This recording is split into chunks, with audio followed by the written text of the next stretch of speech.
Hollywood. Warren. Tom, there's one more thing I want to give you a heads up about, Eric said, taking a few sips of champagne to moisten his throat.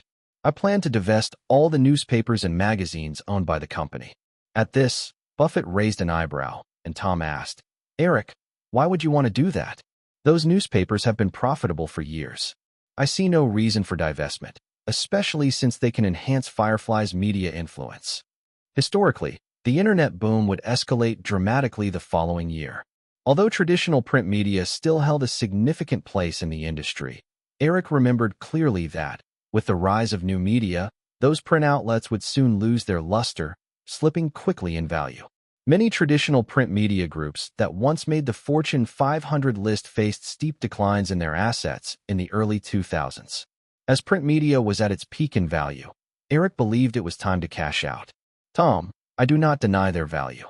However, Firefly's focus is not on print.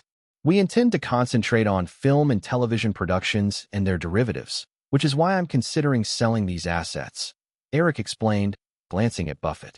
Warren, I know you've always valued the newspaper business. If Berkshire is interested, perhaps we could set up a time to discuss it. I'd provide a reasonable price. To Eric, it was a win-win situation. If Buffett later felt he'd been taken for a ride, that wouldn't be Eric's fault. Berkshire Hathaway held shares in several newspapers, including the Washington Post. Buffett had maintained a keen interest in the newspaper sector thanks to his childhood as a paperboy. However, Buffett was well aware that obtaining those newspapers, formerly part of the Metromedia Group, would require at least $1 billion. Still, he already had ideas on how to deploy the $10 billion or so in cash that could be raised from this transaction. He planned to use those funds to acquire the remaining shares of Berkshire's operating insurance company. In the short term, Berkshire wouldn't be able to gather enough cash to buy these newspapers. Despite Eric's sincere demeanor, Buffett started to feel a sense of caution creeping in, prompting him to respond carefully. Eric, if you could wait a year, Berkshire wouldn't mind acquiring those newspapers. However, at present, we already have other uses for the capital gained from this acquisition, and I can't come up with enough cash. That's all right. Eric maintained a very sincere demeanor as a younger party. Currently, Firefly doesn't have an urgent need for funds, so Berkshire could easily pay for the acquisition using stock. As Berkshire Hathaway's stock price hovered around $20,000, the highest in North America at that time, Eric knew that in the coming decades, the stock price would surge to an astonishing $200,000. Even if they sold those newspapers for $1 billion now, the resale value could climb to $10 billion in a decade. Buffett, usually tight-lipped regarding stock sales and transfers, became instantly alert when Eric mentioned this proposal. He shook his head, saying, Eric, Berkshire does not acquire companies through stock transactions. Perhaps you should contact other media conglomerates. Eric shook his head in disappointment. All right, if Berkshire has an interest, they can call me anytime. I will. Buffett nodded, indicating at a distance. Eric, I see an old friend over there. Excuse me. Buffett finished his statement and shot a knowing glance at the hesitant Tom Murphy. Tom swallowed his words and followed Warren Buffett away. Watching the two older gentlemen leave, Eric checked his watch. It was already 1 o'clock in the afternoon. Scanning the area, he spotted Jeffrey and walked over. As Eric approached, a middle-aged man talking to Jeffrey raised his glass toward Eric and politely stepped aside. Eric, what were you just discussing with them? Jeffrey asked. Just some program production matters, Eric replied. Jeffrey, today is the birthday of the two little ones. I'm heading to East Hampton. You should come along. Jeffrey shook his head, laughing as he declined. I can't believe the two little ones are already 1 year old. I'll ask my secretary to pick up a couple of birthday gifts for them, but the party is for you young folks. I don't need to attend. Come on, let's go together. Chris and Emily will be there too. Maybe you can even chat with them about weddings and such. Those two. Jeffrey donned an expression of resignation, but after considering it, he said, All right, I'll go. I'll go greet Katzenberg and the others first. The helicopter should be ready on the roof. You can head over first. In East Hampton, Long Island, April brought the essence of spring and a vibrant atmosphere. The helicopter descended slowly onto the lawn of a seaside estate. Eric assisted Jeffrey as they disembarked, exchanging a few words with the pilot before the helicopter took off again. At that moment, Joanna and Virginia approached with a large group of people. The two women had called Eric earlier about the birthday party for the little ones, expressing a desire to invite some guests. Eric understood their intentions. They didn't want the children to remain hidden as illegitimate offspring. He never intended to keep his children's identities a secret, so he agreed to their request. More than 10 people made their way over. Besides Joanna and Virginia, who held the two little ones, Eric also spotted Chris and Emily, though the two women were keeping their distance. Additionally, he recognized Virginia's brother Michael Madsen and a tall woman in her 30s, presumably his wife. He also saw Joanna's sister, Ava Pacula, but aside from them, Eric was not too familiar with the others. Chapter 601. How could there be so many? After some introductions, the invited guests, in addition to friends and family, included several familiar neighbors from when the women lived in Long Island. The children's birthday party was scheduled to begin at 5 o'clock in the afternoon. They had not hired a dedicated party company. Instead, it was set up as a buffet. After some brief small talk, Joanna took the women to prepare dinner. As one of New York's most prestigious affluent areas, East Hampton and Southampton attracted many wealthy individuals, politicians, and various celebrities. Although there were some middle-class residents, those who could afford to purchase similarly sized properties near the estate Eric had chosen were certainly not ordinary people. Once the women left, Eric exchanged business cards with a group of other men, and seeing titles like president of a certain company or director of a particular foundation didn't come as a surprise. Since many attendees were meeting Eric for the first time, they briefly congratulated him on the acquisition of ABC, and then the conversation quickly shifted to topics that men were typically interested in, like the economy and politics. They shamelessly teased the president, criticized tax policies, or discussed industry forecasts. In fact, most of the time, social networks were established this way. People drank and chatted together, becoming familiar faces, so that when the need arose, they could reach out to each other. Although everyone present was older than Eric, he comfortably navigated the conversation due to his past experiences and often led topics, gradually making everyone forget that he was still under 25. As everyone's attention focused on Eric, the conversation unknowingly shifted to films. Hearing the recent concerns from a senior manager at Merrill Lynch named Pierre Clark about the increasing scale of film investments in recent years, Eric said, "From the golden age of Hollywood with Gone with the Wind to movies like Ben-Hur and Cleopatra that emerged in the 50s and 60s, and the early 80s Heaven's Gate, Hollywood has never stopped producing so-called blockbuster movies. Among them, there are many big-budget films that drove studios into trouble, like Cleopatra and Heaven's Gate. Prior to the 90s, the tendency for studios to lean towards blockbuster productions was worrying. The entertainment industry today is completely different than it was a decade ago. Globalization has become an inevitable trend, and the proportion of overseas revenue for Hollywood films is rising sharply. This means that if studios want to maintain their advantageous positions in this transformation, they must focus on producing films that are less constrained by regional cultures. Science fiction and large-scale action films are among the most reliable genres. I can assure you, in the next decade, blockbuster films with a production and distribution cost of around $100 million will be the mainstream for several major Hollywood studios. Additionally, the vast overseas market and an increasing number of revenue channels will ensure these films achieve substantial profits. While everyone pondered this, another short and slender middle-aged man asked, "Eric, why not comedies or horror films? These genres also have minimal cultural limitations. I've seen your productions like Home Alone, Pretty Woman, and the others. They all had great quality and were cost-effective, boasting returns of 10 times or more." Eric recalled that this middle-aged man was named Kenneth Norton, and his business card indicated he was the president of a company whose type he didn't recognize.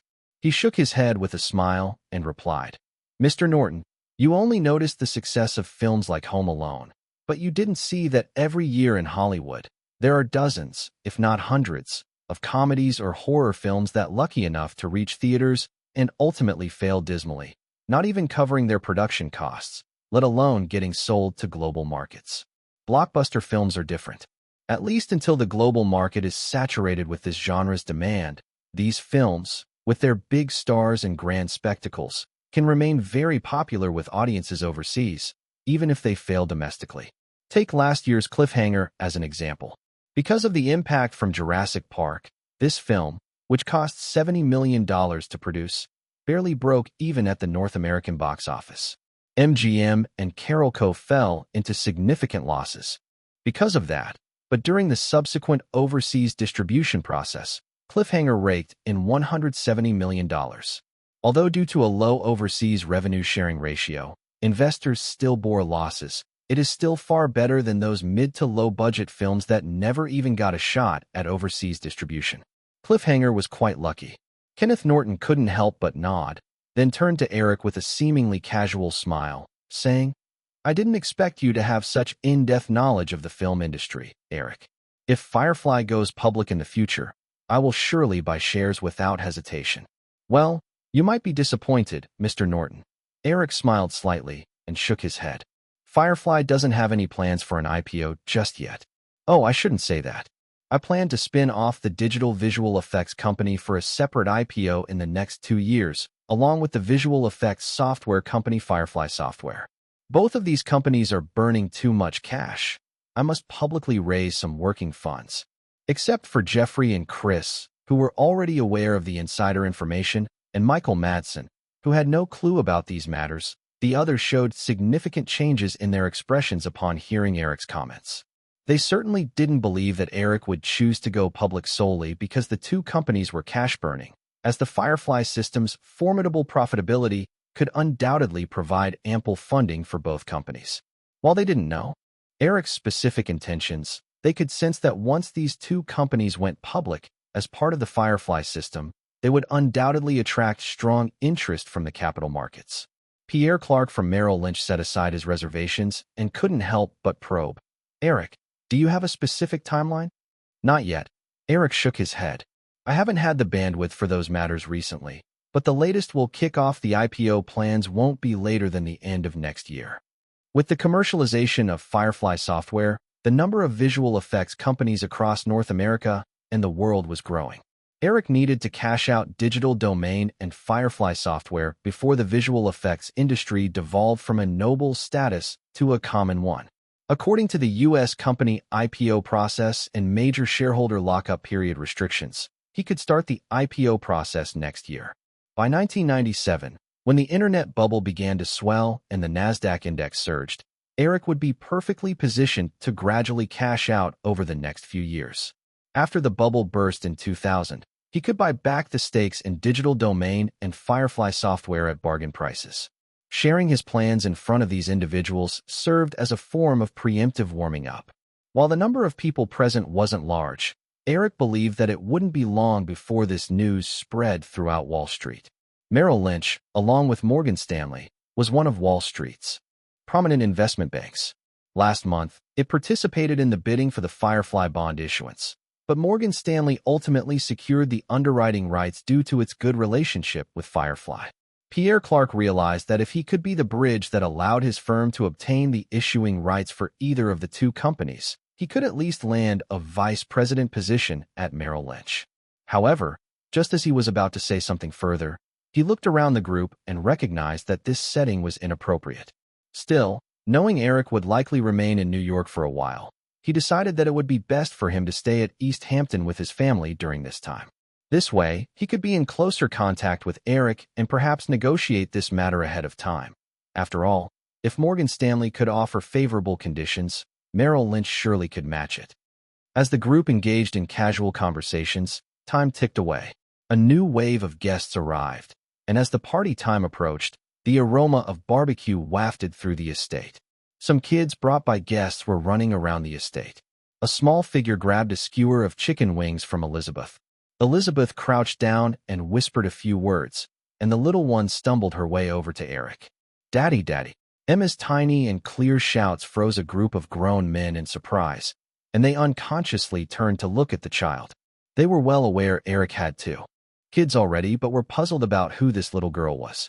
Before Eric could explain, Emma had already darted into Eric's arms, holding the chicken wing with one hand and lifting it high toward Eric, saying, "Daddy, for you, chicken wing."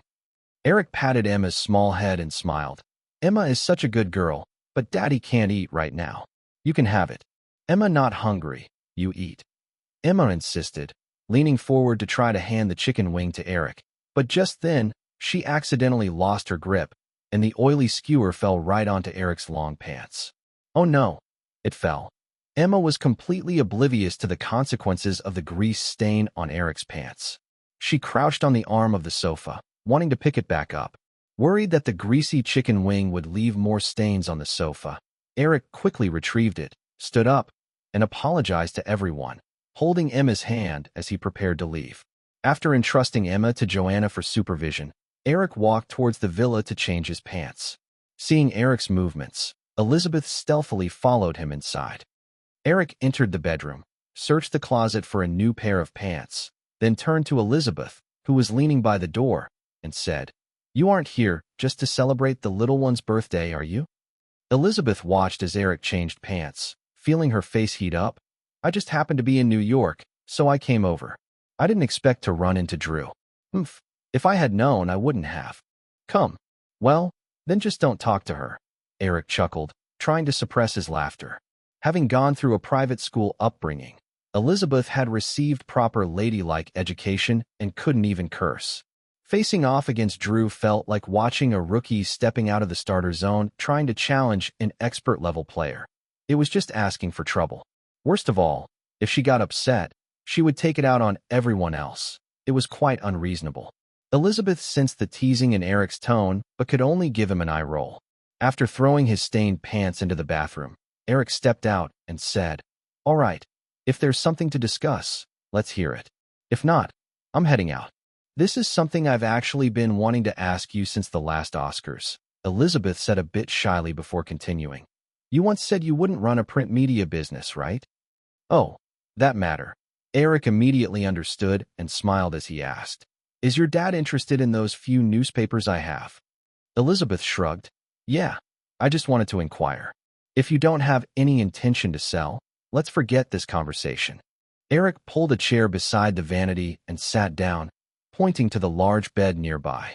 "Actually, during the press conference's cocktail hour this afternoon, I did ask Warren Buffett's Berkshire Company if they were interested in taking over those newspapers." Elizabeth walked over to sit on the edge of the bed and asked, "So, you're really considering selling those newspapers?" "Overall, I'd say I'm a person of my word," Eric replied with a grin. Elizabeth was momentarily at a loss for any contradictory examples of Eric's previous remarks, so she didn't instinctively retort. "So, have you reached an agreement with Buffett?" "No." Eric shook his head. "But if you want my honest opinion, I don't recommend News Corp take on those newspapers." "Why? Is it still your view that online media will replace traditional media?" "Sort of. Perhaps you don't know, but the cumulative visitor count for Yahoo's portal has already hit 20 million, and the average daily visitor count exceeds 5 million. Once I wrap up things here, I plan to intensify our investments in Yahoo's news sector," Eric said, then joked, "How about you help me out and recommend a suitable editor-in-chief from News Corp?" Elizabeth was surprised by the data Eric provided. The total users of News Corp papers in Australia, the UK, and North America didn't add up to 5 million. If Yahoo's daily visitor count really reached 5 million, the scenario Eric painted could indeed come to pass. Still, she found it hard to believe, asking, "How could there be so many?" Chapter 601-602. How much will this cost? Over 5 million daily visits. This number, when shared, was hard for most people to believe, including Elizabeth. However, it remained an undeniable fact. Since the advent of personal computers in the 80s, North America had accumulated tens of millions of users. This provided a solid foundation for the successful promotion of Internet services. Once Bill Clinton took office, he further pushed the initiative for the information superhighway at the government level. The key factor, though, was the introduction of graphical user interface browsers 2 years earlier, which dramatically lowered the barrier for ordinary people to explore the online world. Combined with the content support provided by Yahoo's portal and free email services, Internet services were no longer the domain of tech experts and began expanding to a wider user base. This expansion led to Yahoo's impressive user count today. If we really wanted to understand the reason, Eric explained in response to Elizabeth's skepticism, It's similar to the rise of television in the 50s and 60s. People discovered they could watch the world through a little box, so they rushed to buy them. Investors saw a profit opportunity and started creating television stations to provide content, which gradually formed a massive industry. Now, computers and networks not only allow us to observe the world, but also to connect with it. After over a decade of development in software and hardware, when it explodes, the expansion happens incredibly fast. Elizabeth said, but the traditional print media industry won't just disappear, right? Eric nodded. Of course not. It just won't be as glorious as before. Suddenly smiling, Elizabeth remarked, so what do I tell my old man? Oops, I mean my father. Should I tell him the newspaper industry is about to decline and we should not buy? Do you really think your few words will change his deeply rooted beliefs? Eric shrugged. Well, when Firefly decides to publicly auction off that portion of assets later this year, News Corp can participate in the bidding. In business, the highest bidder wins. Elizabeth thought that was a fine enough plan. She would relay Eric's comments to her father. Even if it didn't sway his ultimate judgment, at least during the auction, News Corp might be more cautious and not bid so aggressively. Oh, one more thing. As they were about to leave, Eric called Elizabeth back. Don't let the news about Yahoo's user data slip out. Although Yahoo, IE, and Hotmail had just launched and were under close scrutiny, the industry had only seen 3 companies burning cash without substantial returns. Moreover, these 3 companies had never publicly released any data. This allowed them to maintain a low profile while continuously growing. Many had begun to realize these companies had amassed a substantial user base, but without specific numbers, few people felt a significant need for urgency. If that data got out, industry giants would quickly understand what 20 million total users and over 5 million daily visitors meant. Such a massive user base, even without immediate profit potential, represented a huge investment. Opportunity, likely inviting a flood of competitors to enter the field. Elizabeth stopped and asked, what about my dad? Can't he know? Eric shook his head earnestly. Especially not your dad. Elizabeth smirked and playfully hit Eric. Fine, I get it. But I suppose these things can't stay hidden forever, right? Eric confidently raised a fist in the air and waved it lightly. As long as I have another year to set the groundwork, my chips will be enough to crush any competitor. Portal sites and online email services were relatively easy to replicate. But once Steve Mitnick's instant messaging software took off, combined with proprietary technologies like those in IE, a vast user network could form, drawing in new internet users like a black hole. The Matthew effect in the internet industry, where the rich get richer and the poor get poorer, was starkly evident. Once a giant emerges in a specific area, it becomes exceedingly difficult for similar companies to compete. Elizabeth found herself unable to resist staring at Eric's self-assured profile for a few moments. When she sensed his gaze upon her, she quickly looked away. By the way, you mentioned wanting me to recommend an editor for Yahoo? Seeing Virginia wave to them from outside, Eric asked, do you have anyone in mind? I don't know if they are a good fit. You'll have to judge, Elizabeth replied. You're familiar with Vanity Fair, right? Yeah. Eric nodded, suddenly recalling someone. You're not. Suggesting Tina Brown, are you? Would she really be willing to leave Condé Nast? With the rise of portal websites, Eric could only select from traditional media. He needed someone with a strong drive and not a conservative mindset, or else they'd struggle to navigate the new landscape of internet media. Tina Brown had led Vanity Fair and The New Yorker back to prominence through a series of innovations, and she would currently be in her early 40s, full of the qualities needed to fit the role. If Eric could bring her onto Yahoo as editor-in-chief, it would certainly be a solid choice. However, recalling past events, Eric remembered that Tina had left her position at Vanity Fair to take over as editor at The New Yorker under Condé Nast. Elizabeth said, Tina just left Vanity Fair earlier this year. We're somewhat familiar. I saw her at a party the other day, and Condé Nast wants her to switch to The New Yorker, but she's hesitating. She's not someone who enjoys moving from one role to the same position. If there's a better option, I think she wouldn't mind exploring it. Eric replied, make sure to leave her number for me later. As night fell, the lights both inside and outside the mansion twinkled brightly. Being a birthday party, it naturally began with blowing out candles. Everyone tried hard to get the 2 adorable 1-year-olds to partake. Hawaii, who could already say mama, eagerly pointed at the candle on the cake, grinning impatiently. In the end, she reached out with her tiny hand and snuffed the candle out, eliciting laughter from all. Kevin, however, was completely overwhelmed by the sea of unfamiliar faces and burst into tears. Ultimately, little Emma blew out the remaining candle. Once the cake was distributed, the party truly began. The dinner table was filled with a buffet-style dinner for guests to help themselves, and people began gathering in groups, sitting or standing. Eric, with a glass of red wine in hand, mingled among guests, continuing the afternoon discussion about films with Pierre Clark from Merrill Lynch, when Joanna suddenly walked over and gently tugged at his sleeve. "Sorry, I've got to step away for a moment," Eric said, nodding to the others before trailing Joanna to the side. "What's up?" Joanna softly responded. "Eric, can you come with me for a second?"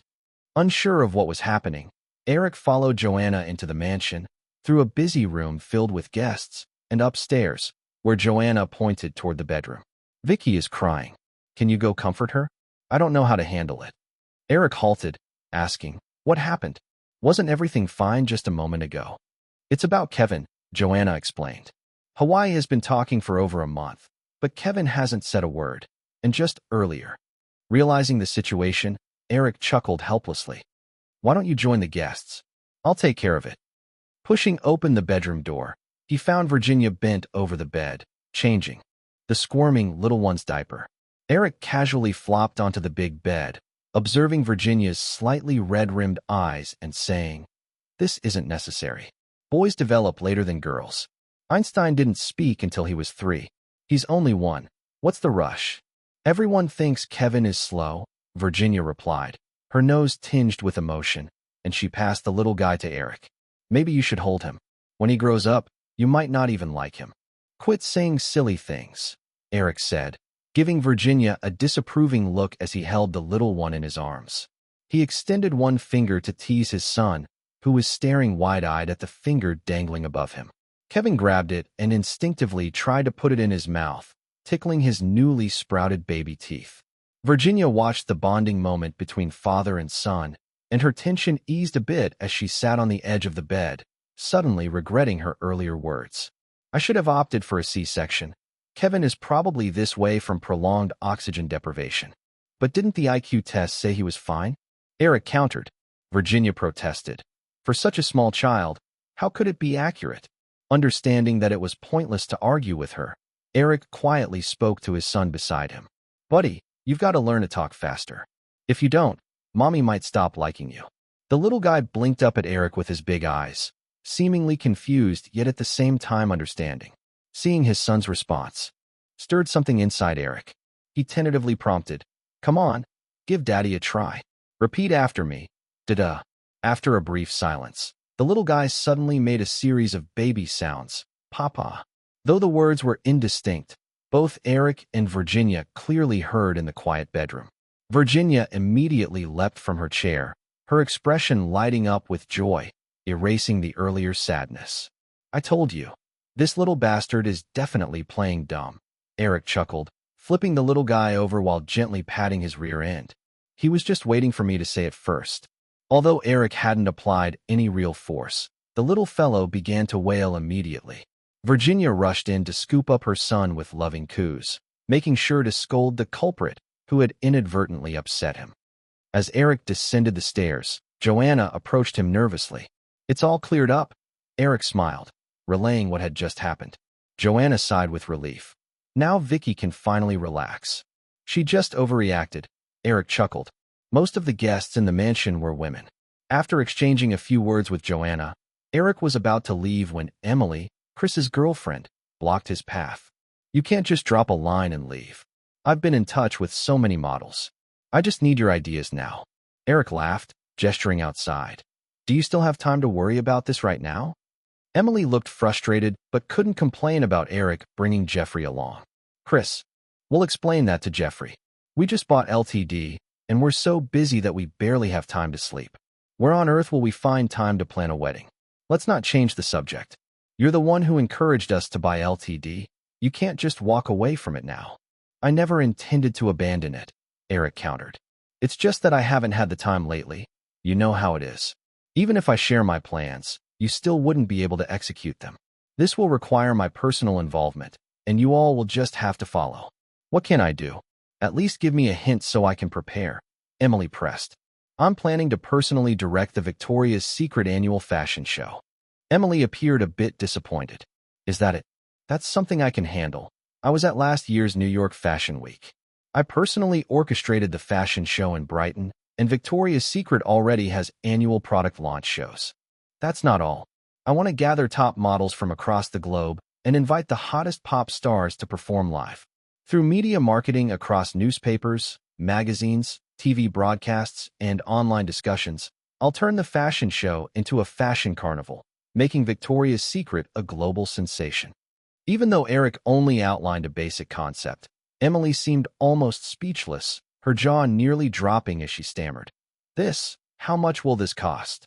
First off, my directing fee will be at least $10 million, and that's the discounted price, Eric joked before adding. We should focus on how much this marketing strategy will earn the company, not how much it will cost. I promise, relative to the expected returns, this investment will be minimal. Chapter 602. 603. Sell me the rights. In the original timeline, Victoria's Secret once dominated over 40% of the U.S. lingerie market, generating an annual net profit of $1 billion. For a traditional industry with relatively low market entry barriers, this achievement was almost miraculous. Compared to such massive profits, the annual cost of producing the Victoria's Secret fashion show, which ran into tens of millions, seemed insignificant. However, Emily wasn't immediately swayed by Eric's grand proposals. She calculated simply and said, according to what you said, if we want to create a sensational effect, this annual show would likely require an investment of around $15 to $20 million. That's enough money for the company to run ads on television for an entire year. I have just managed to stabilize the company. If we suddenly launch such a risky marketing plan, it will definitely provoke strong opposition from other shareholders and management. Eric thought for a moment and replied, how about this? Ltd transfers the rights for the Victoria's Secret fashion show to Firefly, and I'll cover all the production costs. You would only need to assist from the sidelines. If the show doesn't achieve the results I mentioned, Firefly will bear all losses. If it is successful, then Ltd will need to pay Firefly a licensing fee to continue producing the program. From his memory, he recalled that the Victoria's Secret fashion show had an annual viewership of about 10 million people. Although it only aired once a year, the ad revenue generated on ABC, subsequent cable rights, and tape distribution could allow Firefly to recoup all costs. Securing the rights now meant that if the show succeeded, Ltd would be unlikely to abandon such a significant promotional vehicle for Victoria's Secret, and the annual licensing fees would bring in revenue for Firefly. Emily quickly grasped the key point and responded, so, if the show is successful, Ltd will have to pay Firefly to continue producing it each year. Of course, Eric nodded. Seeing Emily frown slightly, he chuckled. Risk and opportunity have always gone hand in hand. If Ltd isn't willing to bear the risk, then Firefly cannot go drop a huge amount of money without reaping any benefits, right? But rest assured, to me, Firefly and Ltd are just like my left and right hand. I won't take advantage of you. Emily hesitated but still didn't agree immediately. She said, I'll call a high-level meeting tomorrow and get back to you. No problem. I'll be in New York for the next few days. You can reach me anytime. Just as Emily was about to leave, she suddenly stopped and asked, if we opt to finance the production ourselves, what would the cooperation plan look like from your side? Eric replied, we can operate it like a TV-movie collaboration. Ltd would be the investor and producer, while Firefly would handle the distribution through television and tape channels. Both parties would agree on a suitable profit-sharing ratio. The lively birthday party lasted until 10 o'clock in the evening. Since many guests had to work the next day, they began to leave one after another. Eric personally arranged for Virginia's brother's family to stay at another estate in East Hampton. Upon returning to their seaside estate, he found that all the guests had departed, leaving only a few maids tidying up outside the villa. As he stepped into the villa's hall, Eric saw two identical tall figures bustling about, putting dishes away in the kitchen. Virginia sat on the sofa, still excitedly chatting with Kevin, who had finally opened up in a language understood only by mother and child. Joanna quietly held a book, sitting beside Virginia, while Ava flipped through TV channels with the remote. After greeting the two women, Eric glanced at the twins picking up the pace and asked, "Where are Drew and Elia?" Joanna looked up and replied, "In Elia's room, I think. Drew said she wanted to put Elia to bed herself." "You trust Drew quite a bit." Eric chuckled as he sat down beside Joanna, resting his chin on her shoulder, inhaling her light scent, and glanced at the Russian book she was reading. "What are you reading? You can still speak Russian?" "Anna Karenina," Joanna replied, moving closer to Eric. "When I was in school, we had mandatory Russian classes. It wasn't that hard. I learned it gradually." Eric nodded, recalling that during Joanna's school days, Poland was still part of the Soviet sphere, so it wasn't surprising she had to learn Russian. He sent Ava and the twins to rest. After chatting amiably with the two women for a while, it was already 11 o'clock, and just as he prepared to head to bed, he realized he hadn't seen Drew around. "You two go upstairs. I'll go check if the girl is asleep in Elia's room." Both baby rooms were on the first floor. Stepping into his daughter's room, Eric found Drew leaning awkwardly against Elia's crib, engrossed in a book. Upon noticing Eric, she quickly put the book down. At first, Eric didn't notice Drew's unusual demeanor.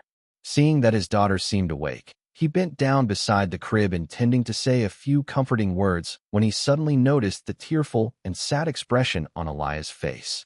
When she spotted her father, she immediately reached out to him, crying, "Daddy." Eric hurriedly picked her up, shot an annoyed glance at Drew, who had started to stick her tongue out, and then he recalled the earlier scene.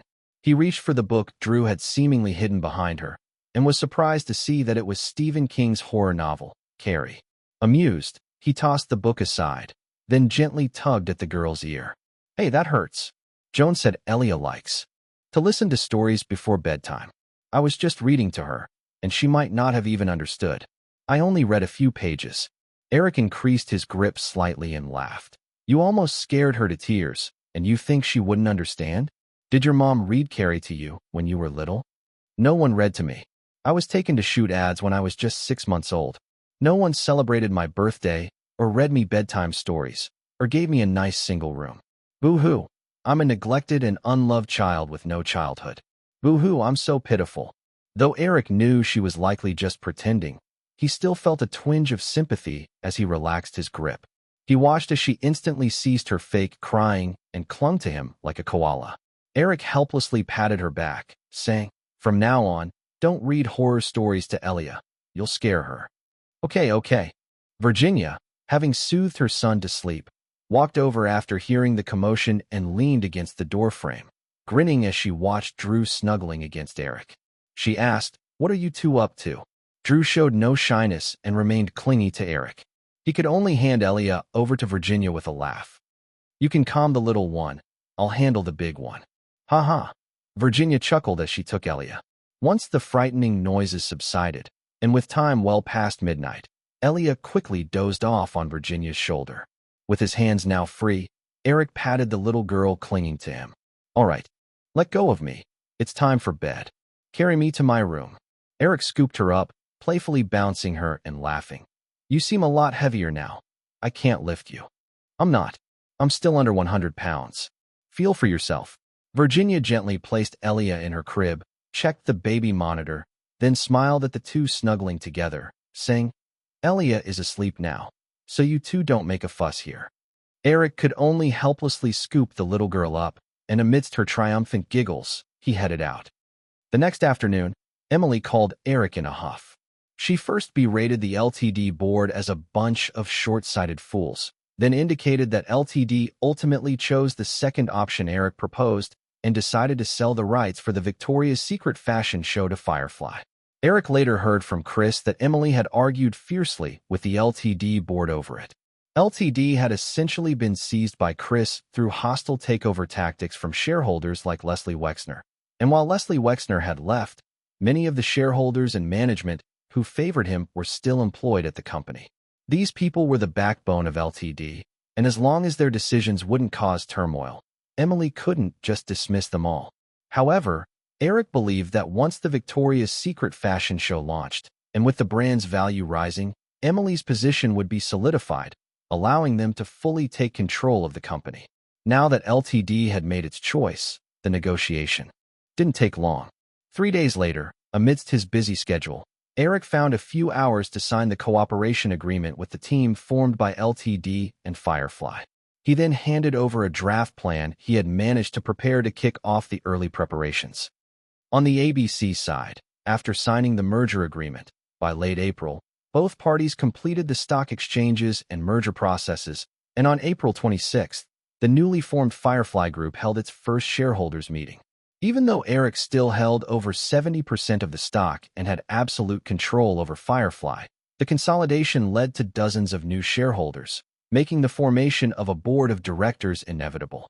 Eric had initially planned to establish a 5-member miniature board, but Warren Buffett, Tom Murphy, and other small shareholders from the former ABC insisted on at least 3 board seats. Given the shareholding proportions, Eric reluctantly expanded the board to the more common 11-member structure used by large companies in North America. The original ABC shareholders included Warren Buffett of Berkshire, current ABC CEO Tom Murphy, and David West, president of State Street Global Advisors, who supported the merger. Aside from Eric, who was the undisputed chair of the board, most of the other board members were senior executives from Firefly. Though the group unanimously suggested Eric hire a few independent directors to provide a more detached perspective on Firefly's decision-making, federal law did not require private companies to have independent directors, and Eric did not want Firefly's internal operations exposed to unrelated parties. Thus, he declined this suggestion. With the board established, the next step was adjusting the management and streamlining the departments. Michael Lynn's contract was about to expire. Originally, Firefly only needed to pay a nominal compensation to have Michael pass the CEO position to Katzenberg, retaining only a board seat.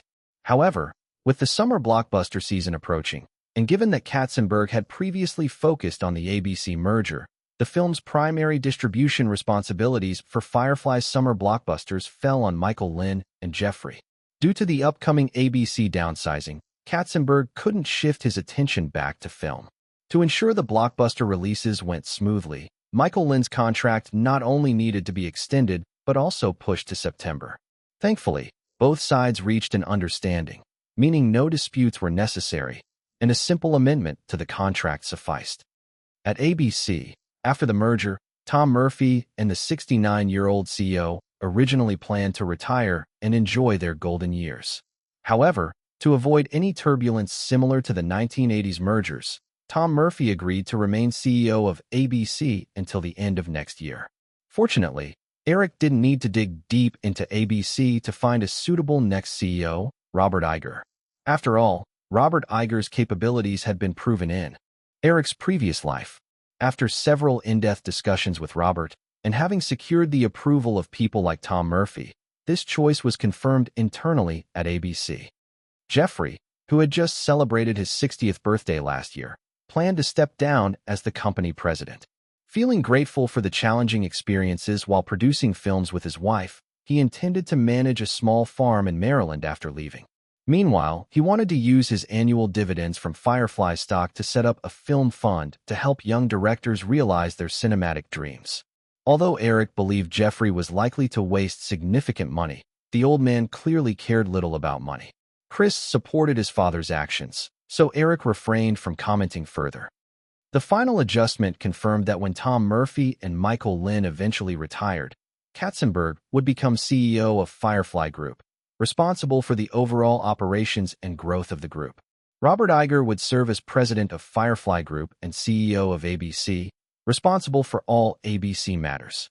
Frank Wells would take on the role of president of Firefly Group and CEO of Disney, handling all subsidiary Disney affairs. The three would form a triumvirate for Firefly Group, and the respective heads of the various departments under Firefly would be adjusted accordingly. Although Eric served as the board chair, his main focus remained on Firefly's film production, unless Katzenberg and others made decisions that were entirely contrary to the film industry's future trends for the next decade. Eric did not intend to interfere with the company's daily operations. Chapter 603, 604, The Madman. At ABC headquarters on 66th Street in Manhattan, in the multimedia screening room, Anthony Edwards, playing Dr. Mark, stirred awake once more at 6:30 in the morning. He glanced at his watch, exhausted, as the 87-minute pilot episode of ER officially came to an end. As the lights came on, a buzz of chatter filled the screening room.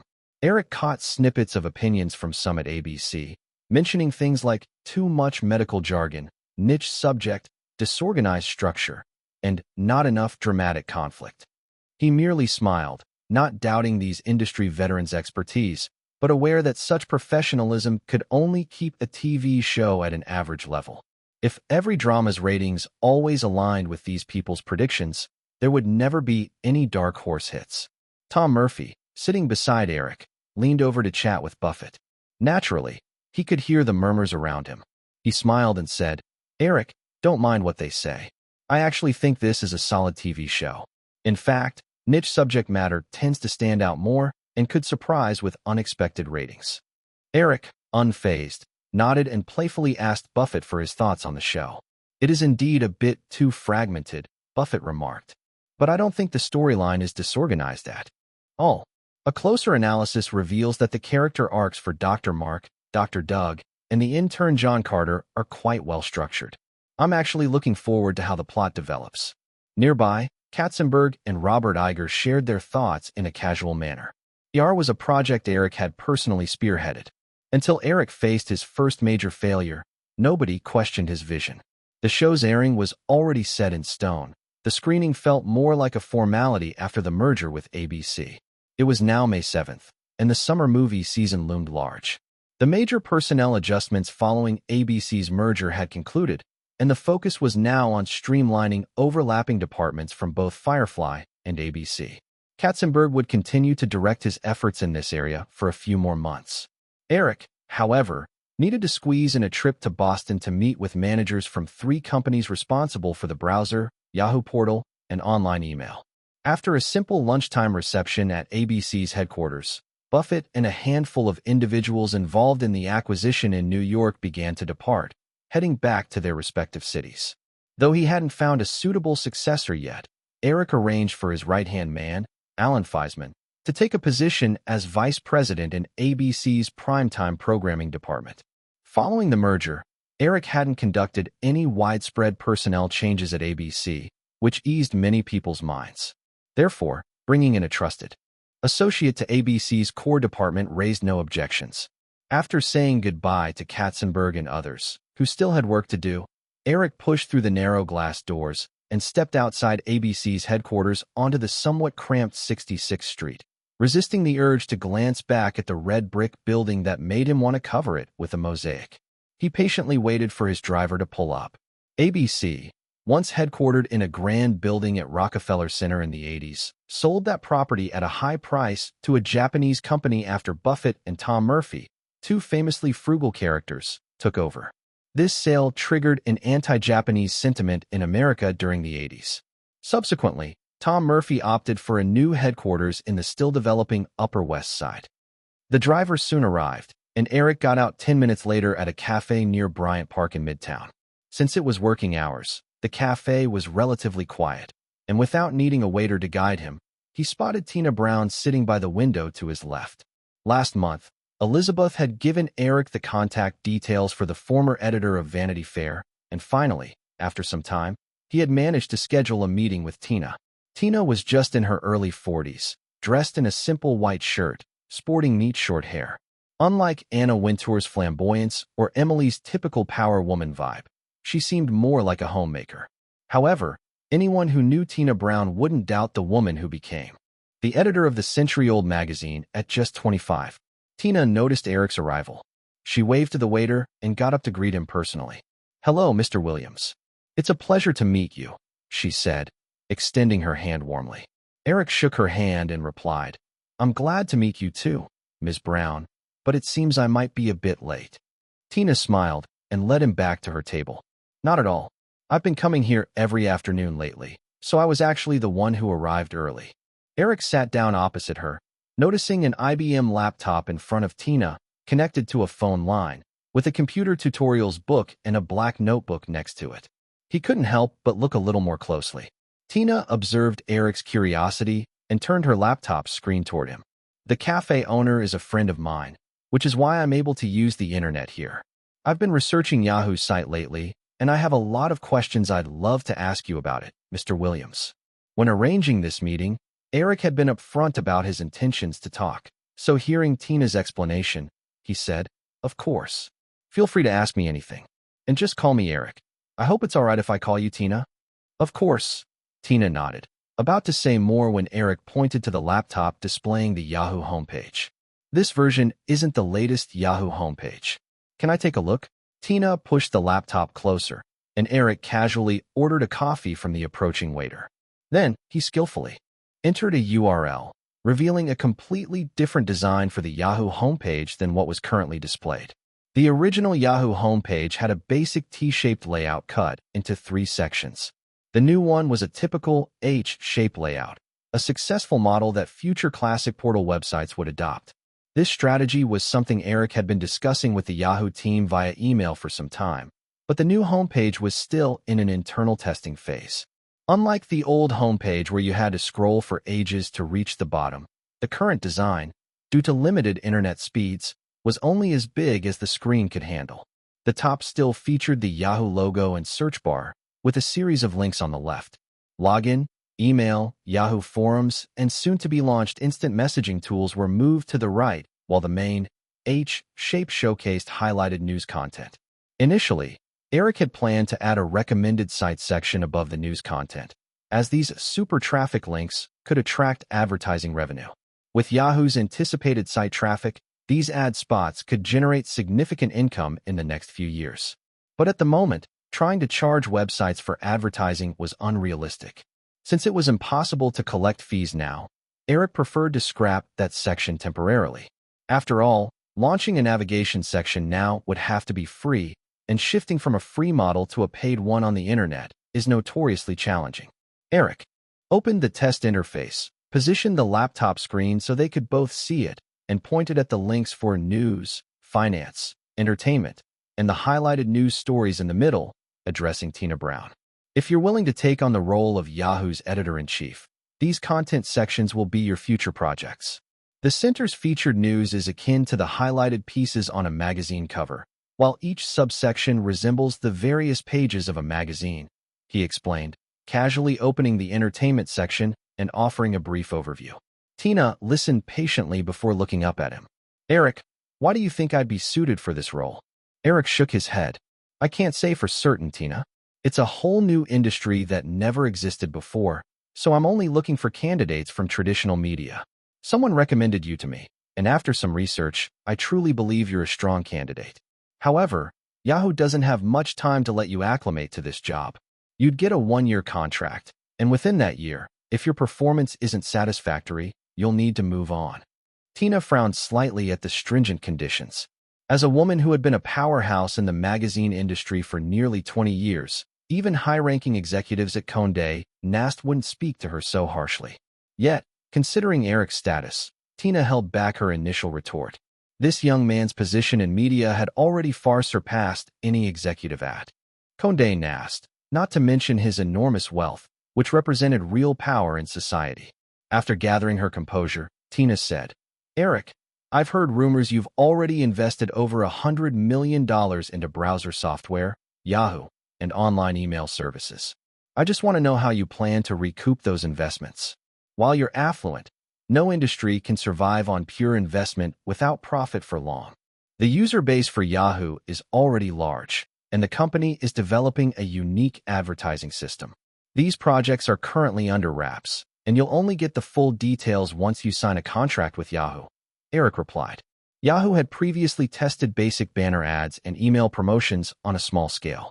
Tina had noticed those while researching Yahoo's web presence, but she didn't think those seemingly trivial ad moves could cover the site's massive expenses. However, since Eric wasn't willing to share any details ahead of time, she shifted the topic. "What about content, Eric? Yahoo primarily relies on republishing material from other sites, and there's a lack of original content. I feel that the current internet content is quite sparse, and if this continues, Yahoo will quickly hit a growth plateau. I'm aware of that, Eric said, flashing a hint of confidence. While it's part of Yahoo's next step, I can reveal that starting in the second half of this year, Yahoo will establish a special angel investment fund to support promising websites. The initial investment will be around $100 million, and all of that will be spent in a year. With an average investment of $1 million per site, Yahoo will support about 100 new websites. Additionally, I don't mind annually investing another $100 million into this initiative. Besides that, you'll also need to set up your own content editing department at Yahoo. If your ideas prove feasible, I'm open to funding adequately, burning through $100 million annually to support website development. At that moment, Tina's first thought was that this legendary young man across from her must be crazy. Although countless websites had emerged, very few were truly profitable. Most were either corporate profiles or small sites created out of individual interests. The legitimate commercial websites were still quite rare. In Tina's view, Eric pouring that much money into this venture was akin to throwing gold coins into the water. Noticing the fleeting expression on Tina Brown's face, Eric chuckled. When Columbus proposed his grand sailing plan, many thought he was insane too, but he went ahead with it. That's why we can sit here today on this continent he landed on, discussing another madman's crazy plan, don't you think? Chapter 604-605, A Good Idea. A few years later, when the internet industry began to explode and countless companies burned through hundreds of millions and even billions of dollars each year, yet still couldn't shake the internet empire that the young Eric had built with such a casual touch at just 25, Tina Brown finally realized how visionary Eric's decision truly was.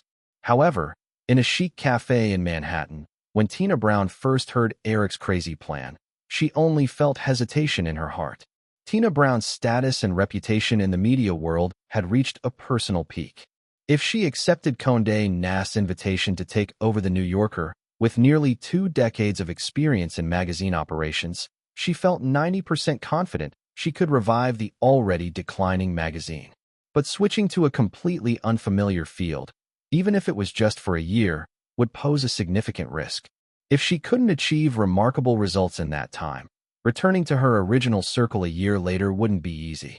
At only 40 years old, she didn't want to jeopardize her flourishing career over a single risky venture. When Tina heard Eric mention Columbus and the Age of Discovery, she didn't feel particularly inspired. She just smiled lightly, almost as if in agreement.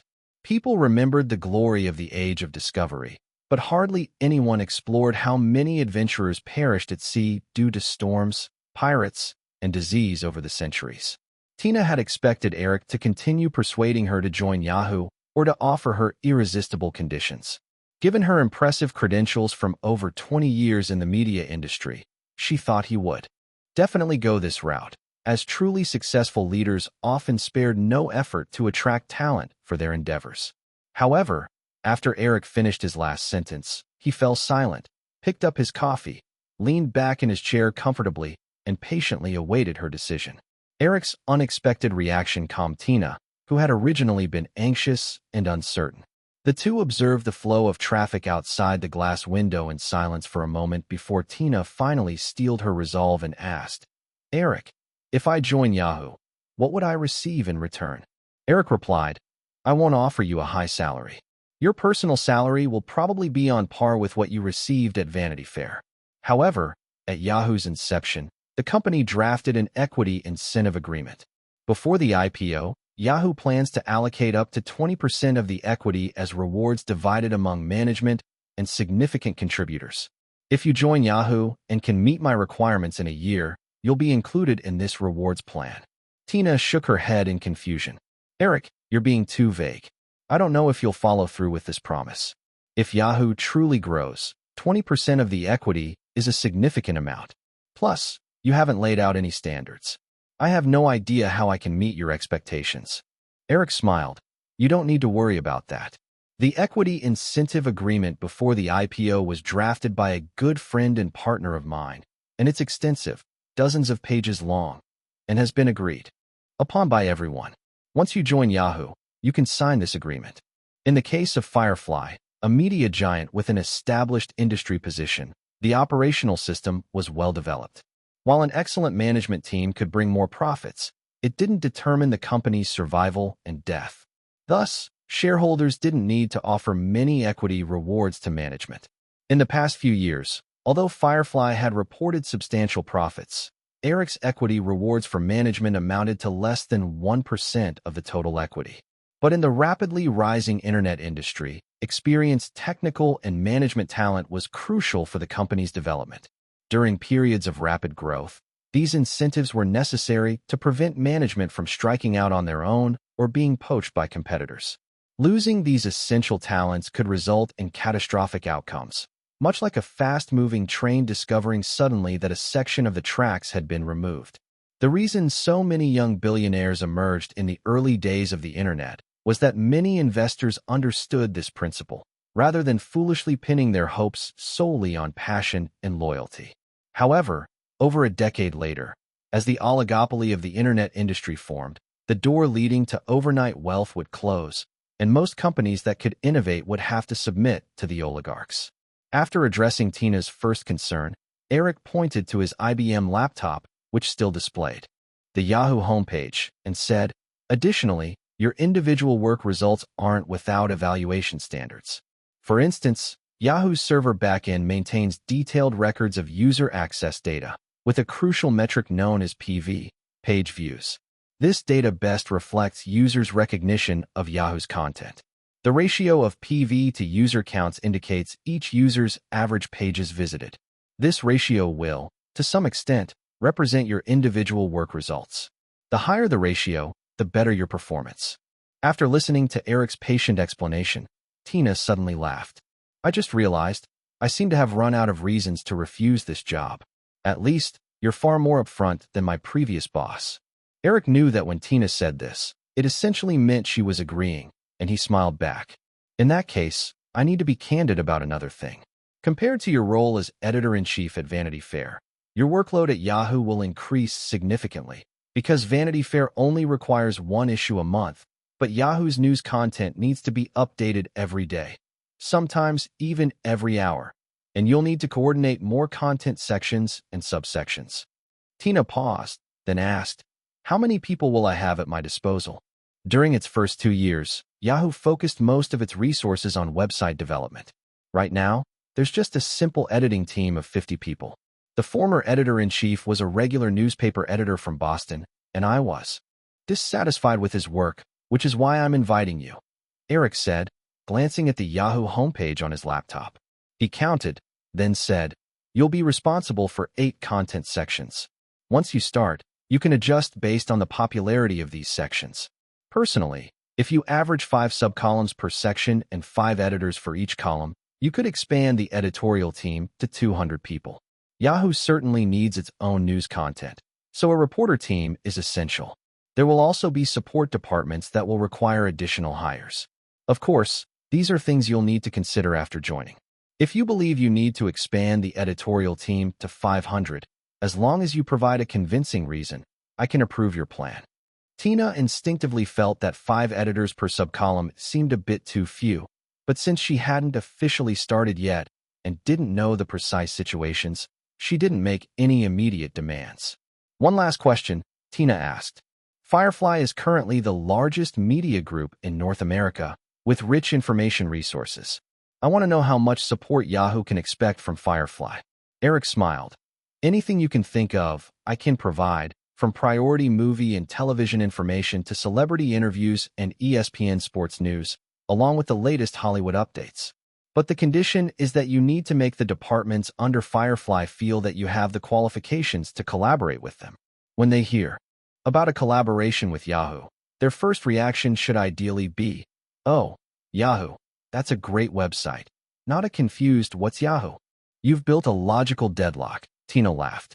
"If Yahoo can't first secure enough support, how can I make others regard the site in a different light?" Eric replied, "Although you're somewhat shifting the concept, fair enough. I just happen to have a great opportunity that, like when you captured the Reagan's twist at the Foxtrot and revived Vanity Fair, this could possibly be another big event that would make headlines. If managed correctly, Yahoo's visibility will receive another significant boost." Tina remembered last year's blockbuster hit Jurassic Park Curious, is it your new movie? Not quite.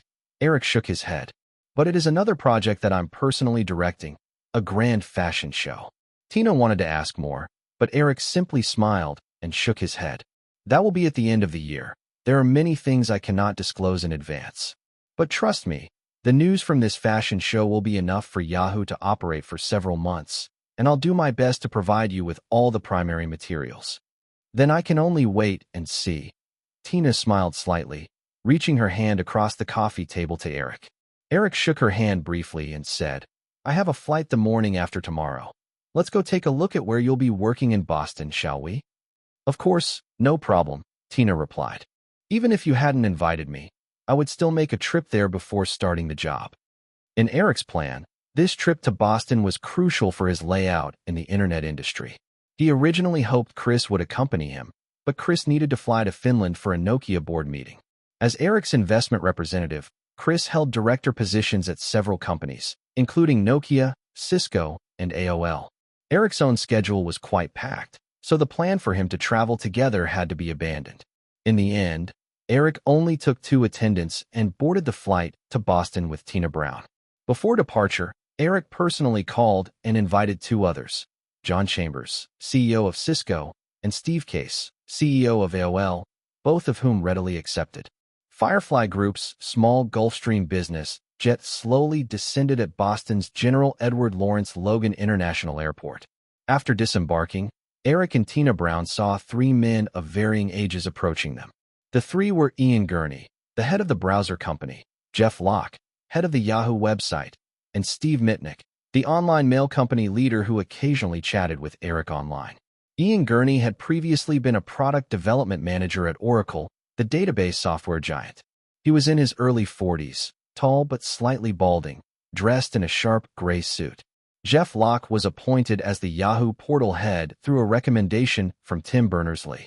He was around 30, held a master's degree in computer science from MIT, and had previously worked at Sun Microsystems for 2 years. Steve Mitnick, the online mail service head, was a contemporary of Chris during their days at the University of Pennsylvania. Although following his parents' plans and studying finance like Chris, he was deeply passionate about computer technology. In the end, he didn't obtain his finance degree but excelled in computer science and information technology to the point of impressing professors at Penn. One professor even wanted Steve to be his student, but he declined, stating there was nothing the professor could teach him. According to Chris, Steve had previously been killing time in a small company run by his father in Dallas until hearing that someone was willing to invest heavily in computer technology, leading him to drop everything and come to Boston. After everyone introduced themselves, as they were leaving, Steve brought Eric over to his unassuming black Buick. Tina Brown seemed eager to talk directly with Yahoo's head, so she joined Jeff Locke in his car, while Carter Moan and Eric's other bodyguards settled into Ian Gurney's Mercedes. Eric, I've got another great idea that you'll definitely be interested in. As soon as the Buick hit the airport expressway, Steve Mitnick eagerly began. Now that IE has to develop several different versions to accommodate Windows, Unix, Linux, and Apple's operating systems, why don't we create a network operating system based on IE? With our browser software advantage, we might even surpass Microsoft in the future. I've already drafted a simple system kernel, and if you approve this plan, I can deliver a brand new system in 1.5 years. Eric shifted his gaze from the Hilton Hotel's red building near the expressway back to Steve Mitnick, taking note of his ill-fitting suit, and replied, You must have discussed this plan with Ian, right? Chapter 605, 606, IES. Steve Mitnick said, Yeah, but he said the plan was too expensive. You definitely wouldn't agree. But I think the last thing you need now is money, right? Indeed, we're not lacking money, Eric chuckled, even though Firefly Group had just issued a massive $8 billion bond. If Eric needed money, he knew all the banks in America would likely be eager to lend him huge sums. But what we lack is time. The computer operating systems have been developing for over 10 years, and there are already many mature options on the market. Moreover, compared to developing a new operating system from scratch, it's clearly easier to bypass our software patents and create a new web browser. Since we've gained an unparalleled advantage in this field, it would be unwise to abandon our strengths to venture into other industries. In truth, The most crucial reason Eric couldn't say out loud was that Microsoft was set to launch the groundbreaking Windows 95 operating system the following year. The release of Win 95 would mean Microsoft would dominate the operating system's landscape, and launching another operating system at that time would surely result in a failure. If only time could be rolled back 5 years, Eric would have jumped at Steve Mitnick's proposal to develop a network-based operating system leveraging the advantages of browser software. In the original timeline, Netscape had once proposed a system based on its browser, but that plan had died due to the rise of Win 95. Google developed an operating system based on its browser, Chrome OS, in the late 2000s, but it wasn't until late 2020 that it was able to reduce Windows' share by almost 5%. It was clear that after Win 95, it became almost impossible to shake Microsoft's grip on the PC era. Steve Mitnick nodded in disappointment. I guess you have a point there. Eric smiled. Although Steve Mitnick was a technical genius, he ultimately had some idealistic tendencies. However, people like him were often purer in their pursuits, much like the two founders of Google in the original timeline. Eric could confidently assert that at least Steve Mitnick would focus more on technology development rather than scheming to make money. Eric believed that often, those who dedicated themselves to a single pursuit ended up reaping far greater rewards. You should be able to guess, Eric said after a pause. I came here with the intention of merging the 3 companies to form Yahoo Network. IE and Hotmail will officially be rebranded as Yahoo Browser and Yahoo Mail. Steve, are you interested in being the CEO of this company? No. Eric, Steve immediately shook his head vigorously. I could sit in front of a computer screen for the rest of my life. But if you want me to manage those companies and sit in an office or conference room handling all the trivialities, I'd go crazy. After a pause, he added, you'd better let Ian take that role. He's clearly better at running companies. Maybe I can serve as Yahoo's CTO. Eric was somewhat surprised, and then laughed. I've always thought you were a lot like another Steve I know, but it looks like you two are completely different types of people. The other Steve, of course, was Steve Jobs. Jobs had a strong need for control, while this guy seemed more like a tech enthusiast who was oblivious to the outside world. You're talking about Steve Jobs, right? Mitnick said as he maneuvered the car past a white van, closely following the 2 cars in front of him, his expression nostalgic. I bought a Macintosh when I was at Penn. Back then, it was an amazing personal computer. The graphical user interface, the pioneering multimedia features, and its 8 MHz processing speed were far ahead of the IBM personal computers of that time. It's a pity that since Jobs left, Apple hasn't released anything too impressive in years. After more than half an hour, the 3 cars came to a stop in front of a white 6-story building near the Massachusetts Institute of Technology across the Charles River. After their discussion, Eric had nearly abandoned the idea of placing a technology-focused genius like Steve Mitnick in charge of Yahoo. Despite Steve Mitnick's high intelligence, he clearly had no interest in managing a company, and insisting on it would only lead to counterproductivity. The building hosted a few retail stores on the ground floor, while the top 5 floors were occupied by the 3 companies, which together employed nearly 900 people. Under the lead of Steve Mitnick and other executives, Eric began greeting the employees in the open workspaces on each floor. As they entered the second-floor office area, despite the expansive space, the density of fewer than 200 employees per floor didn't seem high. But with all the office supplies and personal computers, it appeared rather cluttered and cramped. However, upon seeing Eric, the behind-the-scenes big boss, all the employees seemed energized. Some bold female employees even retrieved a camera, excitedly dragging Eric to take a series of photos. They eventually reached a lounge on the top floor where Eric sat down at a round table and said with a smile, "The first time I visited Pixar, all its employees were crowded into a very old and cramped office building. But now Pixar has its own 16-acre campus in Emeryville, San Francisco. I believe that the companies you're steering will achieve far greater success than Pixar, so all of this is just temporary." The 3 companies had been burning cash for years with minimal revenue, so Steve Mitnick and the others wouldn't expect a better office environment.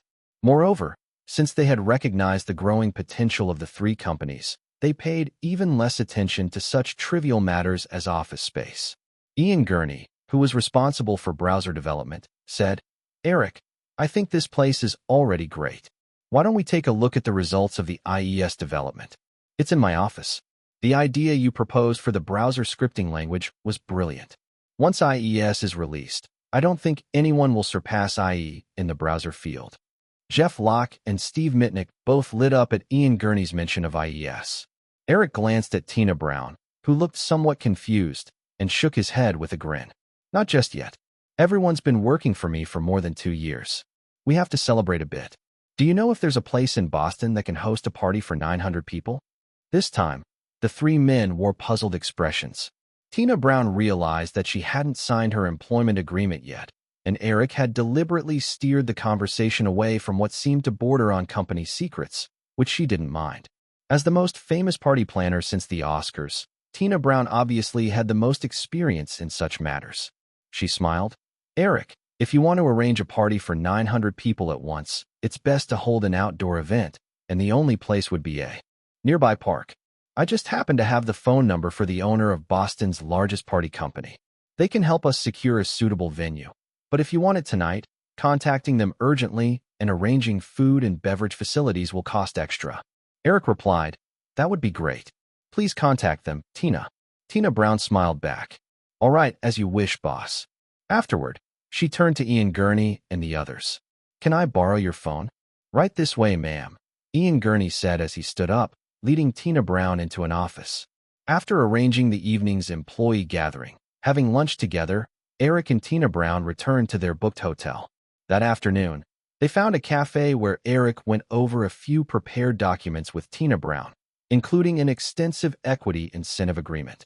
Once Tina Brown had reviewed everything and confirmed she had no further questions, she finally signed an agreement, officially joining Yahoo as the editor-in-chief of content. From the hotel suite's glass window, Eric looked out over Massachusetts Avenue, which connected MIT and Harvard. The streets were lined with wildly inconsistent buildings in height and era, driving any perfectionist to distraction. Compared to the sprawling metropolis he vaguely remembered that had gathered over 1 million people without notice, the entire Boston area housed less than 5 million people spread over hundreds of miles, with only about 60,000 residents in downtown. Perhaps this was why city planning seemed so unhurried, radiating a strong sense of chaos. As the boss, Eric had found himself a little tipsy after the night before at the Boston Park gathering across the Charles River with 900 enthusiastic employees, and even after taking great care, he had to be helped back to the hotel. With his head still a bit foggy, Eric gazed out at the Cambridge skyline bathed in the morning sunlight, stretching his body slightly before heading out of his room for breakfast in the dining area. When he walked into the dining area, he noticed Tina Brown sitting by a window. She nodded at him, and when Eric approached her, she gestured that she was almost done with her breakfast. "You should try the Boston baked beans. Very few restaurants offer it these days, so I didn't expect to find it here." Boston was affectionately nicknamed Beantown, a nickname 10 times cuter than the Big Apple, originating from the dish Tina was referring to. Eric, not being sweet-toothed, was indifferent to this dish made with syrup. Sitting down across from Tina, he simply ordered a sandwich and a juice. Tina Brown had the waiter clear her utensils as she patiently sat across from him, reading the day's newspaper. Once Eric finished his breakfast, she said, "Eric, I hope to take over Yahoo's editorial team soon. Additionally, the office spaces for the 3 companies that I saw yesterday were somewhat scattered, making it difficult for me to concentrate in such an environment. I called some real estate agents yesterday, and I found a couple of floors in a building just down the street that have become available due to the original company going bankrupt. I hope we can rent that space." Eric nodded, smiling. "I've said that once you're on board, these things will fall within your purview. But there are still plenty of things you need to familiarize yourself with, so there's no need to rush. Once I leave Boston, you can dive right in." "A lot of things," Tina Brown repeated, chuckling.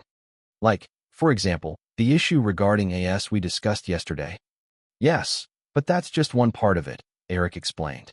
IES stands for the coding language developed jointly by the IE browser team and the other 2 companies since last year, with the full name being AEScript. It's an entirely new scripting language distinct from traditional programming languages.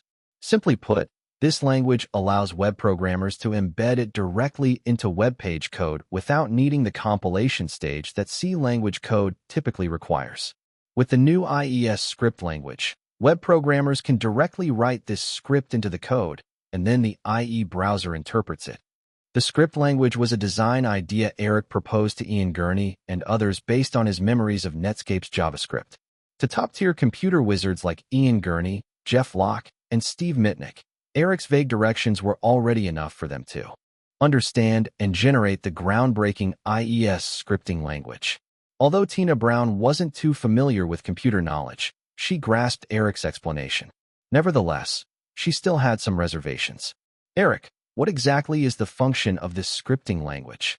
The primary function of this scripting language is to allow originally static web pages to have dynamic content, Eric clarified, giving a simple example. For instance, web advertisements. Currently, Yahoo's website can only embed a fixed advertisement within different content pages. While it's possible to manually adjust ad content across various pages, it won't be realistic to operate manually in the future when dealing with millions of web pages. However, with the IES script language, we can accurately target specific ads to different content pages. Through dynamic code recognition, a movie news web page can automatically display movie advertisements, while a sports news page can present sports equipment ads. Eric paused for a sip of juice to give Tina Brown, who was a technology novice, a moment to contemplate before continuing. Of course, that's not the most crucial point. The key is that the IES script language will be open to web developers for free. It will be very simple and easy to learn for those with a technical background. Within a year or two, it's unlikely that another scripting language will emerge in the same industry. This plan, paired with the $100 million in Yahoo Angel funding I told you about for developing content sites, will be enough to establish IES as the standard format in web development within 2 years.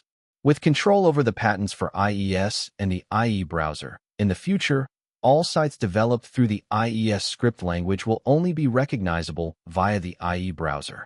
I believe you can grasp what that means, right? Chapter 606, 607. Is it meaningful?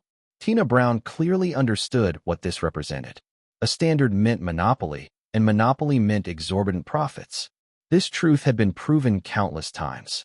While governments around the world clamored against monopolies, and countless antitrust investigations surfaced every year, in reality, monopolies abounded and remained the ultimate goal pursued by countless businesses. The thought that she might have the opportunity to participate in this new monopolistic industry made Tina Brown feel a thrill of excitement. In the week that followed, Eric worked tirelessly on the merger of 3 companies, finally confirming that Ian Gurney, the former head of the original IE browser company, would serve as the CEO of the newly merged Yahoo Networks. Jeff Locke was designated as COO and would primarily oversee the operations of the Yahoo website. Steve Mitnick joyfully secured the position of CTO, taking charge of all technological research and development projects at Yahoo Networks. Meanwhile, Tina Brown was appointed as the editor-in-chief of Yahoo's news department. Services like browser and email would be gradually renamed Yahoo Browser and Yahoo Mail within the upcoming month, and the soon-to-be-launched instant messaging software would be named Yahoo Chat Room, abbreviated as YCR. The main management framework of Yahoo Networks was established. Chris flew back from Finland and immediately arrived in Boston. Eric picked Chris up from the airport, and instead of heading to a hotel, they went straight to Yahoo's headquarters to attend the first high-level meeting since the company's restructuring. In recent days, possibly due to Eric's arrival, the headquarters building of Yahoo seemed noticeably cleaner.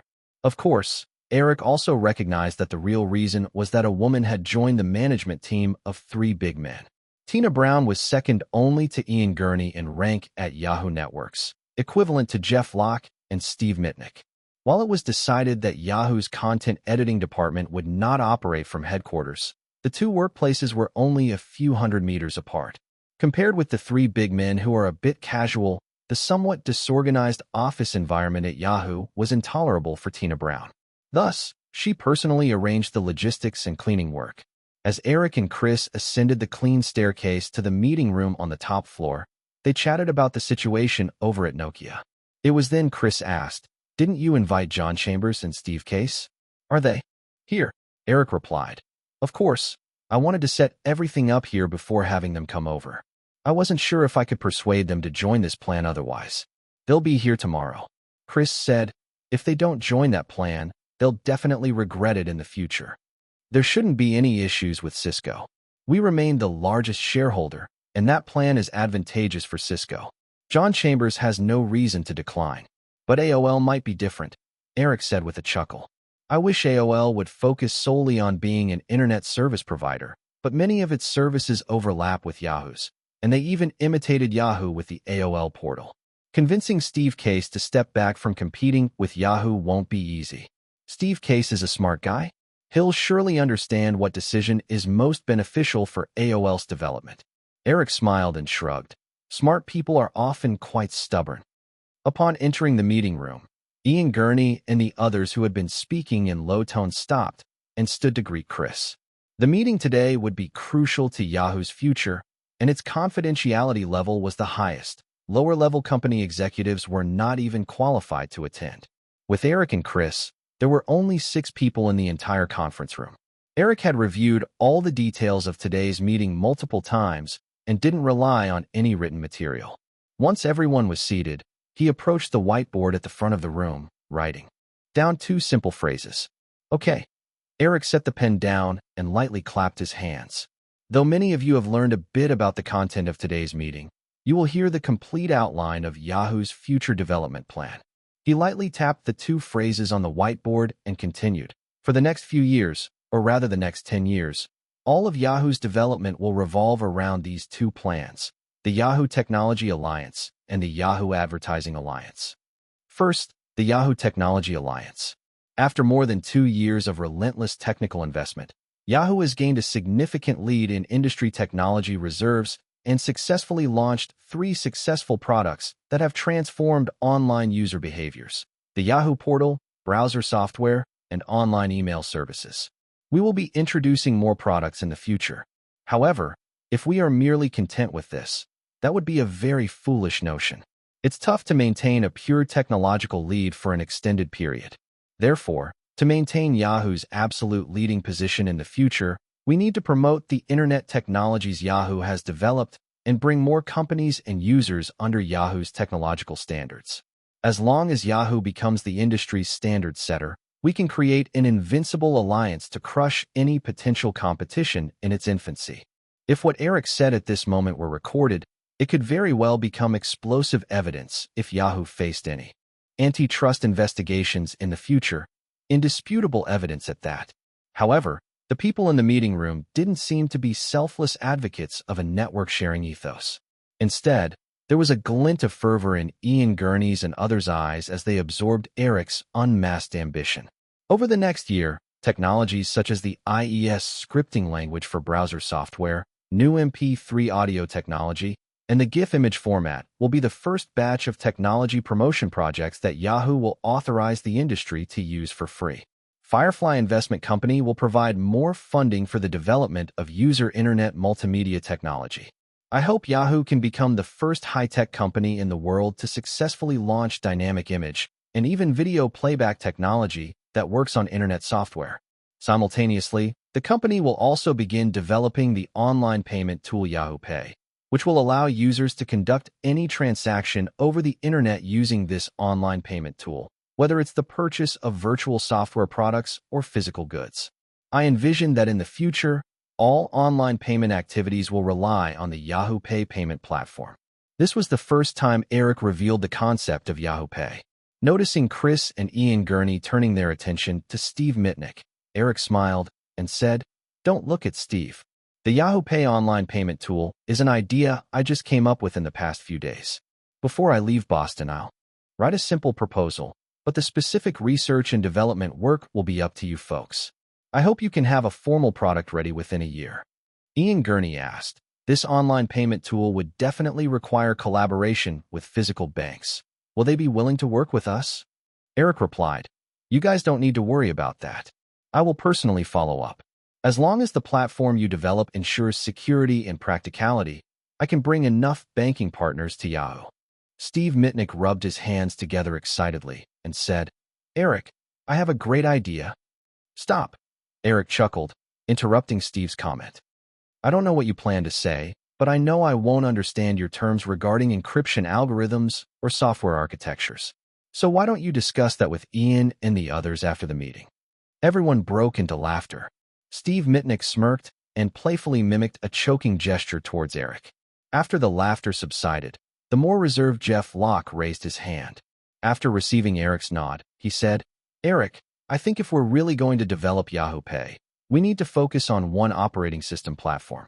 Even though we've already enabled our browser software to run on all mainstream platforms like Windows, Linux, Unix, and Mac OS, when it comes to handling users' financial operations, security is paramount. The more platforms we have, the more we compromise security. In his previous life, when he was exposed to computers, Microsoft already ruled the market. Like many ordinary users, Eric was accustomed to Windows. He hadn't considered the current situation. But this wasn't a difficult decision. Pretending to think for a moment, Eric finally said, Then let's start development on the most popular operating system right now, which is Windows. Graphical interface operating systems are bound to become the mainstream for personal computers, so we can directly abandon Unix and DOS. We don't need to consider open-source systems like Linux. Ian Gurney chimed in. What about Apple's Mac OS? Its popularity among average users is second only to Windows. I believe we can also focus on developing Yahoo Pay technology for both platforms simultaneously. Apple sells over 500,000 personal computers each year, which, while it may seem negligible a decade later, was significant in this era when total shipments of personal computers were only a few million. Ian Gurney's attention to the Apple operating system wasn't surprising. However, unless history deviated significantly, once Windows 95 was launched the following year, Apple would see a drastic decline in personal computer sales, pushing the once thriving company to the brink of bankruptcy. Even after Steve Jobs returned to the helm, Apple could only maintain a foothold in the high-end PC market. Prioritizing macOS development alongside Windows at this point did not seem like a smart move. We have too much to do. 4.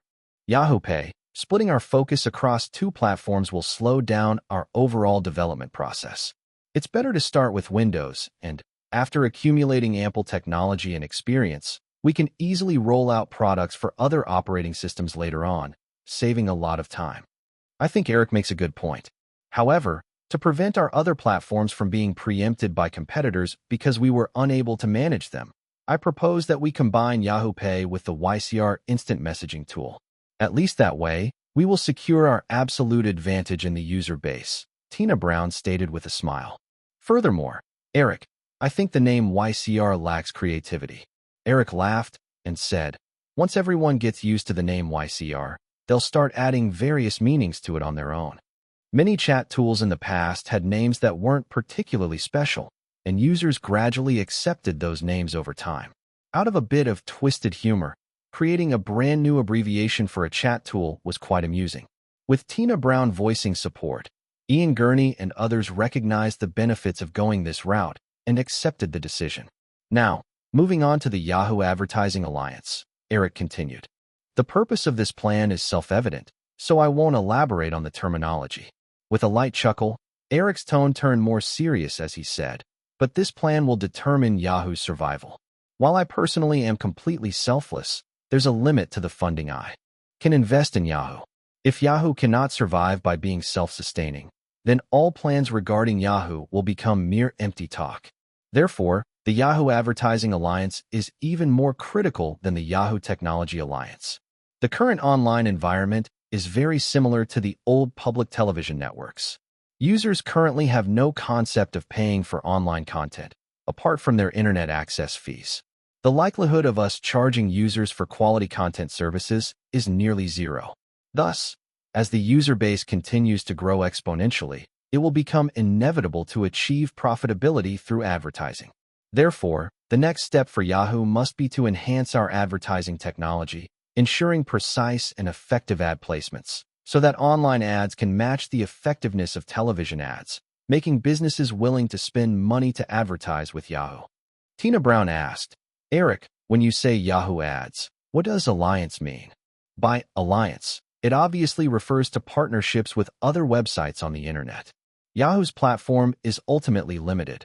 Even if we have over 1 million or 10 million pages of our own content in the future, it still pales compared to the vast web space. Most websites on the internet aren't capable of running ad operations. What we need to do is unite all these millions of smaller sites to consolidate advertising efforts. These small sites can earn revenue through ad-sharing agreements. This is a win-win solution, and Yahoo will be the biggest winner among them. Chris had been quietly listening to Eric's explanation and couldn't help but speak up for the first time. Eric, even if technically you can realize the alliance plan, does uniting these small websites with little traffic really make sense? Chapter 607, 608. A joke. Eric heard Chris's question and smiled faintly. He picked up a pen and casually sketched a simple diagram of the long-tail theory on the writing board. With a confident tone, he stated, "Of course it makes sense, and it's significant. Everyone knows there are many B-movie companies in Hollywood, right?" Although the others were unsure why Eric suddenly brought this up, they nodded and curiously looked at the simplistic diagram he had drawn. Eric finished illustrating the long-tail theory, which companies like Google, Amazon, and Netflix relied on in the original timeline. He said, "Take some B-movies in Hollywood as an example. The revenue structure of B-movies resembles this chart. We can call it the long-tail chart. The head of this chart represents the box office revenue of a B-movie that is fortunate enough to reach theaters. This part accounts for the majority of the area of the long-tail chart. For a B-movie that typically costs only a few million or even hundreds of thousands to produce, getting into theaters usually leads to a decent profit. However, most B-movies find it hard to get theatrical release, which leads the average person to think that B-movie companies struggle to survive. But that's not the truth. Many B-movie companies thrive. Their survival strategies are like this diagram." As Eric spoke, he drew a dashed line through the biggest section of the chart and marked an X, then quickly cut out sections of the tail area with vertical lines while annotating and explaining, as shown in the diagram. Even if they can't secure the largest profits from the head, they can still gain income comparable to that area through home video distribution, cable television rights, and vast overseas market rights sales. Just think about it. A B-movie that costs $2 million can recoup a significant portion of its production cost in the US. But overseas, even the bundled rights sales can yield substantial income. Selling for $200,000 in the UK, $150,000 in France, followed by Italy, Germany, Spain, and Portugal. After Europe, there's the equally vast Asian market and relatively wealthy countries in Latin America and Africa. All these scattered revenues can add up to make a small company quite profitable. He paused, setting down the pen and looking at the others present. "So, do you see what I'm getting at?" Chris appeared to ponder seriously, while Tina Brown, more familiar with Hollywood, countered, "Eric, I think few small B-movie companies have the kind of extensive channels you mentioned, aside from the big 7 Hollywood studios. This ideal state seems non-existent. But it's a fact that production companies like Roger Corman's have thrived in Hollywood through the distribution methods I just mentioned, isn't it?" Eric replied, smiling. "And I'm only using this idealized example to demonstrate Yahoo's future profit model." As an outstanding finance graduate, Chris quickly grasped Eric's point. "Eric, I think I understand what you're trying to express. You mean if the sales channels for a product are extensive enough, even if the profits from those channels are minimal, they can still accumulate into impressive figures." Bingo! Eric raised his right hand, attempting to snap his fingers, but failing, much to the light laughter of the group. He lowered his arm and continued. "Considering the current online environment, the entire cyberspace already has hundreds of thousands of websites of varying sizes. If we could develop a simple and client-approved advertising distribution technology and enlist 100,000 decent traffic websites into the Yahoo advertising network, even if each website only generates a trivial income of $10 per month, Yahoo would earn $1 million each month. While that amount would still be far from covering Yahoo's current operating expenses, the recent growth of internet users and websites has been staggering.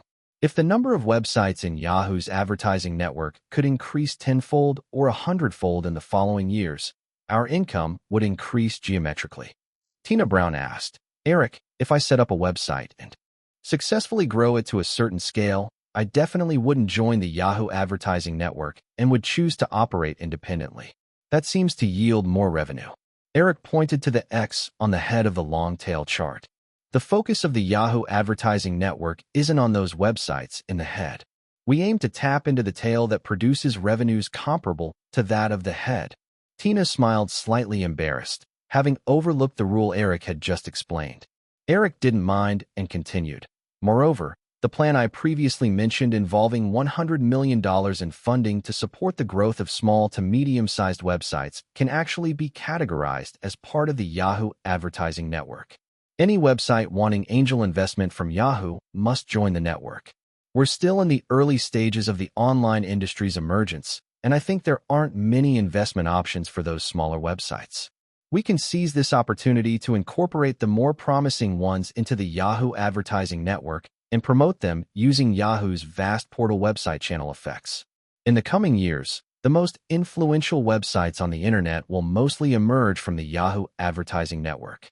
Even if these websites choose to break away later, I'm sure Yahoo will have grown strong enough to explore other profitable channels. The so-called other profitable channels refer, of course, to search engine services. At that moment, Yahoo already had a rudimentary search engine function, but due to the limitations of the internet industry scale, its potential hadn't fully erupted. The original timeline's reason for Yahoo's failure primarily rested in its blind faith in the unshakable position of its portal website, which overlooked the development potential of search engines. Otherwise, with the immense resources Yahoo had at the time, it would never have allowed Google to take its place. But now, Eric certainly wouldn't make such an error. This small executive meeting lasted until 3 p.m. After Eric finished discussing Yahoo's two major development plans, Chris, Ian Gurney, Tina Brown, and others shared their suggestions with enthusiasm. After the meeting, Eric and Chris left the Yahoo headquarters together while Ian and the others remained in the conference room, excitedly discussing topics.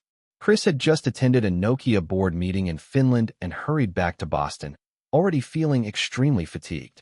Upon arriving at his hotel, he swiftly went into his room for a much-needed nap. After wrapping up the day's meeting, Eric also had little left to do in Boston. Any details for Yahoo's upcoming development could easily be discussed via email. If his meeting with John Chambers and Steve Case went smoothly the next day, Eric could return to Los Angeles. Unlike Chris, Eric still maintained a slightly excited demeanor from the meeting and didn't seem the least bit tired after a full day of discussions. May in Boston showed no signs of summer heat. The afternoon sun was warm and gentle. After seeing Chris back to his room to rest, Eric changed into casual attire and went downstairs to exit the hotel. Having been in Boston for a week, except for the gathering he hosted for all the employees, Eric had limited his activities to the Cambridge Hotel on Massachusetts Avenue and the Yahoo headquarters a few blocks away. Now that he had mostly finished all his tasks, he intended to take a stroll, something he did in every city he visited. Moreover, just less than 2 kilometers west along West Avenue, where it intersected Massachusetts Avenue, was the renowned Harvard Business School. Although Eric had long since lost his admiration for the institution that produced a slew of political and business luminaries, he was still curious. As Eric stepped outside the hotel, Carter Moan appeared right on cue and asked, "Boss, need a car?" Having been neglecting his personal appearance lately, a faint stubble covered Eric's jaw, lending him a more mature vibe. He pulled out a light-colored pair of sunglasses from his pocket and put them on. Given his casual outfit, Eric believed not many people, apart from extremely familiar friends, would recognize him easily.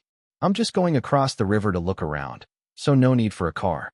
Carter nodded and watched as Eric strolled towards a street corner, resembling a relaxed college student, before following him from a distance with another companion. Turning onto West Avenue, though its name suggested it was a commercial street, it was merely a two-lane asphalt road. Most of the buildings lining the road were classic red brick houses, triggering some of Eric's compulsive tendencies. Brownstone culture thrived in Boston, and these seemingly shabby red brick structures were typically home to well-off middle and upper-class residents, while lower-income communities still resided in cheap wooden houses. After walking a few hundred meters along West Avenue, Eric noticed an ATM next to a supermarket. Realizing he hadn't brought any cash and might need it soon, He headed over to withdraw several $100s with his credit card. Upon exiting the ATM, he saw a lady wearing a light blue jacket, carrying 2 overflowing grocery bags toward a red Ford. She cautiously reached out to open the trunk. Eric approached her and offered, "Ma'am, need a hand?" "Thank you.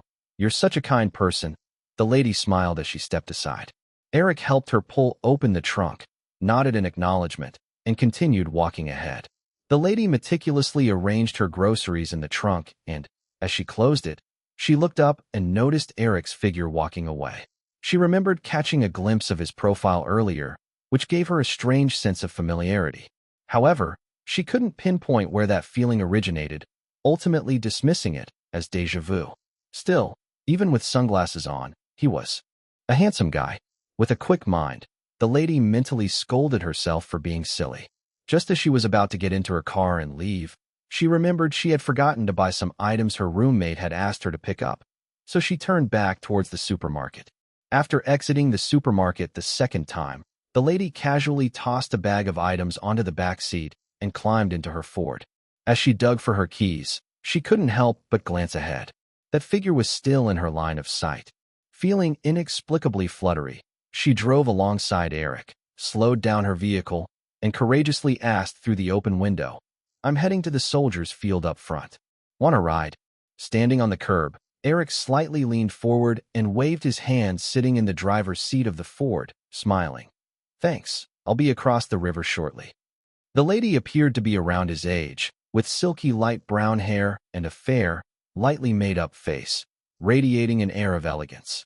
Eric wouldn't have minded an encounter like this in a foreign city, but if he got in the car with this beauty, his bodyguards, Carter and his companion, would surely lose track of him. His bodyguard had previously advised him to avoid actions that might catch them off guard, for his safety. He thought the lady would leave after he declined the offer, but she smiled and said, "Didn't you know? Right across the river is the soldiers' field." Eric paused, honestly shaking his head. He had only glanced at a map to get the Harvard Business School's location and had no idea what the lady referred to as the soldiers' field. "I'm from Los Angeles. Just wanted to check out Harvard Business School. Are you planning to apply to the business school? Perhaps I can show you around," the lady said, her gaze sparkling, still maintaining a slow speed. "By the way, my name is Melanie." Eric had no interest in inventing a fake name or introducing himself. Hearing her accent, he casually shifted the topic. "You're not from Georgia, are you?" "Oh," Melanie replied, surprised. "How did you guess? Does someone in your family enjoy reading Gone with the Wind?" Eric casually asked. "Yes, my dad. My name comes from Melanie Hamilton in Gone with the Wind." "I can't believe you guessed it just from that. That's amazing." "I couldn't have guessed just based on your name," Eric laughed. "The main reason is that I can hear your Georgia accent. I have a friend from Georgia." Actually, the reference to Gone with the Wind was indeed a lucky guess, but the rest wasn't entirely random. Eric felt that this lady named Melanie shared specific phonetic habits with Julia, who also grew up in Georgia. "Haha." Melanie lightly drummed her fingers on the steering wheel, grinning. "I get it. You're referencing the joke about Conan Doyle and the cab driver." Chapter 608, 609. Oh no. After chatting for a bit, a girl named Melanie realized that Eric likely wouldn't take her car. Although she mustered the courage to strike up a conversation with the guy for the first time, and it ended in failure, Melanie politely said goodbye to Eric and drove away. As the red Ford sedan passed over the Charles River and moved a few yards ahead, Melanie turned down a side road and parked in the spacious lot in front of Harvard Business School. She pulled out the everyday items she had bought from the trunk and wandered toward an apartment building on the east side of the lot, her mind still lingering on the image of that guy. It felt oddly familiar, and this time she was sure it wasn't just déjà vu. She had definitely seen him before. Reaching her third-floor apartment, she placed the shopping bag on the coffee table in the living room. It was only then that she noticed a copy of Business Week sitting nearby, and she suddenly remembered. Picking up the magazine, she began flipping through it. Business Week was bought by Melanie's roommate, a petite girl from an aristocratic family in England who often flipped through magazines to look up about a certain Hollywood big shot. Melanie even teasing her for being a bit of a fangirl. After flipping a few pages, Melanie quickly found a spirited photo of Eric at the press conference announcing Firefly's acquisition of ABC. She blocked out Eric's eyes with her hand and imagined him dressed in that casual outfit he wore earlier, before throwing the magazine back onto the coffee table and leaning back on the sofa, muttering to herself, "So it was Eric Williams. No wonder he wasn't eager to introduce himself." Thinking back to times she had caught her shy roommate secretly checking out Eric Williams' news, Melanie felt a twinge of guilt. She remembered fondly their brief meeting. Even though Eric had refused to introduce himself, his gentlemanly act of helping her open the trunk and his casual humor showed he was definitely a charming guy. Maybe if he had actually gotten into her car and revealed who he was, she would have had a hard time resisting his allure knowing exactly who he was. She couldn't help but mutter, if that fangirl knew Eric Williams was in Boston, she would be thrilled. Yet, Melanie also realized her roommate had no connection to Eric Williams. This thought made her hesitant, or perhaps a bit jealous. Genuinely, she didn't want to share this with her. Imagining her roommate like a little mouse sneaking glances at Eric's news while she had actually met the man on a street corner filled her with a faint sense of superiority and satisfaction. Eric looked at the roadside markers and figured out that the Soldiers Field Melanie had mentioned must be the residential area just east of the Harvard Business School. After making his way to the Harvard campus, he wandered aimlessly for a while, taking in the tree-shaded buildings. He sat down on a bench at an intersection near one of the academic buildings, casually observing small groups of students, some of whom occasionally threw curious glances his way. Any place that had once seemed mysterious lost that allure when one was actually there. Feeling a bit disinterested, Eric sat for a while, realizing he was getting hungry and about to head off to find a restaurant, when he heard a conversation coming from a couple walking by. "Caroline, I got tickets for the early screening of The Mummy from Universal. Nicole Kidman stars in it. Want to join me tonight?" "Thanks for the invite, Howard, but I'm sorry, I'm not a Nicole Kidman fan," replied a girl's voice with a clear British accent, polite yet still a bit coy in her rejection. The mention of Caroline sparked Eric's attention, turning his head to see a petite figure walking alongside a tall guy, suddenly unsure whether to greet her or not. He had once felt the weight of Caroline's affections and didn't want this enchanting, innocent girl to be caught up in the chaos of Hollywood. So he had pushed her back to her original path. Yet, here they were, unexpectedly meeting again less than a year later.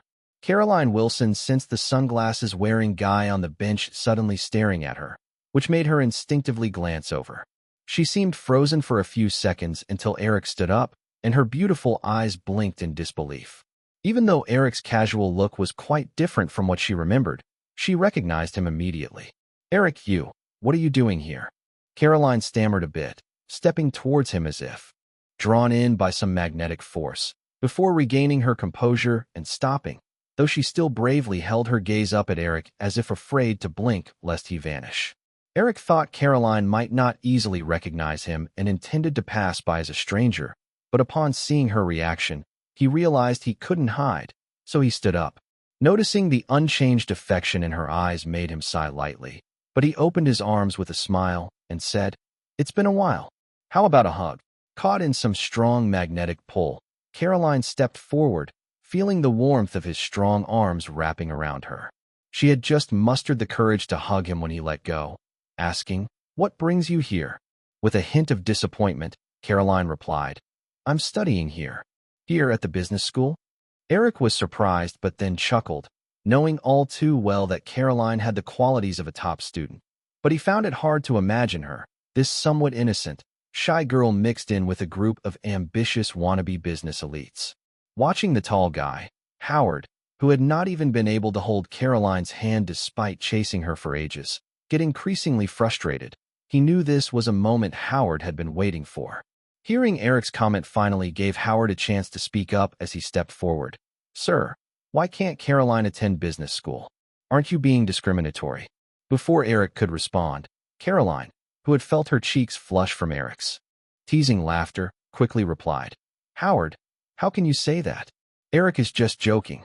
Since his rebirth, Eric had grown to dislike it whenever someone carelessly threw around the term discrimination like that, especially in Hollywood, where the concern for racial biases had led to a situation where many black actors found themselves only playing good roles.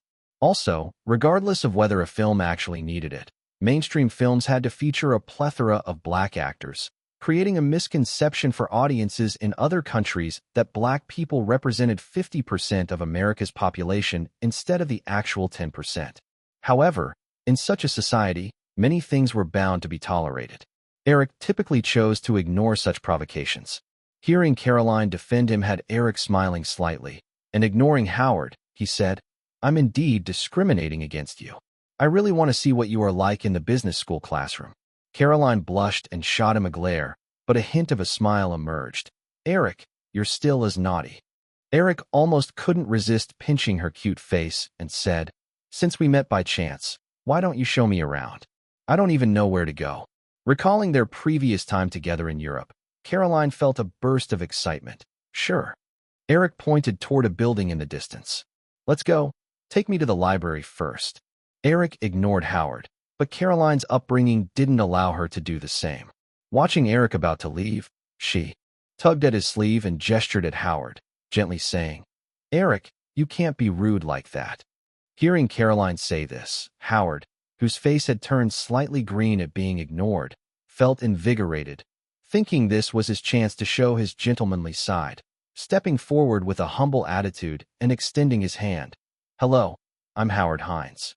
Although he tried to sound polite, there was an undeniable air of arrogance when he stated his last name.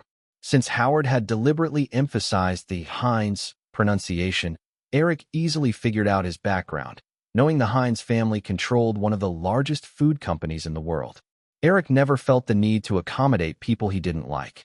And these days, there weren't many who felt they could draw a sense of superiority from being around him, especially not Howard. Since he hadn't recognized Eric yet, he wouldn't mind introducing himself. With his sunglasses removed, Eric reached out for a handshake. "Hello, I'm Eric Williams." Walking alongside Eric down the tree-lined path, Caroline grinned, recalling Howard Hines's nearly falling over in shock after hearing Eric's introduction. She could no longer maintain her ladylike demeanor and suddenly burst out laughing. Noticing Eric watching her, Caroline blushed and said, "Eric, Howard has always been the most proud one in our class. You probably bruised his ego." Eric adjusted his slipping sunglasses, continuing forward as he replied, "If he sources his self-esteem from his family's name, then he ought to brace himself for those who have more power than his family." Caroline was matching Eric's pace, gazing up at him with slight admiration, and added, "There aren't many people as amazing as you." Eric asked, "Didn't you say that Harvard Business School had tons of wealthy kids?" "There are some, but not as many as you'd think. Like in our class, half had to take out loans just to get their MBA. They all work very hard." Only then did Eric remember to ask, "Then what about you? Shouldn't you be at Cambridge instead?" "Rachel said if I don't do things I'm scared to do, I'll just end up living like other rich girls. So I came to Harvard to pursue my MBA," Caroline explained, though her gaze flitted around, unwilling to meet Eric's eyes. Eric was aware that a big part of why she had come to the States was because of him.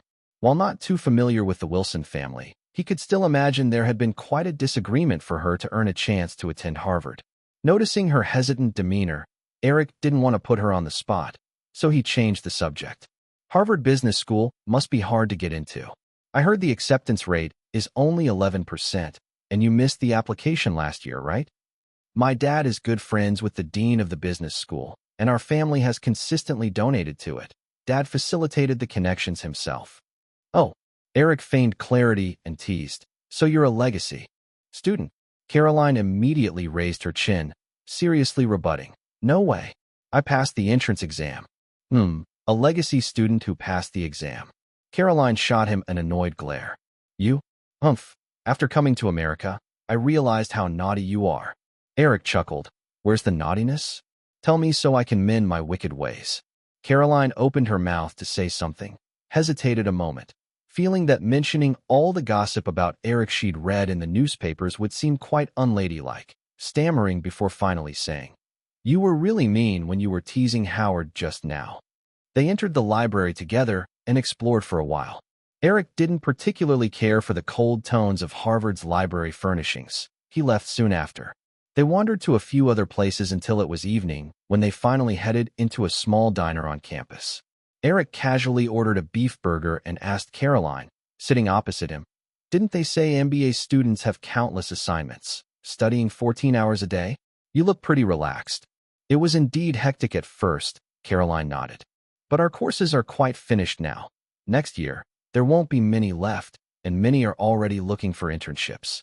Thinking of the upcoming summer break, Eric suddenly realized students in the U.S. would already be on summer vacation starting in May, and today was already May 18th.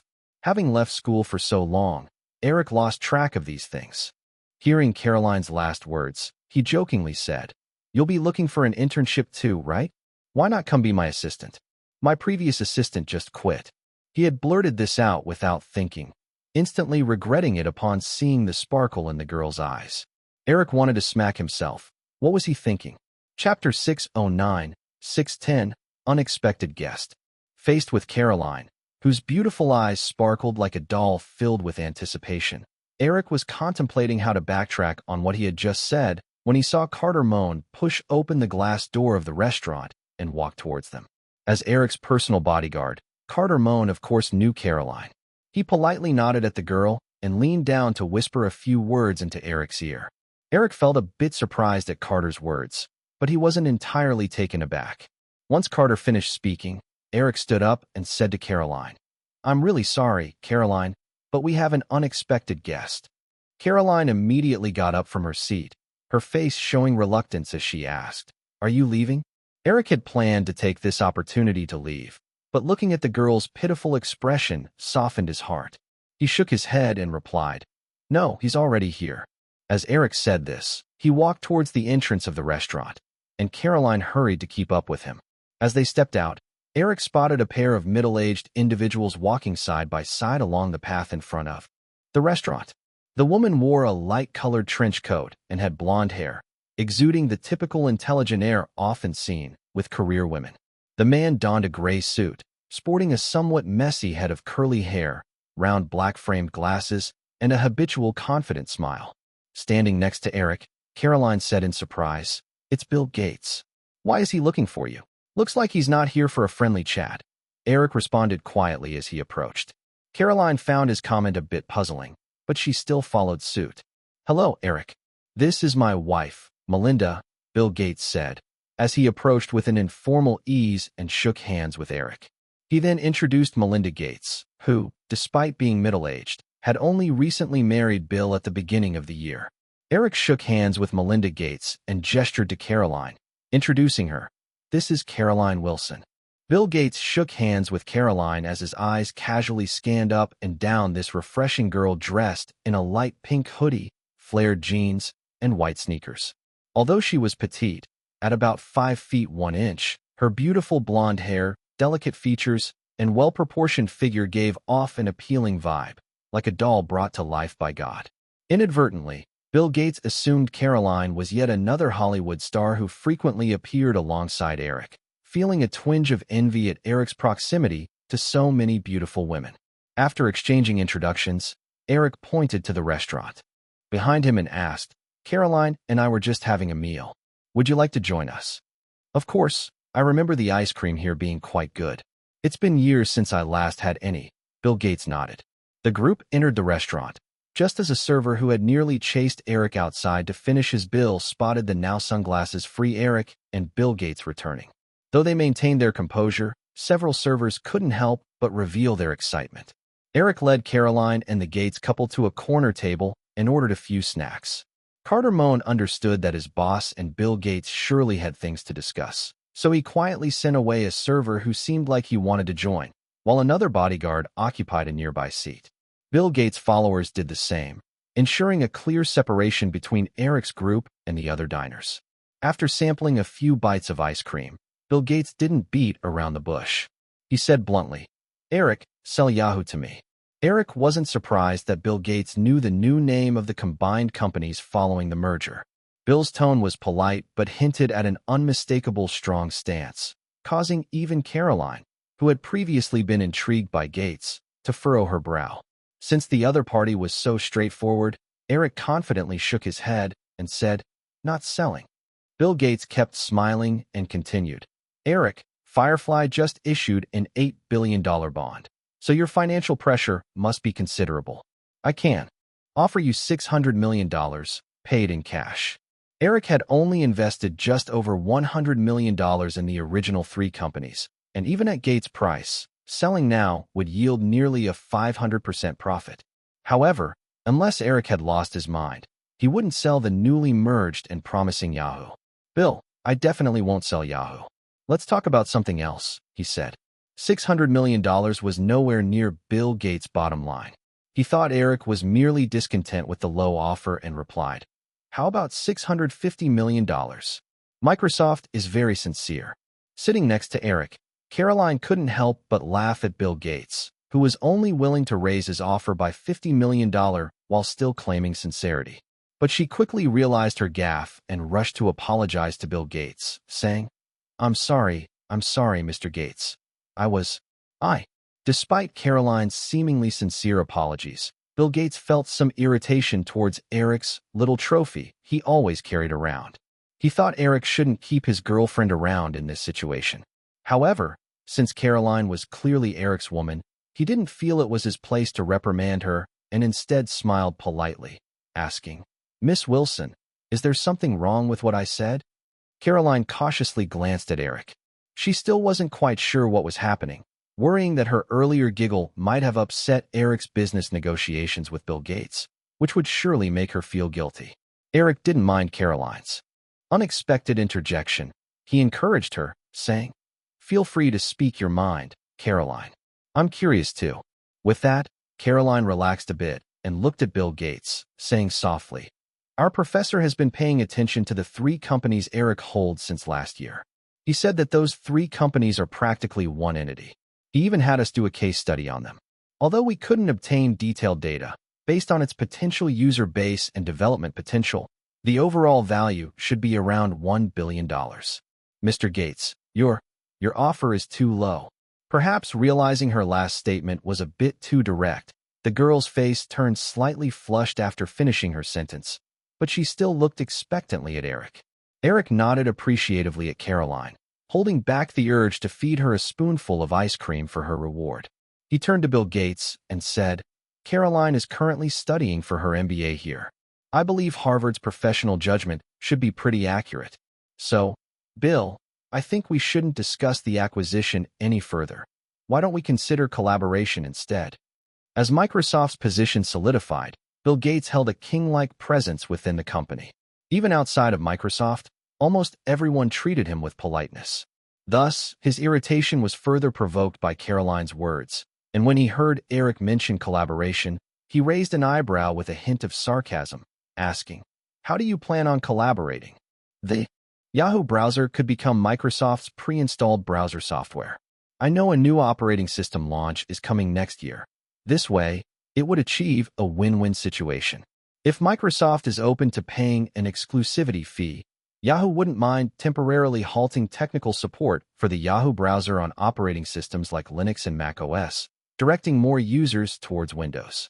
In Bill Gates' view, it had always been Microsoft's applications encroaching upon other operating system platforms. There had never been a precedent for an external application to be used as Microsoft's pre-installed software, let alone having the audacity to demand an exclusivity fee. That was simply dreaming. Facing such a naive proposal from the young man, Bill Gates chuckled and shook his head. Eric, you do so well in Hollywood. Why don't you put that energy into the media industry? Eric smiled back, refuting, Isn't Microsoft also eyeing this new field of online businesses? Bill Gates fell silent for a moment, regaining his composure as he looked intently at Eric and said earnestly, Eric, although your browser software currently occupies the market, Microsoft can also create browser software. And don't forget, I own the most widely used operating system platform in the world, on which I set all the rules. That statement was undoubtedly a naked threat.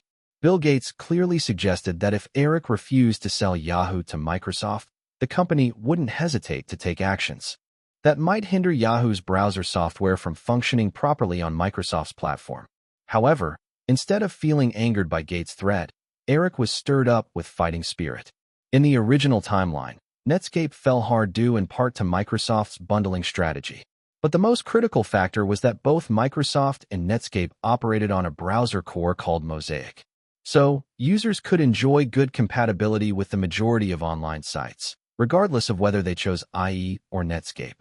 This addressed the biggest obstacle Microsoft faced in promoting IE on the Windows platform. However, in this timeline, Eric had launched a brand new IE browser a year earlier and captured the market for browsers for free.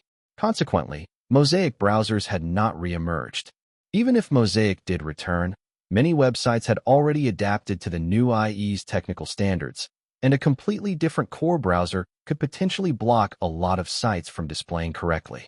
Therefore, Mosaic browsers would find it hard to promote themselves again. What Microsoft faced henceforth was this issue. Unless they completely disregarded legal risks and extensively used new IE patents, it would be challenging for them to bring a mature browser to market for years to come. Eric looked at Bill Gates, who seemed to be waiting for his final answer, chuckling softly as he leaned slightly forward, pressing his fingers against the table and saying, "Bill, I was checking the technical patent list of browser companies the other day and noticed that, unknowingly, they have accumulated 337 patents related to browser software and its peripheral technologies.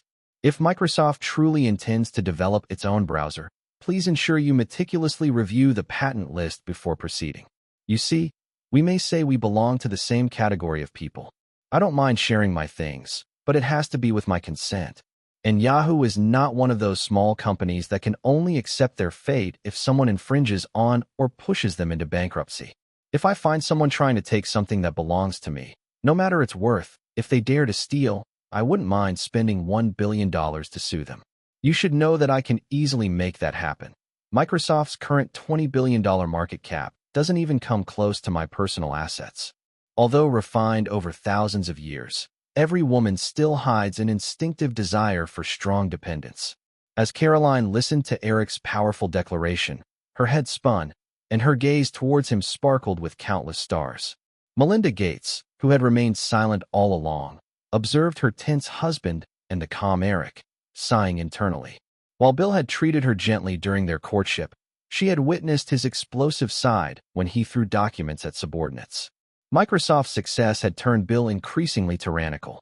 Eric's openly declared wealth surpassed Bill's by twofold, and she thought he would be even more aggressive. But at this moment, the maturity displayed by these two men was vastly different. The less than 25-year-old Eric had remained composed throughout the exchange, making his forceful statements as casually as if he were chatting with friends. Seeing the two men caught in a stalemate and Caroline, who was fixated on Eric without uttering a word, Melinda Gates finally decided to break the tension. She spoke softly. "Eric, why don't we forget about what has been said and talk calmly? We genuinely want to collaborate." "Of course, that's not an issue." Eric nodded and smiled, playfully pinching Caroline's cheek. This little woman innocently displayed her charms, irresistibly teasing an old guy, which was simply too detestable and unbearable. How could he not punish her a little to ease the rebellion? Feeling Eric's slightly rough fingers touch her, Caroline squealed, finally realizing what happened, and bashfully lowered her head in embarrassment, not daring to meet anyone else's gaze. With his wife easing the tension, Bill Gates calmed down, and he realized that while Yahoo's scale couldn't compete with Microsoft, Eric wasn't one of those tech entrepreneurs whom Microsoft could easily bend. Although he felt a bit resentful, Bill Gates understood that he needed to make the most beneficial choice for Microsoft to ensure its absolute leading position. Chapter 610, 611. High Risks. Before 1995, Microsoft had already begun to establish its dominance in the operating system software market, yet its annual revenue was only around $2 billion. Meanwhile, its main competitor, Apple, was also achieving annual revenue above $1 billion. Comparatively, Microsoft didn't hold an absolute advantage. Windows 95 was still over a year away from release. Although the internal team at Microsoft was very optimistic about the new operating system, perhaps no one in the world, except for Eric, could predict how Windows 95 would completely turn the tide. At that moment, in a small restaurant near the Harvard Business School library, a composed Bill Gates knew that while Yahoo seemed like a defenseless little lamb in comparison to Microsoft, there stood behind that lamb a beast, even fiercer than Microsoft at that time. Bill Gates quickly dialed back his earlier hardline stance, displaying the shrewdness typical of business negotiations, and said, "Eric, I could consider your suggestion about pre-installing Internet Explorer on Windows. It's all set for the Yahoo browser, and I'm sure you already know I just integrated 3 companies." Eric replied, catching Bill off guard with the sudden interjection. Bill Gates felt some irritation at Eric's abrupt input, but remained patient. "All right, the Yahoo browser must operate exclusively on Windows if it wants to become pre-installed software."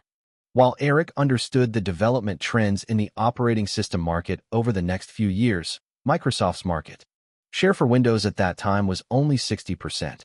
Mac, Unix, and even original DOS were still widely in use.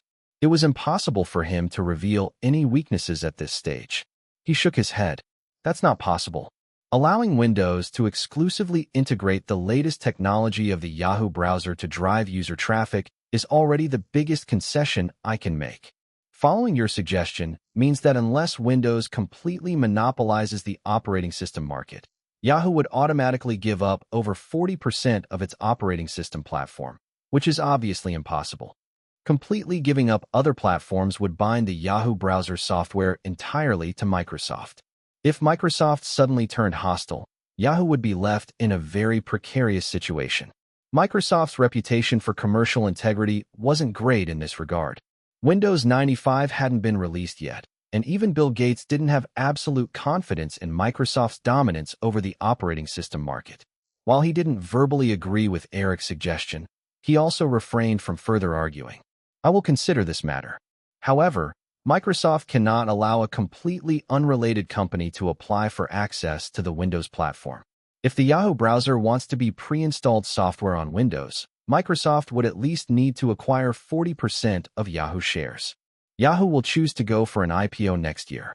If I sell 40% of the shares to Microsoft, you'll become Yahoo's largest shareholder. That's no different from selling Yahoo to Microsoft." Eric quickly shot back. "Moreover, the offer from Microsoft now is far below my expectations." Initially, Eric planned to flatly refuse the request for equity shares, but as he spoke, a sudden thought flashed in his mind. He decided to dangle a nice bait in front of Bill Gates. "I can promise to give Microsoft the option to buy 30% of Yahoo's shares, not right now, but with the option to acquire those shares 5 years from now. 5 years later, Microsoft can decide whether to purchase the 30% of Yahoo shares based on Yahoo's market value at that time, with cash or stock exchange, whatever they prefer." Bill Gates quickly calculated in his mind. He was very optimistic about Yahoo, but didn't believe it could surpass Microsoft in 5 years. Internally, Microsoft estimated the value of Yahoo to be between $800 million and $1 billion. Even at best estimates, if Yahoo's market value increased tenfold in 5 years, Microsoft would still only need around $3 billion to acquire 30% of its shares. Given that Microsoft had an annual market value increase of over 30% at that time, their market capitalization could potentially rise to $80 to $100 billion in 5 years. By then, $3 billion wouldn't seem like much for Microsoft, and acquiring a 30% stake in Yahoo would make it their largest shareholder. After that, taking over Yahoo through a hostile acquisition would become much easier. Eric observed Bill Gates closely, noting that his expression gradually relaxed, and perhaps he had thought of something advantageous as a proud smile formed on his face. Eric realized that Gates had already stepped into the trap he had laid. Feeling confident in his plans, Bill Gates stated, "Eric, I can consider that, but Yahoo must grant Microsoft access to some of its browser software patents." "If you insist, that's of course not a problem." Eric seemed more conciliatory now, asking, "Anything else?" "That's all for now. If I think of anything additional, we can add it during formal negotiations." "Okay," Eric responded. "Since you've made your conditions, I'll lay out mine. If we can cooperate, we can overlook details like exclusive licensing fees. However, Yahoo must ensure that the version of the Yahoo browser on the Windows platform consistently leads over other platforms. But Microsoft must also guarantee that within 5 years, it won't launch its own browser software." Eric planned for Yahoo's technical software to take precedence on the Windows platform, so letting Windows possess the latest technology of the Yahoo browser didn't require any adjustment on Yahoo's part. If anything, it could serve as leverage for some benefits. Bill Gates suddenly thought that Eric was still a bit naive. Once Yahoo entered the capital market, in 5 years, it would essentially belong to Microsoft. Furthermore, 5 years was ample time for Microsoft to thoroughly understand all the technical details of the Yahoo browser and develop alternative technologies. By then, even if things changed, Microsoft could unhesitatingly oust the Yahoo browser from the Windows platform. Yet, being the cautious businessman he was, Bill Gates didn't immediately agree. Although he felt there wasn't much risk involved, he planned to take these terms back to Microsoft's Strategic Development Department for further analysis. He continued with a vague response. "No problem, I will consider it." Eric didn't engage in the same level of calculation as Bill Gates and dismissed his "let's consider it" rhetorical games. They both understood that until a formal contract was signed, none of the promises held any legal effect. Moreover, Eric was well aware that as the new century approached, browser software would increasingly serve as a subsidiary service to internet giants, weakening their role compared to the 1990s. Besides, in the original timeline, while Microsoft had dominated the browser market initially and maintained a large market share, its internet business was still getting trounced by Yahoo, Google, Amazon, and others, hardly generating any profits. Even the once outstanding MSN online service ultimately shut down. Having established the general intent to cooperate, the sky had completely darkened outside, and both parties felt no reason to linger any longer in the small restaurant. When they parted, Bill Gates expressed a desire to visit Yahoo's headquarters next day. Eric had plans to host John Chambers and Steve Case the following day and didn't want Gates' involvement, concocting a reason to excuse himself until 2 days later. As he watched Gates and his wife drive away in their luxury car, Eric strolled a few steps toward a quiet patch of grass, pulled out a pack of cigarettes from his pocket, lit one, and casually sat on the grass. In the darkness, he surveyed the occasional pedestrians, feeling curious. It puzzled him that despite both he and Bill Gates having revealed their identities, there was no crowd gathering around them. Caroline, who had been tagging along like a little shadow, settled next to Eric. Initially intending to remind him not to smoke on campus, she hesitated, noticing that Eric seemed deep in thought, and decided not to interrupt. Watching the sparks bobbing in Eric's hand, she felt an initial worry that he might drop the cigarette, but carelessly. But soon, she thought if he did, she could just pick it up for him, and the thought of doing something small for him brightened her mood significantly. Recalling his discussion with Bill Gates, Eric recognized that even though they had roughly reached some cooperation intentions, the specific contractual terms would inevitably adjust in future negotiations. The biggest risk in this cooperation was probably that 30% purchase option, which was the largest bait he had thrown out to Bill Gates. If Bill Gates could figure it out, Eric certainly could too. However, having strategically prepared for 2+ years and wielding the prophetic advantage of being a time traveler, Eric felt that if 5 years later, the internet wave didn't catapult Yahoo's market value beyond Microsoft's reach, he could simply sell Yahoo and return to Hollywood. As for the other matters, Eric wasn't overly concerned. Bill Gates, who made his fortune through software, was still most concerned about browser software. Eric could see that even if the Yahoo browser were completely free, it would significantly bolster Windows promotion, which explained why Gates was so eager to rush in and obtain Yahoo before the launch of Windows 95. The reality of the original timeline had already shown that holding the dominant position in browser software didn't necessarily confer any advantages for Microsoft's internet business. The choice to partner with Microsoft stemmed not only from Eric's desire to leverage the upcoming Windows 95 launch to promote the Yahoo browser, but also from his fear that Microsoft might use its market advantage to produce a new browser with distinct technological standards, undermining the internet industry's development. In the original timeline, Microsoft's IE and Netscape browser used the same Mosaic kernel, but created various different peripheral technical standards, leading to a series of website compatibility issues. If Microsoft were to launch another browser with an entirely different web decoding kernel now, the incompatibilities would become even more severe. Eric didn't want to engage in a long-standing technical standards war with Microsoft. That would lead to mutual destruction.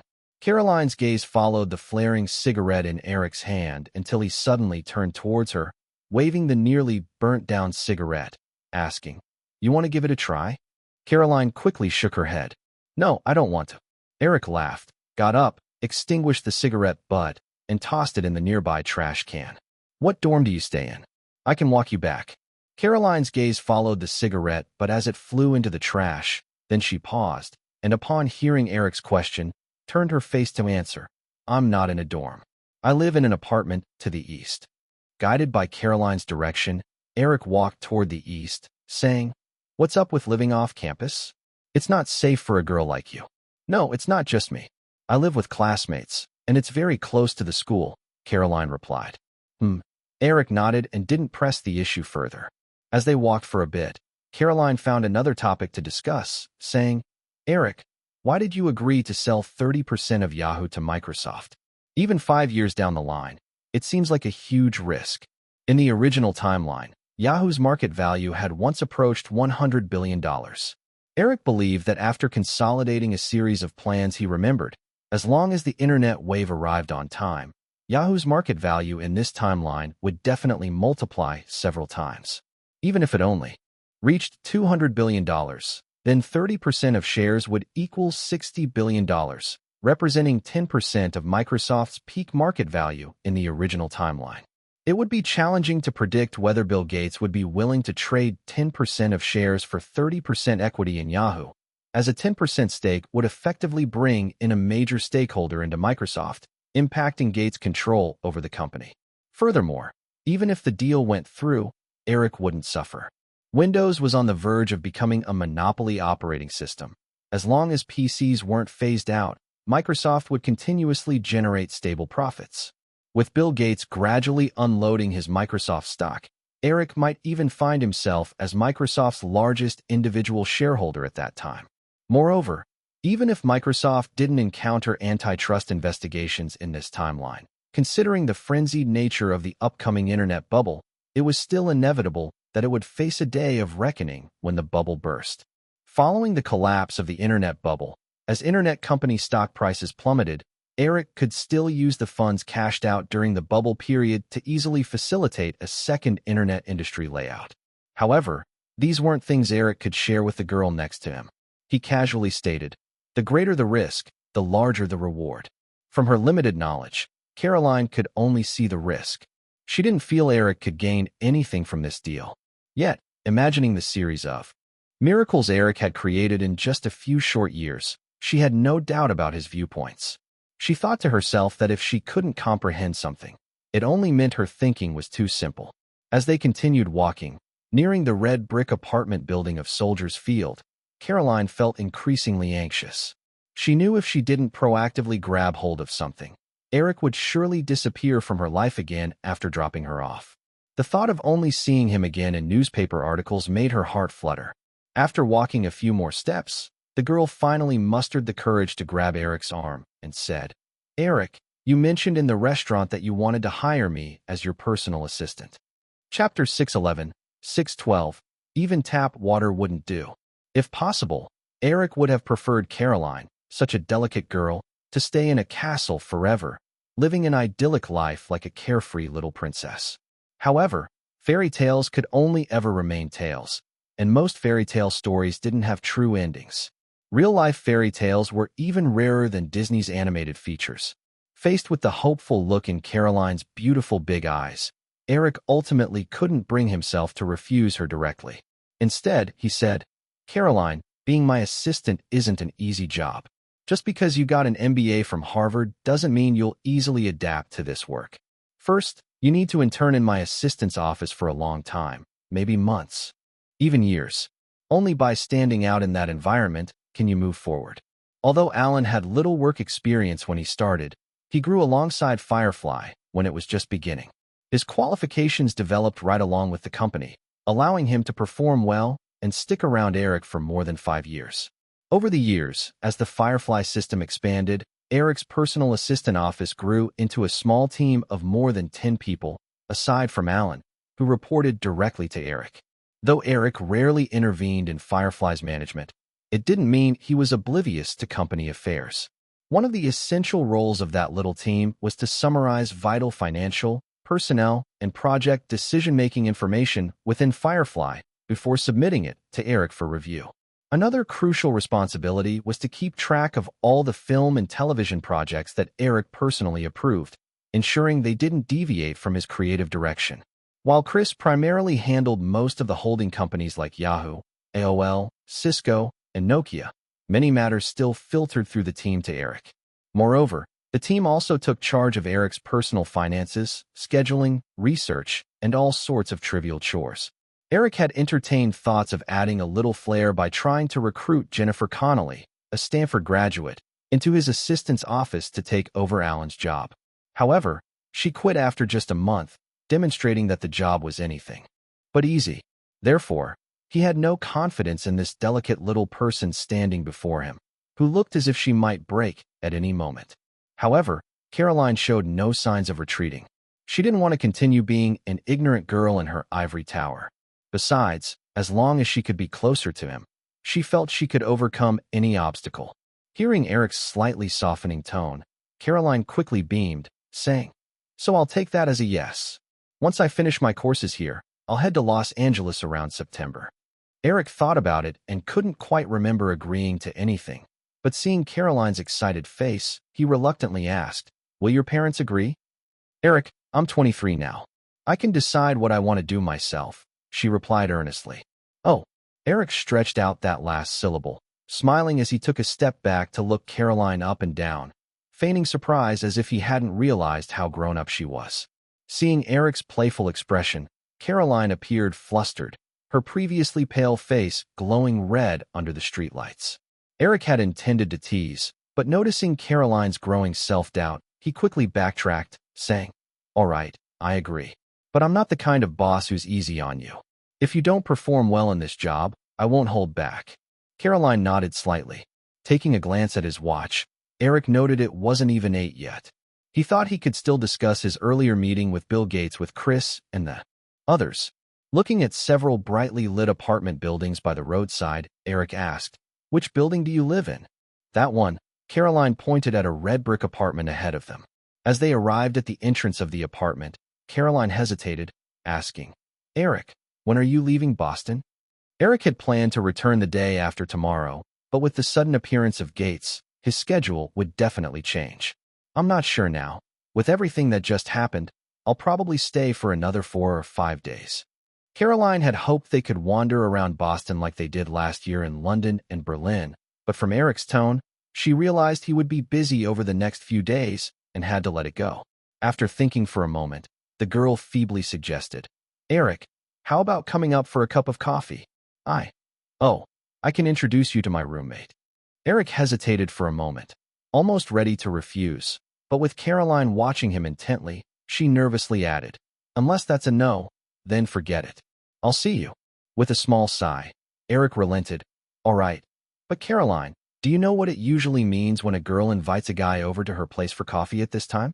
Caroline paused, recalling fragments she had read in books or seen in movies, her face immediately turning crimson.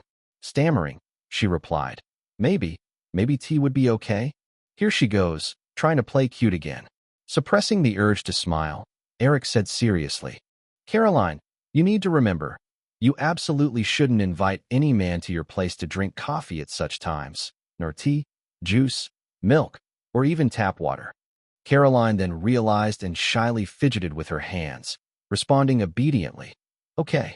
As Eric walked into the lobby of the apartment building, Caroline noticed the little flag on her mailbox was up. Excitedly, she walked over and pulled out a letter, waving it at Eric and sharing her little secret. "Eric, my aunt wrote to me again." Eric laughed as he walked to the stairs, replying, "Looks like your aunt treats you better than your parents do." "Not really," Caroline replied while fiddling with the envelope. Feeling something that seemed like photos inside, she hurriedly tore it open. "It's just that my aunt has lived in Greece for many years.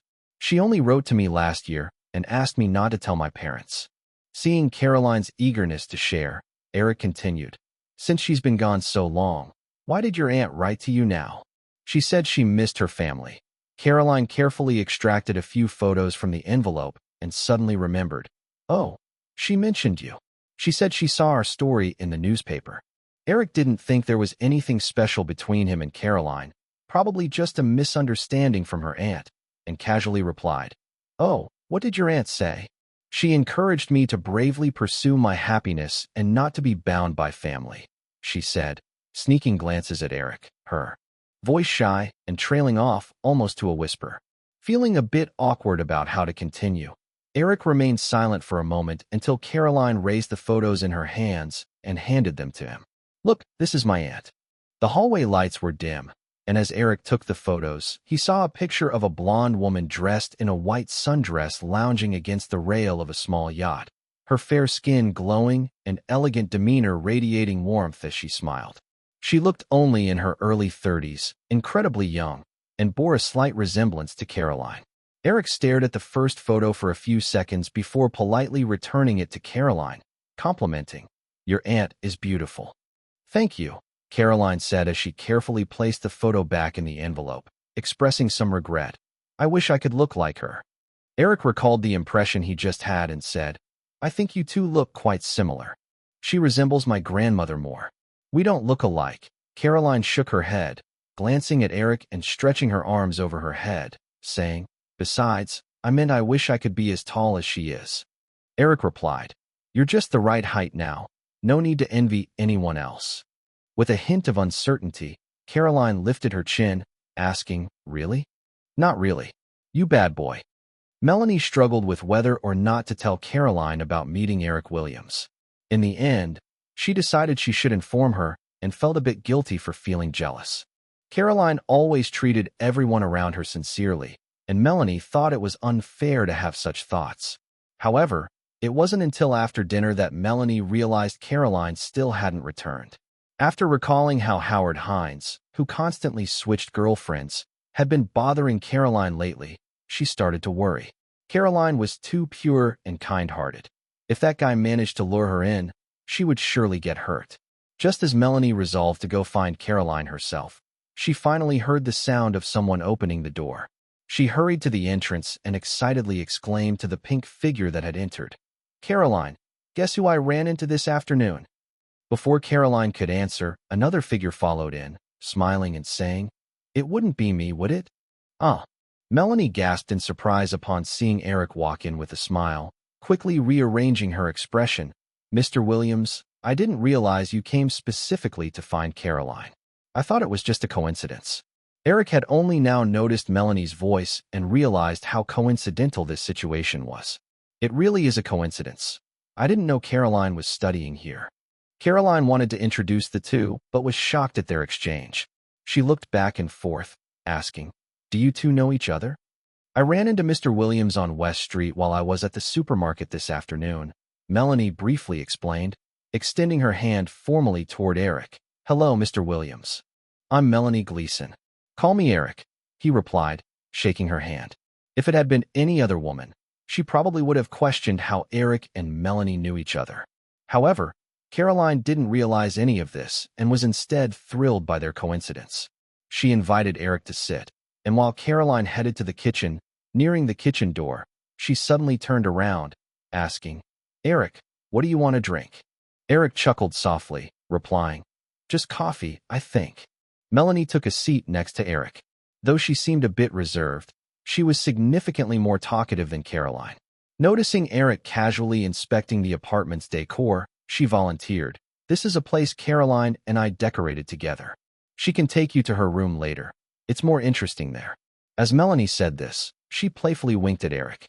Eric was not clueless as to what Melanie meant, but just then, a little head popped out from the kitchen. "Eric, you can't go into my room. That would be so rude." Upon hearing Caroline say this, Eric understood what it meant. After all, a girl's room generally contained personal things related to her. "Don't worry, Caroline. I won't do that." Caroline indeed felt relieved and busily resumed her tasks without hesitation. Melanie laughed silently and pointed subtly at a door on the left side. Eric simply smiled and shook his head. Melanie was just joking when she asked, "Eric, did you come to Boston to deal with those companies on Massachusetts Avenue?" "Yeah." Eric recalled Caroline mentioning that their instructor had taken these 3 companies as case studies. He glanced at a nearby photo of Caroline and Melanie beaming on a bridge and thought to ask, Caroline mentioned this afternoon that you guys analyzed those 3 companies as case studies. What do you think of their situations? Though Melanie didn't understand why Eric was suddenly questioning her, she realized that it could only lead to something good. After considering it, she replied, I believe you shouldn't treat them as 3 separate companies. Especially in the future, if they continue with their current statuses, as the user bases of these 3 companies grow, there will be increasing management and technical conflicts, slowing down the growth of all 3. Only by merging can they address these synergy issues. Additionally, during our investigation, while we didn't acquire specific data, we realized these 3 companies have reached a terrifying number of users, and there's no sign of slowing down. If they can't successfully transform commercially, with the rapidly increasing operational costs, I think even you might find it hard to shoulder such a huge expense. Chapter 612, 613. Can't afford it anymore. After saying this, Melanie suddenly realized that if she could think of these things, Eric must have considered them as well. Even if he hadn't, the business elites surrounding him surely would. Seeing Eric nod slightly, she smiled and asked, Eric, you came to Boston to resolve these issues, right? Last week, I just merged 3 companies into a brand new Yahoo network. When Melanie heard Eric mention the name of the new company, she looked surprised. Many people predicted in class that the Yahoo portal would be the focus of the 3 companies, and it seems that's indeed the case. Eric continued, What are your thoughts on business transformation? Melanie replied, As for product placement and membership services, those are the only 2 ideas I can think of for now. Additionally, I don't support the free strategy for the IE browser. If we charged for it, although the user growth wouldn't be as rapid, the revenue would be sufficient to sustain the operations of all 3 companies. Eric, may I know why you chose this path? The IE browser currently has no competition across all operating systems, so the free strategy seems extremely unwise. That was my agreement with Tim Berners-Lee, the founder of the World Wide Web. 2 years ago, many technical standards for the web hadn't been set yet. I chose to pursue this strategy to tilt the final version of the web's technical specifications toward the IE browser. And since you've recognized that the Yahoo portal is the focal point of the 3 companies, you should understand that the browser software primarily serves as an interface to expand the user base for the Yahoo portal. Consequently, the software's profitability isn't that critical. Melanie recalled that ever since the World Wide Web announced its complete openness to users worldwide last year, many smaller regional networks and paid services had quickly disappeared. The World Wide Web had evolved into a global internet network. By choosing a free strategy to favor the technical standards of the web, Eric had sacrificed short-term profits but gained much more. After all, once standards were set, it was difficult to change them, and Eric held the browser software that aligned with these standards. Over 2 years, his company had undoubtedly built a solid patent barrier. As a result, before anyone could break through that patent barrier, the IE browser would hold a monopoly on internet interface channels. Understanding the pros and cons, Melanie admired the resolve of the young man across the sofa. Honestly, Eric, if I were in your position, even if I understood the advantages of a free browser strategy, I would find it hard to make the same decision. Giving up tens of millions of dollars in easily obtainable profits is something not everyone could do. Although Caroline was busy in the kitchen making coffee, she had been listening in on their conversation. As she entered the living room with a coffee pot to serve the 3, she beamed at Melanie's remark as if it applied to her too. That's why Eric is so impressive.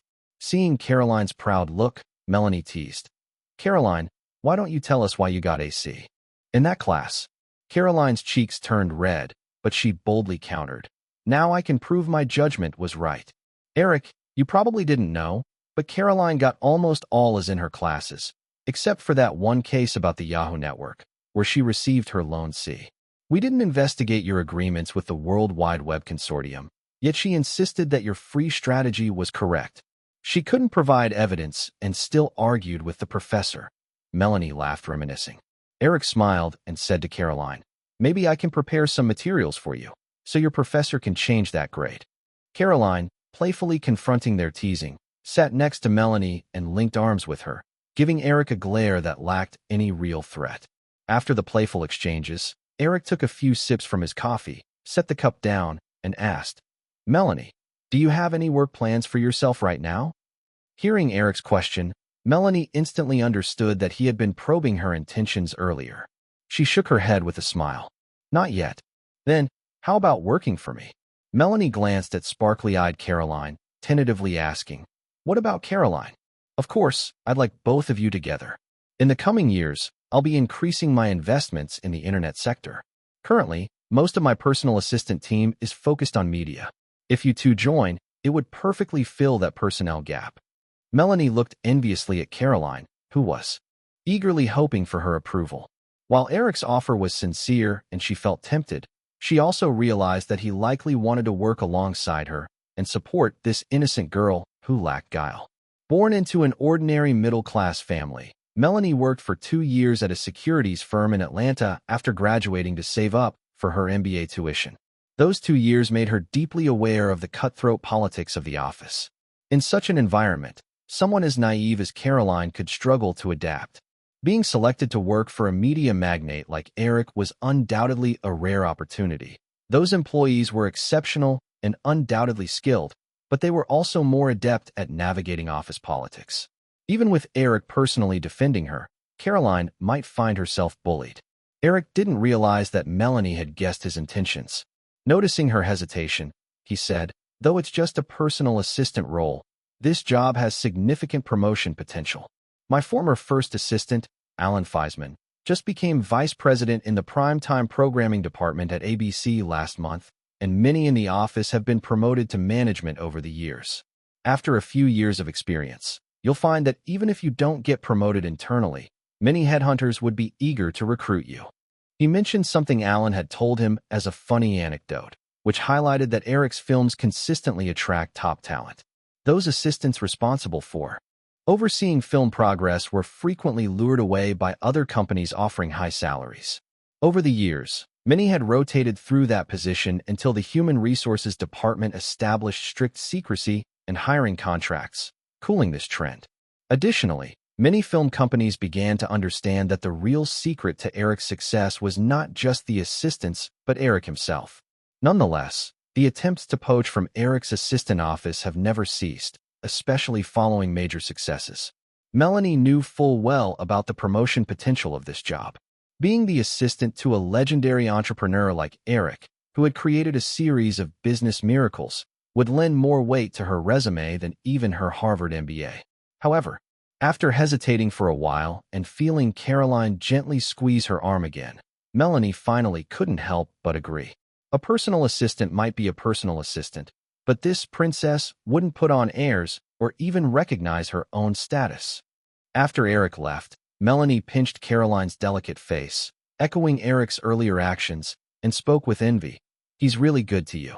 No wonder you silly girl are so devoted. Early in the morning, Eric tidied himself up a bit since John Chambers and Steve Case would be arriving throughout the day. After finishing his morning routine and shaving off several days' worth of stubble, he stood in front of the mirror for a few seconds, staring at his youthful face, feeling an inexplicable sensation inside. Could it be that he looked handsome again? Just when Eric made a joke to himself in the mirror, he heard the doorbell ring. He hurriedly wiped his face with a towel, put on a light gray checkered shirt, and opened the door. He exchanged morning greetings with Chris outside the door, and the two casually chatted as they walked toward the dining room. The breakfast crowd at the hotel was sparse. Just a few days ago, they might have run into Tina Brown, but now that this whirlwind woman had joined Yahoo, she was eager to dive into her work.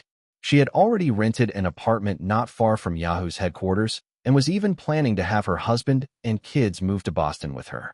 Last night, Eric and Chris had meticulously discussed the potential cooperative intentions for their meeting with Bill Gates and had informed several other heads of Yahoo Network about it via phone. After breakfast, Eric and Chris hurried toward Yahoo headquarters. Just after 8 a.m., Ian Gurney and a few other main executives had already arrived at the office.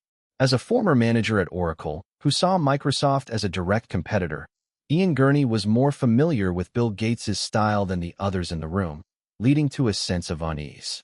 Ian was well aware that if they did not choose to cooperate with Microsoft, Yahoo would certainly end up in opposition to them. And Yahoo had no standing to confront Microsoft at this point.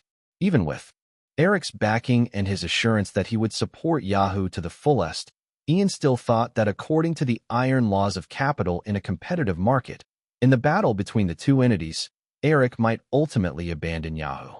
In Ian's view, Eric's business roots lay in Hollywood, and abandoning Yahoo would not inflict much damage on him. Now, while Eric made the choice to cooperate with Microsoft, the agreement was very unfavorable for Yahoo. Yahoo was set to conduct an IPO next year, and, in 5 years, they would need to secure enough development funding through the financial markets, selling no less than 20% of the stock shares. Management would also obtain 20% of the shares. Therefore, Eric's stake as a major shareholder would not exceed 60%. However, if Microsoft secured a 30% option for 5 years, Eric's personal shares would slip below 30%. In Ian's eyes, this approach could be seen as relinquishing Yahoo's control to others 5 years down the line. As a middle-aged man nearing 40, Ian witnessed firsthand the extraordinary growth statistics generated by Yahoo's browser software, portal site, and online mail services. He understood that he could be part of ushering in a new era. So among the people gathered in the conference room, he was the most unwilling to see his hard work amount to nothing. Ian candidly expressed his thoughts to the group, not opposing cooperation with Microsoft, but urging Eric to be more cautious about the terms of the partnership. Eric patiently listened until Ian finished, then sincerely stated, "Ian, do you know why I'm willing to offer 30% of the stock options?" Not only Ian, but also Steve Mitnick and others showed confusion. Only Chris remained somewhat calm, having already known the answer. Eric drew everyone's attention to himself and confidently declared, "Because I never intended to sell any stake to Microsoft." At Eric's statement, the nearby individuals became even more puzzled. After a slight pause, Eric continued, "Yahoo was built from scratch by all of us, and I know everyone feels about it as if it were their own child. I feel the same way, and my expectations for Yahoo are much greater than any of you. The reason I seem to generously agree to sell 30% of the stock to Microsoft in 5 years is that I want Microsoft to realize they can't afford it by then. Achieving this isn't difficult, given Yahoo's current explosive growth.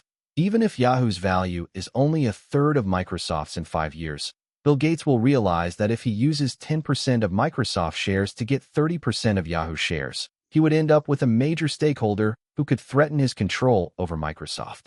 If he still wants to take over Yahoo, he might even find himself inviting trouble by introducing a group of shareholders who may threaten his position. What do you think?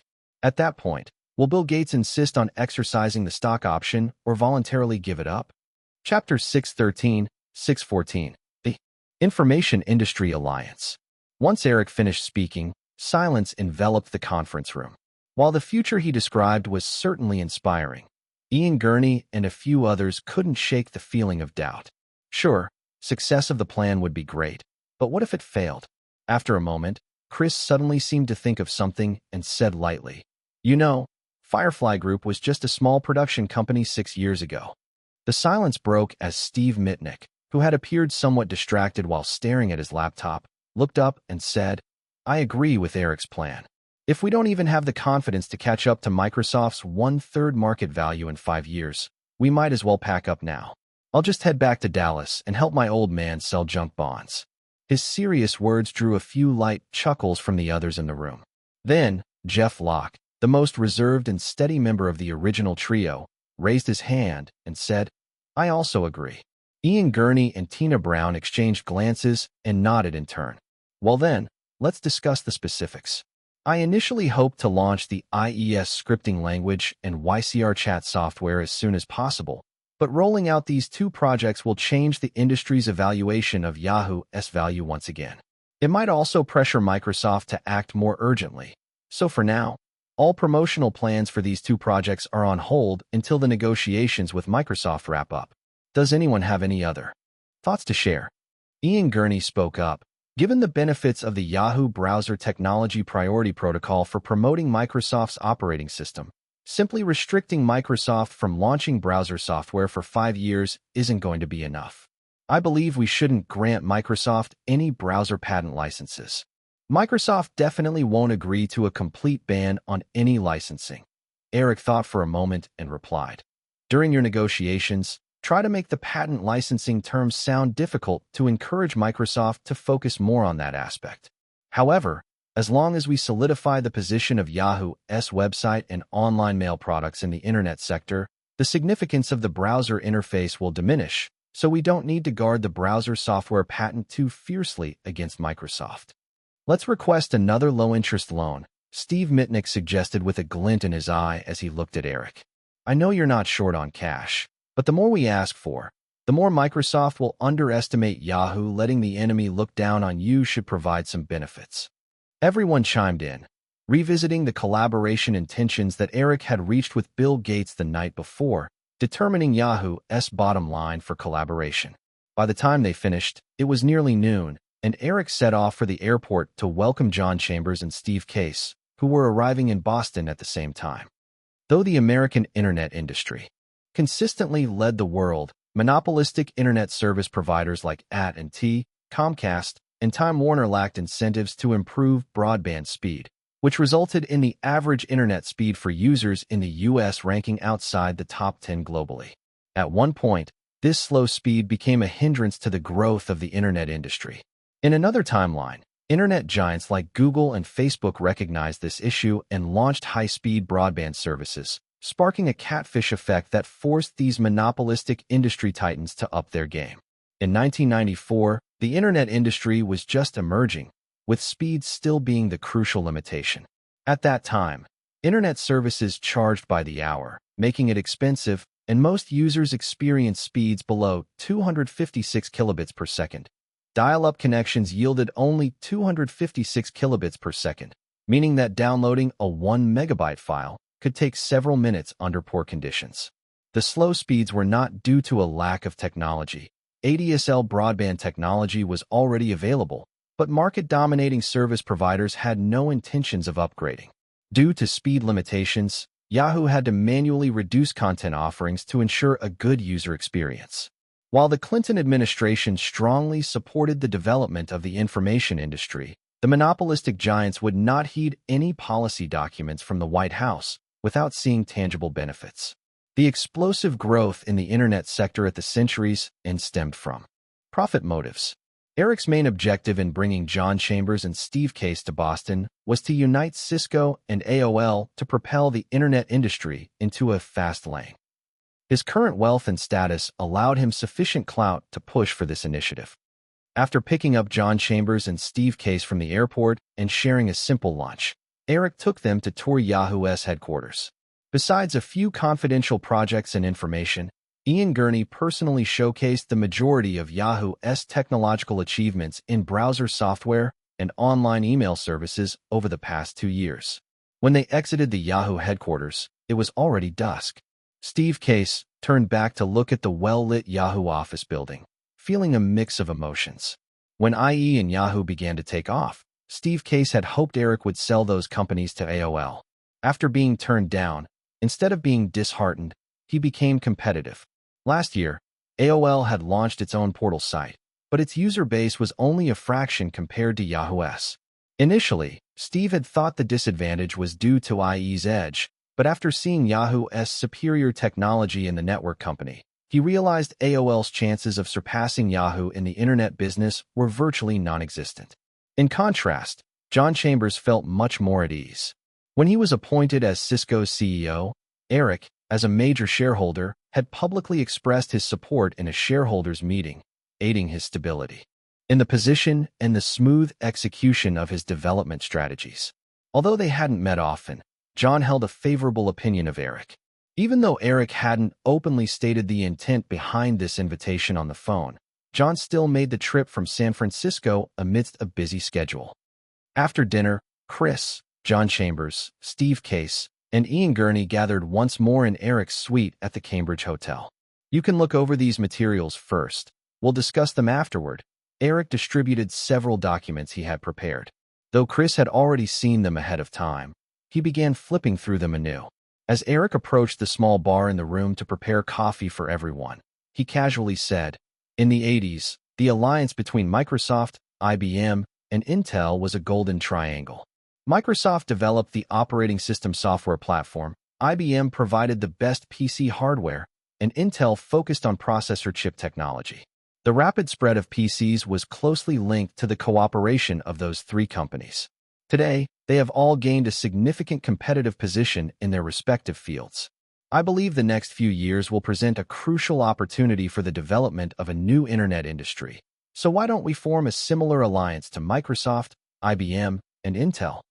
After years of development, Cisco had established its leading position in network solutions, devices, and relevant software. As the leader of Cisco, John Chambers also sensed the internet industry's budding growth and rapid development over the past few years, and occasionally considered ways to advance Cisco during this time. The Information Industry Alliance plan in his hands sparked a sudden clarity in his thoughts. Cisco, AOL, and Yahoo respectively represented network device providers, network service providers, and network content providers. The business domains of the three companies covered the entire spectrum of the network hardware and software industry. If they could collaborate closely, this alliance would undoubtedly become an unbeatable behemoth in the new high-tech industry.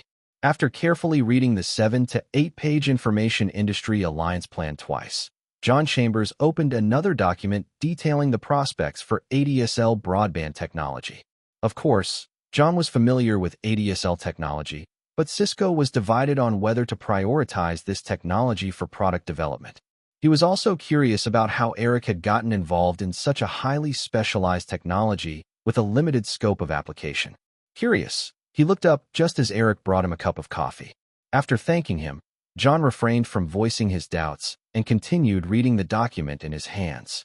Eric could sense John Chambers' curiosity, but had no intention of explaining himself further. He had already exhibited enough unconventional traits. A little more wouldn't make a difference. After about 10 minutes of silence in the living room, everyone except Steve Case closed their documents, with the others displaying a hint of excitement. Eric first looked toward Steve Case and said, "Steve, what do you think of this alliance plan?" Steve Case forced a smile. At this point, AOL already boasted millions of fixed users. Although they still couldn't compete with traditional providers like AT&T, they were the hottest among emerging competitors. Before he saw the Information Industry Alliance plan, Steve had sensed something was amiss deep down, but felt reluctant to accept it. However, he now realized that if AOL did not join this alliance plan, Eric would undoubtedly seek another partner. Even though Eric controlled 30% of AOL shares, that paled in comparison to Eric's complete industry layout plan, making Steve's share value insignificant to Eric. Eric would certainly not hesitate to suppress AOL. After a moment's hesitation, Steve finally asked, "Eric, have you considered other partners besides AOL?" Eric didn't mind the underlying implications of Steve's question and replied with a smile. AT&T and Comcast, those traditional market monopolists, no longer show any ambition. It's nearly impossible to make them proactively pursue large-scale technological upgrades, so they're not in the pool of potential partners for Yahoo. Among the second-tier service providers, only AOL meets Yahoo's requirements. Steve Case felt slightly relieved, but seeing Eric's more relaxed demeanor reminded him that AOL's rapid growth over the past 2 years had been heavily dependent on that $60 million investment from Firefly 2 years ago. Glancing at Cisco's CEO John Chambers beside him, reminding himself of the timing of Yahoo Network's emergence, Steve reluctantly realized that Eric had likely been laying the groundwork for this plan since 2 years ago. If this legendary young man had already started planning for this day 2 years ago, he would certainly have foreseen today's situation.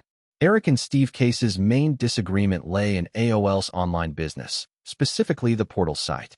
The alliance plan clearly stated that upon joining the Information Industry Alliance, AOL would need to withdraw from online businesses like the portal site and focus solely on being a service provider.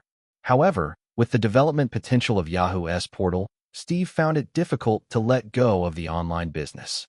Eric had certainly considered the possibility that Steve might refuse. However, at this time, AOL held only around 20% of the U.S. internet user share. Compared to Yahoo's broad promotion using IE, AOL's portal's influence reached only about 3 million users through its client software, while Yahoo boasted over 20 million global users. Therefore, Eric believed that the chance of Steve refusing was quite low. Still, Even if Steve chose to decline, Eric had backup plans. The YCR instant messaging software was about to launch, and Eric could easily emulate the strategy. Microsoft used with MSN in the original timeline, allowing Yahoo to directly enter the Internet Service Provider domain. He could integrate dial-up modules into the YCR chat tool, utilizing the future market advantage of YCR to rapidly promote Yahoo's Internet access services. However, this would expand Yahoo's business scope even further. Ian Gurney and the others would not be able to earnestly carry out the Yahoo Technology Alliance and Yahoo Advertising Alliance plans, which was not the result Eric desired. Chapter 615 Firefly Empire. AOL was founded by Steve Case and several partners, but Steve Case did not hold absolute control of the company. 2 years prior, Firefly Investment became the largest shareholder of AOL with a 30% stake, which was why Steve originally insisted that Eric not participate in AOL's management for a period of time. At this moment, there was less than a year left until the 3-year agreement of Firefly withdrawing from AOL's operation would be up. However, Steve felt that Eric never really cared about the management rights of AOL. This young man's vision had always been aimed at a much broader industry chain. After a moment's consideration, Steve tentatively suggested, "Eric, I personally hope to join this alliance plan. However, I don't think AOL needs to strip away all of its online business, do you?" In the original timeline, AOL's operations had been skewed by the bubble-like nature of online business. During the late internet boom, this caused it to stray from its foundational development, placing more energy in areas like portal websites. As a result, when the internet bubble burst, they suddenly realized they lacked the technical expansion in broadband that even traditional internet service providers had, leading to a rapid loss of AOL users. After its glory faded, the once mighty colossus with a market value exceeding $170 billion was sold off by Time Warner for just over $40 billion, leaving behind only a hollow shell. When Eric initially chose to invest in AOL, he planned to continue wreaking havoc on Time Warner. However, after deeper contemplation, he gradually abandoned this somewhat mischievous intention. Instead of witnessing an expensive fireworks show worth hundreds of billions during the crash of the internet bubble, he preferred to act now to adjust AOL's trajectory and make this company a part of his wealth empire. Steve, although Yahoo entered the game a bit later than AOL, with its current vast user advantages, it's not difficult for Yahoo to step into the ISP market and surpass AOL. But unless absolutely necessary, I won't choose to do so. I want Yahoo to focus wholeheartedly on its existing business and excel at it. Similarly, I hope AOL can excel at being an ISP. I believe that with our close cooperation in this alliance, taking advantage of the rise of the internet industry, AOL could surpass traditional providers like AT&T and Comcast in just a few years. At that point, AOL could expand into cable TV services through acquisitions, and Firefly Group could also provide cable TV content support. Here, Eric paused slightly to give Steve Case a moment to think. He then earnestly continued, "So, now, between becoming an industry giant and sticking to a diversification strategy that ultimately leads to mediocrity, which would you choose?" Steve Case gave a faint smile of resignation. He heard clearly that Eric was not giving him a second option. If they couldn't become allies, they would likely become enemies. He found himself intrigued by Eric's statements. If they could align themselves with industry giants like AT&T and Comcast, then letting go of the online business didn't seem like such a difficult choice after all. "Eric, this issue concerns the future of AOL, and I need to discuss it with Bill and the others." Also, Steve Case raised the alliance plan in his hand and said, "AOL has become profitable, but our current capital is insufficient to support this plan. I'd like AOL to initiate the IPO plan early." Usually, in mature financial markets, once a company went public, the more investors joined, the more diluted the equity would become, reducing the shareholders' voice and granting the management greater power. Even though Steve was already leaning toward Eric's plan, he did not want AOL to become just a pawn in Eric's business empire. He sought to retain more control, to obtain more funding. After the IPO, I hope AOL continues to maintain its original pace for listing. Eric shook his head, denying Steve's suggestion. He understood that Steve wanted more control, but with AOL's market value under $2 billion, even a public offering of 10% of shares wouldn't raise more than $200 million. However, if they delayed this by a year, the same offering ratio could potentially double the funds raised. Quickly extinguishing Steve's thoughts, Eric added, "As long as AOL agrees to this alliance plan, Firefly can provide $200 million in low-interest debt financing without any additional terms. As an ally, Yahoo will promote AOL through our portal and might even become AOL's ISP distributor." Upon hearing the promise of $200 million in low-interest financing, Steve Case felt his resistance fading. But he wondered, "Eric, what does it mean for Yahoo to become AOL's distributor?" Eric explained, "Yahoo is about to release an application, and I believe its popularity will rival that of online email services and browser software. If AOL is willing, Yahoo can embed AOL's network login module into this application, which I believe could greatly enhance the promotion of AOL's internet access services. Moreover, since the core of the business isn't in that area, Yahoo's revenue share request would only need to be slightly above maintenance costs." Currently, most operating systems did not have dedicated internet connection features. To access the internet, aside from necessary hardware, users needed to load the login software from their ISP. This login method was appealing because it provided an advertising platform for the service provider, yielding considerable extra profit, which is why it remained relevant even 20 years later. If the application Eric mentioned became as popular as browser software, Steve Case certainly wouldn't refuse this collaboration. When he pressed for more details, Eric did not disclose more information.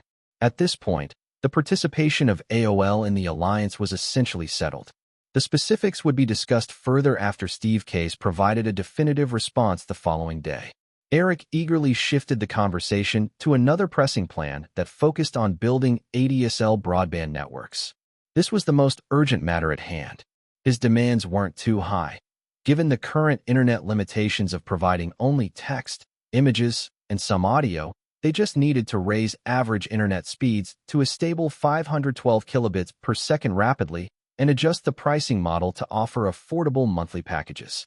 Then, Yahoo's growth in the coming years would not face constraints from the network environment. After years of operations, AOL had accumulated enough experience in network deployment and service operations. Cisco's cutting-edge technology could quickly address the hardware needs for the new broadband network construction, even offering a complete network solution for AOL. Firefly and Yahoo's advertising resources and film and media would solve the promotional issues for the new network services. Thus, the excited group chatted and spent the entire night together. Even if they weren't workaholics, working all night was not uncommon for them. When they noticed the sky gradually lightening outside, none of them felt tired. They simply returned to their respective rooms to freshen up before heading downstairs together for breakfast. Throughout the night, perhaps due to their increasingly engrossing discussion, Eric inadvertently revealed many internet concepts that hadn't yet emerged: big data, cloud computing, e-commerce, antivirus software, and so on. He spoke freely until he noticed the changing expressions of the others, prompting him to quickly draw back. Even so, Eric knew that he must have started to look like an alien in their eyes. Steve Case even found himself inspired by Eric's hints about opening direct chain internet cafes across major American cities. In 1994, the concept of internet cafes didn't even exist. Eric wholeheartedly supported Steve Case's emerging idea. Early internet cafes could serve much like the free Wi-Fi provided by tech giants like Google a decade later, giving more ordinary people access to the internet. If AOL's chain internet cafes grew sufficiently large, it would indeed assist in spreading internet usage. However, all of this hinged on AOL successfully upgrading to ADSL broadband technology. Moreover, once the more user-friendly Windows 95 operating system launched alongside ADSL high-speed broadband, the feasibility of this plan would definitely be very high. The morning after, Steve Case originally planned to delay further discussions with his other partners under the pretense of a discussion. However, after being captivated or brainwashed by Eric's vision of the expansive internet industry, he transformed into a fervent supporter of Eric's Information Industry Alliance plan. He made a few quick calls to the other AOL partners and executives, and the matter was settled. John Chambers faced no obstacles either. Compared to AOL, Cisco's ownership had become more scattered over the years. Aside from Eric's significant 21% stake, there were no other shareholders with over 10%, allowing CEO John Chambers to make the decision without issues. Given the situation, while Eric was still in Boston, they began discussing the next phase of their collaborative plan. On the other hand, Bill Gates, who returned to Boston after many years, was quite the spectacle. Speeches, interviews, and receptions from several universities and local media came in droves. The appointment he once had with Eric to visit Yahoo's headquarters seemed to be long forgotten. Meanwhile, Eric, busy discussing the details of the Information Industry Alliance with John Chambers and Steve Case, was more than happy for the Gates to enjoy a few more spectacular days. By the time Bill Gates got wind of Eric's meeting with John Chambers and Steve Case, the alliance plan between Yahoo, AOL, and Cisco was largely drafted. Eric knew Bill Gates's way of operating all too well, so he never intended to draw him into the discussions. Bill was the sort to want to meddle in any business he encountered. Despite a solid partnership with IBM in the 80s, cracks had begun to form due to Microsoft's recent attempts to penetrate the hardware business that overlapped with IBM's interests. If it weren't for the complexities of developing processor chips, Eric believed Microsoft wouldn't hesitate to try to step into Intel's territory. In the original timeline, across all sectors involving the internet industry, Microsoft had held an "I'll shoot whatever I see flying by today" mentality. They never missed opportunities in portal sites, instant messaging, online email, and so on. Regarding the impending collaboration with Microsoft, Eric did not hide anything from John Chambers and Steve Case. He shared some of the reasoning behind his actions. This did not hinder the tripartite alliance agreement at all. After a few revisions to the details, Ian Gurney, John Chambers, and Steve Case each signed the agreement on behalf of Yahoo, Cisco, and AOL. Following that, John Chambers and Steve Case hurried back to their respective companies to begin preparations to implement the alliance plan. At this stage, there was no longer a need to conceal projects like instant messaging software and browser scripting languages from Steve Case and John Chambers. To facilitate communication among the dispersed individuals across the U.S. regarding the execution of the alliance plan, Eric specifically utilized YCR, which was still in beta testing, to establish the first official chat group in instant messaging history, bringing all of the primary figures from these companies into the fold. He even gave this YCR group an incredibly flashy name, Firefly Empire. Years later, a legend persistently circulated within the vast YCR social network. In this sprawling communication environment, there existed a mysterious group that did not even have a number. Ordinary people couldn't find it and could not gain membership whatsoever. Even if users aimed to create a counterfeit group using the same name, the system would prohibit them outright. Every member of this group wielded substantial influence within their respective fields. Any news that emerged from this group had the potential to cause global economic fluctuations. Many who were fortunate enough to catch glimpses of information from this group claimed that the true forces controlling the world were not the ridiculous Rothschilds, nor the Jews, nor any so-called Masons, but rather the individuals within the Firefly Empire electronic group, those who truly held the lifeblood of the global economy. Chapter 615, 616, the two of them. At the end of May, Firefly Group was gradually entering the actual distribution phase for the $8 billion bonds issued. For ABC, marking the first summer blockbuster season after their acquisition of ABC. This summer was crucial for Firefly. If the films in the summer season did not maintain the impressive box office performance of Firefly's previous releases, it would severely impact investors' interest in Firefly's bonds. Although Firefly's acquisition of ABC was finalized, the attention from investors and media towards Firefly Group had not diminished in recent months. Under the spotlight, the three films that Firefly planned to release this summer faced overwhelming skepticism. War drama, Saving Private Ryan, and the 2D animated feature, The Lion King, were both viewed unfavorably by the media and investors. Additionally, after Arnold Schwarzenegger crashed and burned with Last Action Hero the previous year, the upcoming collaboration with Cameron on True Lies had already begun to draw some dissenting boos even before its release. Critics attributed Firefly's decision to pivot away from their strengths in CG effects films in favor of creating niche films to Eric's personal blind arrogance, claiming he had let past successes go to his head, thinking of himself as an infallible god. Many shareholders, including Warren Buffett, inquired about Eric's intentions behind transferring hot project titles like Men in Black, Night at the Museum, and Resident Evil to other ventures. Although the shareholders used a seemingly harmless tone, Eric could sense a strong undercurrent of distrust. Realizing that they implied he should not aid competitors, the originally planned one-week trip to Boston was delayed from May 9th to May 25th. Many matters remained unresolved, but Firefly Group was a significant funding source for Eric's subsequent industry plans. Sensing that both Hollywood and outside forces were growing increasingly restless about Firefly Group's situation, Eric left the negotiations for the partnership with Microsoft to Chris and the Yahoo management team, and hastily returned to Los Angeles to regain control.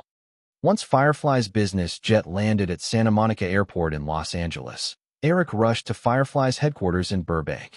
Today's release of Beverly Hills Cop 3 and the upcoming release of The Mummy in 2 days will be significant competitors to Saving Private Ryan next week, Michael Lynn reported worriedly in the conference room at Firefly headquarters. Paramount has arranged over 2,900 screens for Beverly Hills Cop 3's opening, and Universal's strategy for The Mummy clearly mimics last year's Jurassic Park, launching with series openings at 3,100 screens. Paramount's other film, Star Trek VII, is set to launch right after True Lies on June 10th, hitting theaters on June 17th. This film only costs $35 million, and the quality cannot compare with True Lies. However, that also means Paramount faces no box office pressure and can promote it with ease. Plus, the Star Trek series has built decades of popularity, so if it surprises, it could significantly impact True Lies' performance. Lastly, Warner Bros. Unexpectedly adjusted the release date for Lethal Weapon at the beginning of the month to coincide with The Lion King on June 24th, making their intentions pretty clear. After Michael finished, Eric asked, "What about July?"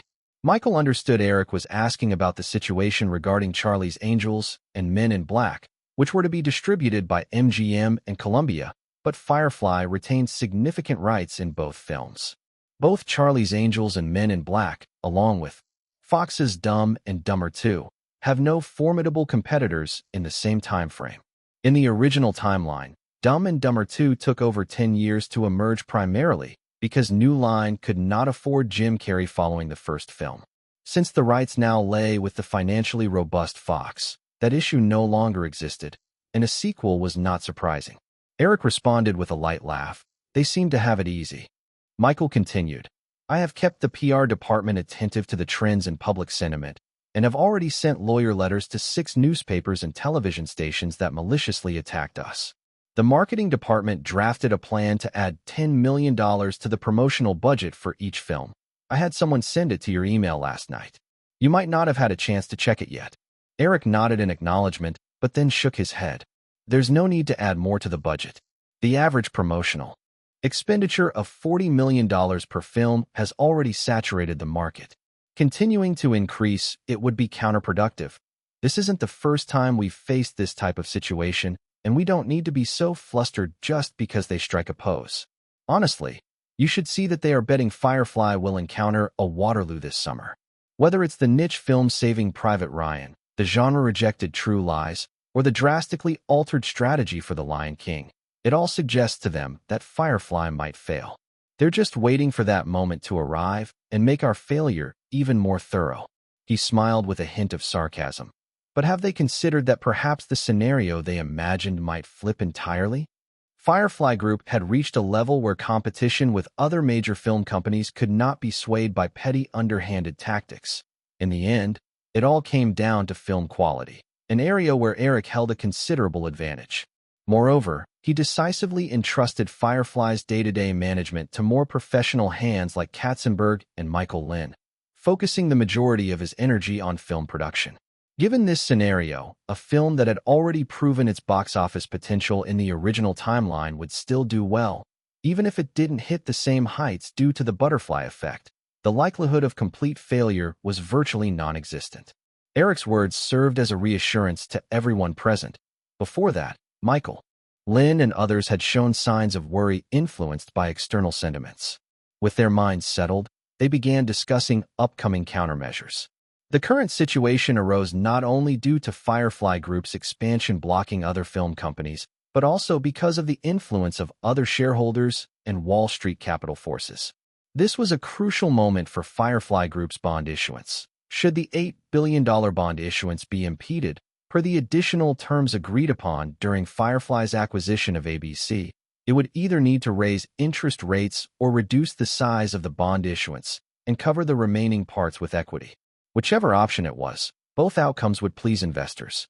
Thus, Katzenberg, who had specially returned from New York, said, "Eric, while in New York, Tom Murphy asked me several times about Firefly's cooperation with Sony and MGM. We cannot alter the existing contracts. However, I believe we should reclaim the distribution rights for films like Mission Impossible and Night at the Museum from Miss Barrymore. Given Columbia's current standing, the resistance should be minimal. Doing so can greatly enhance the confidence of those shareholders and creditors, making it easier for us to issue bonds." Over the years, under Peter Guber's management, Columbia had become such a mess that finding a reason to reclaim the rights would be relatively easy. However, many of Eric's plans would be interrupted. Columbia would have to cover 50% of the marketing costs for these movies and only take a 15% share of the box office. Even if we could squeeze out distribution resources from films like Independence Day or Jurassic Park 2, Firefly could not afford such terms, could we? Katzenberg nodded in resignation. With average production costs above $40 million for major films, Columbia needed a minimum of $130 million in North American box office to break even. Of course, they had acquired rights for overseas distribution, which could yield some profit, but home video and licensing rights still belonged to Flower Films. Naturally, Flower Films would choose Firefly as a partner. In totality, when compared to the expected multi-million-dollar profits from these blockbusters, the bulk of profits were divided between Flower Films and Firefly, leaving Columbia, a major studio, at the losing end. Eric thought that if he were a major shareholder at Columbia, he would do everything in his power to throw a manager like Peter Guber in prison. But in reality, Sony remained very comfortable with this executive, and everyone in Hollywood knew that Columbia's situation was deteriorating more and more. "Eric, since the primary issue at hand is ensuring the smooth issuance of the company's bonds, I think we mainly need something positive to stimulate the market," Michael Lind said, after which everyone attending the meeting looked at Eric. Eric, of course, knew what they were thinking. He smiled. "As it happens, I've recently written a nice script and plan to invite Julia Roberts to play the lead. Maybe we can announce that news tomorrow." "That's not enough," Frank Wells added. "Eric, you'd better direct it yourself like in Pretty Woman. Everyone has been eagerly awaiting what your next film will be since last year's Jurassic Park." Eric shrugged helplessly. "You know I've got other things to handle. At most, I can take on the role of producer." Katzenberg interjected. "Eric, I recall you mentioning your plans for The Matrix. If we announced that project simultaneously, it would definitely have a better effect." Eric thought for a moment. The Matrix could also be brought up now. "No problem, you can start preparing the press release, but I won't be participating in the press conference. I need to check on the production progress of all the projects I'm currently overseeing in the coming days." Once they settled that, Katzenberg outlined the restructuring progress at ABC, while heads of departments reported other minor matters before the meeting came to a close. On the way back to the Liberty City mansion, Eric accidentally fell asleep in the car. When he opened his eyes, he found himself still leaning back in the rear seat, but next to him, a soft body snuggled close, and a blanket covered both of them. Thinking about how Drew always managed to be at his side the moment he returned to Los Angeles brought a warmth to Eric's heart. He realized they must be in the garage, and it was undoubtedly dark outside. Feeling a sense of fatigue, Eric lazily didn't check the time. He didn't mind being in the car and planned to continue his sleep while hugging Drew. But perhaps sensing his movement, Drew woke up. "Eric," she called lazily, rubbing against him as usual, then began to complain. "It's so dark, Natasha. Turn on the lights." In the darkness, Eric couldn't help but chuckle. Just as he was about to remind her they were in the car, A gentle sound filled the cabin and light illuminated the space. Eric was astonished to find two identical figures sitting in the front seat. Moreover, this wasn't the Mercedes he had ridden in upon his return. It was a spacious SUV. Eric didn't typically gather cars, but Drew frequently bought luxury cars on a whim, and without even noticing, they had amassed more than 20 vehicles in the mansion's underground garage. Because they rarely drove them, most were still shiny and brand new. Looking at the grinning girl wanting to act cute beside him, Eric pinched her little ear and asked, "How did you let them sit in front?" Drew giggled. "You want them to sit in the back too?" "Yeah, and then you go drive." Eric replied helplessly, then opened the door to get out, with Drew and the twins following him down. Eric looked at the unfamiliar SUV in front of him and kicked the tire, asking, "Is this a Hummer? When did you start liking vehicles like this?" "It's for you." Drew came over and linked her arm with Eric's, saying, "A birthday gift." Only then did Eric remember that he had just turned 24. He shrugged nonchalantly, moving outside. "Why do I need a Hummer?" Drew pouted in protest. "This is military grade, very sturdy." And then, Drew blinked, seeming to realize it didn't matter. The truth was, Eric rarely drove these days, much less a conspicuous military vehicle around. "If you don't like it, I'll just get you another birthday gift." Eric pretended to be curious and asked, "Oh, there's a backup? What's that?" The girl pointed to the quiet twins following behind. "Well them." Chapter 616, 617, Boss. When Eric heard Drew say that, he raised his arm and playfully tapped her on the forehead. With so much going on lately, he had no time to deal with women, especially not two identical ones. It was already past 8 in the evening. Upon returning to the villa, he sent the twins to prepare dinner, then checked the fax machine. He pulled out the press release that Firefly had prepared to announce the next day, along with several other documents. Even though he appeared confident in the conference room, Eric couldn't shake his worries. Paramount and Universal were both opting for heavyweight films to be released before Saving Private Ryan, aiming to deal a blow to Firefly this summer. If Saving Private Ryan failed, then, with some people steering the narrative, the impact on its two follow-up films would undoubtedly be significant. Eric set the press release aside and began reviewing the box office data for the first two movies in Paramount's Beverly Hills Cop series. The first Beverly Hills Cop, released in 1984, had cost $15 million and pulled in $230 million at the North American box office, making it the top-grossing film of the year. Its sequel, Beverly Hills Cop 2, also garnered a solid $150 million domestically.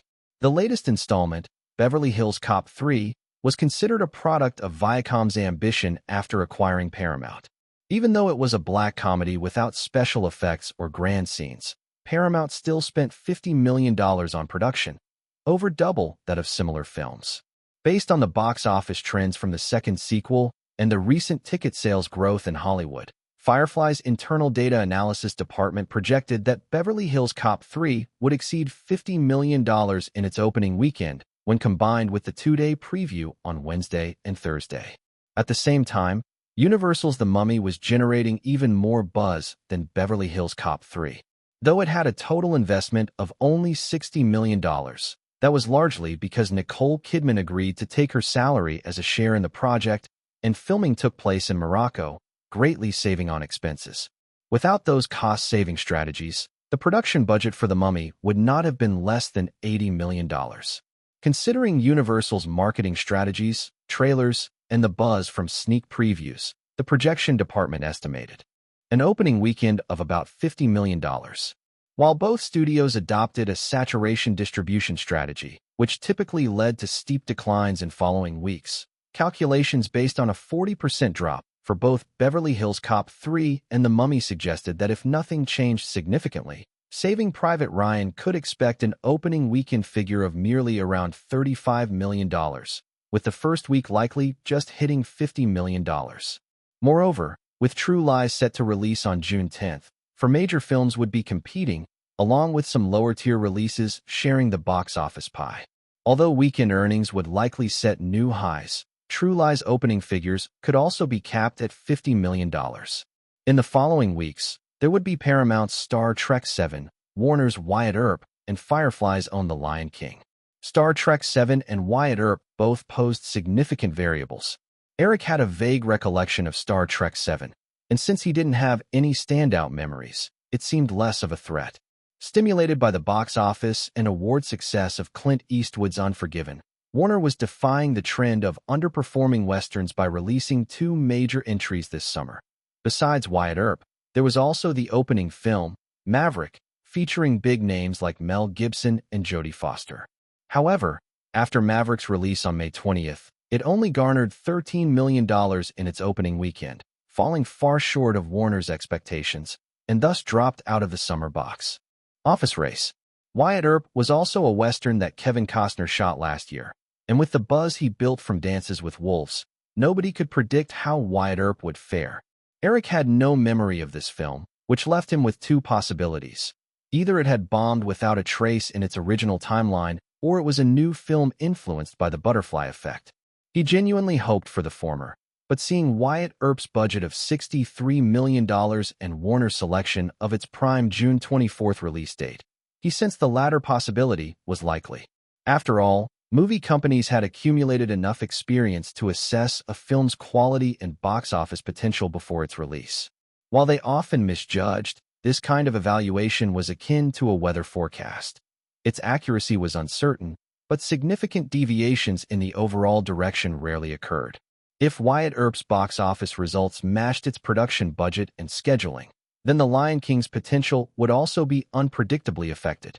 Over the years, with the platform Eric provided, Drew had become quite savvy. Even if she hadn't developed 9 lives, she'd definitely secured 7 or 8. However, the little girl had also been showing less of her shrewd side around Eric lately. She understood the current situation all too well, and seeing Eric frown in thought, she gently nuzzled against him and said, "Eric, how about I return the distribution rights for Mission Impossible and Night at the Museum, along with all the other copyrights, back to Firefly?" Drew's voice broke Eric's concentration. Glancing at the data analysis in his hand, he chuckled self-deprecatingly while realizing he had so many good cards in hand. Even if he did lose this round, it wouldn't matter much. He could always bounce back. He pulled the little girl closer and planted a kiss on her rosy cheek, saying, "Of course not.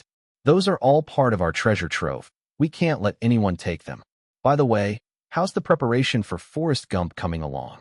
Snuggling in Eric's embrace, she replied, "We've finalized Tom Hanks' salary at $8 million, but he wants us to provide adequate Oscar publicity resources in the future. Also, Godfather really likes the script. Last week, Amy and I visited him, and he even arranged for Robert Zemeckis to join us. Robert has already agreed to take on this project." Tom Hanks signed on for Saving Private Ryan with a salary of $10 million. Eric knew that his reason for accepting a lower fee likely had to do with views of Forrest Gump as an Oscar contender. Hanks was about to turn 40, heightening his urgency to capture the Oscar for Best Actor. If it weren't for Saving Private Ryan, Hanks would probably end up including Philadelphia in his lineup just like in the original timeline. Although history had diverged, based on his stellar performance in Saving Private Ryan and the upcoming Forrest Gump, repeating the feat of winning consecutive Oscars wasn't out of the realm of possibility. Curious about the director Robert Zemeckis being connected with Spielberg, Eric asked, "What's Steven working on lately?" "Nothing much. Godfather is just producing a few films. I heard he's planning on starting a new production company with David Geffen, similar to how Chaplin led United Artists, focusing solely on production without distribution," Drew said, shaking her head as she continued. "But I honestly think that plan is doomed. Without their own distribution, they'll still be subject to the Big Seven's influence." Eric initially believed that this timeline had Jurassic Park safely in his hands, and that Katzenberg was contentedly at Disney, so Spielberg wouldn't want to go independent. Listening to Drew, he realized that the ambitious David Geffen must be leading this initiative. With his own record and production company, worth over $2 billion, and having recently separated from Time Warner, Geffen likely thought of founding a large production company after Eric had turned down his offer to join Firefly. Recalling the last few words from the little girl, Eric immediately asked, "You didn't say this in front of Steven, did you?" Drew giggled and shook her head. "Of course not. Godfather was all excited about starting something big. I wouldn't want to rain on his parade." Eric chuckled. While the little girl's relationship with Spielberg had warmed considerably over the years, it certainly hadn't reached a point where such comments would be appropriate. Despite taking a quick nap in the car, Eric had a dinner prepared by the twins, and soon enough, he settled down for a good night's rest. The next day, before dawn broke, Eric was jolted awake by a flurry of phone calls. Groggy, he fumbled for the receiver and immediately heard Katzenberg's excited voice. "Eric, we just got the news from the company. Can you imagine? $1.72 million. Just $1.72 million. Haha." Eric glanced at his watch. It was still not even 4 o'clock. He sighed inwardly at Katzenberg's craziness. Did this workaholic really not need any sleep? Quietly, he slipped out of bed, covering the little girl with a light blanket, and walked out of the room with a cordless phone in hand. Although he'd begun to piece things together, he still asked one more time, "What's this $1.72 million? Of course, it's the opening day box office for Beverly Hills Cop 3. Only $1.72 million. Just 30% of the projected $6 million for its opening day."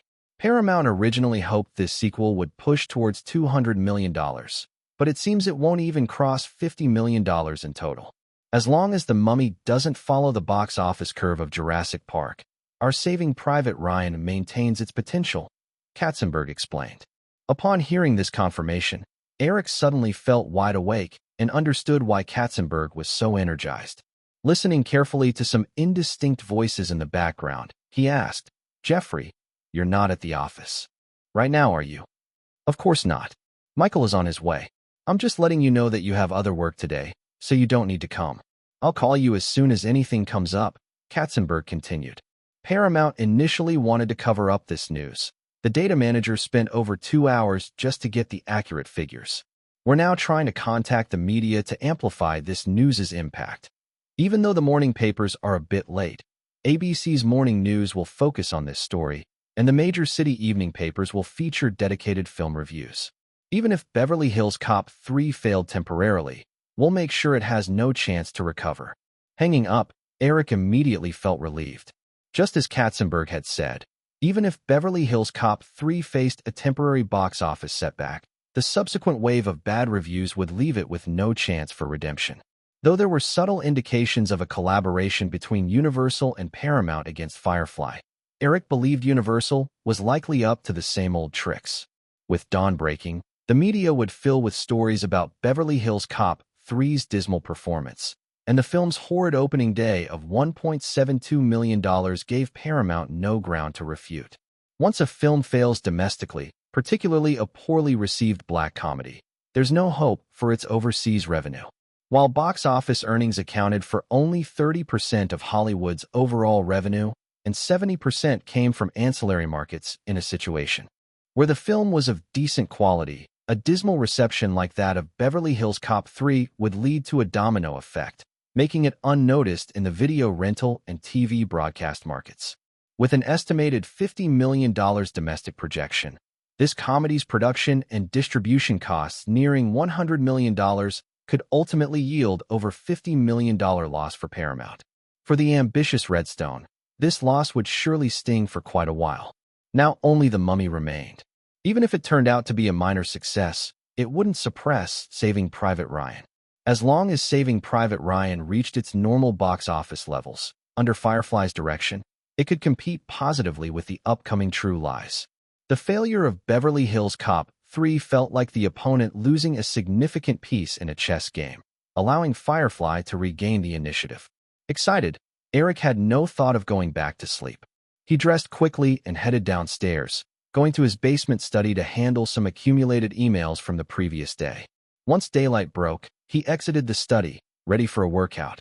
As the automatic door to the study opened, Eric spotted the twins descending the stairs side by side.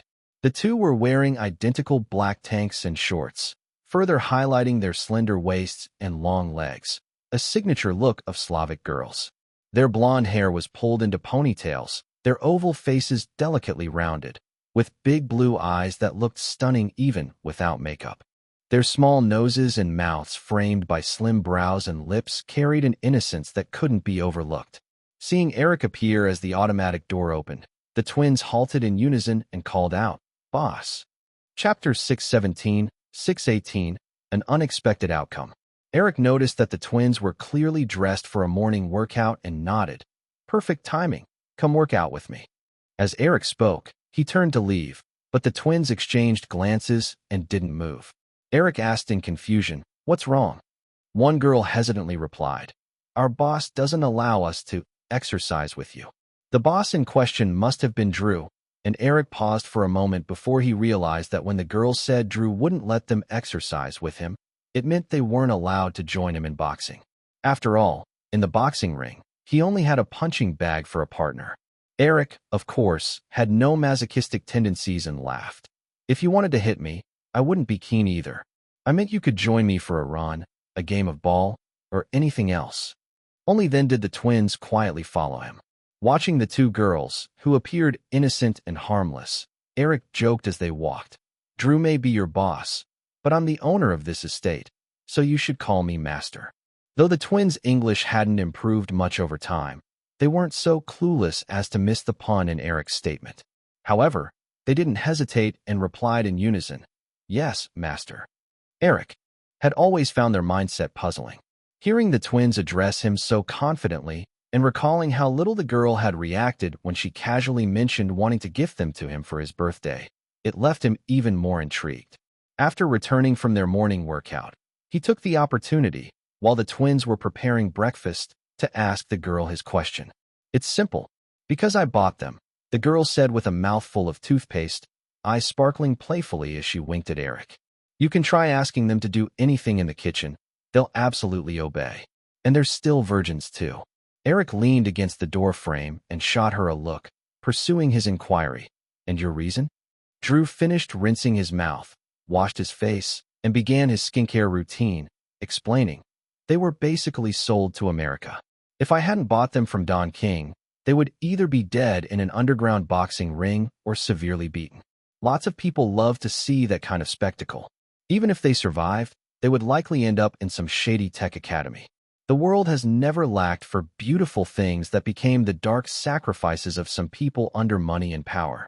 As Eric's own status improved, he gradually gained access to parts of the world that ordinary people never saw.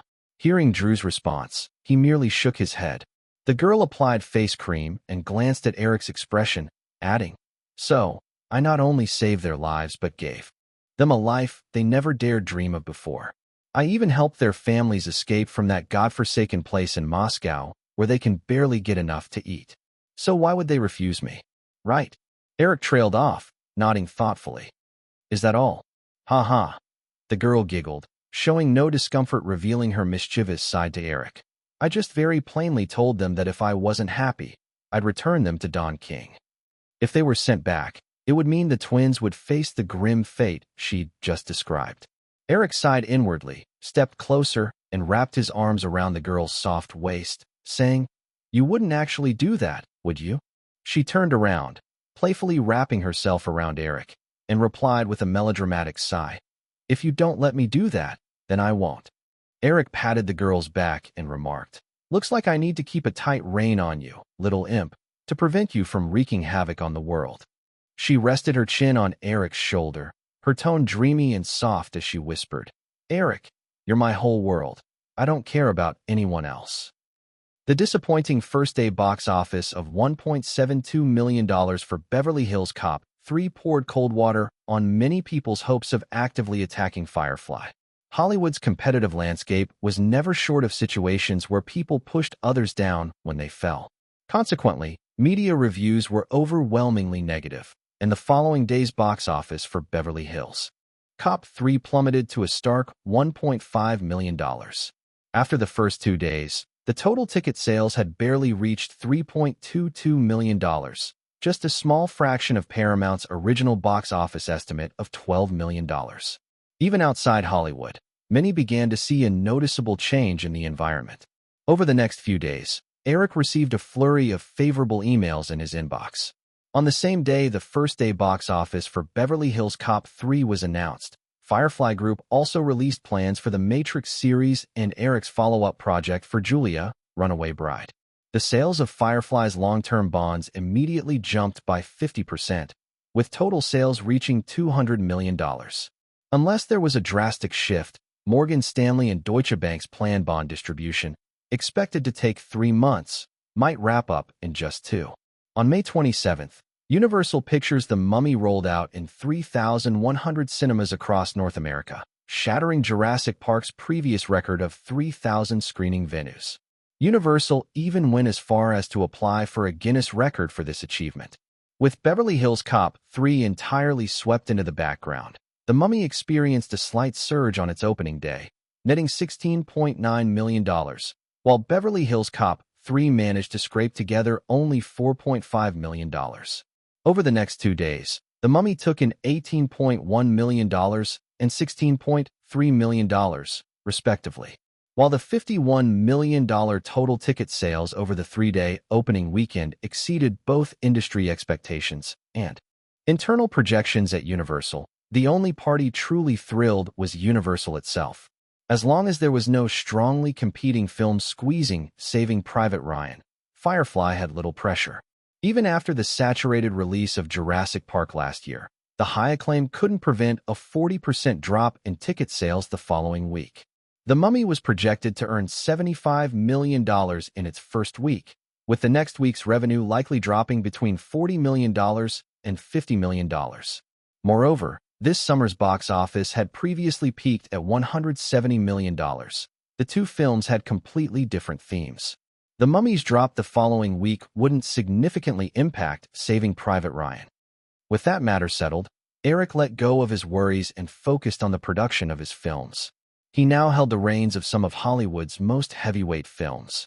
Firefly's roster included Jurassic Park 2, True Lies, Toy Story 2, Face/Off, and others. Flower Films had The Mission, Impossible series, Night at the Museum series, and Forrest Gump. Firefly collaborated with Columbia on the last 2 films, Jumanji and Mr. and Mrs. Smith 2, and with DreamWorks for the Charlie's Angels series, Resident Evil, and more. Even MGM's upcoming GoldenEye would see some financial involvement from Firefly. While Fox's Braveheart had no ties to Firefly, it was certain that Eric would soon find himself roped into offering free consultation to Elizabeth. The films were at varying stages of production. Some were already in post-production, while others were still in script revisions. Eric had only managed to check in on the effects progress for Jumanji and had just wrapped a detailed post-production discussion with the recently finished Mission Impossible director Brian De Palma when June 3rd rolled around. After a grand premiere, Saving Private Ryan officially opened in 2,700 theaters across North America. As a war film commemorating the 50th anniversary of World War II's D-Day, it broke ground with simultaneous releases in major European markets such as the UK, France, Germany, Italy, and Spain, with a total of 29 countries participating in the global rollout. The authentic and harrowing D-Day scenes, the moral debates of saving 8 to rescue 1, and the growth and struggles of ordinary characters during war prompted an avalanche of discourse about the film. Many box office analysis organizations reached a common conclusion. A film's final box office usually correlates directly with its buzz. As the media began to deliberately probe into Kathryn Bigelow, the female director, the topic around Saving Private Ryan spiked to a peak. Firefly originally aimed to leverage Kathryn's previous marriage to Cameron for promotion. They even adjusted the release schedule of Firefly films, planning to release True Lies a week after Saving Private Ryan. However, after The Hollywood Reporter published an article questioning whether Kathryn could direct a war film as authentically as a man, leading other media to copy and follow up on the discussion, feminist groups in North America and Europe quickly reacted with sharp backlash. The initial hopes of a healthy box office competition between Saving Private Ryan and True Lies failed. Nonetheless, this outcome didn't significantly impact Saving Private Ryan's ticket sales. In fact, with the sudden influx of female viewers who previously had no interest in war films, the box office soared. After earning $42 million in its opening weekend, the film continued its impressive streak by raking in another $31 million over 4 weekdays, totaling $73 million for the first week, exceeding Firefly's projections by a whopping $25 million. This surge was largely attributed to the unexpected support from female viewers. As True Lies hit theaters the following week, This momentum showed no signs of waning. Some feminists who suddenly noted Cameron and Catherine's relationship even publicly bought ad space in newspapers, urging women to continue supporting Saving Private Ryan, seeking to overshadow True Lies. Remarkably, these appeals seemed effective. True Lies earned $37 million during its opening weekend. Although Saving Private Ryan didn't surpass it, the gap was less than $1 million, making it hard to determine which film would ultimately take the lead. While Eric and Firefly's execs celebrated the explosive success of Saving Private Ryan, they couldn't help but think, don't mess with women. If they could propel a film's revenue 50% higher than expected, they could equally drag another film's numbers down by 50%. At the same time, Eric privately thanked his stars that True Lies was a male-centric movie. If it had been aimed at female viewers, it would have suffered immensely. True Lies ultimately raked in $51 million at the box office over its opening week, barely topping Saving Private Ryan's second-week gross of over $49 million. While it couldn't match the earlier earnings of The Mummy and Saving Private Ryan, it still met Firefly's expectations. The outstanding box office performances of both films silenced skeptics who had predicted a dreary summer for Firefly, ensuring that even if The Lion King underperformed, no one would challenge Firefly's might anymore. Under these circumstances, Jeffrey's reform efforts on ABC faced much less resistance when returning to New York. At the newly expanded Firefly Studios in Playa Vista, bustling activity resumed. During busy hours, most people rushed from one place to another, seemingly indifferent to the outside world. However, when several buses slowly pulled into the studio, they quickly caught everyone's eye. 5 buses parked in front of a newly built, but in use gigantic soundstage drew onlookers. Certainly, while Hollywood was used to an abundance of beautiful women, few had witnessed such a formidable array of gorgeous faces. As a group of tall, curvy models streamed off the bus, many of the male onlookers couldn't help but swallow hard. However, before they could voice their thoughts, stern security personnel swiftly dispersed the crowd. Interestingly, as some studio staff admired the scene, the models looked around in awe at the impressive soundstage. For models, whose careers often last only a few years, finding their place in Hollywood could lead to a decent marriage, if not a meteoric rise to fame. Moreover, if they could connect with that important figure upcoming, they could enjoy a life of endless luxuries for the rest of their days. Chapter 618, 619. My requirements? According to the project plan formulated by Eric, the Victoria's Secret fashion show had to air before the annual television winter hiatus in early December. This timing would not only secure the best ratings and advertising impact, but also drive a wave of sales during the New Year's shopping season, achieving a win-win situation. The annual show required about a month of post-production from filming to broadcast. Since this was the first time such a large-scale annual show was being organized, preliminary preparations and rehearsals also needed several months of adequate planning. Therefore, even though it was only late June, the project had to get started early, allowing Eric to schedule his time with ease amidst his busy agenda. The Firefly Studios, specifically Studio 11, had been set up as a project workspace according to Eric's requests. At that moment, Eric was in a small conference room, separated from the main set within the studio, where he was briefing Emily Brighton, who had flown in from New York along with other high-ranking LTD executives and his personal production team, on the entire Victoria's Secret show plan. The Victoria's Secret fashion show is essentially a large advertisement. This time, we are not aiming at fashion magazine editors or the buyers from retail chains. Our audience is the average viewer sitting at home. We cannot expect ordinary people to distinguish how outstanding a model's strut is, nor can they determine a brand's market potential just by reviewing a lingerie design aesthetic. What we need to provide them are the things they want to see: beautifully perfect bodies, a stunning stage, and catchy, upbeat music. My goal is to make the Victoria's Secret show the Oscars of the fashion world, where only the best supermodels can appear. I want everyone to associate supermodels with the Victoria's Secret show, rather than a handful of fashion magazines casually bestowing titles. After Eric's brief introduction, the LTD executives and his dedicated team began to raise their questions. Eric patiently answered each one as they discussed the project for over an hour, gaining a better understanding of what Eric needed. Before they knew it, there was a buzz of chatter outside the conference room. A staff member knocked and entered, saying, "Mr. Williams, Ms. Brighton, the models have arrived. All right, we'll stop here for today. I'll carve out time later to discuss the details with everyone." Eric replied, clapping his hands before adding with a smile, "Now, if anyone wants to see some beautiful women, feel free to stay. There's an absolutely stunning group of beauties outside." Everyone chuckled and got up.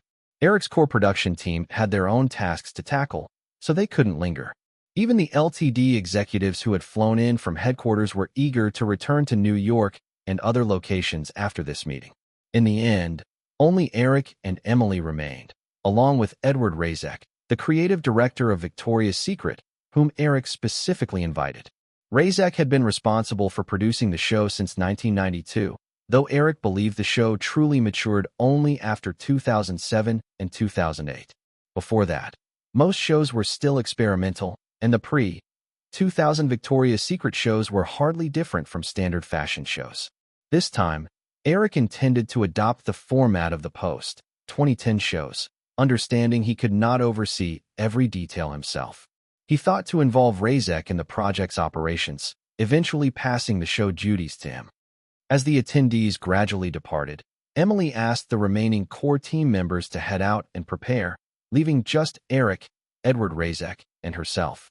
Emily then pulled out a prepared document and handed it to Eric. "This is a list of 40 candidates that Edward and I have narrowed down privately. Some are internal models we've already signed, while the rest are from various modeling agencies. Elite and Ford alone have pushed forward over 80 models, with a total of 150 candidates from all agencies. LTD collaborates closely with these agencies, and we can't afford to offend them.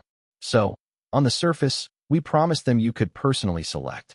When the auditions happen, just focus on these individuals. However, if you find others you like, feel free to adjust as needed." Eric initially set out to have about 40 in the team, so this sudden influx caught him off guard. After understanding the reasons behind it, he simply nodded in response. The fashion and modeling industries were intricately linked, and LTD, as a mid-tier fashion brand, aimed not to provoke giants like Elite and Ford for fear of complications in future advertising productions. However, this was not an issue Eric concerned himself with. As Eric perused the list, Emily continued, "Regarding the endorsements, we've already signed Linda Evangelista and Christy Turlington from your proposed 5. Cindy Crawford and Naomi Campbell have expressed interest as well, but they don't want to waste too much time on this show, especially Cindy. I heard she secured a major deal with Warner and won't have much time to devote to the runway."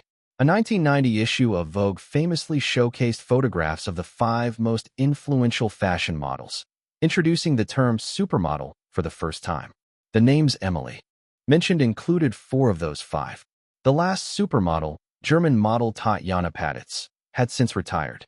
Claudia Schiffer was poised to fill Patitz's spot, but since Eric appeared on the scene, Claudia had transitioned smoothly into Hollywood, leaving her modeling career behind. Although these supermodels attracted flocks in the fashion industry, Eric wasn't overly impressed. The Victoria's Secret show had been dubbed the end of the supermodel era because many in later years criticized it for diminishing the perceived value of supermodels, relegating them to mere circus acts for mass entertainment. Yet, it was also undeniable that any model who hadn't walked the Victoria's Secret runway had a tough time achieving supermodel status. Furthermore, the list of top-earning models often included those who emerged from the Victoria's Secret shows. Hearing Emily's comments, Eric said, "Since they're not interested in the runway, let's focus on nurturing our other 3 endorsers." Edward Razek interjected, "Eric, while we might not care about Naomi Campbell, I believe it's best to have another chat with Ms. Crawford. She's the most popular among the supermodels." Eric closed the catalog and smiled at Razek. "Edward, remember, starting now, whoever Victoria's Secret declares as the top supermodel will enjoy real popularity. If they turn down this opportunity, they won't have a shot at this stage again." With that, Eric picked up the catalog and headed out. Emily paused for a second, waiting until Eric left the room to awkwardly address Razek. "Edward, don't take it personally. This guy can be insufferably self-assured sometimes, but more often than not, he turns out to be right." Razek, of course, didn't mind and didn't think he had any standing to care about such things with someone as prominent as Eric. After Emily's consolation, he couldn't help but ask, "Emily, is the thing you mentioned a few days ago true?" "What?" Emily paused, quickly recalling, and nodded. "Of course it's true. Eric may serve as director this year, but he won't want to do that indefinitely. It seems he dislikes repeating tasks. He won't even direct Jurassic Park 2 himself. So, the show next year may very well be under your control. You'd better pay close attention and remember every detail from him." With a confirmed response, Razek's anxious thoughts settled. "Emily, if Naomi Campbell and Cindy Crawford are out, do you think it's possible to get Claudia Schiffer back on the runway? She was a top model, and her popularity exceeds that of most others now." "That's a good idea, but the chances are slim. Claudia Schiffer is currently focusing on Hollywood, and her fee has skyrocketed to $5 million. She's probably not inclined to waste a few months of her schedule on a fashion show." Razek flashed an enigmatic smile and lowered his voice. "If we approach her, there's no chance. But what if Eric steps in to say hello?" Emily paused momentarily, then her eyes lit up. "That's a great idea. I'll give it a shot right away." As they chatted about this, Razek and Emily left the conference room together. After hesitating for a bit, Razek found an excuse to head to the restroom. Once in a secluded area, he called someone and quickly conveyed a few words. Unlike the actors' audition rooms, the model casting space resembled a professional photography studio. To visually display the model's performance on the runway effectively, the spacious room was equipped with backdrops, lighting rigs, and softboxes. Eric felt as if he had returned to the days of working in an advertising company shooting print ads, except this time, he didn't have to oversee everything personally. With just a word, he could have the world's best top models presented for his selection. Thumbing through the thick roster, alongside the 2 confirmed supermodels, he recognized familiar names from his past life. Heidi Klum, Tyra Banks, Kate Moss, and more. Compared to those first few years, Eric had developed immunity to the allure of beautiful faces. After all, things that come too easily tend to diminish the thrill of the chase. Perhaps this was why the proportion of homosexuals was so high in Hollywood and the fashion industry. Upon hearing that Emily wanted Claudia to walk the runway again, Eric nodded. "That's not a bad idea. I'll reach out to Claudia and see if she has availability. If not, then we'll let that go." Emily replied, "If you personally ask, do you really think she won't have any availability?" Eric shrugged. "I'm trying to be an understanding good guy, not a tyrant." "Oh, well, you good guy must be pretty lucky," Emily quipped, then added, "You haven't visited Kevin and Elia in New York for a few months, have you?" Eric shot back. "A 30-something woman who won't marry or have kids doesn't get to critique me." Surrounded by staff, their playful banter unintentionally halted as they shifted topics. Since most of the list was already established, the so-called additions were merely formalities. Ignoring the blatant flirtations and the many unexpected falls of bras throughout the casting session, everyone in the audition room had their fill of visual treats. After another group of models walked out, Emily finally couldn't keep from complaining. "What do they think this place is? They don't have to be so desperate to catch attention." Eric turned a page in the documents. "Could you stop looking at me when you say catch attention?" Emily shot him a sideways glance. "Don't say I didn't warn you, Eric. None of these girls in the circle are wallflowers. If you mess with any of them casually, they won't hesitate to expose everything about your performance in bed and your size in the tabloids for publicity." "All right, you've successfully scared me," Eric said jokingly. Emily scoffed, and then instructed the staff to call in the next group of models. 3 tall figures clad in Victoria's Secret's new lingerie entered one after another, and Eric instantly noticed the blonde beauty standing in the center. He flipped through the list of names under the documents, but couldn't find hers. Razek followed the routine, prompting the models to introduce themselves and strut their stuff before he began asking various questions. Eric held up a document and leaned closer to Emily. "Why isn't Diane Kruger on the list? She was the winner of the Elite Model Look Germany in 1992 and has outstanding qualifications." Emily glanced at the photo, then turned to admire Diane's runway walk for a moment before looking down again. "She was initially on our shortlist, but we dropped her based on your original requirements." Eric was taken aback. "My requirements?" Chapter 619, 620. Happiness comes too quickly. Emily tapped her finger on Diane Kruger's measurements and remarked, "Did you forget? You specifically asked us to pay attention to their body types when selecting models." Eric glanced at the A-cup note beside the measurements before he looked back at the slightly shy Diane Kruger in the center of the room. While he mostly remembered her facial features as somewhat sharp, that was mostly from images of her around 30. At this moment, Diane had just turned 18. Despite her hair being styled into a bun to appear more mature, her petite, round face still exuded a youthful vibe. It was this very freshness that drew Eric in. Edward Lazarek smoothly guided Diane through the interview process, then glanced at the two big bosses nearby who had been quietly discussing things. Since they were right beside him, he likely caught on to Eric's interest in one of the three models. Noticing Edward's questioning gaze, Eric signaled to a stylist and whispered a few words. The stylist, with Diane looking excited yet a bit nervous under the envious gazes of the other two models, led her away to a temporary makeup room. After the pair of models went for their auditions, the makeup artist returned with Diane, who appeared transformed. Her new look turned heads in the room. With her hair let down from the previous bun, her hair framed her small face, which seemed even more delicate. The bright red lip color had been completely replaced with a softer rosy tint, showcasing the full bloom of youthful vitality that an 18-year-old girl should possess. Eric leaned toward an equally shocked Emily and said, "Look at this girl. She has a sweet, innocent charm that naturally invokes a protective instinct. This is the kind of image that will be highly sought after. I believe we could even develop her as one of Victoria's Secret's 5 spokesmodels." Before anyone in the audition room could respond, Diane, who had been somewhat tense, excitedly covered her mouth. At that time, the hottest topic in the fashion world was that Eric Williams would personally create an annual fashion show for the brand he held shares in, Ltd. Some big names in the industry occasionally mocked him, questioning his fashion sense, but all the models and their agencies understood this represented a golden opportunity for fame. For modeling agencies, this was an ideal platform to elevate their models. For the models themselves, this opportunity felt particularly precious. If they could join this show, their profiles would soar, leading to more gigs and endorsements. Some might even cross over into Hollywood, like Claudia Schiffer. The 5 spokesmodel spots for Victoria's Secret had become the PR focus of several modeling agencies. Everyone knew those 5 would garner more resource allocation, and most assumed only top names like Cindy Crawford, Linda Evangelista, and Naomi Campbell would receive these opportunities.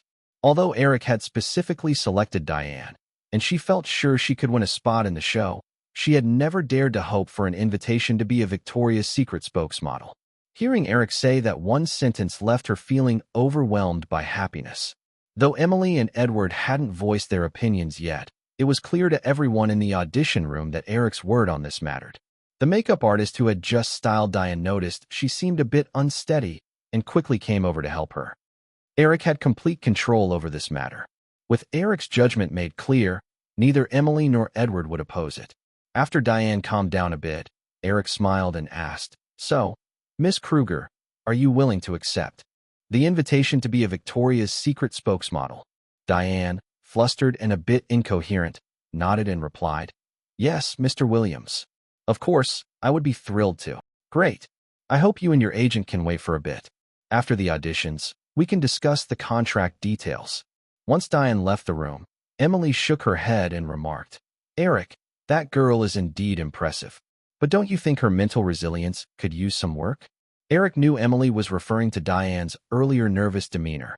He tapped on her profile and replied, "Emily, not everyone's life is as smooth as yours. This girl comes from a small town in Germany, without connections or background.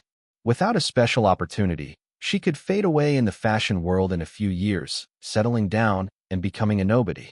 This chance could change her life forever. It's not an overreaction to be this excited. During the success of Home Alone, I sometimes felt like breaking down in tears from the emotion." Emily waved her hand dismissively and said, "All right, you've made your point. But you're comparing someone who at 18 has achieved fame and wealth others may never get. What's there to cry about? If anything, it's others who should be upset compared to you, right?" Eric chuckled slightly but didn't answer. Instead, he invited the next group of models in. Though it was just a formality, the audition didn't wrap up until well after 6 o'clock. Eric reviewed Emily's initial list and adjusted it, tentatively selecting Diane Kruger and Tyra Banks as two of the new spokesmodels, aside from Linda Evangelista and Christy Turlington. Tyra's inclusion was based not just on her qualifications, but also on a consideration for diversity. After all, if all 5 spokesmodels were white, it would surely stir controversy later on. The last spot was still undecided, and both Emily and Edward leaned towards Claudia, but Eric needed to confirm Claudia's availability. By the time the interviews finished, it was late evening. Entrusting Emily and Edward with discussions about the endorsement with Diane, Eric changed into a different outfit in the temporary makeup room and quickly left the studio. That night was the celebration for True Lies. Despite the competition from Saving Private Ryan during the summer box office, True Lies had still proven to be a significant success, and a celebratory party was, of course, unavoidable. Chapter 621, The Greedy Woman. The summer of 1994 became exceptionally heated due to the fierce competition between Saving Private Ryan and True Lies. In the third week of June, Paramount Pictures released Star Trek VII. This sci-fi film, with a budget of only $35 million, was based on a classic sci-fi TV series, but it didn't seem to meet the audience's visual expectations. It only raked in $23 million during its opening weekend, falling between True Lies at number 1 and Saving Private Ryan at number 3. It failed to display any competitive momentum against the two blockbuster titles. By its fourth weekend, The Mummy had reached a cumulative box office of $160 million. However, its box office potential had largely been exhausted, losing its edge over True Lies and Saving Private Ryan. Moreover, the release of The Lion King on June 27 posed little threat to the two live-action films. After all, the audiences for live-action films and animated features were quite different. Moreover, both True Lies and Saving Private Ryan were rated R, which further minimized any potential cross-influence. Eric initially feared that Warner Brothers' $63 million Western film, Wyatt Earp, would hinder the box office success of True Lies and Saving Private Ryan. However, compared to the favorable word of mouth from the small-scale test screenings for The Lion King, Wyatt Earp also held a test screening but received scant attention from critics. Given this situation, anyone with a shred of common sense knew that things were not looking good for Wyatt Earp. The film's reputation was likely very poor, but the critics very cleverly kept this information under wraps due to Warner's public relations efforts before its wide release. Consequently, Eric felt reassured about a lingering speculation in his mind. Wyatt Earp was likely not a new film born out of a butterfly effect, but rather had quietly flopped in its original timeline. With that in mind, Eric no longer had any worries. Once the box office for True Lies came in during its second weekend, Firefly Group held an exuberant celebration at the Sunset Tower Hotel in Beverly Hills. Since the Victoria's Secret Angels auditions ran late into the evening, Eric headed directly from Playa Vista to the Sunset Tower Hotel. True Lies was still in theaters, making the celebration quite ostentatious. A red carpet was laid out, and a large number of reporters were invited to generate further buzz for the film's box office results. Eric had already left later than planned and encountered traffic on the way, arriving at Sunset Tower Hotel at 7:15. The media reporters, originally ready to leave, thought that no more stars would show up. But seeing Eric's entrance caused them to surge forward. Thankfully, the journalists who were invited were quite disciplined, and out of respect for Eric's current status, they didn't ask any sensitive questions. After patiently going through interviews, Eric walked into the hotel, where some upper management from Firefly and members of the True Lies crew were already waiting to greet him. After exchanging pleasantries with everyone, Eric approached Cameron. He was about to make a light-hearted jab about Saving Private Ryan, but noticed Linda Hamilton standing next to Cameron, so he opted for a more cordial exchange instead. The group then made their way toward the banquet hall. After a long day of work, Eric didn't have much energy left for mingling. He exchanged a few words with some guests who approached him and then headed over to Cameron and Linda Hamilton. He asked, "Linda, can I borrow Jim for a moment? We have some things to discuss." "Of course, no problem," Linda Hamilton replied, raising her glass and casually walking off. Eric noticed that the spark between Cameron and Linda had faded. He recalled that they had delayed their marriage until 1997, but lasted only a year and a half before parting ways. Eric wondered if Cameron might run into Susie Amos, a woman whose personality he felt would perfectly complement Cameron's. Cameron glanced after Linda Hamilton as she walked away, sighing with a hint of bewilderment. Women. Eric could tell that Cameron's remark wasn't just directed at Linda. He chuckled. You're not really feeling down about this, are you? Of course not, Cameron quickly denied, but hesitated before adding. I saw that film.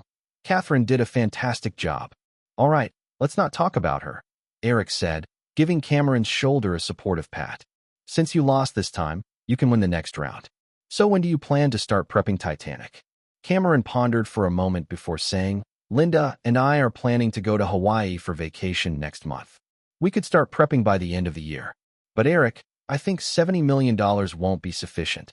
So let's just raise the production budget to $100 million. This way, I can better manage the funds. Eric rested his chin on his hand and pretended to deliberate for a moment before saying, I can agree to that. After all, you're already used to burning through that much cash with each film. But only $100 million. Absolutely no overspending this time. You should know that Firefly Group isn't mine alone anymore. If you go over budget, those shareholders will definitely raise a fuss. Cameron was privately calculating that the production costs he envisioned would reach $150 million. However, Hollywood hadn't seen a budget that high for a film before, and he felt certain Eric would flat out refuse his proposal or perhaps even cancel the project. Recently, Cameron had been developing more and more ideas about Titanic, and he certainly didn't want the project to be canceled. So he thought it wise to propose a $100 million budget first. Afterward, if they started running low on funds halfway through, they'd simply have to pour more money in. They couldn't let a project that had already spent $100 million fall apart, could they? Thus, when Eric mentioned his figure, Cameron readily agreed, pounding his chest, affirming, Absolutely, Eric. I promise I won't go over budget this time. If I do, I won't take a penny of my director's fee. Both of these unscrupulous men held on to their own private agendas and quickly began to discuss the specifics of the project seriously, bringing Cameron's producing partner, John Landau, into the conversation as well. While Eric and Cameron discussed this matter, no one approached to disturb them. Yet as soon as they wrapped up talking about Titanic, Eric spotted a pair walking toward him. Taking a keen look at the tall girl sporting a beauty mark near her lip, he understood that it was definitely not a coincidence. However, he quickly refocused his attention on the middle-aged man with a big beard beside her, a hefty guy who bore a resemblance to Harvey Weinstein, Joel Silver. While Hollywood producers like Jerry Bruckheimer and John Landau were more well-known, in terms of prestige, nobody in the producing circuit could surpass Joel Silver, at least until the dawn of the new millennium. His company, Silver Pictures, was involved with renowned action films like the Lethal Weapon series, the Die Hard series, and the Matrix series, as well as Swordfish and V for Vendetta. In the mid-80s, Joel Silver was also a top candidate for the Disney CEO position.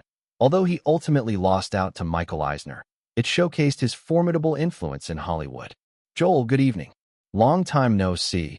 Eric greeted as he approached Joel Silver, extending his hand enthusiastically. Joel Silver shook Eric's hand with a hearty laugh. Good evening, Eric. Congratulations on your Firefly sizzling with 2 more box office hits this year. Eric released Joel's hand and took a glass of champagne from a server, asking, What about you? What film have you been busy with lately? Joel Silver suddenly remembered and pointed toward the beauty mark girl. My production company is working on Fair Game. This is my lead actress, Cindy Crawford. Eric raised his glass towards Cindy Crawford with a smile, saying, Congratulations, Miss Crawford. Joel's film is sure to make you a star. Thank you, Mr. Williams, Cindy Crawford replied. Having already extended her right hand to hold her glass, she noticed Eric had no intention of shaking hands and discreetly switched cups instead. Used to being the center of attention, she expected Eric, the famed playboy, to make a move, but the cold reactions from both Eric and Joel Silver left her feeling uncharacteristically defeated. Then Eric bluntly said something that further underscored her disappointment. Miss Crawford, can I have a moment alone with Joel? Suppressing her simmering anger, Cindy maintained her charming smile and replied, "Sure, no problem." Once Cindy left, Joel Silver joked, "Eric, there's no need to get upset over an inconsequential woman. It's not like you can't find plenty of beautiful models for your runway. I've heard that Firefly hosted a group of the world's top models today. You'll have plenty to choose from." Eric shrugged and took Joel's ribbing in stride, laughing. "I'm just a young guy. Throwing a tantrum now and then is normal, right?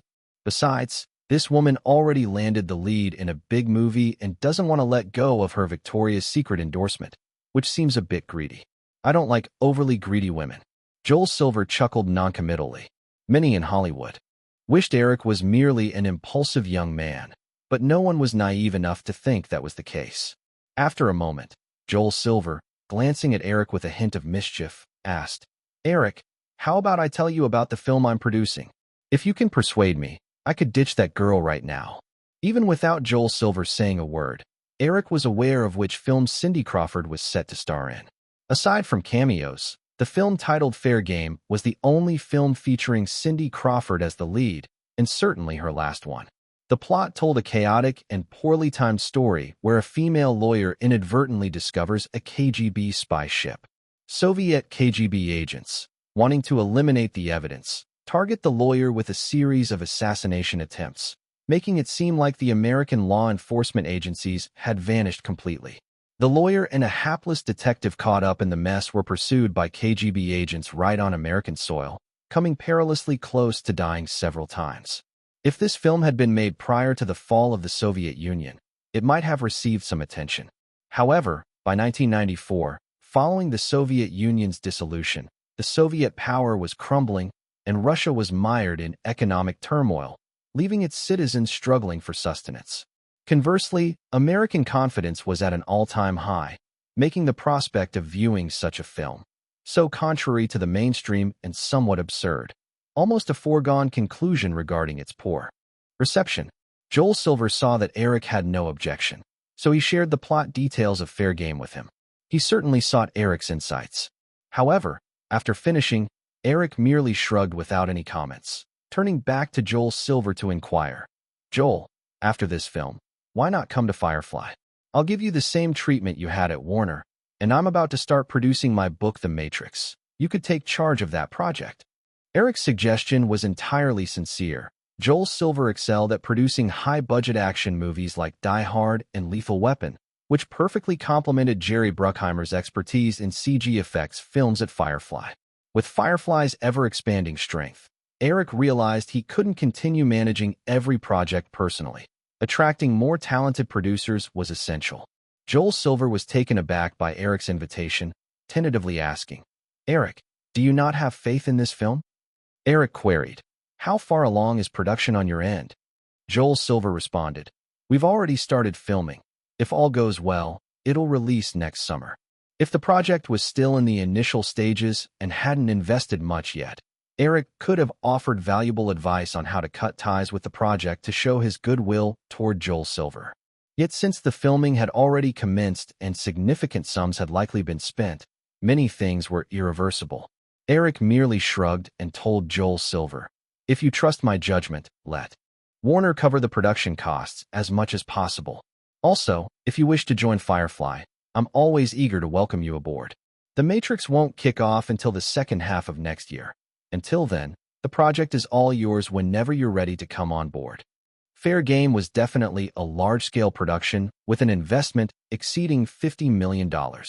If that project failed, it would put a strain on Joel Silver's relationship with Warner, which would provide an excellent opportunity for Firefly to recruit talent. Chapter 621, 622, Damn Los Angeles. Eric's pessimistic judgment about Fair Game darkened Joel Silver's expression. Although Firefly and Warner Brothers were rivals, when it came to a movie project, Eric typically made no judgments at all. But since he had spoken up, he certainly wouldn't rattle off nonsense. After all, a movie had to be released, and if the outcome contradicted everything Eric had said, his comments would undoubtedly make him a laughingstock in Hollywood. Given Eric's status, no film was worth risking his reputation. Hollywood was both a tight-knit community and exceptionally cold and ruthless. The failure of a big-budget film often foreshadowed the exit of a studio executive or producer. This phenomenon created Hollywood's distinctive firing season, where, after the summer blockbuster and holiday seasons, failed films inevitably resulted in heads rolling. Fair Game had a budget of $50 million, considerably less than the $70 to $80 million superproductions of recent years, but it was still a significant film. Joel Silver understood that if this movie flopped, while it wouldn't necessarily cost him his job at Warner Brothers, their collaboration would be far from what it had been in the past. Although Eric's tempting offer did entice him, Joel had been operating within Time Warner's system for nearly a decade. Unless absolutely necessary, he didn't want to switch companies rashly. After a moment's hesitation, Joel couldn't help but probe. "Eric, where do you think this movie's issues lie? And is there still a chance for redemption?" Eric shook his head with a smile. "Joel, my position doesn't allow me to consult for you on these matters. Just sharing my thoughts is already generous." In his memory, Fair Game had many problems. While action blockbusters inevitably suffered from weak plots, this film didn't even manage to tell a weak story clearly. Even swapping the KGB for another nefarious force wouldn't change the movie's fate. Eric believed the only remedy was to scrap the project altogether. Though this would waste the initial investment, it could save further production and distribution costs, preventing greater losses. However, the likelihood of such a decision happening at Time Warner was low. The structure at Time Warner was overly cumbersome and faction-ridden. The approval process for large-scale films was always a battleground for various interests. When a project had bright prospects, management could rally together. But when issues arose, involved parties would scramble to disavow responsibility. Even the CEO of Time Warner wouldn't risk board scrutiny to cancel a project already in production unless it affected his own interests. Eric was reluctant to elaborate further, and Joel couldn't ask for more. Joel Silver had intended to talk business with Arnold Schwarzenegger, who had revitalized his image with True Lies, at this party. But after hearing Eric's words, he abandoned his original plan. If the Fair Game project flopped, any collaboration with Schwarzenegger would be thrown out the window. Certain elements of Fair Game bore similarities to Die Hard. Joel had hoped to create another hit action series following Lethal Weapon and Die Hard, but now he was only trying to figure out how to minimize damages. The movie had just begun shooting. There was certainly room for adjustment. On his drive back to his mansion in Beverly Hills, Joel Silver increasingly felt this was urgent. He called several key creatives behind Fair Game and instructed his driver to turn around towards the Warner Brothers lot in Burbank. Sitting across from him in the luxury vehicle, Cindy Crawford anxiously watched her fidgety companion and felt an odd pang of regret. Her agent had a good relationship with Edward Razek, the operations director at Victoria's Secret. Earlier that morning, a phone call from Razek had informed Cindy about some news, enough for her to appear at the True Lies party. Eric's speculation about her was indeed accurate. Cindy was unwilling to give up her role as the lead in Fair Game, but she also wanted to secure a contract as a spokesperson for Victoria's Secret.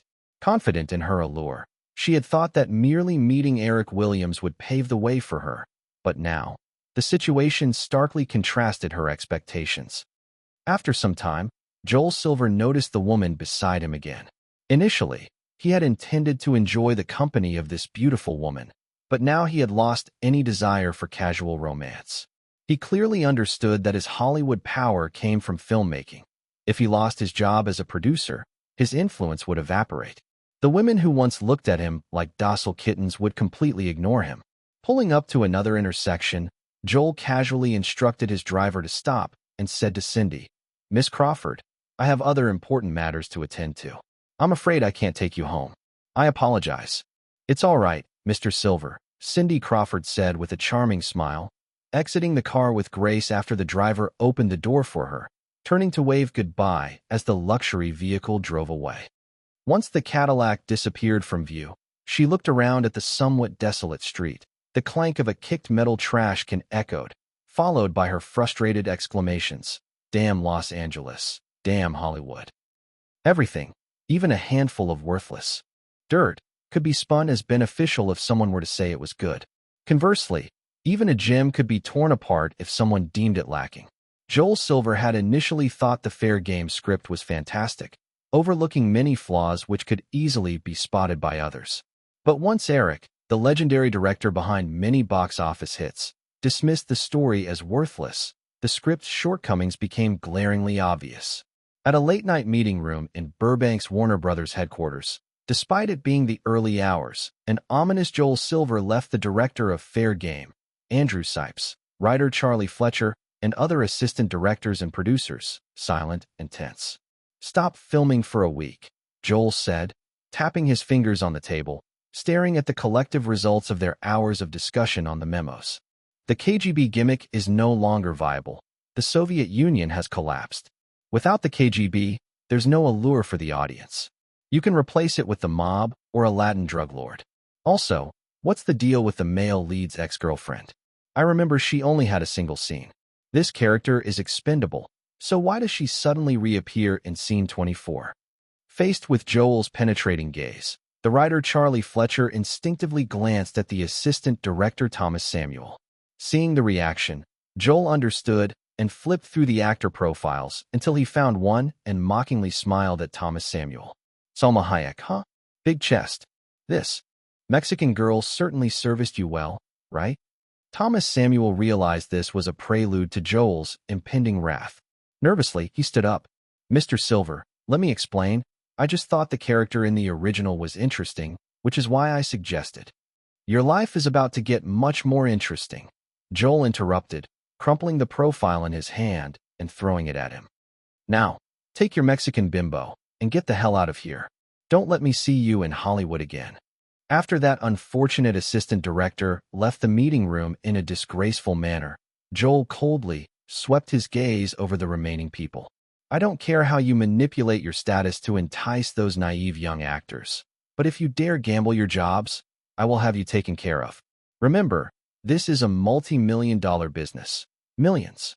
Once he finished his tirade, Joel quickly calmed down, refocusing on the memo in his hand before looking again at the writer Charlie Fletcher. "The female lead has too much screen time. If she were Nicole Kidman, I might not mind, but her character, apart from showing off, is just a screaming eye candy in the latter half. Since there are no standout qualities, we should focus on developing the male lead instead." Also, he recalled an incident from a few hours prior. "Notify Cindy Crawford tomorrow that she's fired. This woman has zero box office draw. If we need a trophy, it at least needs to have some box office pull." Sitting to Joel's right, director Andrew Sipes spoke softly. "But, Mr. Silver, Cindy Crawford was introduced to us by Mr. Melnick." Joel hesitated for less than a second before recalling Eric's tempting offer at the party, instantly growing more confident in his response. "If I don't want to, no one can shove anyone into my movie. If Melnick insists, I don't mind bringing this up at the Warner board meeting." Benjamin Melnick, the executive president and CFO of Warner, was someone most in the room knew Joel had traditionally treated politely, which instigated curiosity about why he suddenly took a hard stance tonight. Yet, such high-level disputes were hardly their concern, so everyone nodded in agreement. Joel was pleased with their reactions. "So, does anyone have suggestions for alternatives?" Andrew Sipes suggested. "What about Claudia Schiffer? If we're looking for a trophy, no one in Hollywood has more box office draw than her, but her fee is around $5 million, 10 times what Cindy Crawford was earning for this role." Of course, Joel was aware of Claudia's relationship with Eric. He instinctively felt that if they extended an invitation, he was certain Eric would have Claudia refuse the offer. However, Joel quickly considered that if they presented a revised script, what if Claudia accepted? That could indicate Eric's endorsement of the script, a boon worth far more than $5 million. He believed Warner would undeniably increase the budget by that much for this reason. Plus, even if turned down, there would be no losses on their end. "First thing tomorrow, contact Claudia Schiffer's agent," Joel instructed Andrew Sipes. "But don't send the current script yet. Just gauge her availability, and after the script is revised, then present it." Andrew nodded, jotting down the note. "All right, let's continue our discussion," Joel said, sipping his coffee to invigorate himself. The chase scenes seem excessive as well, leading to an oppressive experience for viewers. Thus, we have to trim those down and add scenes of the leads teaming up to fight back. That's what the audience wants to see. Eric had no idea that his casual remarks would ripple through so many people and events in just one night. After attending the party, considering the Victoria's Secret spokesperson role, he placed a tentative phone call and coincidentally learned that Claudia had just returned to Los Angeles, so he made his way to her home in Beverly Hills. At a hillside mansion in Beverly Hills, Eric, dressed casually in a tank top and beach shorts, sat on the second-floor terrace basking in the warm morning sun while reading the newspaper.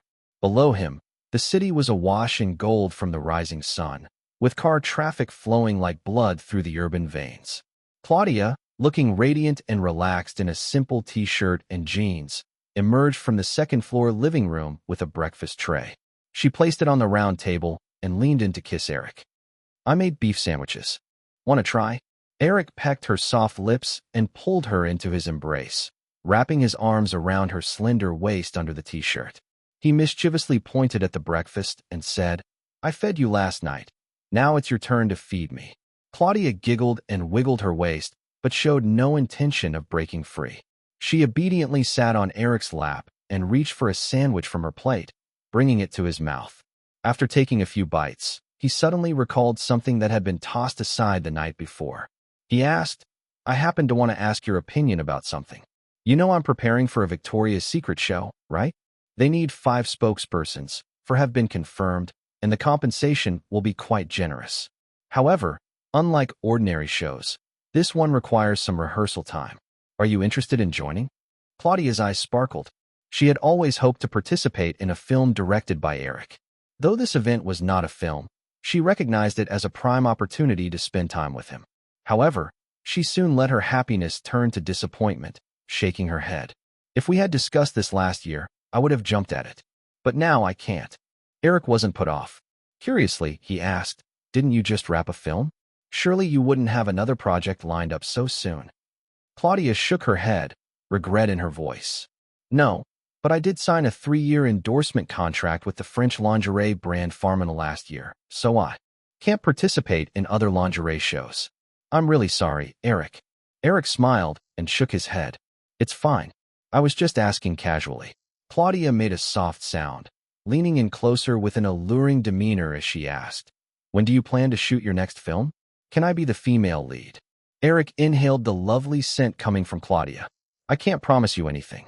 I won't have another film planned until after the Victoria's Secret show wraps up, but I assure you that if a fitting role arises, you will be the first I consider." "Really?" Claudia asked with a playful smirk. "You won't consider Julia Roberts or Nicole Kidman either?" Eric nodded confidently. "Not at all." Claudia gave him a peck on the cheek. "I know you're just flattering me, but it still makes me happy." "I'm definitely not flattering you. You are a completely different type of actress, so there's no competition." "Oh." A hint of disappointment flickered across Claudia's face. Her performance noticeably improved. Her tone turned sorrowful. "You probably think I'm just a pretty trophy." "Indeed, the most beautiful trophy in Hollywood, without a doubt." "Still a trophy." Claudia seemed a bit unwilling to concede, tugging at Eric's collar, as if trying to get him to retract his statement. Eric chuckled and pinched her cheek, finishing the sandwich in her hand before suddenly lifting her and carrying her indoors. "Plenty of time left. Let me enjoy my Miss Trophy properly." "Hey, no, not like this." Chapter 622, 623. Too many surprises happened. Eric planned to hold the first Victoria's Secret fashion show in the fashion capital of New York, but due to his busy work schedule, the initial arrangements for the show were set in Los Angeles. After the preliminary list of models was decided, the newly appointed Victoria's Secret Angels were required to participate in a customized body shaping program for at least a month, maintaining their figures until the end of the show. In Eric's view, most models were still accustomed to maintaining a slim figure, which was great for showcasing high-fashion designs on the runway, but not as flattering when wearing lingerie.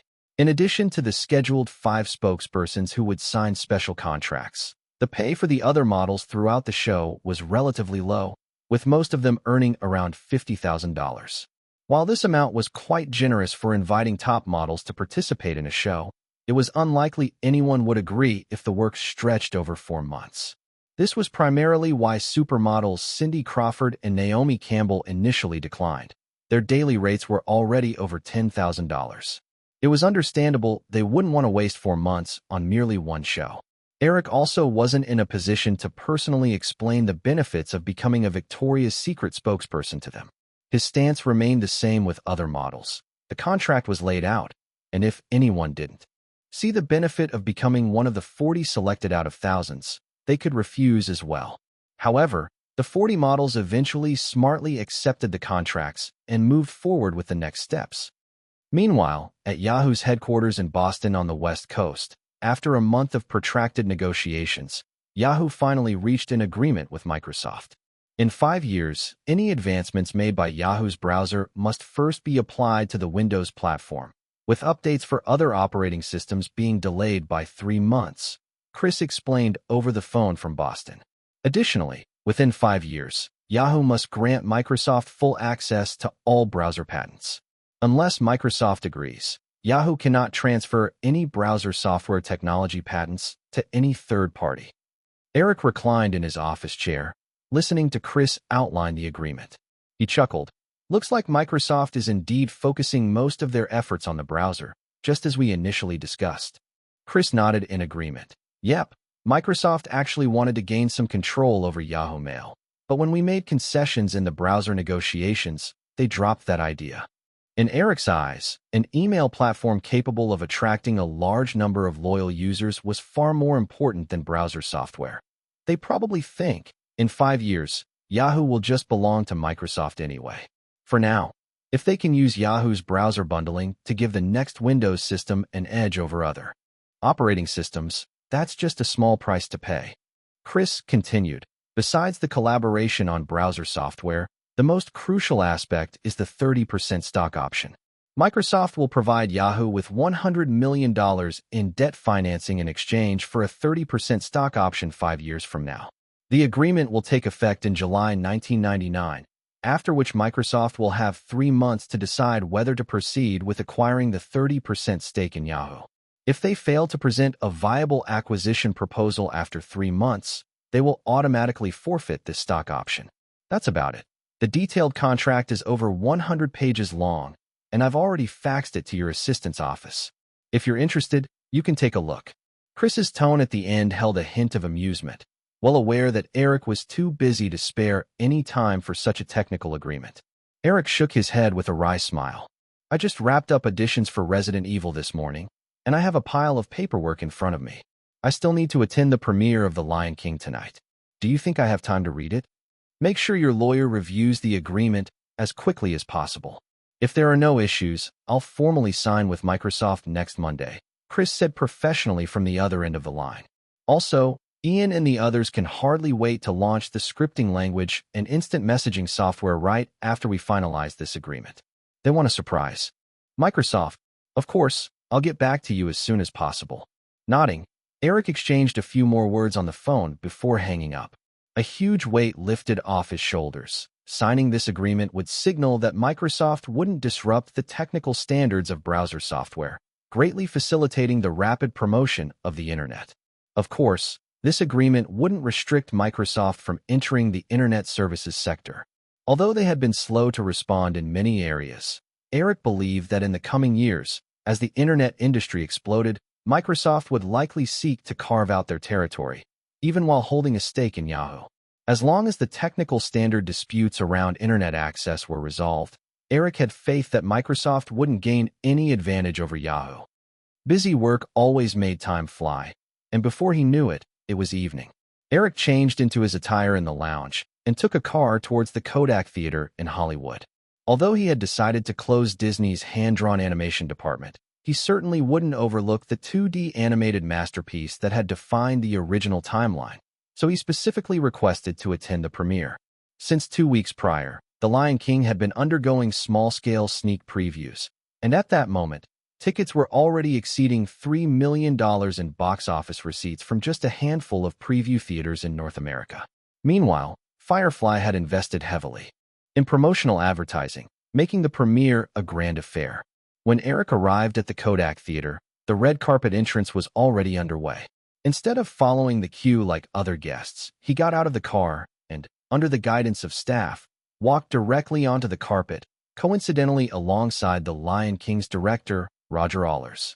Surrounded by enthusiastic fans, the two of them walked to the interview area and selectively answered a few questions.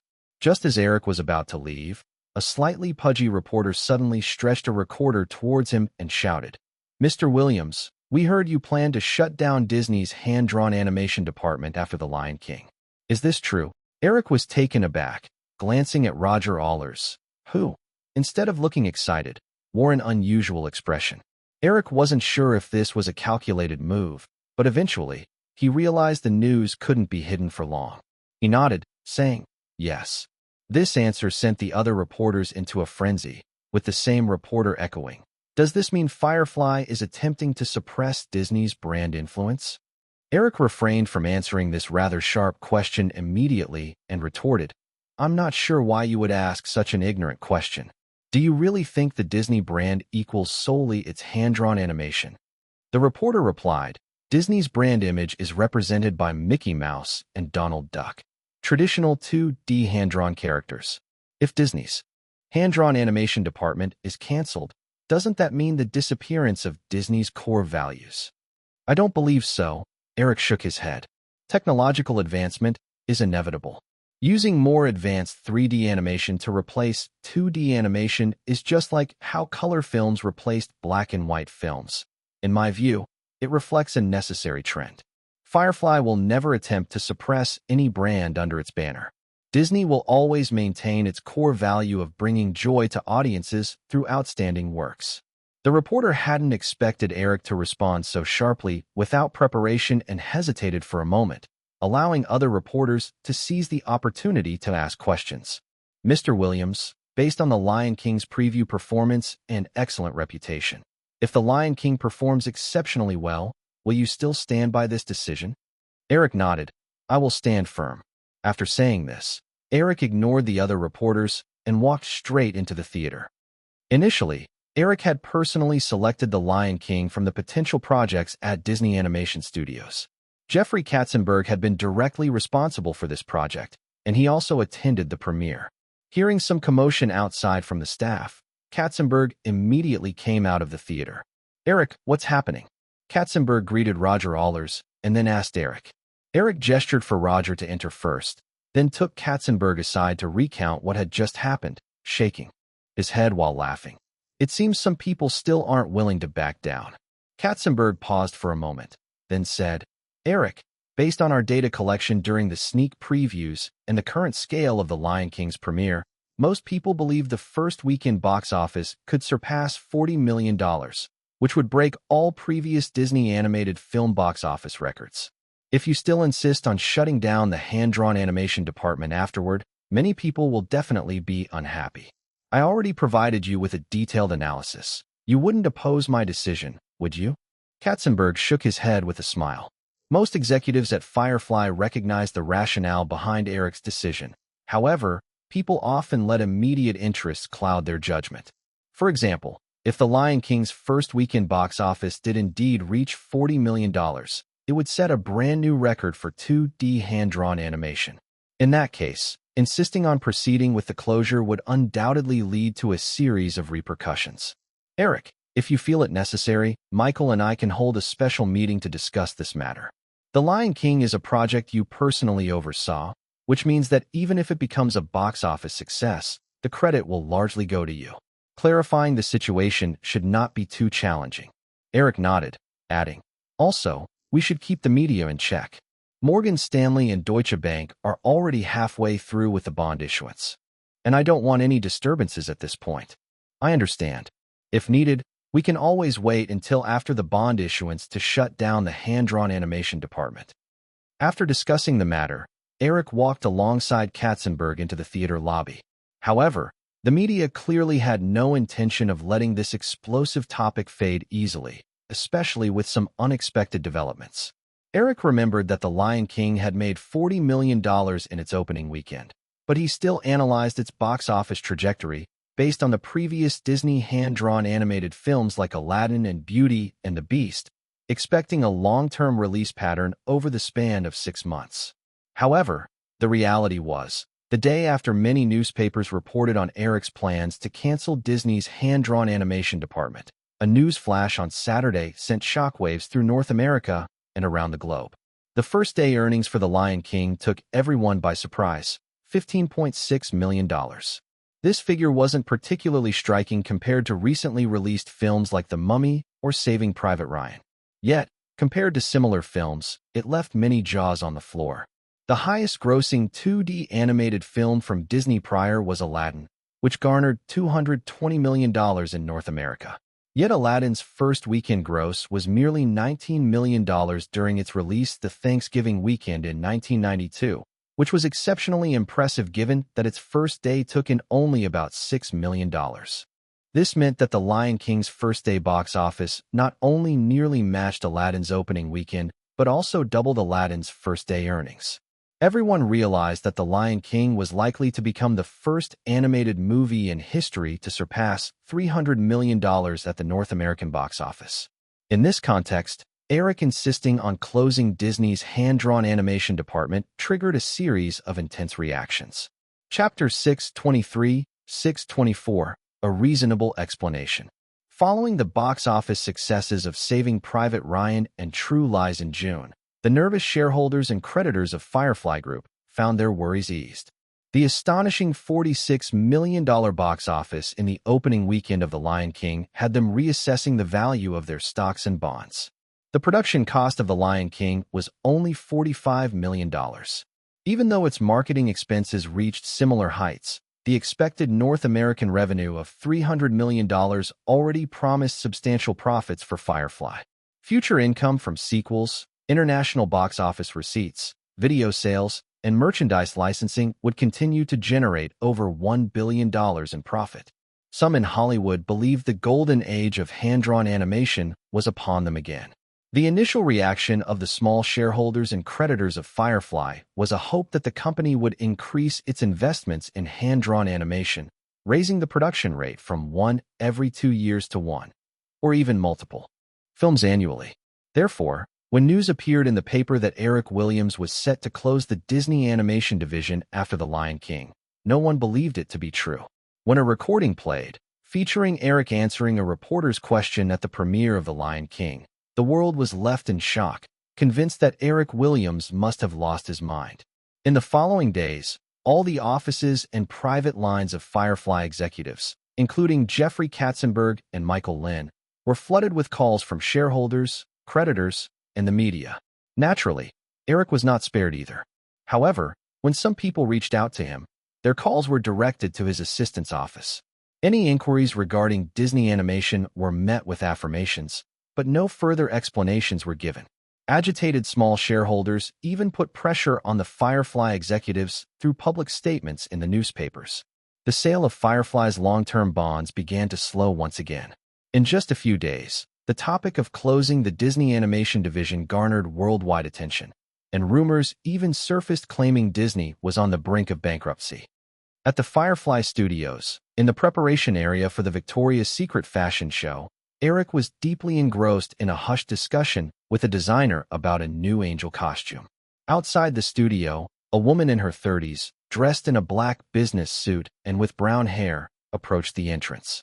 After briefly showing her credentials, she was admitted inside. She scanned the area filled with designers, costumers, and fitting models, quickly moving through the bustling crowd to reach Eric. The woman was named Kelly Haynes. She had started as an assistant in Eric's office. While Eric had agreed to let Caroline and her roommate, Melanie Gleason, work for him after they completed their courses at Harvard, they wouldn't be available for some time. After returning from Boston and through a recommendation from Alan, Eric chose Kelly to be his first assistant. Noticing the hurried approach of Kelly, Eric looked up and asked, "Kelly, what's up?" Kelly had been with Eric in the assistant's office for several years, but being so suddenly in front of the big boss felt a bit daunting. After calming herself, she said, "Mr. Williams, Mr. Buffett just called. He said he'll arrive in Los Angeles at 4 p.m. and wants to invite you to dinner. Also, Mr. Murphy and Mr. West are coming from New York. Warren Buffett, Tom Murphy, and David West, president of State Street Global Advisors, were all board members representing that 25% minority stake in Firefly." Eric had previously given a brief explanation to these men over the phone, but it was clear they weren't ready to let the matter go. Pausing from his work, Eric replied, "Please let them know I'm available. By the way, is the information I requested ready?" "Yes," Kelly said, pulling a document from her bag and handing it to Eric. Eric smiled and shook his head, saying, "While this information isn't classified, it shouldn't leave the office without my request. Plus, I don't have time to look at it now. Please give it to me before dinner." Kelly's cheeks reddened. She intended for Eric to see her work immediately, but forgot important office protocols. She put the document away and said earnestly, "I'm sorry, Mr. Williams. That was my mistake." "No problem. Is there anything else?" Kelly produced a memo, saying, "Hearst, Condé Nast, News Corp, and Knight Ridder have all made bids on the print media assets spun off from ABC." She paused, glancing at the designer next to Eric, who seemed absorbed in his drawings. The designer sensed Kelly's gaze and awkwardly made an apologetic gesture towards Eric before moving to another workstation. This minor interruption didn't affect their conversation. Kelly continued, "As of now, Hearst's highest bid is $1.35 billion, followed by News Corp at $1.3 billion, Condé Nast at $1.28 billion, and Knight Ridder at $1 billion. During this morning's meeting, Mr. Lin and the others felt these bids were merely initial gauging, estimating the final price should settle between $1.5 billion and $1.6 billion. Eric nodded, indicating he understood. Kelly didn't expect him to discuss anything with her. If Eric had thoughts on a decision, he usually consulted with Michael Lin or others. She was just responsible for compiling the information for him. Turning the memo page, Kelly couldn't help but glance at Eric's expression, saying, "Mr. Schneider, the head of the animation department, and Mr. Roy Disney would like to speak with you in person. They say this invitation represents the 758 employees of Disney's hand-drawn animation division, and they hope you will take it seriously." Didn't expect Roy Disney to jump in like this. He really sees himself as the grandmaster of Disney, doesn't he? Eric chuckled with a hint of sarcasm. Both from memory and his impressions of Roy, Eric didn't think much of Roy's penchant for manipulating power. In the original timeline, in the mid-1980s, Roy Disney had aligned with shareholders to oust Walt Disney's son-in-law, effectively erasing the influence of Walt's bloodline on the company.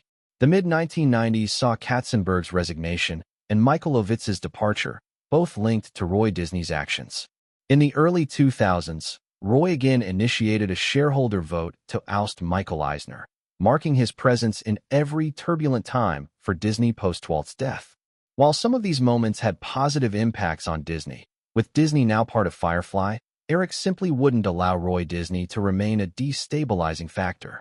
Thus, not long after acquiring Disney, and once the situation stabilized, Eric used Roy's age as an excuse to remove him from the animation division's leadership, only keeping a nominal title as an artistic advisor. After a moment of thought, Eric said, "Let them know I'll be in my personal office at the studio tomorrow at 9 a.m. Hearing Eric's nonchalant tone, Kelly worried he might not fully grasp the chaotic external circumstances. After a brief hesitation, she quietly jotted this down in her memo, then asked, "Mr. Williams, is there anything else you need us to take care of?" "No, just arrange for a car to pick me up for dinner tonight," Eric replied, shaking his head. Just as he was about to let Kelly leave, another thought occurred to him. "I haven't had a chance to look at last weekend's box office report. How did Warner's Wyatt Earp do?" Kelly answered, $7.5 million. It ranked fifth for the weekend box office, behind The Lion King, True Lies, Star Trek VII, and Saving Private Ryan. The movie's reception has also declined, with estimates suggesting total earnings between $25 million and $30 million. After accounting for costs, Warner will shoulder a loss of $70 million in the short term. The detailed report has been sent to your email. Given that no one had brought this up with him specifically, Eric had already anticipated Wyatt Earp's fate. He couldn't help but smirk, saying, "Warner won't be looking forward to any westerns after this." Yeah, Warner's total box office for the year currently ranks behind Firefly and Universal. However, they have a release schedule of 29 films this year, one more than Firefly. Their upcoming film revenues could very well place them second, as all the other major studios are reducing output. Firefly with 15 films, Universal with 16, Paramount with 15, Fox with 13, and Columbia and MGM with fewer than 10. While some lesser studios may release a lot of films, they haven't achieved notable box office success. You seem quite savvy with numbers, Eric laughed. I like women who are good with figures. Thank you, Mr. Williams, Kelly said, feeling flustered in front of the 10 years younger man's smile. She quickly added, if there's nothing else. Realizing he had blurred a line, Eric wondered if Kelly was married, making his playful comments seem too forward. Collecting himself, he said, you can head back to work. If I need you, I'll reach out. During the premiere of The Lion King last Thursday, Firefly Group's chairman Eric Williams unexpectedly confirmed a long-rumored piece of Hollywood gossip: the closing of Disney Animation Studio, citing plans to fully digitize animation production. However, soon after, the dramatic turn of events caught everyone off guard. The Lion King, which had not been initially viewed as a big contender, not only shattered Disney Animation's first-day box office record by more than double, but also earned an astounding $46 million in its opening weekend, breaking multiple records for Disney's 2D animations. The projected total revenue might far exceed Firefly's previously released 3D animated films, Toy Story and A Bug's Life. Following this, our reporter contacted Firefly Group's CEO Michael Lin, who confirmed that the company would continue with its animation production transition plan. What kind of impact will this have on Firefly and other Hollywood studios? Let's turn to Mr. James Hilt of Variety for his insights. On the screen, the host of an NBC finance show stood to welcome the guest entering the studio, while sitting before the television, David West, president of State Street Global Advisors, sighed to Tom Murphy beside him. Young folks, always so reckless. Tom, do you think we can persuade that little brat Eric Williams to change his mind? Tom Murphy glanced out the window of the private plane at the clouds and shook his head. If he's determined, it seems no one can stop him. I spoke with Warren last night. He seems to have heard something from Eric that's making him uncertain. This is an animation department capable of producing films grossing $300 million. Even if Williams were to make such a decision, canceling the original plans wouldn't earn him any blame. I don't understand why he insists on sticking to a clearly flawed plan. Tom Murphy suddenly asked, what will you do if he remains stubborn? David West paused, chuckled wryly, and shook his head. What can I do? Should I file a lawsuit against him in federal court to prevent this? Eric's stock holdings represented his absolute control over Firefly. As long as he remained within legal boundaries, he could adjust his subsidiary businesses at will, closing the hand-drawn animation division out of skepticism for 2D animations. Future might generate controversy, but would not violate any laws. Both men fell silent, aware of another option: selling their Firefly stocks to cash out. If they chose this route, both Eric and Wall Street would be more than willing to buy their shares. However, with Firefly having eclipsed Time Warner and become the largest media group in North America, only the short-sighted would consider selling their stocks now. Listening to the heated debates between the host and guests on the in-flight TV, Tom Murphy finally said, let's hope Eric Williams gives us a reasonable explanation. Chapter 624, 625, Natural Habits. At 6:30 in the evening, Eric finally walked out of the studio where the Victoria's Secret fashion show was taking place. He had a lot on his plate, and if it weren't for the dinner he had scheduled with Warren Buffett and others, he might have worked overtime until 8. His driver and new assistant, Kelly Haynes, were already waiting outside. Eric and Kelly got into the car, and the driver started the engine, taking them to the restaurant. Mr. Williams, here are the documents you needed. I've made 4 copies. Kelly handed the morning document back to Eric. Eric thanked her and began to focus on reviewing the folder. Though Kelly had been Eric's assistant for several weeks, this was her first time in the car with him. After a few minutes, she finally relaxed. She stole a glance at her young boss, suddenly feeling a bit mesmerized. After the box office for The Lion King was released, like many others, Kelly thought that Eric must have lost his mind when she heard he was about to shut down Disney's hand-drawn animation division. However, over the past few days, as she organized the document Eric needed with her team, she started to feel that if she were in his shoes, she would definitely close Disney's hand-drawn animation division as well. The document was so persuasive that she couldn't find a reason to argue against it. At the same time, Kelly was astounded by her boss's sharp insight. The data in the document seemed unrelated at first glance, but when combined, They formed a powerful chain of evidence. She couldn't help but think that perhaps it was this keen insight that allowed him to produce one blockbuster hit after another. As Eric read through the document, he caught a whiff of Chanel No. 5 perfume and sensed that his attractive assistant had been staring at him for more than a minute, which made him feel a bit uneasy. Eric wasn't narcissistic enough to think he possessed the kind of charm that made a mature woman swoon. Moreover, the questions in Kelly's mind didn't concern Eric much. If he hadn't been reborn, he too would have struggled to see the decline of 2D animation. However, armed with memories from his past life and performing reverse deductions based on outcomes, he was able to identify a series of reasons leading to the inevitable decline of 2D animated films. Having read most of the organized document, Eric finally couldn't withstand the woman's gaze any longer. He shifted slightly, turning to glance at Kelly's left hand and noting the absence of a wedding ring. Eric's sudden movement startled Kelly back to reality. She quickly averted her eyes, realizing she had been staring, feeling inexplicably flustered. Noticing her discomfort, Eric tried to ease the awkwardness. He casually said, "Kelly, may I ask a rather blunt question? Are you married?" Kelly felt her cheeks flush. She instinctively wanted to retort, "You know this is rather blunt," but the response that came out was different. "I was married once, but I'm divorced now. I live with my daughter. Her name is Nina, and she's 7 years old.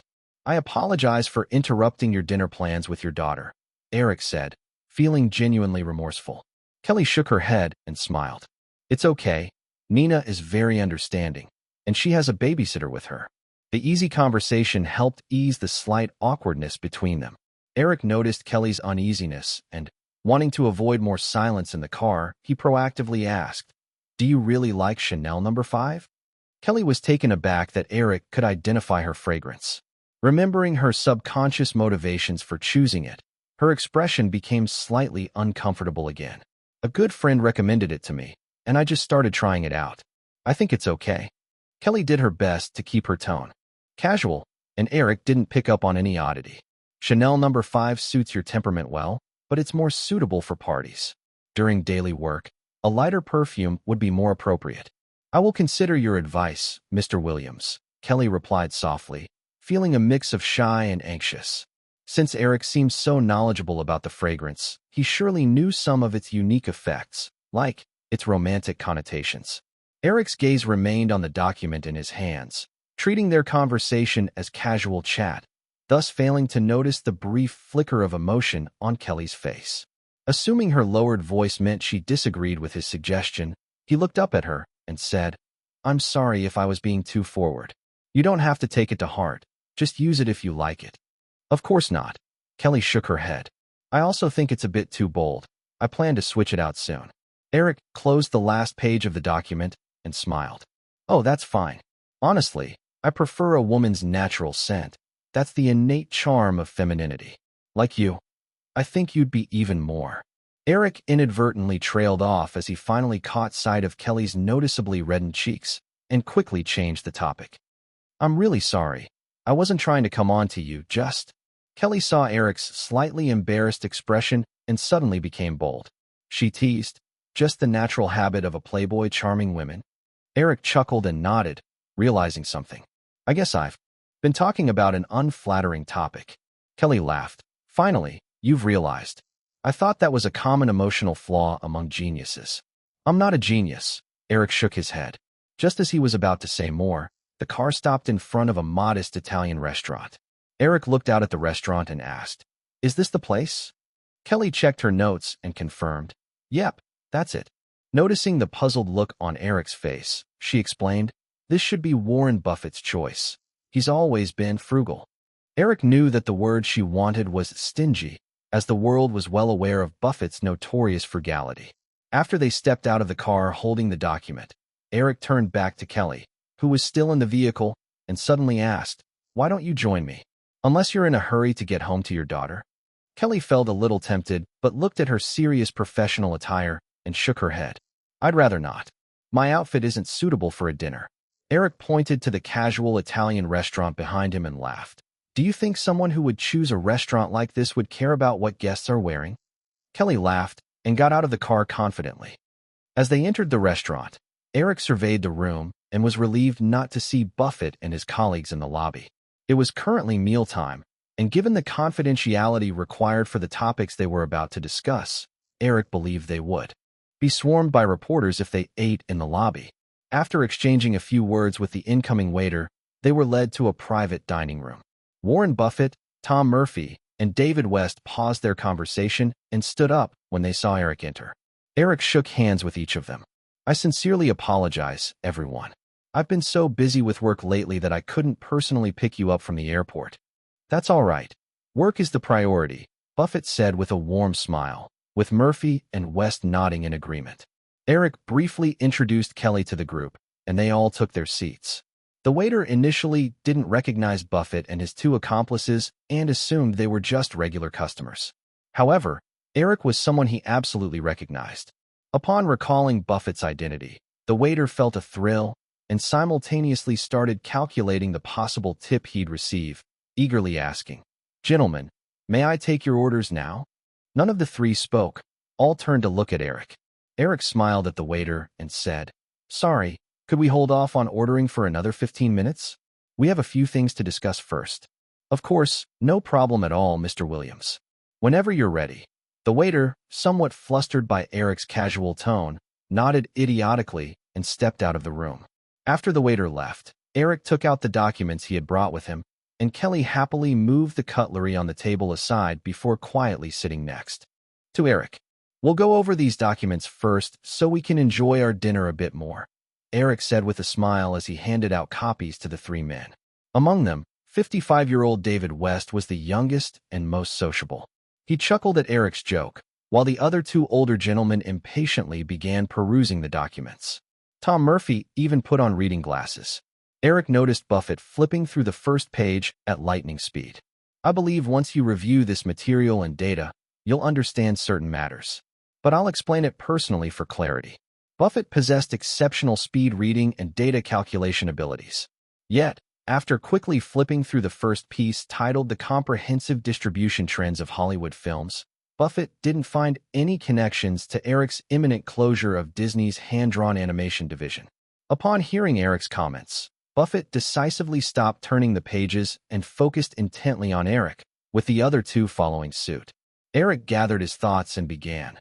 "First, I want to clarify that The Lion King is an event movie, similar to Star Wars, E.T., and Home Alone." Noticing the puzzled expressions when he mentioned event movie, Eric felt he needed to elaborate further. An event movie is a film whose box office far exceeds the studio's initial forecasts. The emergence of such films is filled with randomness, and you might only encounter one every 10 to 20 years. To be strict, even last year's Jurassic Park can't really be classified as an event movie. Its success is more a reflection of the expanding global box office market and a natural development trend favoring large-scale CG effects films. In the coming years, more CG effects films will emerge that gross over $1 billion. David West asked, "Eric, since you say Jurassic Park is a necessary market trend, why can't The Lion King be counted as a normal expression of the market's demand for animated films?" Because even before Jurassic Park, we had already seen hints in the box office responses to effects films like Terminator 2 and Twister. Terminator 2 grossed $500 million globally, and Twister's total should be close to $700 million, right? Eric turned towards Kelly for confirmation. Kelly, who had been somewhat lost in thought while watching Eric speak, was snapped back to reality when he looked at her. Remembering Eric's earlier comment about liking women who were sensitive to numbers, her heart raced a little, but she didn't hesitate to respond with the figure. According to the final statistics, Twister's global box office was $688 million, just $12 million shy of $700 million. Eric nodded. He turned back to the three men. Terminator 2 grossed $500 million globally, Twister $700 million, and then Jurassic Park made $1 billion. These numbers should indicate a market development trend. However, in terms of 2D animated films, I see no such trend. This document includes the corresponding analysis, which you will soon see. Though he was somewhat reluctant, David West found it hard to argue, while Warren Buffett slightly nodded, signaling to Eric to continue. Next, Let's confirm that The Lion King is an irreplicable event movie by first examining a significant change in the distribution model of Hollywood films over the recent years. Eric said, flipping through his document and revealing. After Jaws introduced the saturation release model in 1975, this approach was recognized in Hollywood for 20 years. However, before the 1990s, the synergy between saturation and long-line distribution models still coexisted in commercial cinema, which you can see in the data tables of the document. Giving them some time to peruse the data, Eric continued. However, with the arrival of the 1990s, an upgraded saturation release strategy quickly emerged. Recently, a proprietary term, comprehensive release, has arisen. This model is even more aggressive than the traditional saturation release. Film companies invest heavily in extensive advertising upfront, then quickly expand to 2,000 to 3,000 theaters, generally capturing about 80% to 90% of total box office in an 8-week showing period. This contrasts sharply with 10 years ago. In the case of Universal's Back to the Future, the 8-week earnings only captured 57% of its total box office. Even with the accumulation of good reviews from the first installment, the sequel, Indiana Jones and the Last Crusade, used a similar comprehensive release model and secured 77% of its total box office within the same 8 weeks. Notably, Back to the Future screened for a total of 37 weeks, while Indiana Jones lasted only 20 weeks. We can also observe in the documents that in recent years, films employing a comprehensive release have noticeably decreased their screening durations compared to the 1980s. Such a significant reduction in screening time allows theaters to allocate more time and screens for other films. The rapid rise of box office revenues in Hollywood over the past few years is closely tied to the prevalence of this model. Therefore, comprehensive release is bound to be the future trend in Hollywood's film distribution. Chapter 625, 626. We continue. After becoming shareholders in Firefly Films, both Warren Buffett and David West began paying close attention to the Hollywood film market. After Eric finished speaking, the three men realized that in Hollywood this year, whether it was the massive successes like The Mummy and Saving Private Ryan, or the failures such as Beverly Hills Cop 3 and Wyatt Earp, all adopted the comprehensive release strategy that Eric had referred to. Thus, they all endorsed the conclusion drawn in the first article. None of the three felt anxious enough to ask Eric why he was discussing this. Instead, they quietly followed along as Eric turned to the next page of the materials. First, I want to clarify something, Eric said as he flipped to another page of the document. My plan is to shut down Disney's hand-drawn animation department, but I never said I wanted to stop Disney's animation production altogether.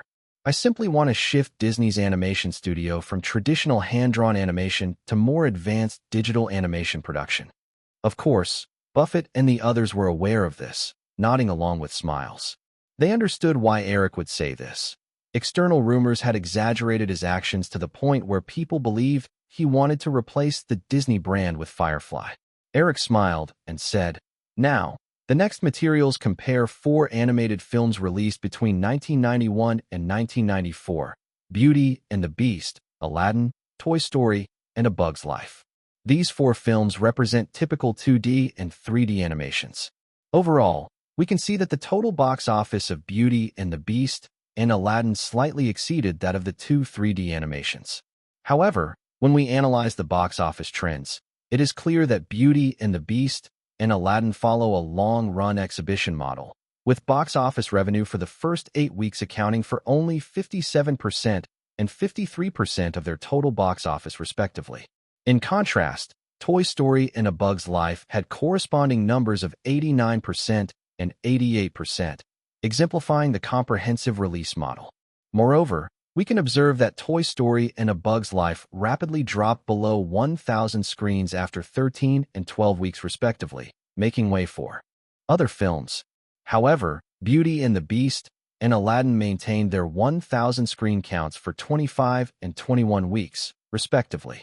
I believe that in the coming years, as comprehensive releases dominate the market, theaters will never allow such prolonged occupation of a large number of screens. Tom Murphy asked, "Eric, this doesn't seem to prove that 2D animation is destined for extinction." We could easily apply a comprehensive release model to 2D animation. Wouldn't The Lion King be an example of that? David West and Warren Buffett nodded in agreement. Eric appeared to anticipate their question, maintaining his smile as he said, "Let's continue to the next set of materials." Buffett and the others exchanged glances and turned to the next page once more. What I'm going to explain next is why 2D animation cannot use the comprehensive release model, Eric noted, glancing at Tom Murphy. We've already observed that The Lion King is merely an event film. From the box office trends of animated films like The Little Mermaid, Who Framed Roger Rabbit, Beauty and the Beast, and Aladdin, we have not seen any signs of expansion in the 2D animation market. So, I hope everyone can temporarily set aside The Lion King, okay? Tom Murphy nodded awkwardly, while Warren Buffett and David West focused on the documents in their hands. Eric continued, "What you see here is a comparative chart of the weekly box office for 4 animated films. We can observe that the weekly box office for the 2D films fluctuates significantly. Even after 8 weeks, the numbers can rise and fall unpredictably, sometimes dropping to just over $5 million, while suddenly spiking to over $8 million the next week. In contrast, the other 2 films have a steady decline in box office trends similar to live-action films. The question is, why does this happen? The answer lies on the next page." As all 4 flipped to the next page, Eric looked up at the 3 men and smiled. "Isn't that astonishingly long bar on the first graph catching your attention?" After Eric mentioned it, even those who hadn't initially noticed it, Buffett and the others, now saw the strikingly long bar on the graph. This bar graph lists the audience proportions for 2D and 3D animated films by various age groups. To present the results more clearly, I divided the audiences into 4 age groups: 0 to 13 years, 14 to 18 years, 19 to 28 years, and 28 years. This data is derived from Disney's past market research reports and is undoubtedly accurate. Eric gave a brief explanation. We can clearly see that for 2D animated films, the audience age 0 to 13 occupies an incredible 41% of the total audience, while the same figure for 3D animations is only 26%. However, this doesn't mean there's a decrease in the number of child viewers for 3D animations. Rather, it indicates a significant increase in the number of viewers over 13 years old. The chart shows a stark contrast in the audience proportions at ages 14 to 18, which are 17% and 29%, respectively. Similarly, in the 19 to 28 age group, the figures are 7% and 16%. I believe a substantial portion of that 7% in the 2D category is likely made up of parents taking their children to watch movies. The audience age 28 and older watching 2D animated films is likely there primarily to cater to their children's viewing needs.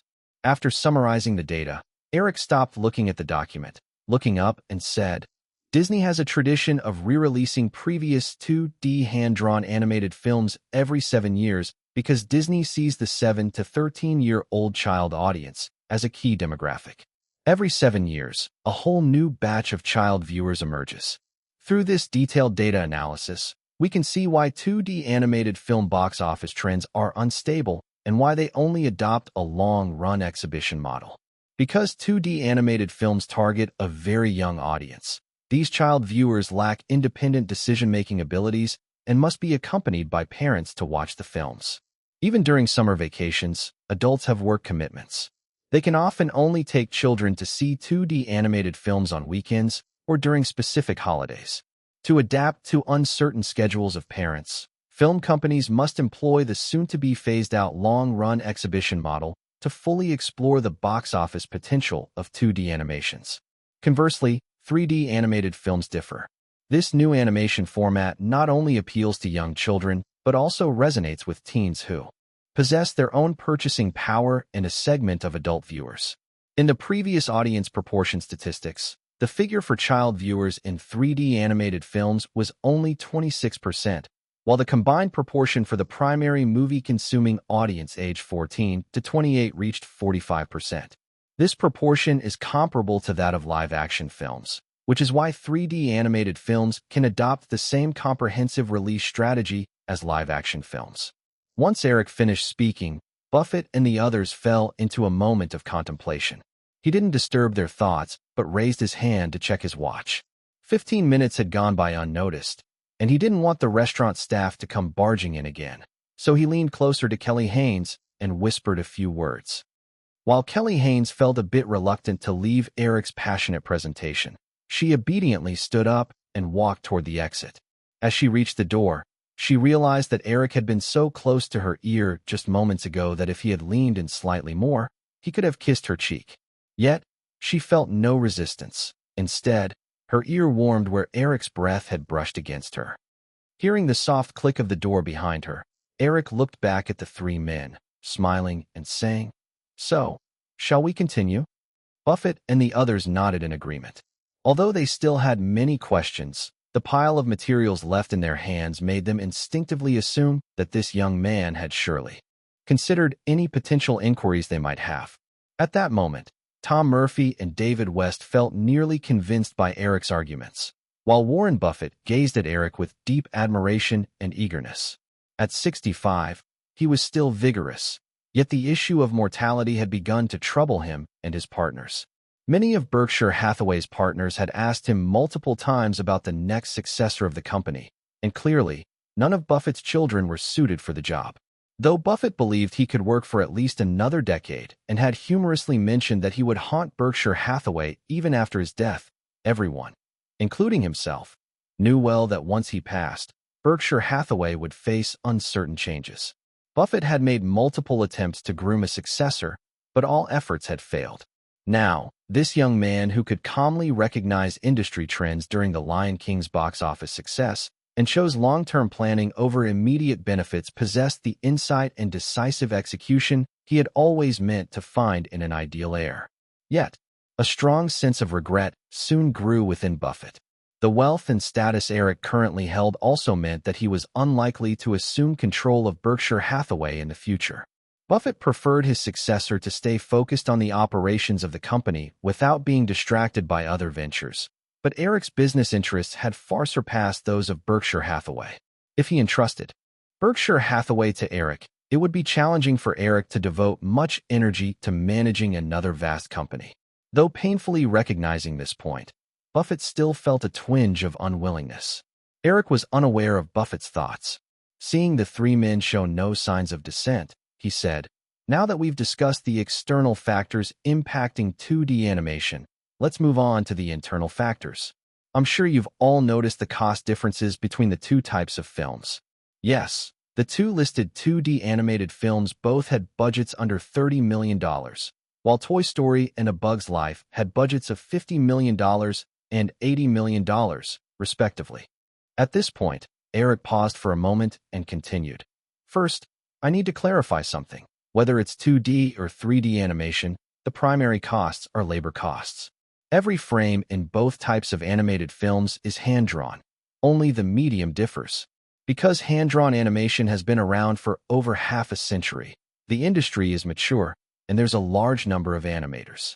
Therefore, even among Disney's finest hand-drawn animators, few earn over $100,000. However, digital animators are a newly emerging profession and are in short supply. After the success of Toy Story, to prevent Pixar's skilled digital animators from being poached by other studios, Firefly had to increase their salaries. Similarly, post The Lion King, if Disney wanted to maintain its hand-drawn animation department, animators whose average salaries were around $50,000 could see their monthly salaries add $10,000 in the future. This means the production costs for 2D animation could nearly double. Tom Murphy suddenly interrupted Eric with a laugh. "Eric, you just said that The Lion King is an event movie?" "Of course, but my perspective doesn't mean that all of Hollywood shares it. Everyone else seems to think that the golden age of 2D animation has returned, right?" Eric recognized Tom Murphy was joking, offered a brief explanation, and continued. "The production cost for The Lion King already surpassed $45 million, so if it doubles, the future cost of 2D hand-drawn animation could exceed $100 million. Eric clearly remembered seeing an announcement in 1999 from Disney promoting its upcoming hand-drawn animated feature Tarzan as the highest-budget animated film in history, with a reported production cost of $150 million. However, This film only grossed $170 million at the North American box office. Based on the experience he had accumulated by now, including production costs and huge marketing expenses, the likelihood of Disney incurring losses on this movie was remarkably high. So, if in the coming years, theaters are no longer willing to waste screen resources for the long run of 2D animated films, with a production cost of $100 million and a possible average marketing budget rising to $50 million, we can be sure that unless films like The Lion King that are labeled event films come along again, it will be incredibly difficult for companies to recover their production costs through box office earnings. And of course, you may argue that animated films' peripheral incomes have always been substantial. So let's take a look at the next set of statistical data. Buffett and the others were unexpectedly struck by a wave of amusement from Eric's last statement, laughing heartily as they turned the page. Just then, Kelly Haynes quietly returned to Eric's side. Chapter 626, 627, The Psychological Shadow Area. Eric glanced at his female assistant, and after receiving a knowing look in return, he continued. The revenue forms related to animation mainly include toy production, character licensing, theme parks, original soundtracks, and stage plays.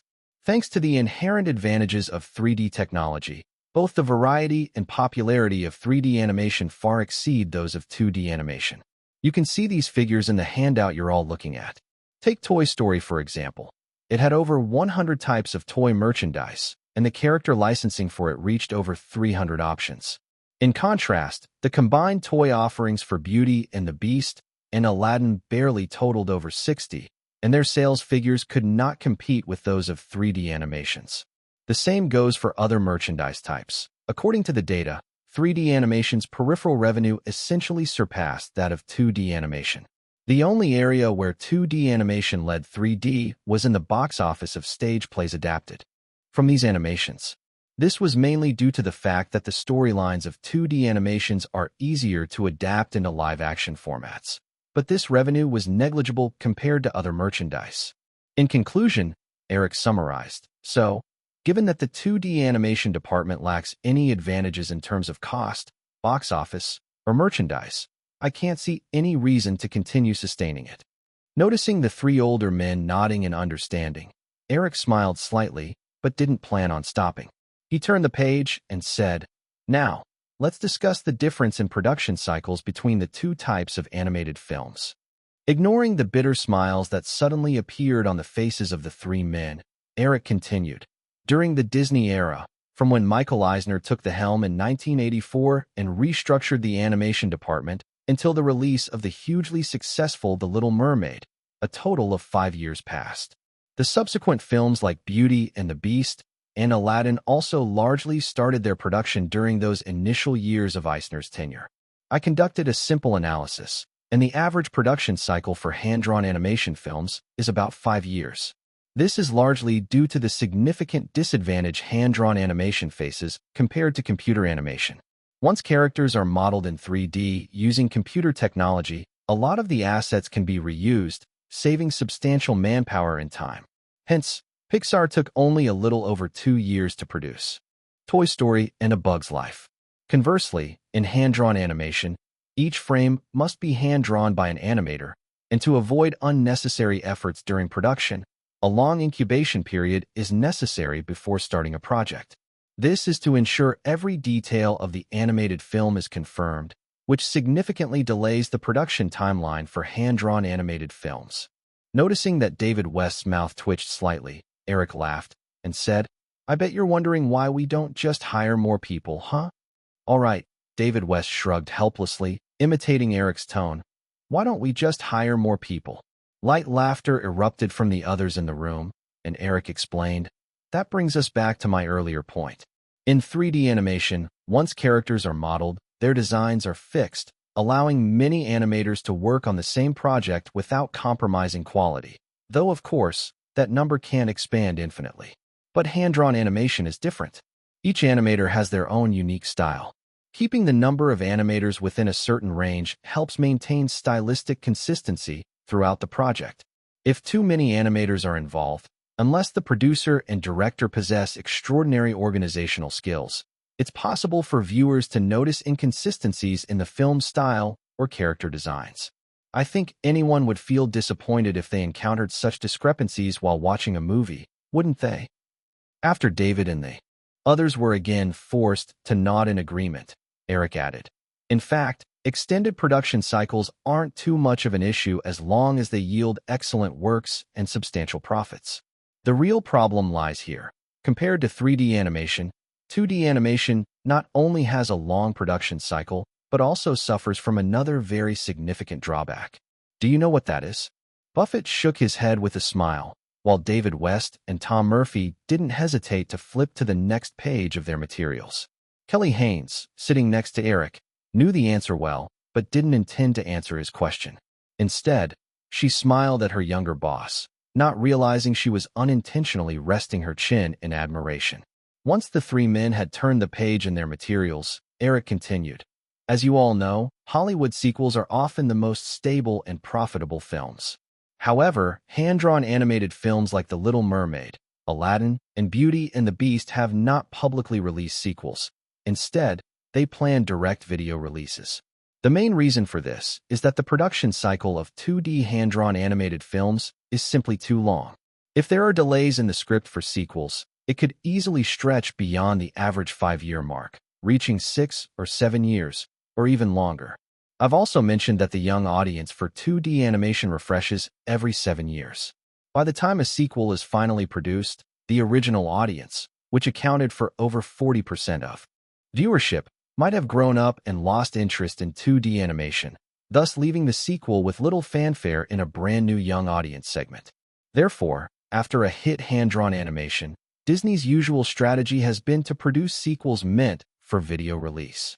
Such works target the small screen, without high demands for plot or image quality, enabling quick production and low costs. For example, the movie version of Aladdin had production costs over $20 million and took 4.5 years to make, while the direct-to-video sequel had a budget of just $5 million, taking only 2 years to produce. Although it generated huge profits, these hastily made video projects solely aimed at maximizing profits are also a form of excessive consumption of the Disney brand. In this regard, 3D animated films hold absolute advantages in both audience age demographics and production cycles. As long as a 3D animated project is popular enough, sequels can be made every 2 to 3 years. Even after 7 years or more, there's a potential audience spanning all age groups that would justify producing a sequel. At this point, the three older men had lost interest in flipping through the remaining materials. Buffett was the first to express, "Eric, if you need my support, I could publish it in the newspaper tomorrow. I think Tom and David wouldn't mind doing the same. But I have one last question. You can choose not to answer, and I won't alter my decision." Eric nodded appreciatively. Buffett asked, given Firefly's current strength, maintaining Disney's hand-drawn animation department for a few more years in a gentler transition wouldn't be a problem at all. I believe in the short term this department will still generate sufficient profit for Disney. In light of The Lion King's skyrocketing box office, why are you so insistent on these drastic measures? Eric replied, "This reminds me of a little story from an article that introduced your life story." Buffett chuckled, encouraging Eric to continue, while Tom Murphy and the others expressed curiosity. Eric explained, "I recall the article discussing the Berkshire Hathaway textile factory. In 1985, the factory was completely shut down, and all the equipment inside was auctioned off for merely $160,000 as scrap metal. The article specifically mentioned that in 1981, the factory replaced 200 textile machines at a cost of $5,000 each, yet just 4 years later, those machines could barely be valued at $16 each. If you had chosen to close the textile operation while it was still making a profit in 1981, you could have avoided over $1 million in losses and sold the business, bringing in millions more in extra revenue. But just 4 years later, the value had plummeted to $160,000. Buffett honestly nodded without dispute, admitting, "That was indeed a management mistake I made. The factory manager, Ken Chase, advised me to sell off the textile business, but I didn't do it." Eric steered the topic back to Buffett's earlier question. "The measures I'm taking aren't as drastic as they seem. 2 years ago, I already hinted at transitioning the animation department to 3D production. However, Most people seem to take it too lightly. They might have thought that hand-drawn animation was essential for Disney. 6 months ago, I officially informed the Disney Animation Department of the detailed reform plans, but that still didn't garner enough attention, and now. Eric shrugged. Perhaps even the members of the Disney Animation Department who initially supported the digitization reforms have changed their minds. There are over 700 animators in Disney's hand-drawn animation department, and when including other support staff, the number exceeds 1,000. For both social responsibility and labor law reasons, I never considered throwing these people out of work. I gave them ample time to adjust, but they seem to take it for granted. This situation presents a perfect opportunity. Given the impact of The Lion King, I reckon that even if they leave Disney, they won't face unemployment risks. So, this is the best time to shed this burden. If 2D animation declines, it won't be Firefly that has to worry about their livelihoods. Buffett listened intently and asked, "Are you suggesting that you plan to sell the entire hand-drawn animation department?" My first choice is still a digitization transition for the hand-drawn animation department. Disney's hand-drawn team has excellent filmmakers and directors. If we can successfully transition to 3D animation production, Disney wouldn't have to start from scratch, Eric said, shaking his head regretfully. But now, it seems that possibility is quite low. If both sides ultimately can't reach an agreement, I would consider selling the entire hand-drawn animation department off. That strategy might not work, Tom Murphy said. The most valuable assets in the animation department are the hand-drawn animators, not things like real estate, patents, or copyrights. If the talks fail, I don't think they would allow themselves to be used as leverage in negotiations. It all comes down to benefits, Eric replied. As long as they agree, Firefly can offer some of the funds from the sale of the animation department as compensation to them. Furthermore, I'm sure the buyer would prefer to acquire a complete animation production department. Firefly could also offer up some 2D animation film rights to increase the chances of a successful transaction. Meanwhile, if the department is sold all at once, the staff can band together and negotiate for higher salaries from the buyer. With all sides' interests aligned, I can't think of any reason they would refuse. David West couldn't help but say, "Eric, I really want to know if there's anything you haven't thought of." Before Eric could respond, Buffett interjected, "There's also the matter of the long-term bonds currently being issued." Eric, before coming here, I looked into the situation of the bond issuances.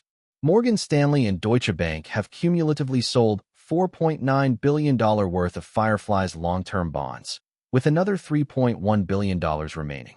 If you insist on shutting down the hand-drawn animation department, it will surely affect Firefly's current bond issuances. Have you thought of that? Of course, Eric nodded. Currently, Firefly has already divested its print media assets and is likely to sell off the hand-drawn animation department, which together could provide Firefly with at least $2 billion in free cash flow. This amount should be sufficient to offset any potential downside risks from the bond issuance. Moreover, after the financial report for the first half of the year is released in July, the chances of bond sales encountering problems will be virtually zero. If investors aren't foolish, they'll recognize that a hand-drawn animation department won't significantly impact Firefly Group's profitability. Then I have no issues here, Buffett concluded. Eric, if you need our assistance with this matter, just let us know.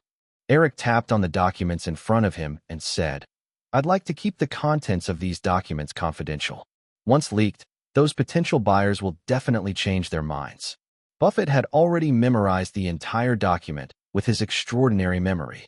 Although he had initially hoped to keep it for further reflection, after Eric's request, he decided to show sincerity by passing the materials back, saying with a smile, "In that case, it might be safer if you take these documents back." Tom Murphy and David West followed suit, returning their documents to Eric. Eric accepted them without hesitation, stowing the documents away. He added, "Additionally, regarding this situation, as long as everyone can cooperate, help persuade the other shareholders to remain silent, and patiently await the final outcome, we should be good." Buffett said, "No problem. After dinner, I'll make a few calls." Tom Murphy and David West made the same promise. All three represented a portion of the original ABC shareholders' interests, so their outreach would surely prevent any internal issues at Firefly. Once the disagreements were resolved, The dinner ahead felt much more pleasant. Buffett and the others were seasoned elites in the business world, and despite Eric seeming overly young in their eyes, his complete memory from his previous life ensured he could keep up with any conversation the three older gentlemen initiated. This further impressed Buffett and his colleagues. Dinner wrapped up around 11 o'clock at night. Being a casual restaurant, the total bill for the five of them was merely $220. Buffett extended the invitation, so the chaotic scene of people competing to pay the check, which Eric remembered from the past, never materialized. However, when Buffett seriously tallied the $33 tip and handed it to the waiter, who had been waiting all night, everyone except Tom Murphy, an old friend of Buffett's, had the impulse to pretend they were passing by. As they saw Buffett and the others off in their car, Eric could sense his female assistant suppressing some unfounded emotions. Eric finally let the laughter he had been holding back escape, turning to Kelly and saying, "Were you calculating that waiter's psychological shadow area?" Kelly Haynes paused for a moment at the unfamiliar phrase, psychological shadow area, processing the humor and teasing embedded in it, her restrained smile blooming instantly. "I think after this, that waiter will absolutely never have any expectations of billionaires again." Engaging in casual conversation, the two walked toward the nearby parking lot, where the driver was already waiting. The Italian restaurant they just dined at happened to share a parking lot with a nearby cinema. Coincidentally, a movie was just finishing, and the audience spilled out, moving towards Eric and Kelly. Given the late hour, there were few adults and children. Instead, most of the crowd consisted of teenagers enjoying the night, including a number of couples. To avoid being recognized, Eric pulled out his sunglasses, and noticing his assistant's gaze lingering on a couple almost glued together, he joked, "I have some free arms for rent, you know. It's complimentary." Kelly's heart skipped a beat, but she maintained a calm demeanor, shooting Eric a warning look. "Boss, that's genuinely harassment." Thinking she was genuinely upset, Eric was about to apologize when they collided with the flowing crowd. In the brush, Kelly instinctively reached for the man's arm next to her, causing both their steps to falter. Eric looked at his assistant, who had her gaze lowered. Though the sunglasses shaded his vision, he could perceive a flush creeping onto her normally pale cheeks. After intersecting with the crowd, the two quickly veered towards the parking lot. Realizing she hadn't released his arm, Eric tentatively wrapped an arm around her waist, carrying her along as they moved toward the parking area. Carter Moan saw them approaching, quietly opening the car door in an indifferent manner, having grown familiar with such situations by now. But Kelly felt almost shy enough to escape, a whirlwind of thoughts rushing through her mind. What's come over me? I definitely didn't mean to. I'm 10 years older than him. What would he think? He seems to like mature women. Yikes. What am I even thinking? It's so shameless. He's my boss. Will he think I'm easy? No, I have to let him go. But he's holding me. How can I let go? Oh no, I'm going to lose my job for this. Eric gently let Kelly into the car and slid in himself. Carter Moan joined them, sitting silently, waiting for the boss's orders. Based on experience, it likely wouldn't involve returning to Liberty City Manor. After several minutes of silence, Eric glanced at his somewhat out of it assistant and thought back to the cinema. How about we catch a midnight movie together? Kelly finally snapped out of her daze, shaking her head rapidly. It's getting late. I've got to work tomorrow. Eric tried to ease the atmosphere with a joke, saying, "Don't forget, your boss is right here." But Mr. Katzenberg isn't exactly easy to deal with. If I'm late to the morning meeting tomorrow, he'll definitely be furious. Eric wouldn't let trivial matters interfere with the authority of management. "Then I'll drive you home. Where do you live?" Upon hearing the question, Kelly's heart raced again, but she managed to share her address. Eric signaled to Carter Moan, who soon got the car moving. 40 minutes later, the luxury sedan stopped outside a villa in the affluent district in North Santa Monica. Due to the earlier awkwardness, the two spent the ride nearly silent. After getting out, Eric felt it'd be polite to exit alongside Kelly. "See you tomorrow," Eric said, sensing the atmosphere was a bit peculiar. He instinctively wanted to shove his hands into his pockets, but wearing a suit instead of casual attire made that gesture appear odd. He ultimately refrained. Kelly softly replied, "Uh-huh," still hesitant to meet Eric's eyes. "Good night, Mr. Boss."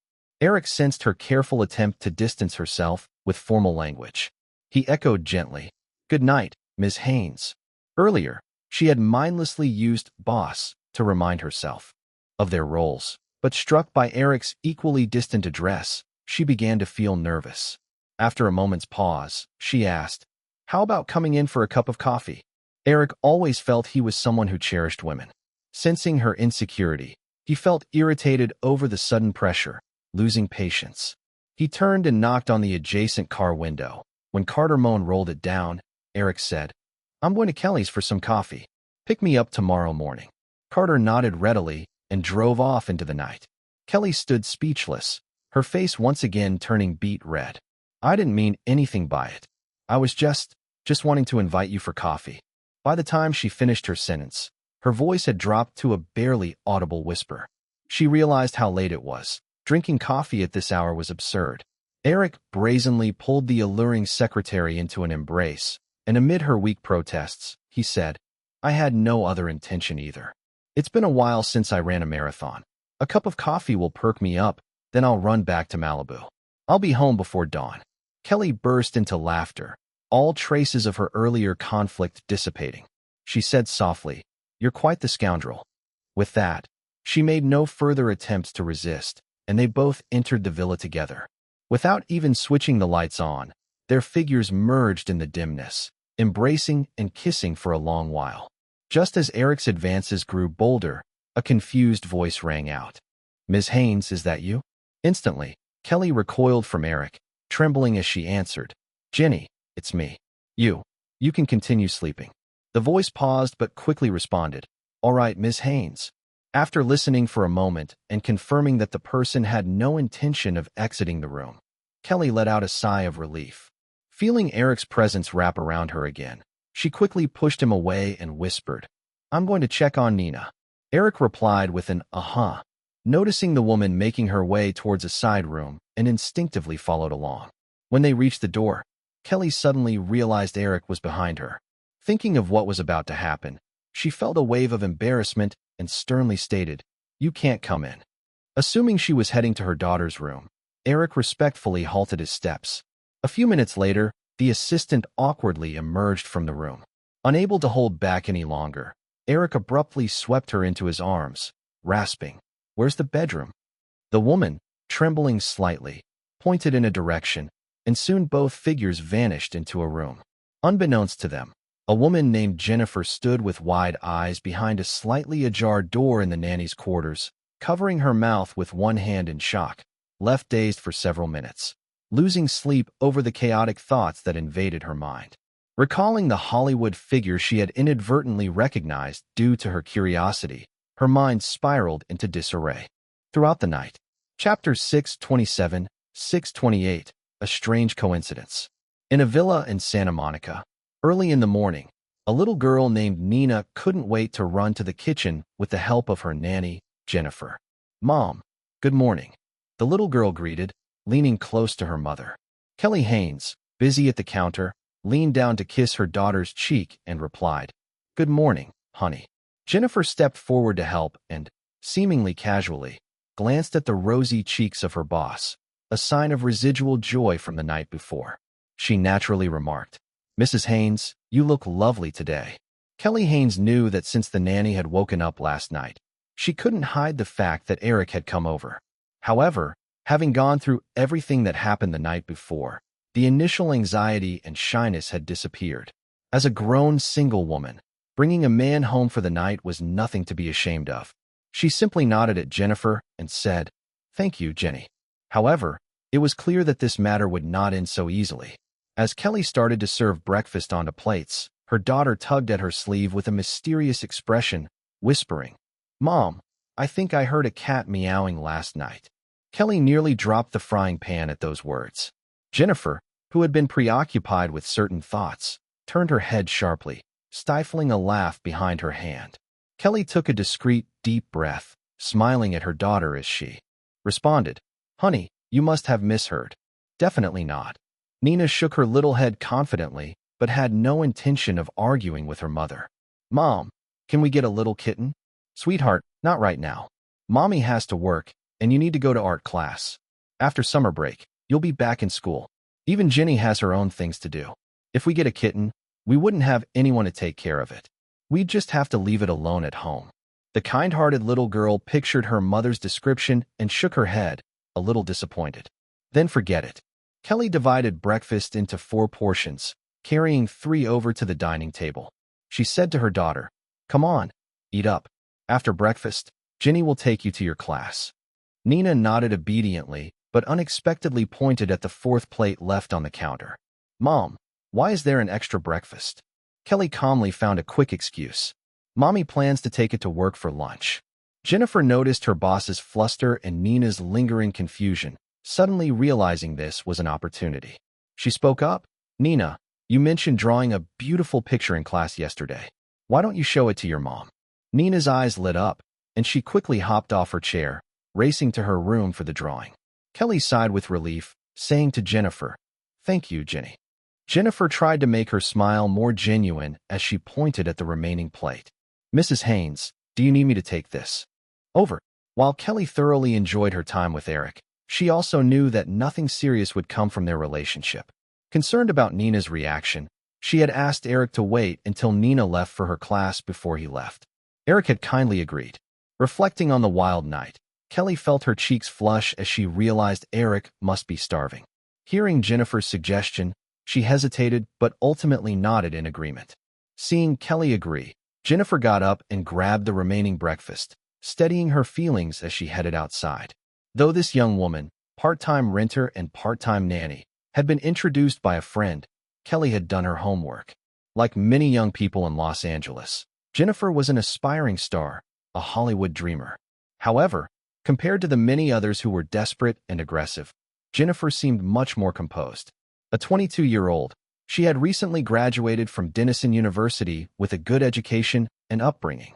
After arriving in Hollywood, she took acting classes, appeared in stage plays, and found this nanny job to make ends meet. If it weren't for these circumstances, Kelly certainly wouldn't have let a Hollywood dreamer care for her daughter. As Eric's assistant, Kelly certainly was among the elite. While she had been preoccupied with her daughter earlier, she suddenly noticed Jennifer's stiff posture as she held Eric's breakfast. In that instant, it all clicked. Still, Jennifer hadn't made any mistakes while looking after Nina these past few months, and Kelly had a good impression of her. If she could provide some assistance, Kelly wouldn't hesitate. Thinking along those lines, Kelly called out to the young woman, "Jenny." Jennifer froze in place. Being a smart woman, she sensed that her employer might guess something. She turned her head with great effort, her eyes wide and showing a strained smile. "Mrs. Haynes." Kelly offered an encouraging smile. "This really is a good opportunity, but if you want to seize it, you'd better relax a bit." Jennifer, whose heart had been in her throat, finally felt it settle back down, gratefully nodding. "Thank you, Mrs. Haynes." The unique fragrance from the woman's bedroom always lifted one's spirits. Eric lounged in a leather chair near the floor-to-ceiling window, enjoying the warm morning sunshine. His fingertips still felt the soft caress of his assistant's touch. If it weren't for a bothersome news article in the Los Angeles Times in front of him, this day would have been perfect. Jennifer entered, catching sight of the man in a white shirt lounging comfortably in his chair. Before she had the chance to gather her nerves, he had already turned toward her. Caught in a dilemma, she grappled with whether to pretend she just recognized Eric, missing the fleeting look of surprise on his face. They held each other's gaze for a moment, and Eric spoke first. "You're the nanny from last night." Though Eric's tone was casual, Jennifer felt an innate pressure emanating from him as someone of higher status. "Yes," Jennifer nodded but quickly added in a fluster, I'm just a part-timer. My name is Jennifer Garner." Eric felt that this bizarre coincidence was quite amusing, prompting him to chuckle. But this light chuckle caused Jennifer Garner to panic further, thinking she had messed something up. Quickly pointing to the food she was holding, Eric asked, "So, this is my breakfast?" Jennifer Garner nodded urgently. "Yes, Mr. Williams." She handed him the plate that held scrambled eggs and sandwiches, but noticing that Eric seemed unsure about how to handle it, she awkwardly averted her gaze toward the vanity but found Eric seemed uninterested in moving. Eric used a free hand to pat his right knee, propped on his left leg. "Could you grab me a few napkins?" "Of course, that's no problem," Jennifer Garner replied, nodding hurriedly. She grabbed a tissue box from the vanity and approached him. Eric's chair was low, while Jennifer Garner was tall. She first bent over, but immediately felt that this elevated position might displease him and instead squatted down. However, that position felt even less dignified. After a moment of hesitation, she decided to kneel beside Eric like a dutiful maid, carefully laying the napkins across his knee. Eric observed Jennifer Garner's series of actions in silence, feeling the weight of the power wealth brings. Yet, this sensation was quite pleasurable. It explained why so many people spend their lives chasing fame and fortune. After laying the napkins down, seeing the plate placed in front of him, Jennifer Garner glanced up at Eric. Noticing a change in his expression, she suddenly abandoned the thought of getting up, quietly staying at his side. She even contemplated helping Eric hold the plate to make it easier for him to eat. But Jennifer Garner was not without some pride. This arrangement was already pushing her boundaries. Though those boundaries were fragile, unless Eric spoke first, she felt she should hold her ground, at least. Eric, however, showed no intention of asking her to do anything further. He cut the eggs and sandwiches into small pieces, picked up a fork, and casually ate while not neglecting Jennifer beside him. Since this is a part-time gig, I guess you're beautiful and want to get into Hollywood, right? Jennifer pondered carefully before responding. I envy that kind of life, so I want to give it a try. Eric nodded. At least you didn't say you've wanted to be an actor since you were 8. Otherwise, I wouldn't have been able to enjoy my breakfast. In fact, many stars didn't anticipate this path when they were young. But destiny has a way of surprising people. Some find themselves sudden Hollywood stars overnight, with their worth skyrocketing. The more you chase after something, often, the harder it is to achieve. Jennifer Garner realized she had hit the nail on the head and smiled brightly in agreement. Jennifer Garner was a typical beauty with high cheekbones and full lips, but she clearly wasn't Eric's type. Still, he didn't mind offering some insights. Since you want to break into Hollywood, do you know what your strengths and weaknesses are? Jennifer Garner's mind spun, but she momentarily couldn't answer Eric's question. She had only been in Hollywood for a few months. How could she understand these things? Eric didn't expect her to respond. You're beautiful, but in Hollywood, that isn't an advantage. It's more often a disadvantage. Pretty faces are everywhere. If you watch movies, you'll notice countless attractive women with roles primarily as ornaments in party scenes. Your physique and looks are just the type that could easily fade into the background. If you can't pinpoint your niche, there's a good chance you'll end up being dismissed as just another pretty face. Jennifer Garner listened intently, wishing she could take notes. Even the top Hollywood stars wouldn't get Eric's direct insights so easily. The savvy young woman knew this opportunity was far more valuable than winning a role in one of Eric's movies, as today's advice could save her a lot of stumbling in her future career. Eric lounged as he chewed on his food, leisurely continuing, Since beauty won't give you an edge, what else do you have? Acting skills? Huh. Like beauty, they're abundant in Hollywood. You can't go without acting skills, but you also can't treat them as your currency, especially for someone as pretty as you. Even with outstanding acting talent, it can often be overshadowed by your looks. Feeling as if Eric had focused entirely on her flaws without revealing her strengths, she couldn't help but ask, Mr. Williams, what should I do then? Eric smiled at the woman still kneeling by his side. You're smart. That counts as an asset. Many in Hollywood fail due to a lack of smarts. Even if they come across opportunities, they don't know how to seize them. Jennifer Garner smiled, lowering her gaze slightly. Continuing with a hint of implication, Eric said, Now, another crucial factor in breaking into Hollywood. Opportunity isn't a problem for you anymore. However, if you can't identify your direction, you'll likely end up as only a second-tier actress. As you age, even if you realize what path to take, competing with the new generation of actresses will become increasingly difficult. Realizing Eric was about to reveal something crucial, Jennifer Garner raised her face. Your beauty lacks sweetness or naivety, giving it a more fierce edge. This indicates you are definitely not suited for roles of any innocent lead characters. The only acting route fit for you is as an action star. Though she had only been in Hollywood for a few months, Jennifer Garner had been lucky enough to attend a few auditions. None yielded any calls back. Now, understanding why her auditions for those roles had fizzled out, she asked, Mr. Williams, Do you mean like Ms. Nicole Kidman, an action star? Recalling that in the real world, Nicole's career declined steeply after winning the Oscar, mainly because she could not find the right path, Eric shook his head. Nicole is not an action star. Her roles are much broader. But for you, this is your ideal path. Stick with it. Before you turn 35, you might just become the go-to leading lady for action films in Hollywood. Indeed, Eric was thinking of Angelina Jolie at the moment. In his eyes, Jolie wasn't particularly beautiful nor charming. Her figure was average. Yet, through countless media replays of Jolie is beautiful, Jolie is captivating.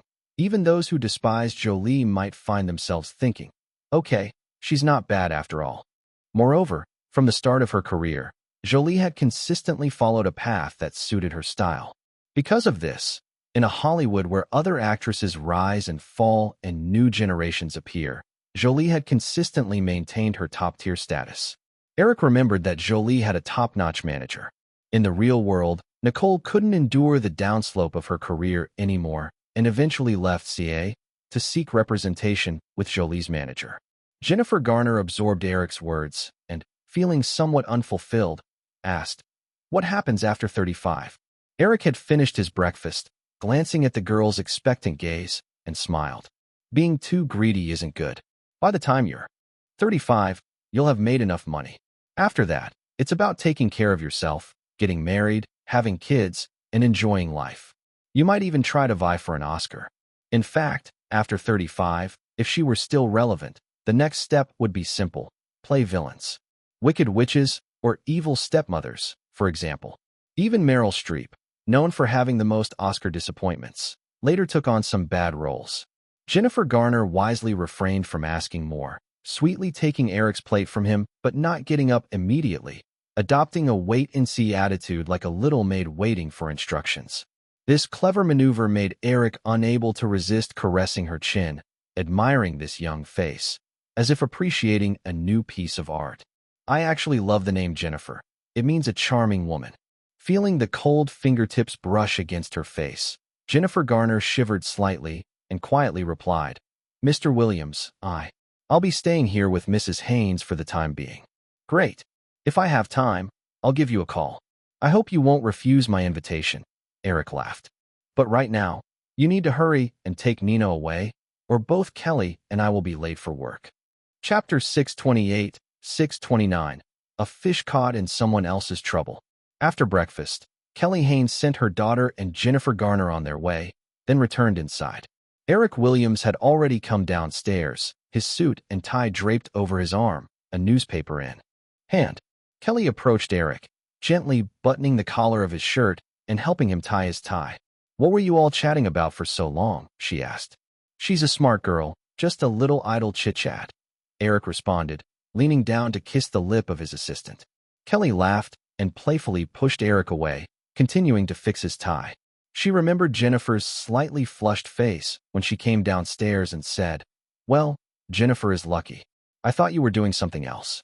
Eric didn't mention the earlier incident, responding casually, "She's not really my type. You know that." Kelly finished tying the tie and checked the collar, grinning as she asked, "What kind of type do you prefer, then?" With a playful glint, Eric wrapped an arm around Kelly's soft waist, saying, "Of course, someone like you." Feeling Eric trying to push her towards the sofa, Kelly blushed and hurriedly said, "No, Eric, it's already 8:05. I need to get to the office before 9.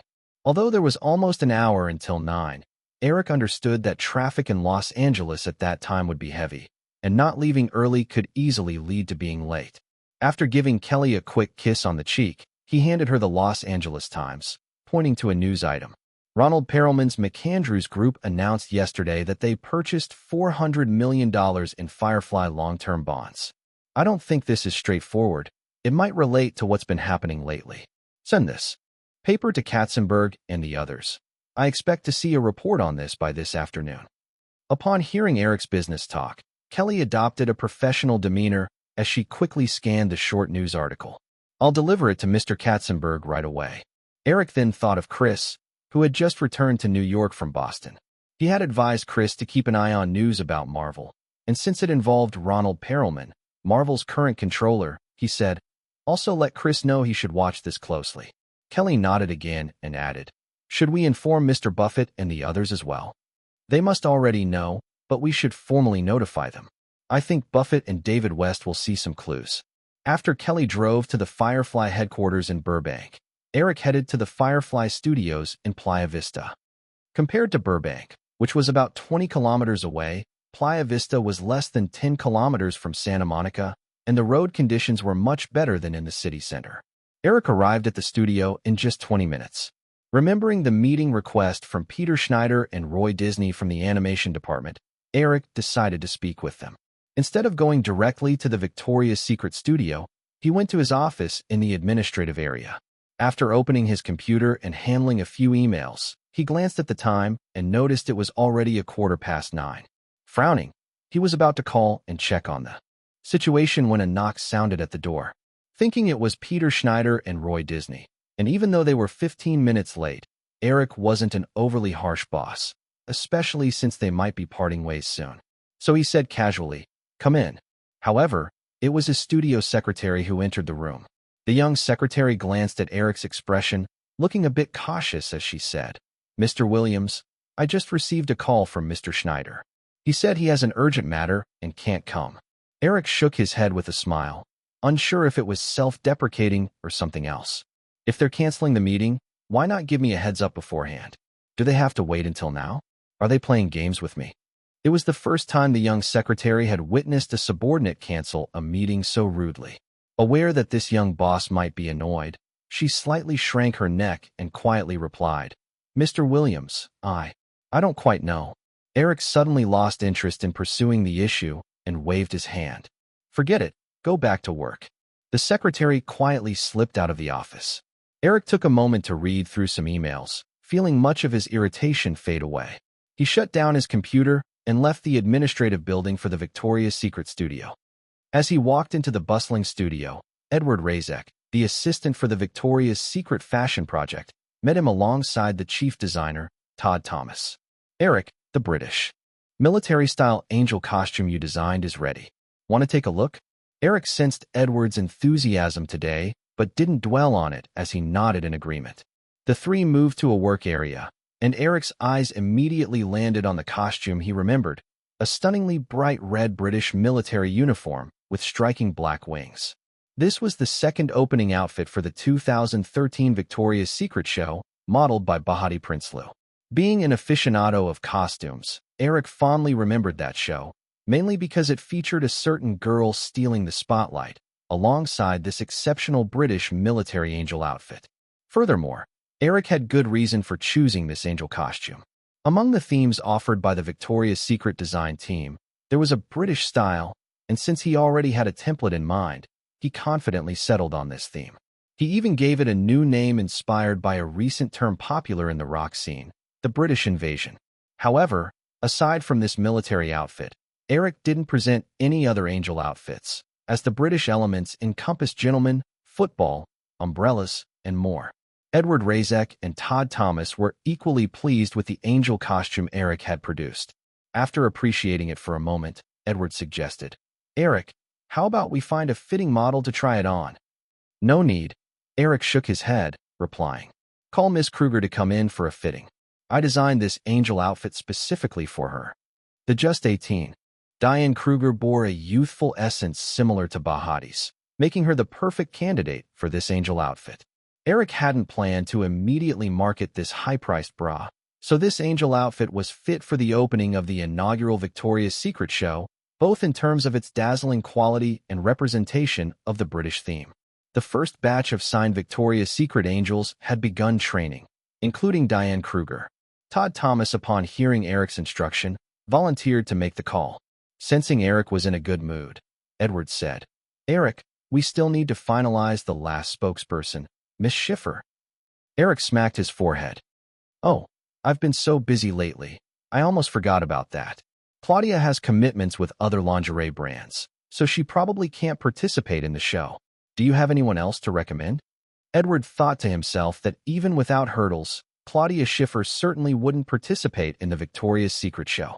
However, he kept his thoughts to himself and hesitated before saying, "Eric, Miss Crawford contacted us yesterday. saying she still wishes to participate in this Victoria's Secret show and is fully available with the project schedule. Isn't she already? Eric began, somewhat absent-minded, then suddenly turned to Edward with a smile. Did something happen? Edward realized that Eric might genuinely be unaware. Warner just fired Miss Crawford and handed the lead role in the next project to Miss Schiffer. Eric quickly understood that Joel Silver might still be somewhat unwilling and perhaps wanted to pull Claudia into the project, thereby dragging him along too. However, Eric was far less concerned with what women accepted as roles these days, and unless it was an exceptional film, women wouldn't even bother him about it. So Joel Silver's calculations were fundamentally flawed from the start. If this project remained as it was, Claudia's acceptance would certainly impact her popularity significantly. In the original timeline, Cindy Crawford completely ruined her Hollywood path due to this very film. That said, he reasoned that even if the movie flopped, with him in the picture, Claudia would certainly not fall from grace like Cindy Crawford did. Noticing Edward was waiting for his response, Eric realized that his assistant had been asked to make the suggestion. He smiled, saying, "If you think it's suitable, let's go with Cindy Crawford for that last spokesperson spot." Cindy Crawford was one of the highest public-profile supermodels, and just a few years ago, she had her own TV show. The inaugural Victoria's Secret show was banking on public appeal, and having such a star model could certainly boost interest. Eric had deliberately ignored her at the True Lies celebration party mainly because that woman greedily tried to juggle both acting and modeling. Filming was impossible alongside modeling commitments, which would invariably squeeze the time for Victoria's Secret rehearsals. Eric regarded this fashion show with the utmost seriousness, equal in importance to filming, and certainly wouldn't allow such a disruptive factor to exist. Edward initially thought Eric might refuse, but was surprised by his quick agreement, his expression becoming somewhat strange. "Edward, you wouldn't think I caused a hiccup in her lead role, would you?" Edward snapped back to reality and chuckled. "Many in the circle think so, but I don't see it that way anymore." Eric didn't mind this little gossip shared by Edward. He shrugged, saying, "While I'm not entirely clear on what's been going on, Cindy looks more like a fish caught in someone else's troubles, and I honestly didn't expect Joel Silver to invite Claudia. But, well, if the benefit lands with my lady, I'll take the blame." Edward found Eric's perspective amusing. He chuckled along, but didn't press further. "Miss Crawford is still waiting for news. Shall I ask her to come in to discuss the contract?" "All right."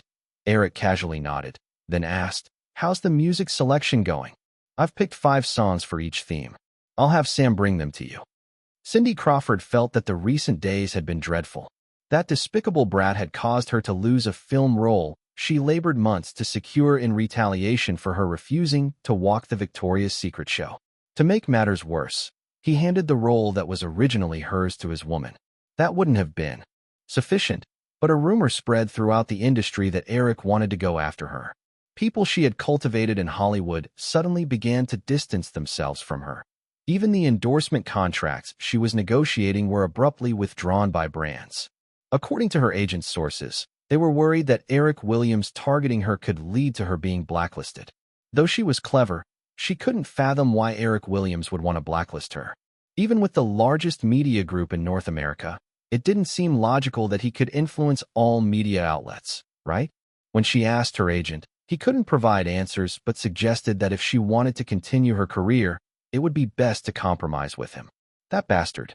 That BTCH.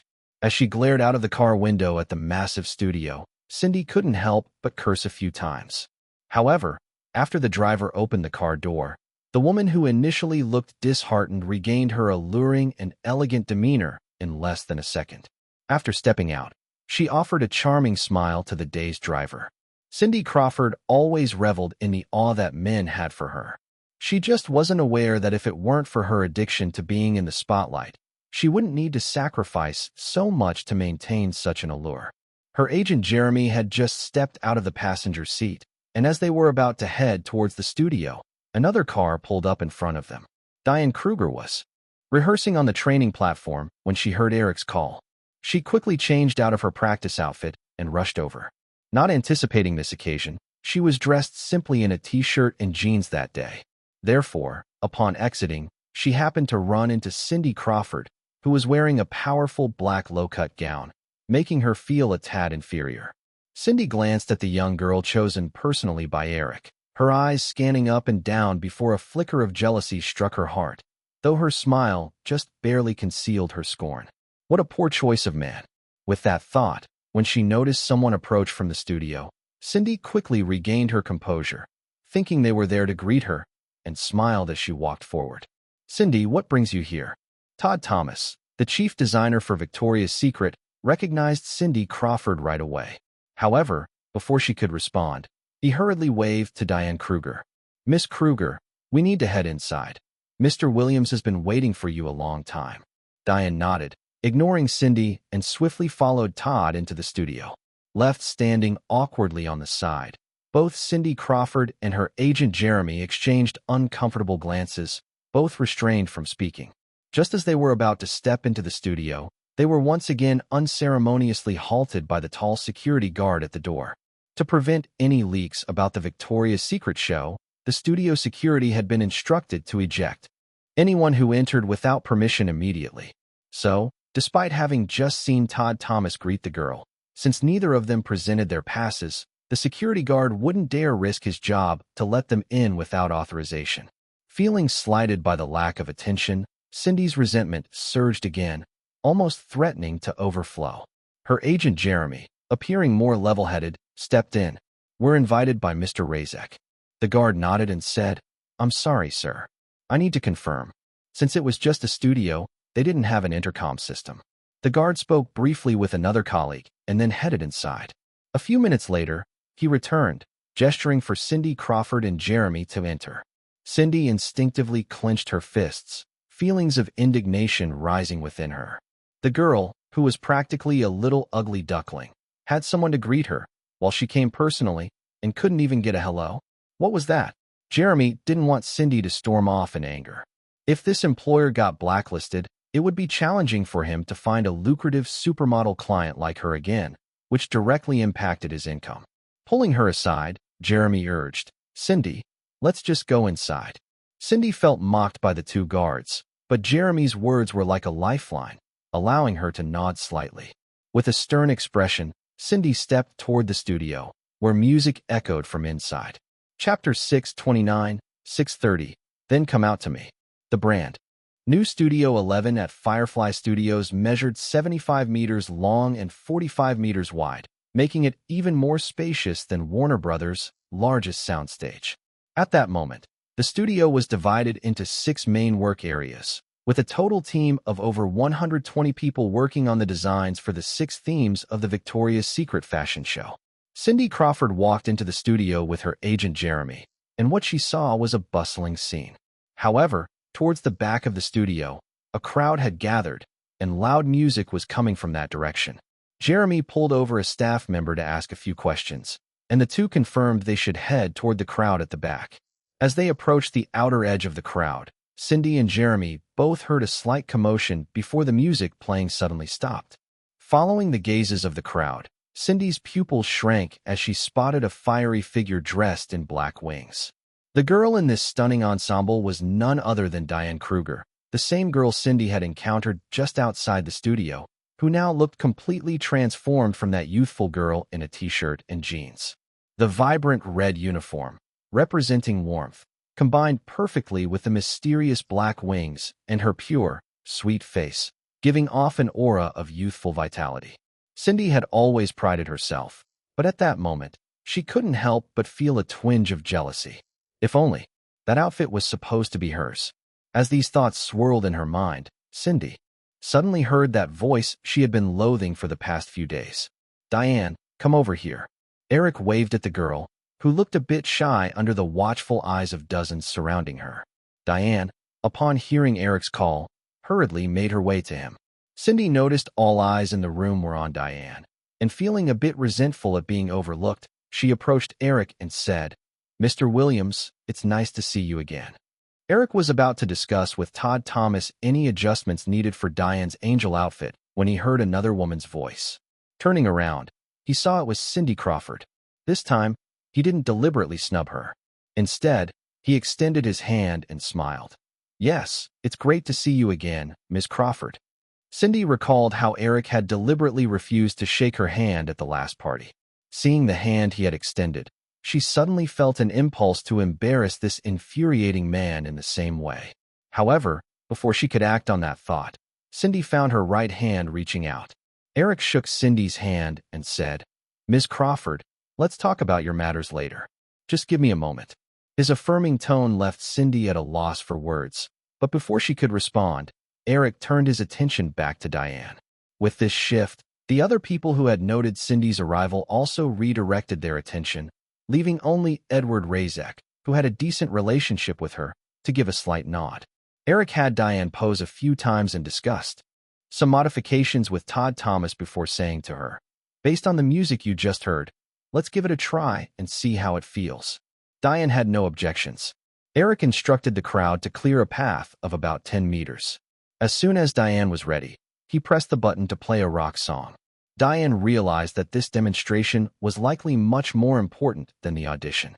As the music began, she took a deep breath, raised her face slightly with a confident smile, found the rhythm, and strutted down the makeshift runway. However, the rock beat seemed ill-suited for the runway, and as Diane reached the end, posing sexily and turning to head back, the sudden change in the tempo disrupted her stride. Returning to the starting point, Diane nervously glanced at Eric, knowing that runway music wouldn't perfectly sync with the model's footsteps. A seasoned model would find the rhythm, and a sudden change wouldn't affect her steps. This was entirely her mistake. Eric did furrow his brow, but not for the reason one might think. He waved his hand and told her, "Forget it. You don't need to walk anymore." Diane came to Eric's side and weakly pleaded, "Mr. Williams, I can do it again. I promise I won't mess up this time." "That's not the issue." Eric shook his head, recalling something and glancing behind him. Cindy, who had been somewhat gleeful, noticed Eric turning toward her, quickly masking the hint of disdain on her face. Eric found Cindy in the crowd and pointed toward the makeshift runway, asking, "Miss Crawford, are you available now?" Cindy understood exactly what Eric was referring to and confidently replied, "Of course, no problem." Eric turned to Todd Thomas and ordered, "Todd, take her to change into something more suitable." Cindy felt that her moment to shine had finally come, following Todd into the fitting room. The designer quickly selected a black lace ensemble for Cindy and gestured toward the adjacent stall. "Say, Cindy, you can change in there." Cindy looked at the outfit and noted that while Todd Thomas had exquisite taste, she couldn't help but ask, "Todd, is this all there is?" Todd paused for a moment and smiled, explaining, "Cindy, that angel outfit was specifically designed for Ms. Kruger. We've only completed one so far. The others are still being made." Cindy tentatively demanded, "Can I wear what she has on?" Todd had just left to call Diane and hadn't heard the conversation between Edward and Eric. However, by seeing Cindy appear, he could infer enough. Thus, Todd shook his head, advising, "Cindy, don't be stubborn. I've heard some recent rumors. It's most crucial that you seize this opportunity. If you participate in this show, with your fame and qualifications, I'm sure you'll get your own angel outfit." Previously, these fashion designers had treated her like a treasure. Even top designers rarely spoke to her in this tone. Therefore, Todd's words made Cindy's mood plummet once again. Noticing the change in her expression, Todd didn't want to offend this darling of the fashion world and pointed to the nearby closets and shoe racks, saying, "We can pick some accessories, but let's make it quick." Cindy's mood lightened slightly. Both had an eye for fashion. Although there wasn't an angel outfit, they quickly paired several items together. Eric waited for nearly 5 minutes and was about to send someone to check when Cindy and Todd finally emerged from the fitting room. The black lace outfit, white sheer shawl, striking crystal wrist accessories, and strappy boots combined perfectly to create an air of noble elegance. Cindy noticed Eric nodding in approval and saw the anxious girl standing beside him. She let out a big sigh of relief in her heart. "Can we start?" Eric asked, pressing the play button on the recording machine at the workstation. Cindy made an okay sign, and Eric proceeded to press the play button while telling Diane, "Watch carefully."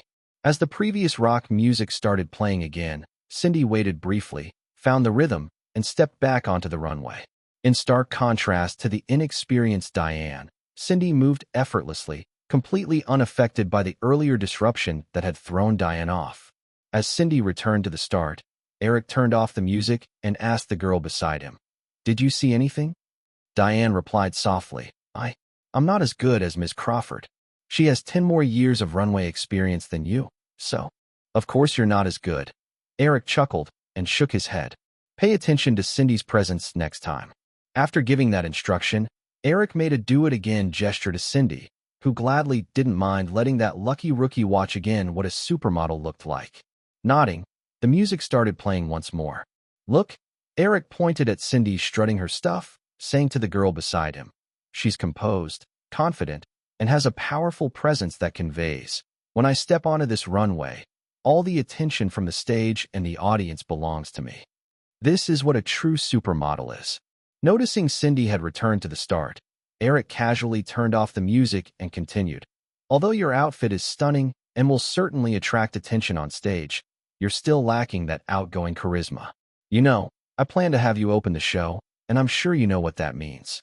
But what I want is for the audience to remember you once you finish walking the entire runway instead of just your outfit. Here, let me show you again." As Eric said this, he turned to Cindy and instructed, "Cindy, take off those accessories and walk again."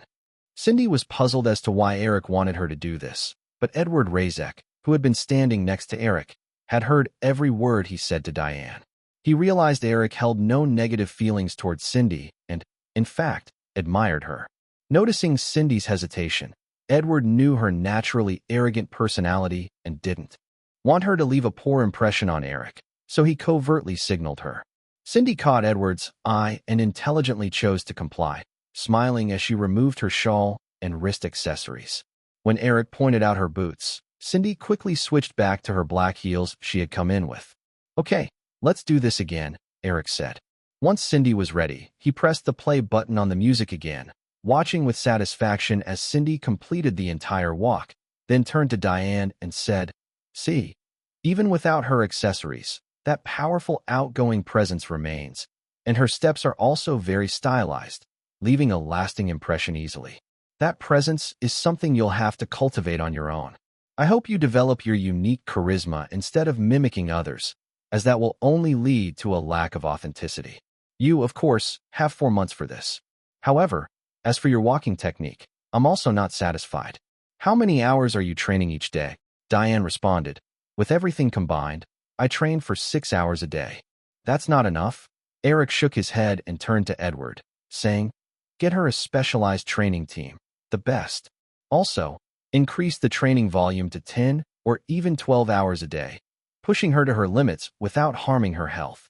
After Edward nodded in acknowledgement, Eric turned back to the timid girl, who had her head down and seemed intimidated. "If you can't grasp what this presence is, then just walk out to me. And, by the way, the funds for hiring the training team can be deducted from your future endorsement fees." Throughout his time with the team, Eric had been approachable and friendly, showing no signs of a bossy demeanor. Thus, many people had grown accustomed to the occasional offhand quip with him. However, at that moment, as they heard Eric say those words, an idea popped into the heads of many, including a frightened Diane, its original charm stripped away. Tyrant. Even Cindy, who had unconsciously moved closer to Eric, completely suppressed all expressions of pride. A whirlwind of titles rushed through everyone's mind regarding Eric. North America's richest billionaire, owner of the world's largest media group, Firefly, the Hollywood director behind a string of box office miracles. Any one of those titles was enough to inspire awe or fear, but Eric had attained all this by the age of 25, showing no signs of slowing in business expansion. This was not a person, but a mountain capable of crushing every other reliance and pride to dust. Chapter 630, 631. That would be awful. Eric didn't feel the emotional shifts around him. Instead, he once again recalled the history of the Victoria's Secret fashion show. The show later earned the title of the Ender of the Supermodel Era, primarily because the overall quality of the Victoria's Secret angels had significantly declined. This decline wasn't about the angels' looks, but rather their overall qualities as supermodels or even as professional models. In his memory, after the older generation of supermodels gradually stepped back, There was an immediate lack of successors, with many of the new models' runway skills not even matching that of a certain long-legged guest's catwalk. Some models who had gained fame on social networks appeared on stage without even walking properly, generating more and more disappointment and criticism. Among the new generation, Eric could only recognize one as a true supermodel, Karlie Kloss.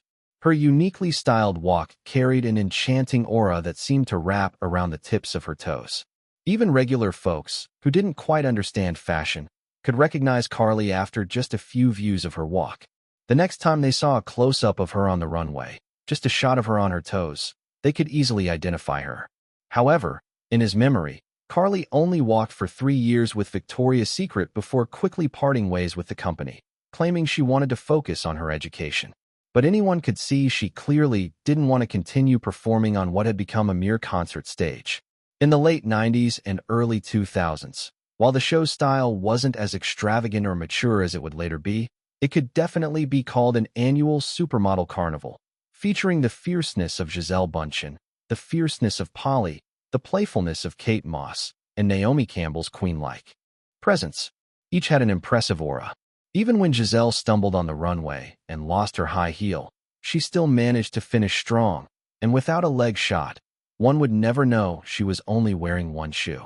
Eric believed that becoming a supermodel required talent, but he was even more convinced that the stark difference between the new generation of Victoria's Secret angels and the old generation of supermodels wasn't merely due to talent. It was more likely a result of the overall impatience prevalent at the time. This belief led Eric to impose what seemed like very harsh demands on Diane Kruger, who was just 18, knowing that a natural aura was something you couldn't easily cultivate. But if her professional level was strong enough, she could certainly command the runway like Gisele Bündchen and Karlie Kloss. Eric had a special fondness for Diane Kruger, who was just like a budding flower at the moment. He didn't mind giving the girl a lavish gift simply out of liking her. He just hoped that if she wasn't capable of handling it all, she wouldn't end up losing the glory she deserved and instead become a laughingstock. He gently raised Diane's chin, which had drooped because of her uneasiness and self-doubt, ignoring the gazes from those around them as he brushed a few stray strands of hair from her forehead. Look at this beautiful girl. In such a stunning angel costume, what you must show on the runway in the future should definitely be your best side. So, putting in more effort now is absolutely worthwhile, don't you think? Diane nodded submissively. Eric's tone turned gentler, easing her anxiety and filling her with reassurance. Although his fingertips had already moved away from her delicate chin, the lingering sensation still seemed to support her charming face, preventing her from looking down again. Then let's make this a deal, Eric said with a smile, nodding at Edward Razek. You'll arrange this personally, and don't take too long. Edward Razek responded immediately, no problem. Give me 3 days. At that moment, Eric finally noticed the crowd had fallen silent around them. He felt a bit puzzled, but simply clapped his hands and said, "So, that wraps it up for the program. Everyone can go back to your work." With that non-commanding order, the crowd, which usually tended to be a bit laid back, quickly dispersed this time, as if moving slowly would lead to being swallowed up by some ancient beast. After seeing Diane Kruger off to change and leave, Eric took the cassette tape that had just played from the recorder and said to Edward Razek, "None of these songs work. What I need is explosive rock music that gets the blood pumping, along with a punk attitude and a hint of hardcore emotion. Also, the singer's vocal tone needs to be smooth and full of vitality. So you'll need to dig through the mainstream rock albums to find something fitting." Edward Razek, as an operations director for a brand, couldn't quite grasp all the terms Eric had tossed out. He couldn't help but think that maybe only Eric himself knew what he wanted. However, after that thought crossed his mind, Edward Razek remembered a single Eric had released a few years ago, New Divide, and tentatively asked, "Eric, do you think New Divide works?" No, that song had the right atmosphere, but didn't match with the fashion show's rhythm. Eric immediately shook his head, disagreeing. But soon, he had the same thought as Edward Razek. Eric didn't have enough time to listen to a vast amount of music to select fitting background tracks himself. Besides, judging by Edward Razek's performance, it seemed unlikely that the staff below would understand the music style he was looking for. After a moment's thought, Eric finally said, "Forget it. You guys don't need to search. I'll handle all 6 songs myself. Based on the stunning impression New Divide had made, Edward Razek had no doubt Eric could write rock music that fit the theme. But the Victoria's Secret fashion show had 6 different themes. The styles of those 6 songs Eric had previously requested would all vary. Edward Razek found himself wondering if Eric could truly compose 6 songs with completely different styles. Not only Edward Razek, but Cindy Crawford, who had just recovered from the pressure Eric had exhibited, felt the same doubt. The intersection between the modeling industry and the music scene was quite prevalent, and she was well aware that in the music industry, the top position often wasn't held by the pop stars surrounded by bright lights, but rather by the top music creators. Even many A-list stars would go to great lengths to secure a great song, showing just how rare a good song is. Eric had already made life difficult for many in the film directing scene. If he showed the same level of talent in music, he might end up becoming the MTV enemy. Ignoring the doubts from those around him, Eric had already flipped open a thick project proposal. The first Victoria's Secret show featured 6 themes. Apart from the British invasion, which focused on British elements, the typical black and white color scheme also included 2 themed shows, Secret Temptation and Snow Fairy. Victoria's Secret also had a sub-brand aimed at girls called Pink, which occupied the Pink Lady theme. The last 2 themes included the 1920s retro-style theme, Glamour's End, and the popular feather-themed show entitled Birds of Paradise. The design team had originally suggested dozens of themes for Eric to choose from. Having seen many of the Victoria's Secret shows in his previous life, Eric unintentionally formed some personal preferences. Even the most talented designers have limitations on their imagination, which resulted in many of their ideas overlapping with the themes Eric remembered. Due to his subconscious preferences, Eric found himself effortlessly selecting themes similar to those in his memory. This convenience allowed Eric to pick out generally suitable background music without needing to dig through his memory bank. Thinking of this, Eric couldn't help but shake his head and mutter to himself, "I just hope my angel girls won't be overshadowed by this music. Otherwise, that would be awful." Cindy Crawford twitched her mouth slightly, almost wanting to ask Eric if his confidence wasn't a bit over the top. Edward Razek silently gave a similar critique, but when Eric looked over, he quickly composed himself. Eric remembered that Katzenberg had just merged Firefly and ABC's music departments to create a new Firefly Records. While it wasn't on par with the major record labels, the combined resources of 2 major media groups were far more powerful than many second- or third-tier music companies. Considering this, Eric closed the project proposal and told Edward Razek, "Regarding the music, based on what I previously mentioned, reach out to Firefly Records." Eric hesitated, unable to recall the names of the heads of those subdepartments, and could only vaguely state, "Contact someone at Firefly Records and have them select some suitable singers and producers to come." Edward Razek asked, "Should we stick with 6 teams?" "No need for that hassle. Just have them prepare. I'll come up with lyrics and melodies as soon as possible." Eric shook his head.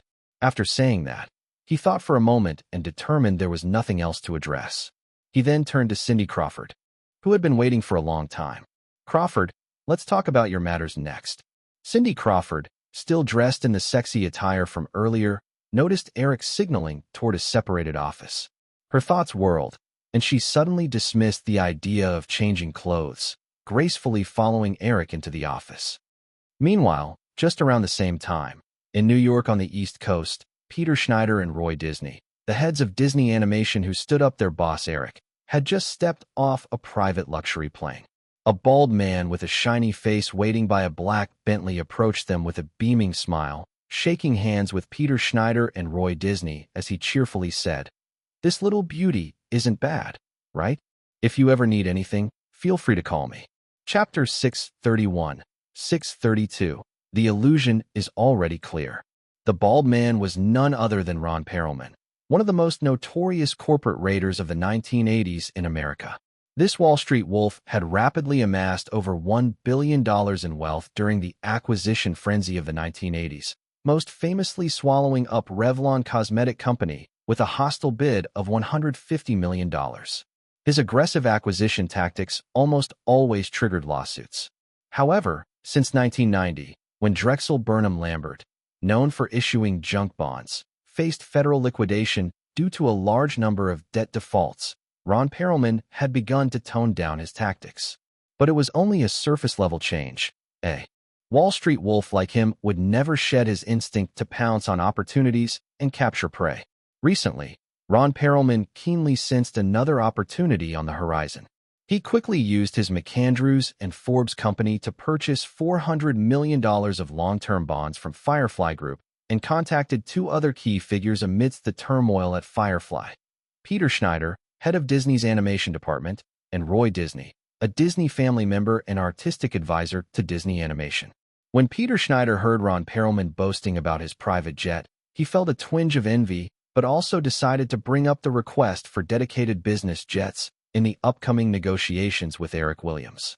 Since The Lion King's box office success, Peter Schneider had felt an unprecedented sense of relief in recent days. Over the last 2 years, Disney's hand-drawn animation department, including himself as the head, had suffered enough disdain from headquarters. Their 2D animations were not significantly worse than Pixar's 3D animations. In fact, several of their films exceeded the box office returns of Pixar's 2 3D projects. Yet, the disparities in treatment between the two departments were stark. Pixar enjoyed a lavish office environment while they were cramped into a rundown building in Burbank. Pixar employees received generous salaries and bonuses, while the average salary in their animation department was below $50,000. Pixar had nearly unlimited production budgets while their department faced pitifully small budgets, and while Pixar expanded, they risked being cut. This situation simply could not stand. Peter Schneider thought angrily to himself, imagining scenes of Eric Williams sitting idly in his office after he'd left him hanging. With the current buzz surrounding The Lion King, both internal stakeholders and external media had no doubts that this 2D animated feature could not only create a record-breaking box office, but could easily earn Firefly Group over $1 billion in pure profit over the next 5 years. $1 billion. What an astonishing concept. It was likely that the combined profits from Pixar's 2 3D animations would not even reach that figure. Therefore, most who were paying attention to the turmoil did not believe that Eric Williams would proceed with his original plans for layoffs and reforms. While Firefly Group continued to publicly insist that its plan remained unchanged, Peter Schneider believed that even the most foolish person would not eliminate a department that could generate over $1 billion in animated film profits.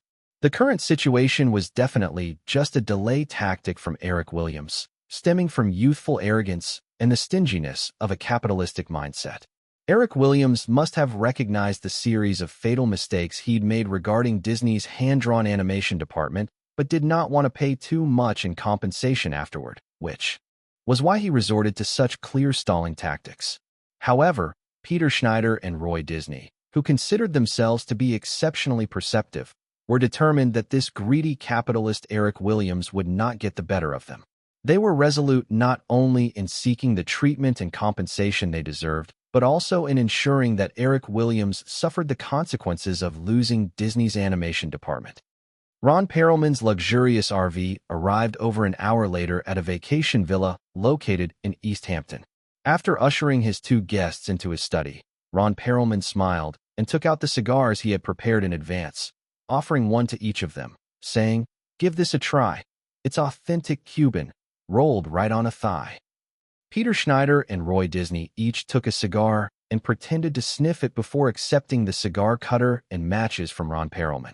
They lit them up and began to enjoy smoking. Ron Perelman followed suit, puffing out a smoke ring, then said leisurely, "It's a shame this is just a cigar that has passed through the legs of a virgin, not a real virgin. I imagine only someone in Eric Williams' position could enjoy countless real virgins." Peter Schneider scoffed, disdainfully replying, "There is no such thing in Hollywood." Roy Disney, who was more seasoned than Peter, raised an eyebrow at this comment laced with jealousy and resentment. If he let himself be swayed by the remarks of this man before him, they would definitely lose in their collaborative negotiation. From the moment they met, Ron Perelman had been warm and even somewhat fawning in his demeanor. But Roy Disney was not naive enough to believe he was a genuine good guy. Sol Steinberg's hostile takeover of Disney in the 1980s had forced Disney to redeem shares at nearly 200% premiums. This bald man's reputation was certainly not better than Steinberg's. After exhaling another puff of smoke, Roy Disney finally set down his cigar and said, "Mr. Perelman, call me Ron." "Just Ron." Ron Perelman persisted in his cheerful demeanor, saying, "I think we're going to become friends and partners moving forward." Roy Disney did not argue about the name. "Okay, Ron, you should understand that collaborating with you against our parent company is a form of betrayal, and if we aren't careful, we could be swept out with nothing. Therefore, Peter and I need to know all your plans, everything. If you hold anything back, our collaboration will be immediately canceled." Ron Perelman did not respond to Roy Disney's question right away. Instead, he complimented them, saying, "Since you both are here, I'm sure you have formed a defensive alliance with all the employees in Disney's animation department. Firefly Group will certainly be aware of this fact. Given the current situation, even if they find out that you are in contact with me, they wouldn't dare risk the backlash of firing you." Clearly, Ron Perelman shared a common perspective. Eric Williams not only would not downsize the hand-drawn animation department, but would also increase his efforts to woo them, to prevent that lucrative piece from falling into someone else's hands. With his $400 million bet, that was precisely what Ron Perelman was banking on. Roy Disney simply smiled cryptically at Ron Perelman's words. However, Peter Schneider couldn't contain himself, exclaiming proudly, "Of course we." Fortunately, Peter wasn't a fool and, sensing Roy Disney kick him gently under the table, immediately stopped talking, avoiding oversharing. At this point, Ron Perelman realized that if only Peter Schneider were present, he could easily manipulate him. But with Roy Disney, the crafty old fox, in the room, he had to keep his wits about him. He raised a hand in a gesture to pause, got up, and walked over to a nearby filing cabinet to retrieve a document he had prepared for distribution. So far, McAndrews and Forbes possesses $400 million in long-term bonds with Firefly Group. Therefore, the performance of Firefly will also impact us as creditors. Although Firefly Group has shown substantial profits in recent years, everyone knows that both their film and television businesses have very unstable profit prospects. To safeguard our interests, we will certainly not sit idly by while controlling shareholders of Firefly Group arbitrarily downsize or reform their lucrative business units. Roy Disney disregarded Ron Perelman's seemingly righteous sentiments and keenly seized on a detail, asking, "When you say we, what do you mean?" Ron Perelman answered directly, "I mean me and other creditors of Firefly Group." Peter Schneider opened his mouth, but chose not to speak impulsively this time. Roy Disney also refrained from probing too deeply into who the other creditors might be, extending a hand toward Ron Perelman, saying, "Okay, please continue." "According to the information I've received," Ron Perelman resumed without concern for the interruption, "next month will be the time when Firefly Group releases its financial report for the first half of the year. With their outstanding earnings boosting sentiment, it is also expected to be the month when 80% of Firefly Group's dollar bonds are sold. By that time, Firefly's cumulative debt will reach $10 billion, accounting for 30% of its total market value. To ensure adequate guarantees for the repayment of these substantial $10 billion debts." Ron Perelman paused, his shiny face taking on a somewhat fanatical expression, as he slowly stated his ultimate objective. "I hope that at that time, all creditors can unite to publicly pressure Firefly Group to allow creditors to join the board of directors." Chapter 632, 633. Why Say Again? Los Angeles, in a simple office at Firefly Film Studio. Cindy Crawford felt that her latest thought was just inviting trouble.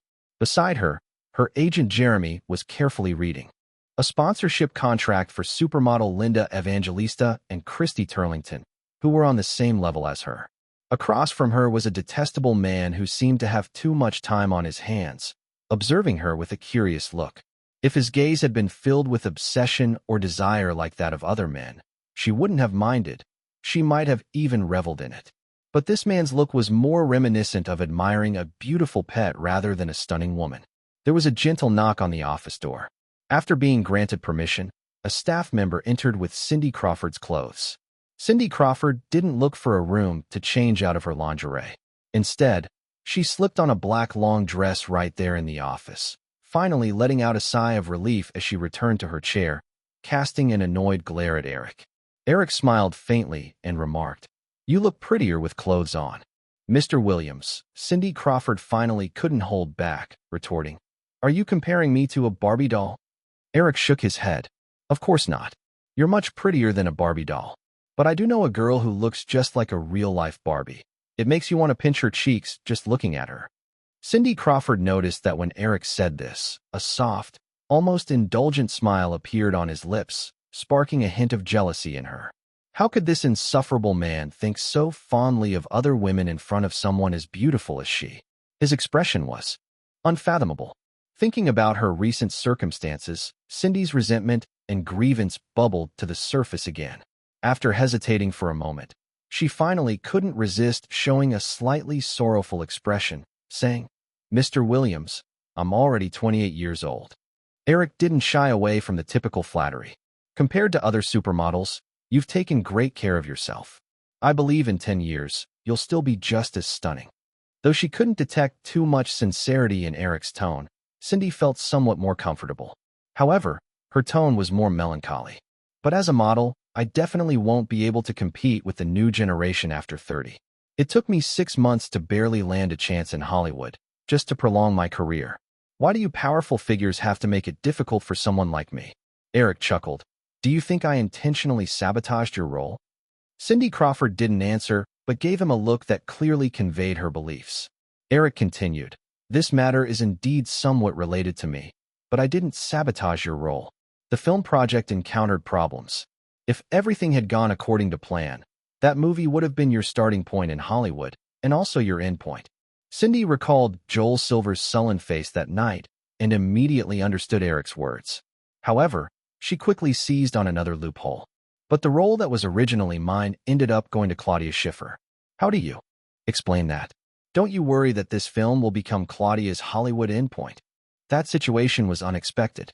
Joel Silver wanted to pull me into the mix through Claudia," Eric said, not denying his relationship with her. "I was unaware beforehand and don't plan to interfere now. As for the impact, it would only affect you. Not to mention that Joel Silver would definitely adjust the project. Even if Claudia flopped, do you think I would let her face any consequences?" A sense of helplessness rose within Cindy. She moved her lips, but said nothing more. Jeremy, who had been quietly listening from the side, finally sighed with relief, feeling fortunate that Eric didn't seem to mind Cindy's little provocation.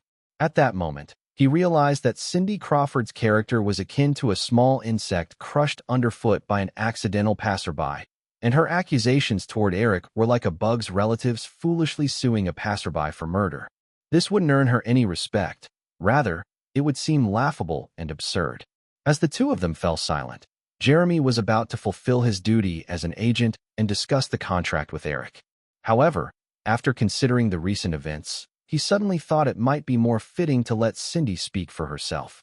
A beautiful woman often received more leniency. Although Cindy Crawford was more well-known than Linda Evangelista and Christy Turlington, Jeremy didn't have any complaints about the similar treatment in the contract.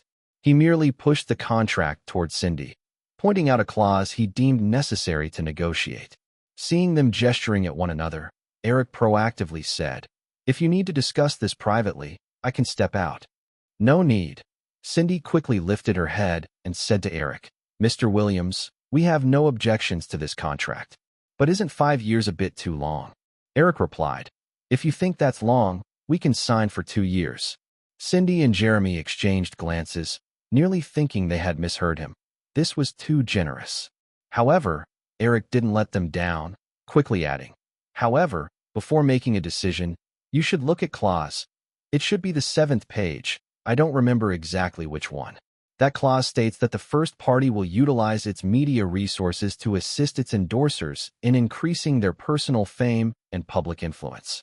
However, if you're unwilling to sign a 5-year contract, then LTD and Firefly won't be able to allocate too many resources to you.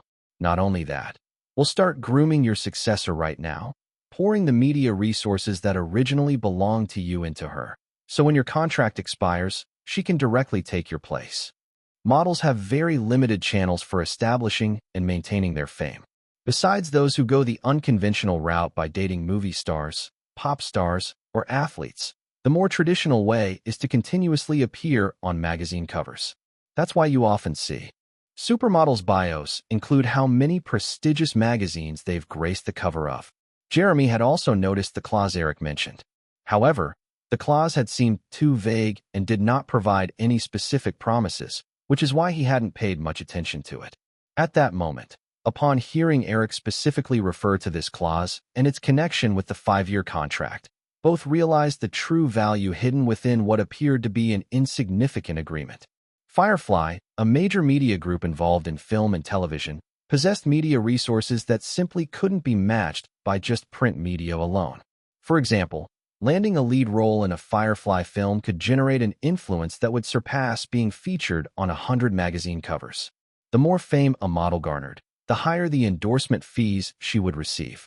In Eric's contract, while it mandated that any endorsement related to Victoria's Secret took priority at all times, it did not prohibit her from accepting other product endorsements, except within the industry of lingerie brands. So, if Firefly provided media resources as stipulated, Cindy believed her endorsement rates for any brand in the future would undoubtedly skyrocket compared to before. Although tempted, Cindy Crawford still smartly pursued. "Mr. Williams, could you elaborate a bit more on that clause? More specifics? For example, movie roles, guest appearances in TV shows, talk show invitations, traditional print media, interviews, online media promotions, etc. Even if you decide to publish a beauty and skincare book, as long as it isn't too shabby, Firefly can help you in securing publishing and marketing deals. Since U5 main endorser's popularity also equates to greater exposure for the Victoria's Secret brand, rest assured that Firefly won't skimp on the resources." Eric paused, glancing again at Cindy's stunning face. "Actually, there's an excellent opportunity available right now. If it weren't for time constraints, I could recommend you for the role of the Bond girl in the 17007 film. Although previous Bond girls have been pretty faces, this one has a very different character, guaranteed to bring the actress a lot of fame." Eric was referring to the character played by Famke Janssen in GoldenEye, a fierce and wild Russian femme fatale that left a deep impression on audiences. It opened the door for Famke in Hollywood.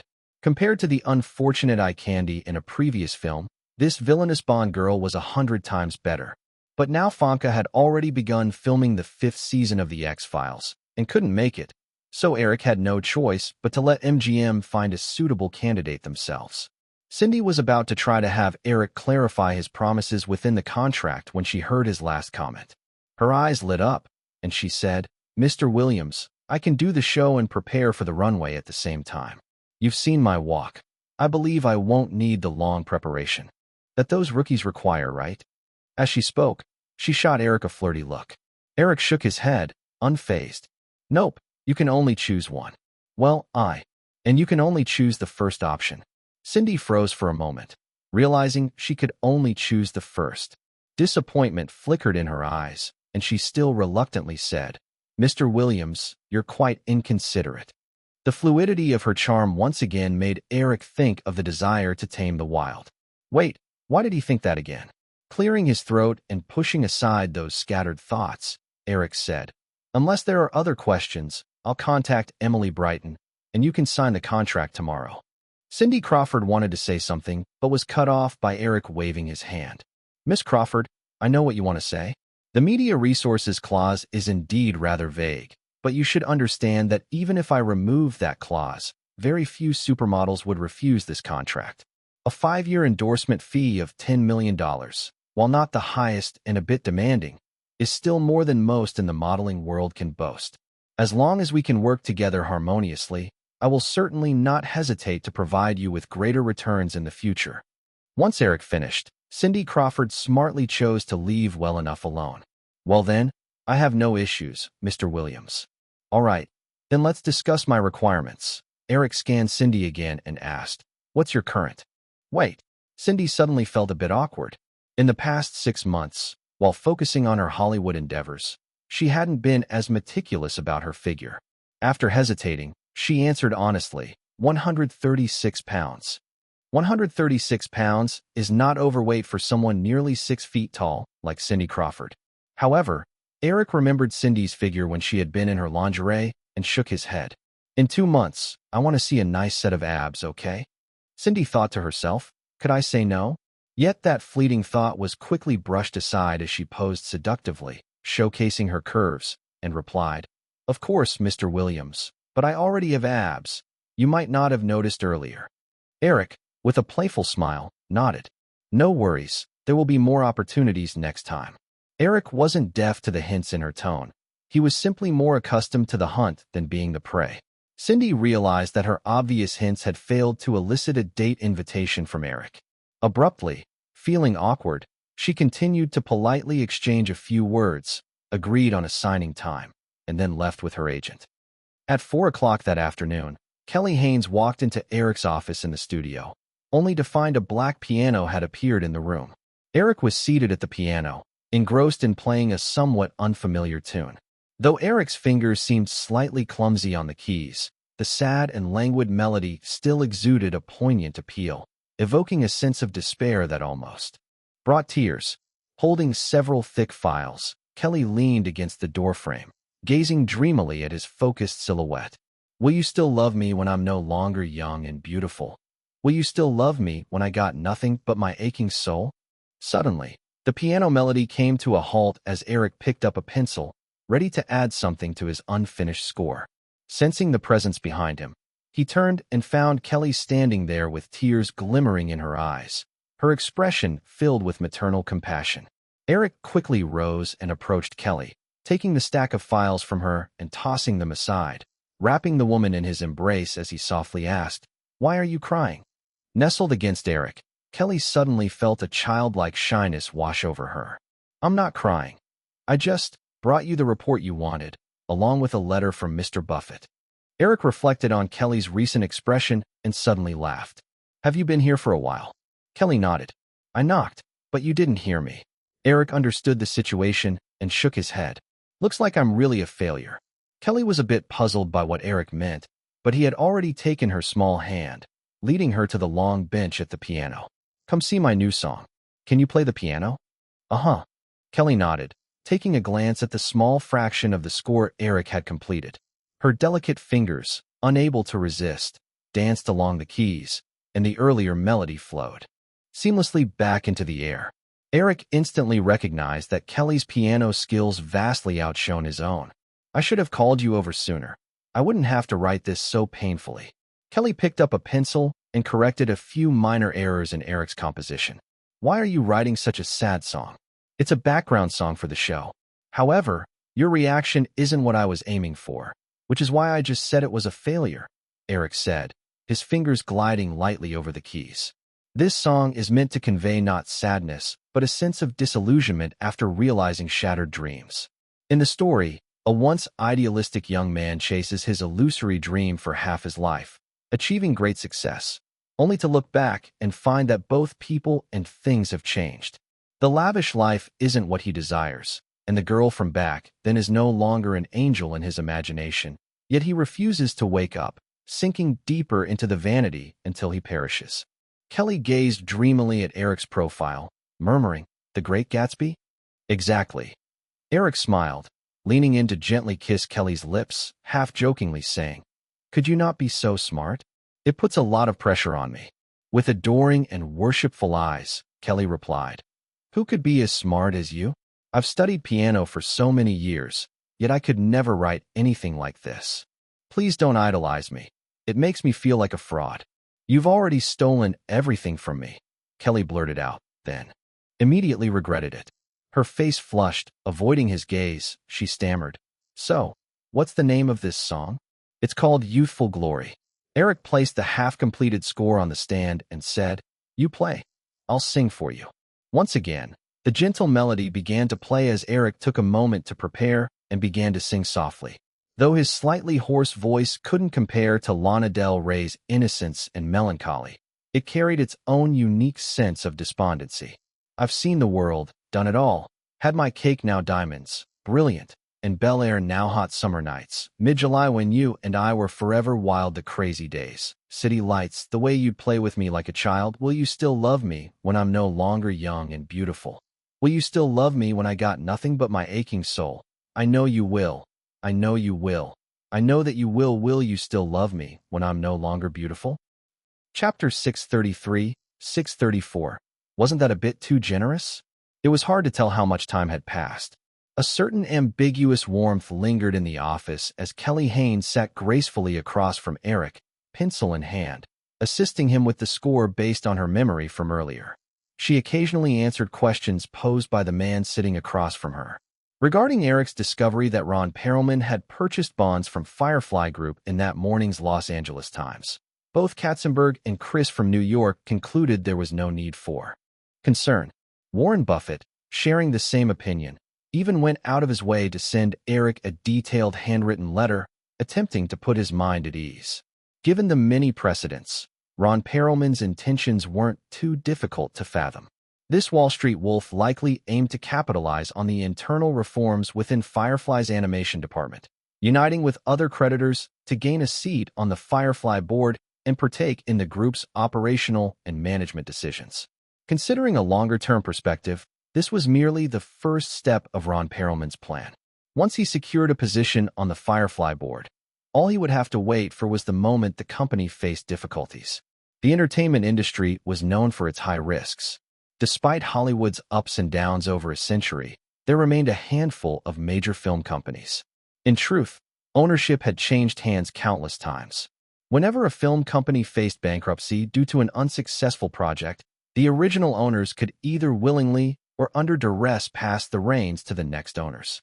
Following the completion of this bond issuance, Firefly Group's total debt would reach $10 billion. Considering various interest formulas for different bonds, the total repayment amount was expected to hover around $15 billion. With an average 10-year bond term, Firefly Group would have to spend around $1.5 billion each year on debt service. Of course, these were merely theoretical figures. While it appeared this debt surpassed Firefly's profits from the previous few years, based on Firefly's anticipated growth in market value and revenue, along with a complicated system of tax reliefs, this expense wouldn't weigh heavily on Firefly.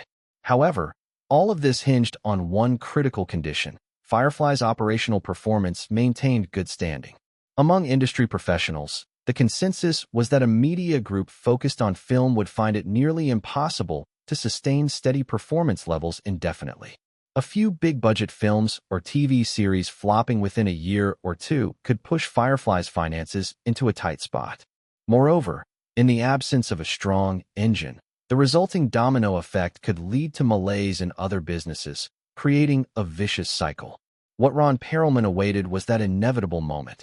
Once Firefly Group stumbled into difficulties, creditors could wave the flag of protecting their own financial interests and convey demands for debt-to-equity swaps to the Federal Trade Commission and the Firefly Board, thereby transforming from creditors into owners of Firefly Group. In the original timeline, MGM, burdened with massive debt, had hovered precariously on the edge of being overtaken by creditors more than once. In Warren Buffett's handwritten note, the sharp-eyed investment mogul analyzed Ron Perelman's attack strategy, noting that his most substantial leverage could very well be a collaboration with Disney's traditional animation division, pressing Firefly's shareholders together. Buffett mentioned that had he not known the projections for that evening's data concerning The Lion King, expected to generate immense profits, he would have determined that Eric would stop at nothing to safeguard the Disney Animation Division's interests, a potential bargaining chip for creditors wanting board representation.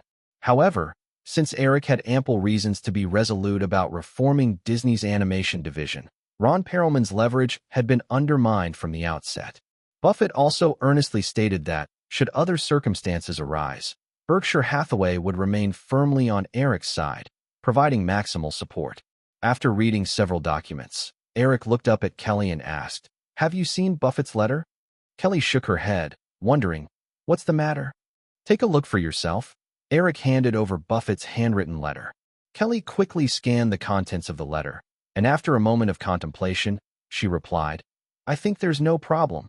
What Buffett said makes a lot of sense." "I'm not talking about that. Look at the last paragraph." Kelly read the final paragraph, her attractive brows furrowing slightly. After considering, she said, "Buffett promised that Berkshire Hathaway would steadfastly support Firefly. That doesn't seem problematic. I consider it a good thing. Given Buffett's instinct for profit maximization, don't you think that promise is a bit too generous? Kelly chuckled. Eric, you're being paranoid. I actually think Mr. Buffett is doing this because he values your talent and wants to draw you into Berkshire Hathaway as a successor, haha. Hearing Kelly's joke, Eric laughed along, letting go of his concerns. After quickly reviewing the documents again, Eric suddenly thought of how Peter Schneider had stood him up that morning and asked, "Did you see Peter Schneider at the executive meeting today?" Kelly replied, "No. Weren't he and Roy Disney supposed to meet with you?" Eric frowned, then quickly said, "Kelly, could you find out where they are?" Kelly noticed Eric's suddenly serious demeanor. "Now?" "Yes, right now." "Immediately." Kelly nodded, taking out her mobile phone and address book to start making calls. Eric picked up a pen and swiftly noted down information on Firefly Group, Disney's animation division, Ron Perelman, Chris, Buffett, David West, and other relevant names, connecting them with lines he frequently used, quickly forming a web. In the central empty spaces of this web, Eric soon filled in another word. Before long, Kelly hung up the phone and told Eric, "I couldn't get through to their personal numbers, but I found out that Peter Schneider and Roy Disney went to New York. The details are unclear." Hearing New York, Eric already had an idea of what was happening. No need to investigate further. They must have gone to see Ron Perelman. Kelly immediately grasped the intention behind the executives visiting Ron Perelman and asked, "So what do we do now?" Eric's smile took on a mysterious quality. "This is a perfect opportunity for a tit-for-tat." Kelly looked a bit puzzled, and Eric continued, "Tomorrow's the premiere of Charlie's Angels, right?" Kelly recalled Eric's schedule and asked, "Didn't you say you weren't planning to go?" "Of course we're going. We must all go." Eric gently tapped the table. "The three old guys still in Los Angeles, Chris from New York, have him come over tomorrow as well. Oh, and Katzenberg and Michael Lynn." After a moment of thought, Eric decided against adding anyone else. The above-mentioned individuals were all deeply connected to Firefly Group's interests. As for Buffett's trio of shareholders, their roles spoke for themselves. Chris was certainly trustworthy, and Katzenberg was to be the next CEO of Firefly. If Eric couldn't trust him, then he had no reason to stay in Hollywood any longer. Lastly, Michael Lynn, though soon to leave, remained a small shareholder in Firefly. As for the other executives, Eric set aside the thought of informing them, as the fewer people who knew about his plans, the better. Oh, there seemed to be one more person in the know. The original article analyzing the 2D animation industry was a collective effort led by Eric, where he had specifically tasked different staff in his office to gather disparate information. Kelly had personally completed the final compilation. Thus, she was the only one privy to the chain of evidence. Furthermore, given her role as Eric's first assistant and their current close relationship, he didn't wish to exclude her from the fold. Eric glanced at Kelly Haynes across from him and smiled. "You should come along tomorrow, too. After the movie, we can chat." At that moment, Kelly realized tomorrow would undoubtedly be more than just watching a movie. Something significant was bound to happen. However, Eric's unwavering trust filled her with warmth. "Shall I notify them first?" Eric shook his head. "I'll make those calls myself. Just prepare a few premiere invitations. Also, don't forget to send a car to pick up Buffett and the others tomorrow. With Buffett there, the three old guys surely won't want to spend their money. If they arrive in a cab on the red carpet, I could never live that down. All right, I'll take care of it." After its historic opening weekend with over $46 million in box office receipts, The Lion King had grossed an astonishing $69 million over its first week. Meanwhile, the Western film Wyatt Earp, with a production cost exceeding $63 million, only managed a meager opening of just over $10 million. Warner's big-budget film, originally planned to take on The Lion King, not only failed to fulfill its mission, but also fell behind The Lion King and other films like True Lies, Star Trek, Generations, and Saving Private Ryan, becoming fodder for this scorching summer season. Faced with direct losses exceeding $70 million, in order to provide shareholders with an explanation, Warner's directors, producers, and several executives involved with Wyatt Earp became the unlucky second batch of the Hollywood firing season after Paramount's Beverly Hills Cop 3. Eric hadn't anticipated that Kevin Costner had already experienced a quiet flop before Waterworld. The first installment of Mission Impossible was in its post-production phase, and Eric had detailedly reviewed the footage. He was satisfied with Costner's portrayal of Ethan Hunt and Brian De Palma's direction. Thus, Eric's only concern following Wyatt Earp was whether Waterworld would also falter. If that film didn't succeed, Kevin Costner would likely find himself at the mercy of Flower Films for the Mission Impossible sequel. On the first day of July, Eric discreetly oversaw a grand premiere for his revamped version of Charlie's Angels in Los Angeles. Since the release of Rain Man in 1988, MGM had remained in relative silence for 6 years, during which it had released no more than 10 films in most years, and had failed to produce a single film that grossed over $100 million. After numerous setbacks, last year's new leaders, CEO Frank Mancuso and President John Calley, had attempted to revive the studio with the releases of Cliffhanger and Last Action Hero. However, these efforts flopped. Now, with DreamWorks' 10-film production slate and the relaunch of the 007 series, the stakes had risen. For MGM, if they suffered another failure, bankruptcy would be their only option, and their assets would be auctioned off to satisfy debts exceeding $1 billion. The 75% shares held by French bank Credit Lyonnais would be reduced to worthless paper. In contrast to the various thoughts, tension, anxiety, or anticipation gripping MGM executives, Credit Lyonnais, and major European shareholders of DreamWorks, Eric felt remarkably relaxed. He had invested enough effort into this film. From script to casting, directing to producing, Eric had personally selected each aspect based on his memory, far exceeding the usual involvement he had in film projects.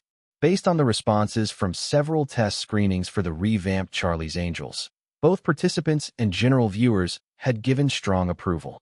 If the movie still flopped, it would just mean that fate had turned against MGM. As for Eric, since his rebirth, he had experienced so much glory. Although he'd not changed enough to expect failure, he certainly wouldn't fear it. Though initially not planning to attend the premiere, Eric decided to make an appearance. He fulfilled his duties with aplomb, participated in red carpet interviews, and gathered the 3 girls for a series of photos to satisfy the media's gossiping nature. Once Buffett and his 2 companions emerged from a luxury RV at the far end of the red carpet, Eric quickly approached them, exchanged greetings, and then ignored the media frenzy stirred up by Buffett's presence, leading the trio into the cinema. Chapter 634, 635. Isn't there a way to stop this? The theater lights dimmed.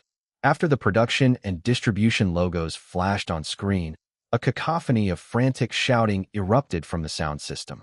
The image brightened to reveal a packed underground boxing ring filled with a wild crowd. In the ring, a fragile figure seemed overwhelmed by the fierce onslaught of a muscular, buzz-cut female fighter. Yet throughout the exchange, the girl somehow managed to avoid even a single hit from her opponent.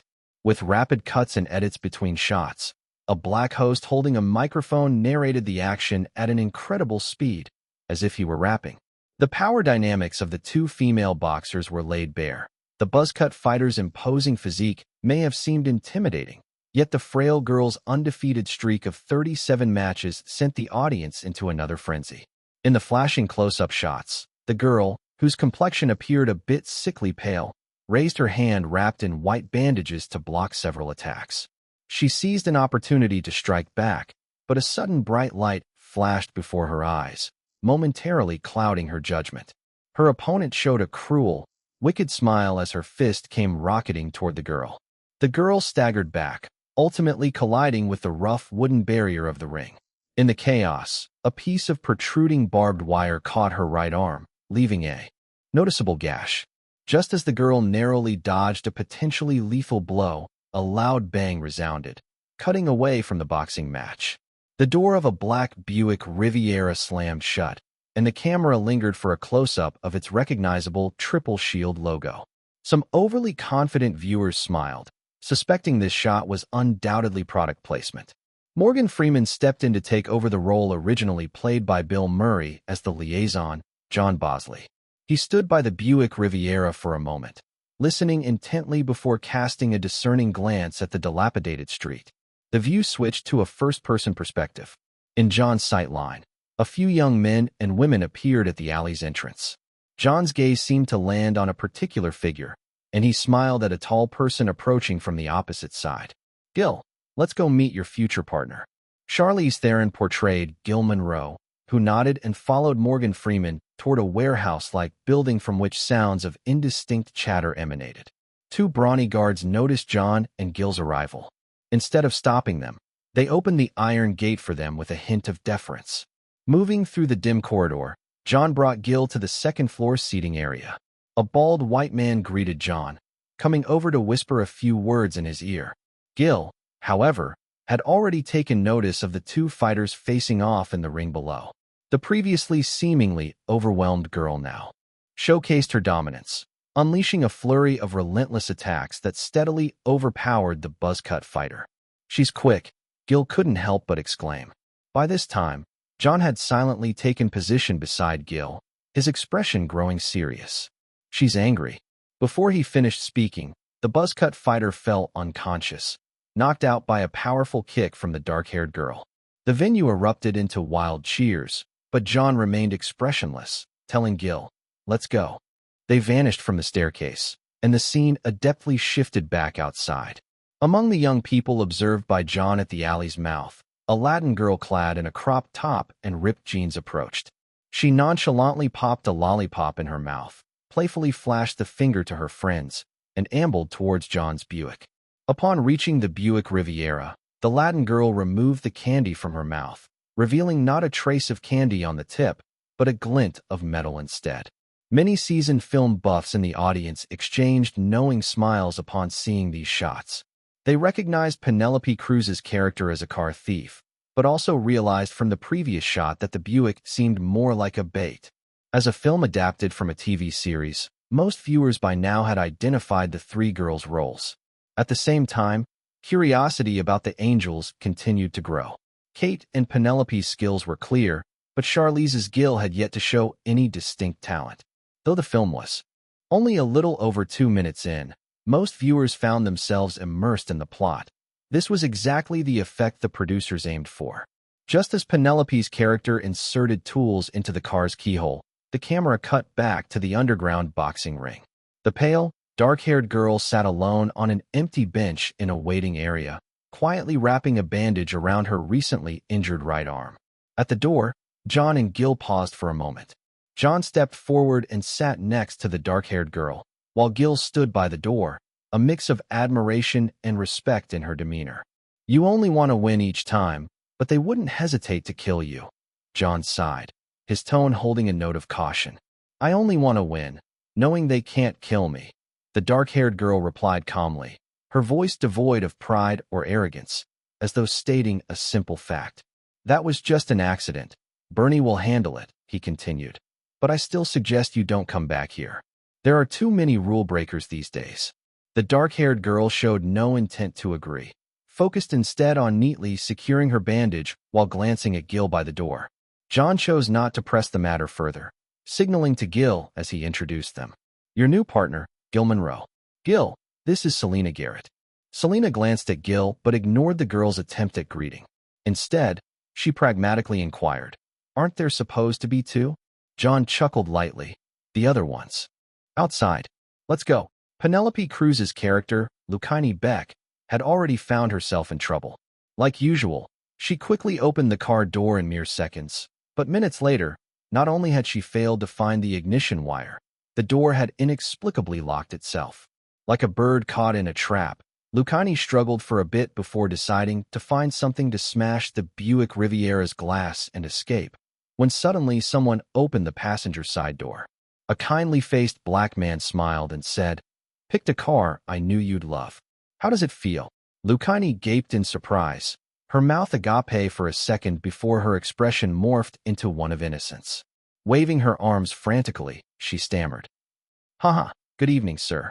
I just came by to say hello, didn't realize nobody was here." "Ha ha ha." Laughter erupted from the audience as the girl's hilariously awkward excuse unfolded.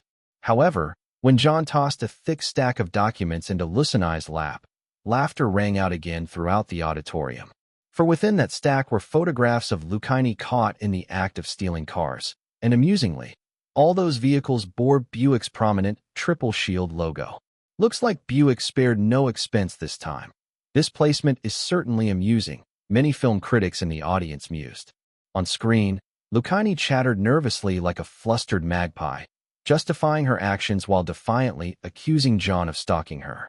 The other two girls watched in silence, while John slowly stated, "You've got 30 minutes to get the car to 10880 Malibu, or I'll hand you and these photos over to the cops." The chattering magpie fell silent immediately as the engine roared to life. The Buick Riviera smoothly drifted a dozen meters before merging onto a main road. Once flowing through the busy traffic, Lucchini's voice echoed again. "If I get to 10,880 Malibu, are you going to let me go? Plus one more job for you." "Oh no, I don't want to end up serving 180 years like my dad. If you make me go crack a safe, I'd rather be caught by the cops. We guarantee the legality of our actions." "Are you FBI?" "No." "CIA?" "No." "Me 6? "No." "Please don't tell me it's KGB." Growing impatient, multiple voices chimed in unison, "Shut up." The Buick Riviera sped away, fiery rock music starting up, giving many viewers a substantial surprise with the opening credits. Eric employed a style reminiscent of David Fincher's opening in The Girl with the Dragon Tattoo, with male sculptures encased in a strange black liquid slowly being shattered, evoking themes from the opening of a Bond film. A striking feminist style, directly countering the Bond series. One excited female critic jotted down that sentiment in her notebook, then muttered to herself in awe, "I can't wait. I just wonder if this film can reach even a fraction of the Bond series heights." Although the initial minutes included clues waiting to be unraveled, Eric didn't delve into anything too profound in the storyline. Similar to the original script, Knox Network Technologies had reported a theft of their core code for a newly developed online email service. If that core code was misused, it would threaten the information security of millions of users. Simultaneously, Eric Knox, the primary developer of this code, had gone missing. The three angels were assigned to rescue Eric Knox and retrieve the core code. Undoubtedly, this plot line aimed to promote Yahoo's email service. At the time, Yahoo was the only significant player in online email services. Even if the name changed, everyone knew Knox Network Technologies implied the same company. While discussing the script with several Yahoo executives due to the premise of the core code theft, Ian Gurney and others initially worried users might take it seriously. However, Steve Mitnick, after reading Eric's script, mockingly told him, "How ridiculous. Go ahead and shoot it." Eric didn't mind the ridicule from this tech genius. It was just a movie. He was also aware that the online email service's core code comprised millions of lines, certainly not a one-person job. Furthermore, the core codes were stored on secret server clusters accessible only to a handful of Yahoo executives. Even if the person in charge were genuinely kidnapped, as Steve Mitnick scoffingly remarked, moving those servers housing Yahoo's core codes would require several container trucks, assuming those kidnappers could pinpoint the right servers from the massive data center. In contrast, Eric's script set this core code simply on a 2.5-inch floppy disk. How absurd could it be? After the film's release, Yahoo could easily dissolve any potential user anxiety by rolling out a few explanatory articles. Certainly, professionals like Steve Mitnick saw this setup as ludicrous.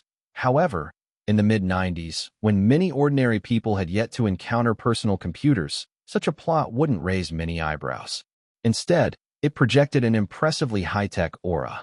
Selena, the intense and tough girl with a past. Gil, the genius computer whiz. And Lucchini, the comedic chatterbox with an uncanny knack for unlocking anything, coordinated increasingly smoothly throughout their exciting missions. Meanwhile, the villain's grand scheme unraveled layer by layer.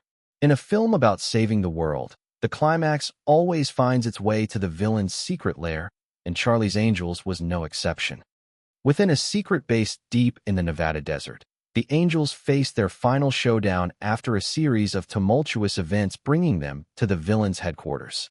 Not long into the fight, Lucchini, having managed to help her friends crack the base's main door, found herself separated. With no time to worry, Selena and Gil encountered a flood of enemies. Selena battled fiercely against all the muscular NPCs, as was her style, taking down the talkative villain.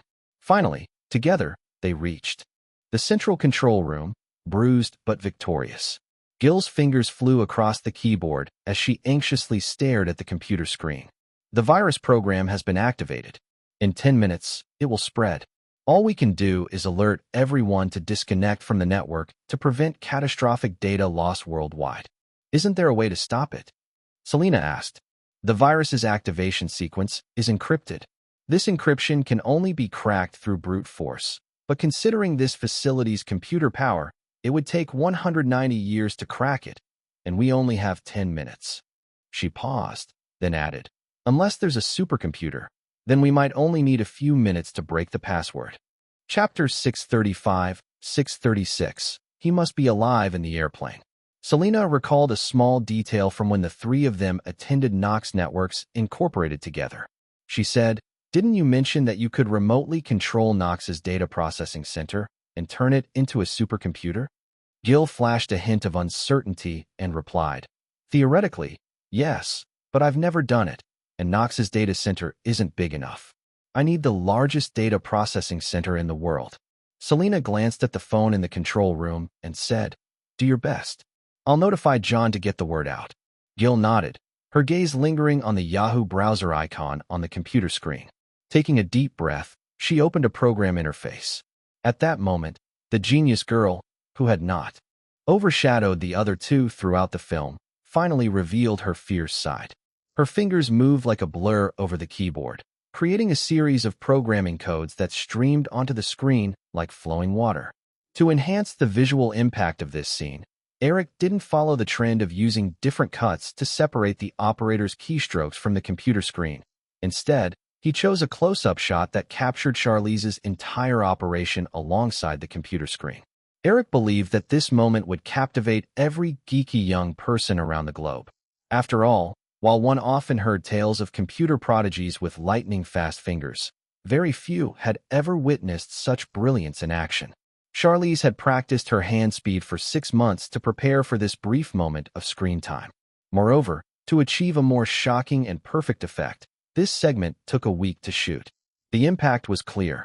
Once this scene appeared on the screen, Eric could distinctly hear the audience in the theater gasp in awe. A young man not far from him blurted out, "That's so cool." As the countdown on the screen ticked away, Gil, with beads of sweat forming on her forehead, finally pressed the confirmation key, feeling immensely relieved. The sci-fi data transfer shot flashed by, revealing a square metal structure next to a lake, prominently marked with the Yahoo logo. The camera didn't linger, cutting straight into the Yahoo data center's interior, sweeping through clusters of servers blinking with blue indicator lights, ultimately pausing in the data center's control room. A white engineer, who had been listening to music, accidentally glanced at the temperature control screen and saw the rapidly rising temperature curve nearing the red line. Panic set in as he stumbled out of the control room. Meanwhile, the engineer in the server hall stood frozen in shock, oblivious to the headphones that fell from his hands. The wide shot revealed that due to millions of CPU cores operating at full capacity, all water cooling and air cooling devices in the data center automatically activated, accompanied by a terrifying roar of alarms as if the end of days had arrived. In a distant Nevada desert base, Gil glanced at the countdown, which showed 1 minute and 22 seconds remaining, muttering, "Hurry up, faster, faster." Finally, in the last 30 seconds of the countdown, a string of 32-bit passwords appeared in the rapidly flowing data interface. Without hesitation, Gil swiftly opened the virus control program and seamlessly entered the lengthy password before decisively pressing the termination key. Phew! Eric could almost hear the collective sigh of relief from the audience. A mischievous smile spread across his face as the two heroines found themselves alone. Heroes saving the world couldn't possibly hear the cheers of victory, could they? Sure enough, the situation didn't end there. Just as Selena and Gil began to relax, the cold, monotone voice of a synthesized female voice interrupted. "Warning, base self-destruction program initiated, 59, 58, 57. The two girls exchanged a glance, not even having time to curse before they sprinted wildly toward the corridor. 30, 29, 28. Reaching the open space outside the base, the unsettling synthetic voice continued to echo around them. If the base self-destructed, 30 seconds would hardly be enough time for both of them to escape the blast's powerful shockwave. Before despair could even show on their faces, a black Buick Enclave rushed in front of the two girls. Lucy, with a scarred face and disheveled hair, shouted, "Get in." 10, 9, 8, 7. The black Buick Enclave had barely traveled 20 meters outside the base when a horrifying explosion sounded behind them, creating a massive fireball. The shockwave enveloped the vehicle, shattering all the windows, but the three girls curled up in protection from the car's body managed to remain safe against the blast. After the explosion, the Buick, now devoid of all its windows, sputtered a few times before starting up again. Bumpy at first, it gradually smoothed out and finally drove onto an endless stretch of desert road. Lucy's cheeky voice chimed in again. "My dad always said, 'What doesn't kill you makes you stronger.' He's off in prison enjoying a lifelong vacation and even runs the joint. Given what we've just done, shouldn't we take a vacation too?" Of course I'm not talking about a jail in LA. Selena maintained her stoic demeanor but didn't ignore Lucy's chatter this time. Instead, she succinctly shot out one word: boring. Gil leaned back, exhausted, and added, "Not interested. I just want to find a place to sleep soundly." Lucy immediately protested. "Hey, after all we've been through, I thought we were friends." Selena turned to gaze out the window. Gil smirked slightly. "I don't make friends with thieves who only steal Buicks. Don't you think the Buick Triple Shield logo looks cool? Also, I may occasionally swipe a Chevrolet too." This time, the other two girls opted not to respond, leading Lucy to stubbornly persist. "Let's talk about vacation. How about Hawaii? The Maldives? The Mediterranean? You guys don't want to go to the Caribbean or something, do you?" Their voices chimed in unison again. "Shut up." The distancing Buick suddenly jolted, as if expressing dissatisfaction with a certain chatterbox. Music softly played, and the scene froze on the open desert road. As the credits slowly began to rise, whispers rapidly filled the theater. However, since it was a special premiere, many stayed seated. Still, some sharp-eyed audience members continued to watch the screen in silence. Sure enough, when the final credits rolled, and before the screen switched, Lucy's comical banter broke through. "I wanted a vacation, a real vacation. Hawaii's sun, beaches, cute guys, and oh, the coconuts. I love coconut juice. But what is this bizarre place? Hey, don't you think we should have a more generous boss? At least one who would let us see his true colors." The screen lit up, revealing three white figures bundled in fluffy mountaineering gear on a snowy mountain. They finally reached the cliff's edge, instantly captivated by the sight of a military-like base across the gorge, flames shooting up, accompanied by the sound of rapid gunfire. Lucy halted her complaints and paused for a moment, saying, "Looks lively. Too bad we can't go over there to say hi." Just then, on the opposite runway of the base, a propeller plane surged off the cliff, plummeting to the valley below, while a black figure on a motorcycle followed suit. Selena unexpectedly remarked, "They're in the same boat." Lucy leaned down to peek, unable to get too close to the snow-laden edge, and she barely noticed the propeller plane and the falling figure. Poor guy.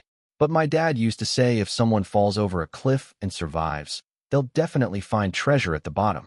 Should we go check if he's dead? If he's not, Selena can take him out, and we can claim the treasure that should rightfully belong to him. Gil, standing on the far left, squinted her inherent laziness at the sight across, seemingly calculating something. After Lucy finished her chatter, she said, "I bet he's probably dead inside that propeller plane." No sooner had she said that than a loud buzzing sound drew near. Amidst the swirling snow, the tumbling propeller plane miraculously soared back up, shooting toward the sky. Lucy widened her eyes, and along with the other two girls, they tilted their heads back to watch. "I'd bet he's alive in that propeller plane." The screen went black, and the film came to an end as the theater lights turned on. Many audience members remained lost in thought over Lucy's last cliffhanger, with applause slowly breaking out after a few moments. The applause quickly erupted into a continuous wave of approval. "An excellent movie," said Buffett, sitting next to Eric, smiling as he spoke. "But there were so many parts one didn't quite understand." Guess I'm getting old. I'm more than happy to clarify any doubts you may have, Eric replied with a grin. However, let's discuss the theme of today's meeting. Buffett nodded, clearly intrigued by what Eric was about to reveal, something he found more engaging than the film's plot. Without participating in the final creative curtain call, Eric silently departed the cinema with Buffett, Chris, Katzenberg, Michael Lynn, and the female assistant. They gathered at an upscale cafe where Eric no longer concealed his intentions and straightforwardly laid them out. After listening, Buffett frowned. You want to take Marvel Entertainment from Ronald Perelman? Eric nodded. I know Marvel is a mess right now, but if Firefly approached for a buyout, Ronald would demand a fortune, and it could also spark interest from other studios. Tom Murphy then asked, Eric, is it for the comic characters' copyrights? Eric nodded again. Yes, Ronald's actions have given me a great lead. But if Firefly acts alone, it'll be too obvious and will arouse Marvel's suspicions. Since everyone here runs their respective companies, I'm hoping for your help to collectively acquire Marvel Entertainment. Though Buffett believed Marvel, which had been losing money for years and burdened with debt, was practically worthless, he asked patiently, Eric, let's first hear about your plan. Absolutely. Eric agreed, explaining his meticulously considered strategy to the group. At the time, Marvel's total valuation sat below $500 million. But after Eric outlined his plan and noted the box office potential of some Marvel characters comparable to Warner Brothers' Batman, everyone expressed a willingness to support Eric in his subsequent endeavors. A refreshing popcorn film, the three leading actresses completely shed the typical decorative roles assigned to women in Hollywood, delivering a visual feast that combines charm and strength. The next day, a famous critic from the Los Angeles Times gave Charlie's Angels this high praise, awarding the film a rare 5 stars. The critic, known for seldom granting perfect scores, justified that Charlie's Angels marked Hollywood's first extremely successful all-female action film. Around the same time, the plot, twists, and Easter eggs from Charlie's Angels became hot topics among the media. Questions arose about why Selena appeared in an underground fighting ring, the significance of the conversation between Selena and John at the film's onset, Lucy's frequent mentions of her father, and her penchant for stealing Buicks, all of which fueled a variety of speculations, with media eager to see these details disclosed in the sequel. Of course, amidst the accolades and discussions were also doubts. On the day Charlie's Angels premiered, Oracle CEO, the eccentric Larry Ellison, publicly criticized what he deemed glaring errors in Eric's film. Ellison claimed the world's largest data processing center should belong to Oracle's Washington State facility. As soon as he made this statement, Microsoft, Oracle's longtime rival, quickly countered, asserting that its data center stood as the biggest. Following that, IBM, Sun, and others joined the fray, resulting in quite the spectacle.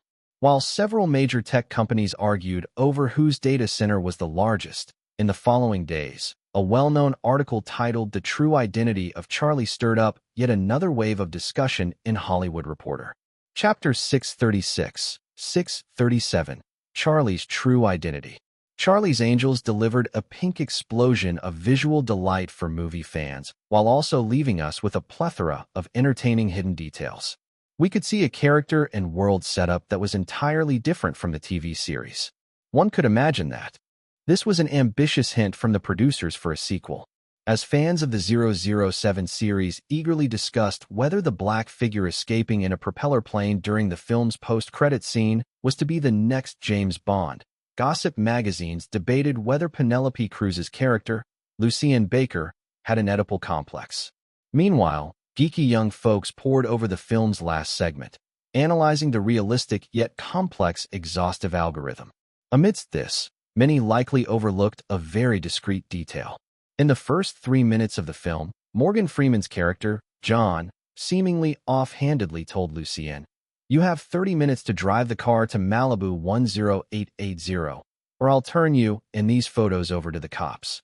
After that, we never saw any mention of Malibu 10880 again, nor did the film explain why John wanted Lucien to drive the Buick to that location.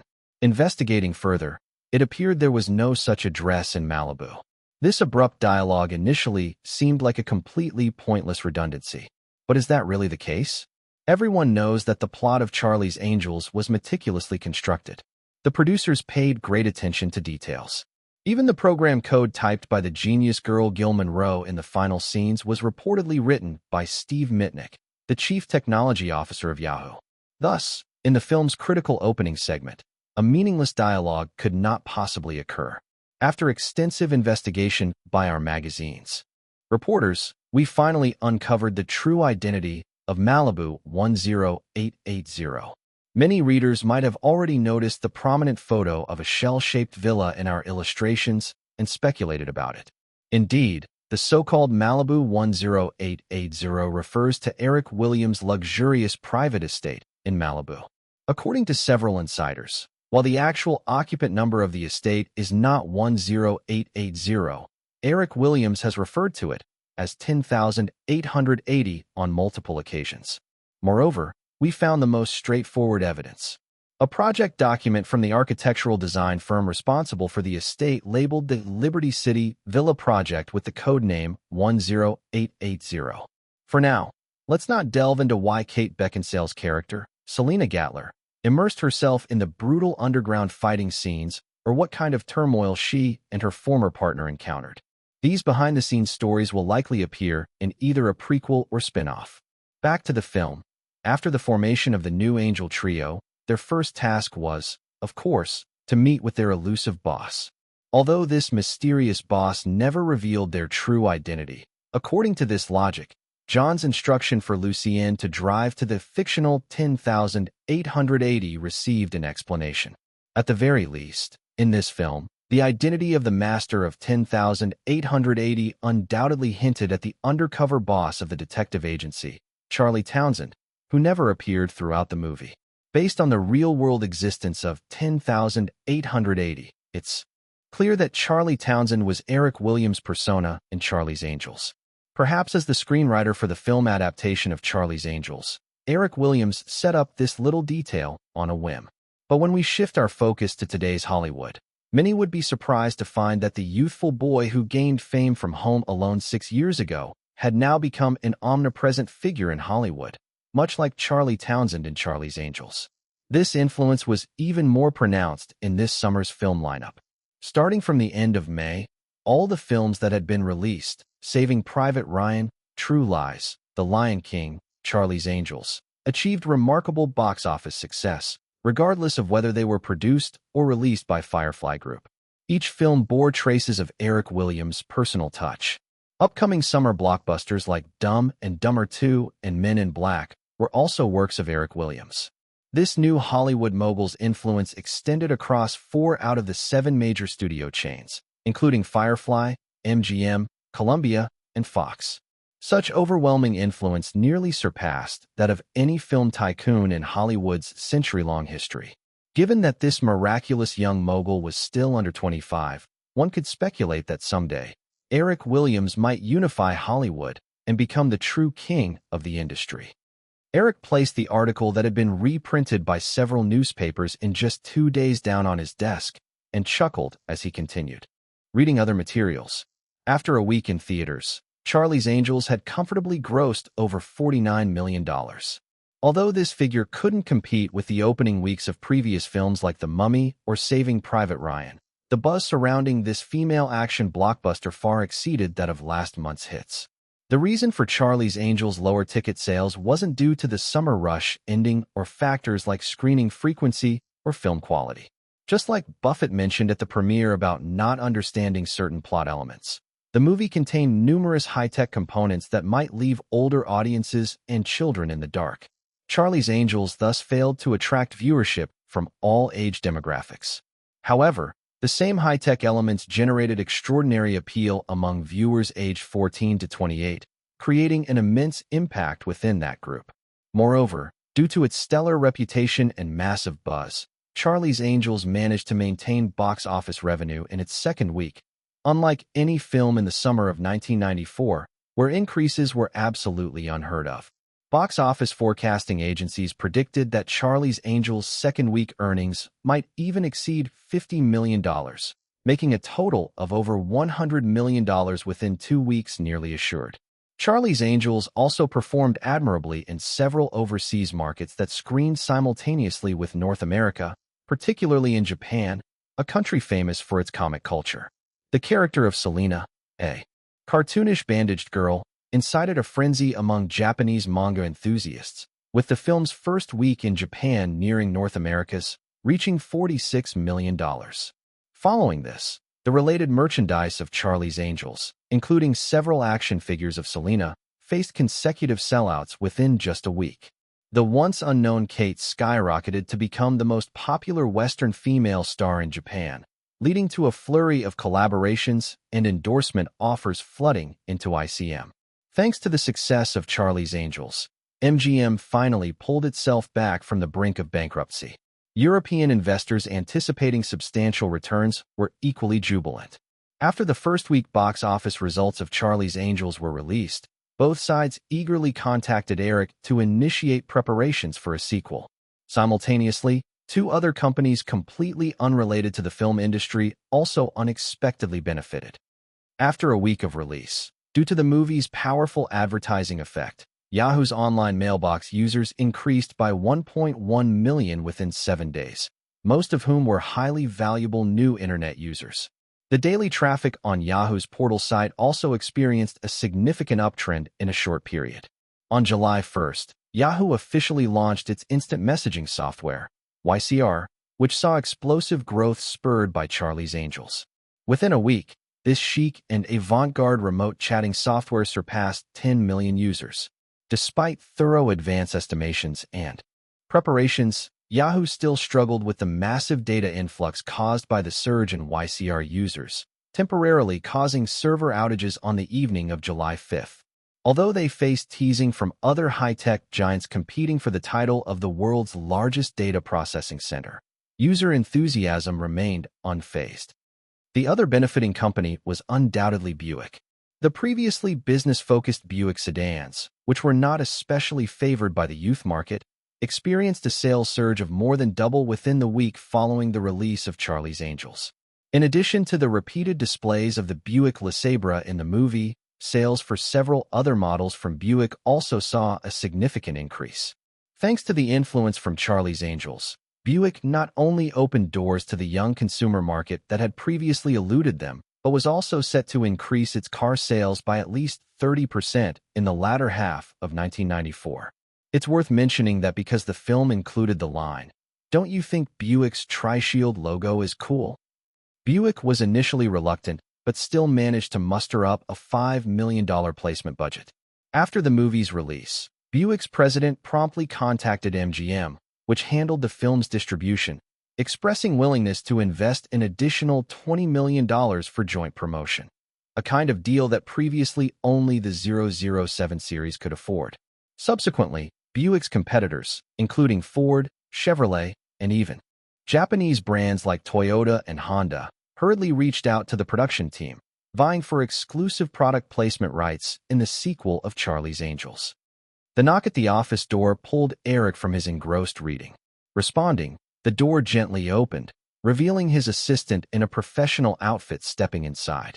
Eric smiled and waved the copy of The Hollywood Reporter he had just read, asking, "Kelly, do you think I can unify Hollywood?" "From an antitrust perspective, that's impossible," Kelly said, carrying a stack of documents as she sat across from Eric. "Yet from the perspective of miracles, that may not be the case." Eric replied, "I can tell you're complimenting me and not using me as a scapegoat like this article, right?" Kelly smiled with a knowledgeable and feminine grace. "Yes, but this article also did Firefly a big favor." According to the finance department's forecasts, the financial report for the first half of the year needs to be postponed until next month due to the merger with ABC. This article's release has boosted morale as much as a positive financial report would. The impacts of the animation department's restructuring are now negligible, and we expect to complete the sale of all long-term bonds by the end of the month. Eric inquired, "Speaking of that, any updates from Peter Schneider and Roy Disney?" "I came to tell you just that." Kelly handed Eric one of the documents. "These are their proposed conditions." Eric opened the document and briefly skimmed it. Aside from significantly increasing salaries and budgets for the animation department, a series of expected demands. Peter Schneider and Roy Disney also requested the construction of a Disney animation studio comparable to Pixar, along with autonomy similar to that of Pixar. Closing the document, Eric wore a faintly sarcastic expression. They opened with a demand to double the employees' salaries. It's clear they have no intention of resolving this matter quickly. Kelly responded, since they chose to team up with Ron Perelman, Ron needs enough time to rally the creditors on his end as well. Good. We also need enough time to lay our plans. Eric suddenly laughed and remarked. In that regard, they're contributing their last help to Firefly. Kelly couldn't help but feel pity for both Peter Schneider and Roy Disney, particularly for Peter. This executive from the animation department was quite capable. If he followed Eric's plan for reforming the department, he might still have a chance at a higher position within the Firefly system in the future. Yet now, even if the animation department found a new owner, his current act of betrayal would surely expose him, and Firefly absolutely had no obligation to keep this matter a secret from the new owners. Chapter 637, 638. I don't want to owe you anything. Mr. Katzenberg has personally initiated your plan through an associated private equity fund under the group. Hathaway, State Street Global, and Firefly Investments are also following up. If we want to avoid detection from Marvel, we probably need about a month, Kelly said as she handed over the next document. Also, a few newspaper groups have made second-round offers on our print media assets, with Condé Nast currently holding the highest bid of $1.4 billion. Eric quickly scanned the document in his hands and said, let Jeffrey initiate negotiations for the acquisition. Yahoo and AOL need a lot of cash. Tell Jeffrey not to be too picky about the price. As long as it reaches the expected $1.5 billion, that's fine, but I want the buyer to pay in cash as quickly as possible. Kelly nodded and jotted it down in her memo before looking up and continuing. That's all the serious business for now. Eric glanced at the closed office door and joked, are you planning to do something indecent in here? Kelly shot him a look and handed over the last document. This is a note from Miss Murdoch. The New York Post intended to publish it tomorrow, but she stopped it. She said to handle it yourself. She can stop the New York Post's report, but not other newspapers. There's also a copy of the files related to this press release. Eric looked at the headline of the press release, The Dark Past of a Child Prodigy, and his eyes narrowed. Seeing Charlize's name in the article, Eric almost guessed the gist of it. After briefly reading through the article, he confirmed his assumption. In the original timeline, Charlize was nominated for an Oscar for her role in Monster. During the subsequent media war, the story of how her father was shot by her mother after being abusive while drunk when Charlize was 15 resurfaced. Initially seen solely as a victim, Charlize was inappropriately linked to the term patricide by unscrupulous media outlets. Eric hadn't paid much attention to that media storm. Ultimately, Charlize still won the Oscar for Best Actress. At this moment, perhaps due to the upcoming release of Fox's Dumb and Dumber 2, the box office momentum of Charlie's Angels showed no signs of weakening. The New York Post dug up this news from somewhere and seemed to entertain thoughts similar to those of the media in the past. However, possibly out of consideration for Firefly, the article didn't distort facts as it had in the original timeline, though its slanted implications stirred speculation. Now that the media has uncovered this matter, it can't be kept under wraps. Eric contemplated for a moment, ripping off a piece of memo paper and writing down a line. He handed it to Kelly, saying, you personally communicate with ICM and tell the PR department to assist as much as possible in guiding the narrative according to this guideline. I don't want to see any messy news pop up. Kelly took the note Eric handed her. Upon reading, a tragic family story, the resilient girl emerging from the shadows, she nodded and added, MGM CEO Frank Mancuso doesn't have the number here. He called me and wants to set a meeting to discuss Charlie's Angels. MGM hopes to commence production on 2 sequels simultaneously.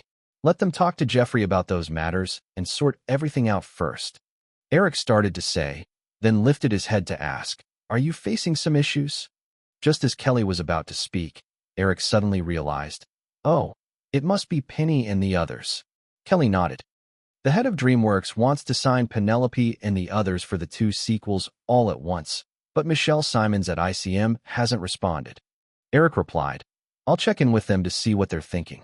Just let MGM focus on distribution.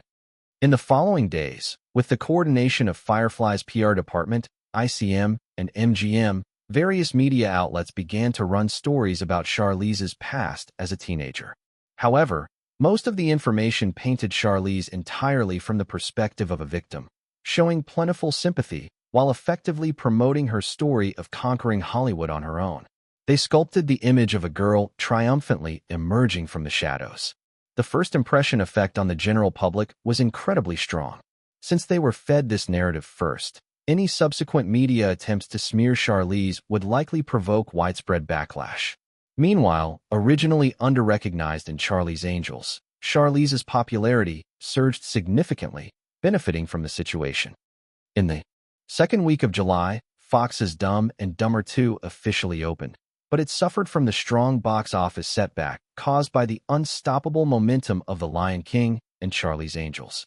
The film only earned a little over $33 million in its opening weekend, which was $4 million lower than Charlie's Angels, and it was expected to finish its first week under $45 million.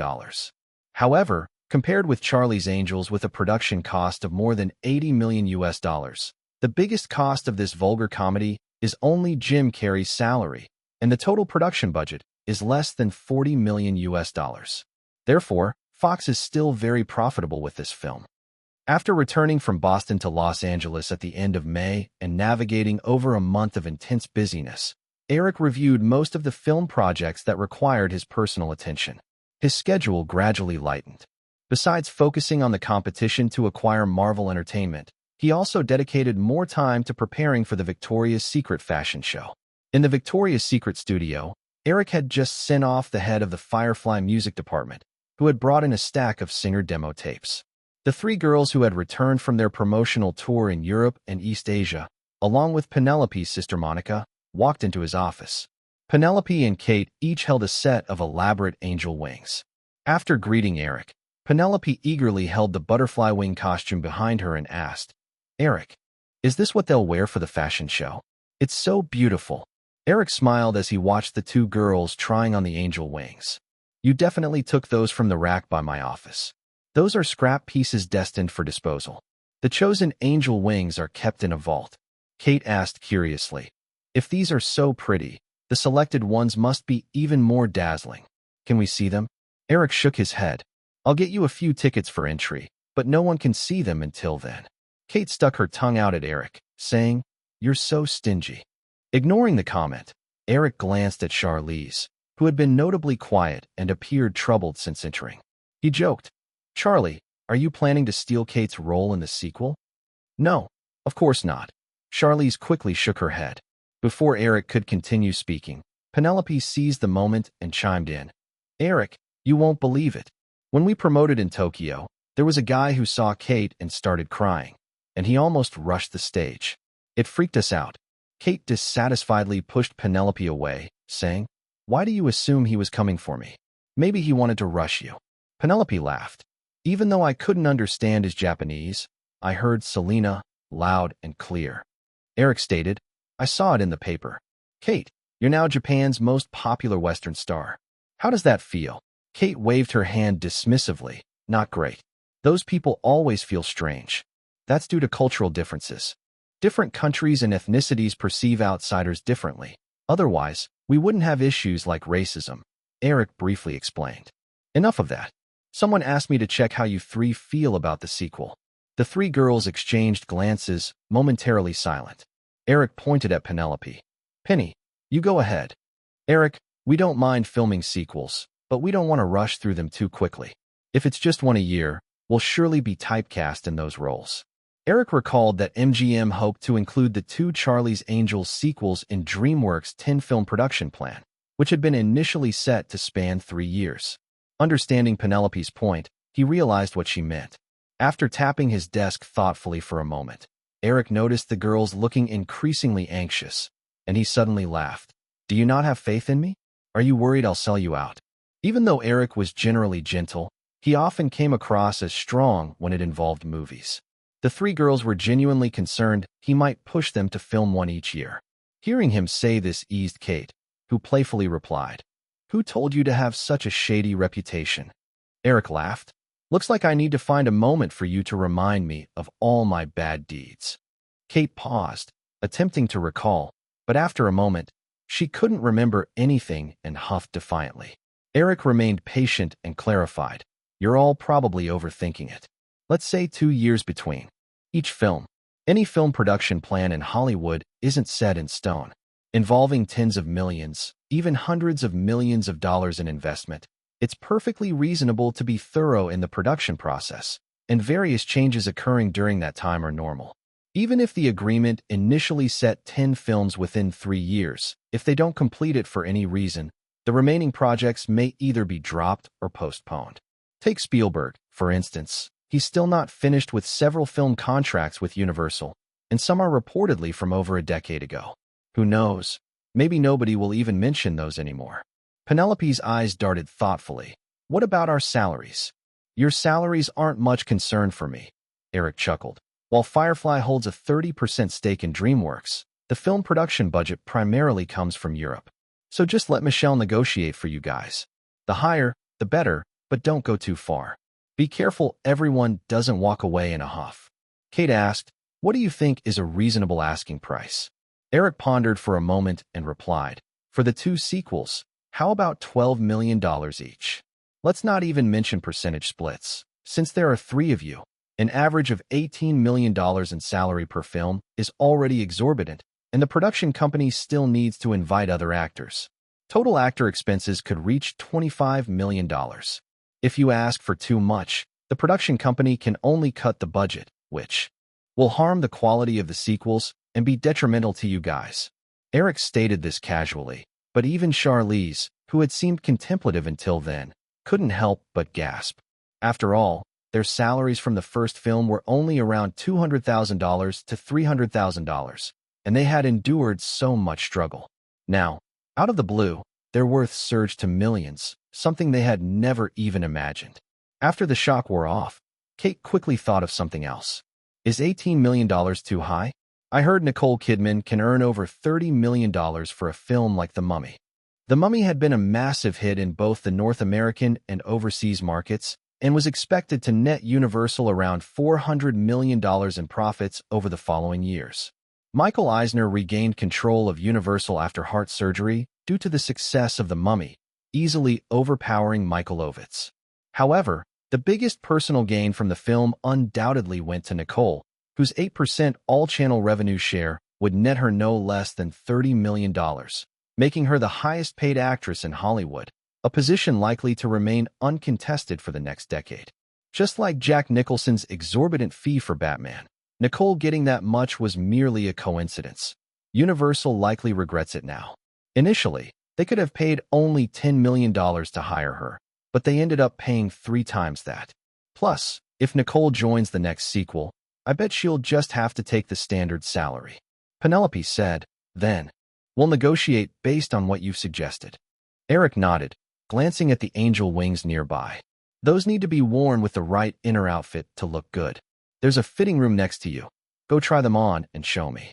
Kate immediately blushed and shot him a glare, but Penelope with a grin grabbed the wings and pulled Kate towards the door, saying, come on, Kate, let's try them on. We don't necessarily have to show them to anyone. As the 2 girls exited the office, Eric turned to the wide-eyed Monica, pointing at the door. You go too. Help your sister change. Okay. The young girl, who was growing more lovely, seemed to realize something, lowered her head, and hurried outside.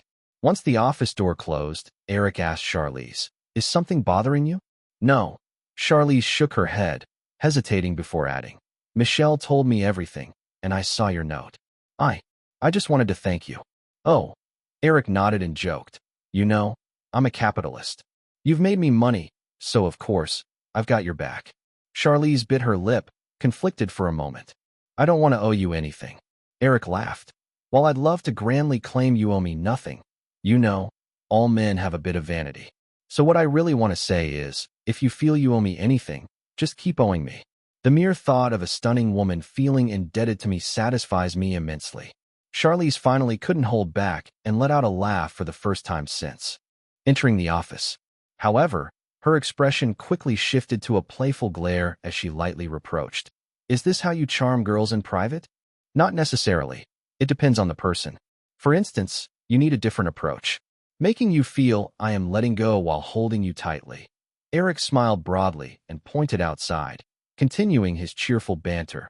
For Kate, with her slightly aloof demeanor, you should be a bit more assertive. As for Penny, well, there's no need for any approach. You're such a jerk. Charlize couldn't help but laugh again, but she had unknowingly moved closer to the door. Then, to Eric's surprise, Charlize reached over and locked the office door, storming toward him. Eric, puzzled and about to rise, was promptly pushed back down onto the wide leather chair by Charlize. The slim girl leaned in, pulling at Eric's tie like a suddenly passionate kitten, but her eyes betrayed her underlying panic. Eric opened his mouth to say something, but Charlize swiftly used the tie as a blindfold, covering his eyes. Then, her cool lips awkwardly pressed against him. When that pair of trembling lips finally pulled away, Eric instinctively quipped, "Charlie, you know certain crimes in America don't solely target men, right?" Yet, just as that statement left his mouth, Eric felt a sharp bite on his shoulder. As the man gasped in shock, the trembling-voiced girl stubbornly remarked, "That was for you intentionally ignoring me all along." "Your Highness, this is an office. Shall we discuss this at home instead? Don't worry, I definitely won't let you off the hook." "Shut up, don't move." Chapter 638, 639, I made another movie.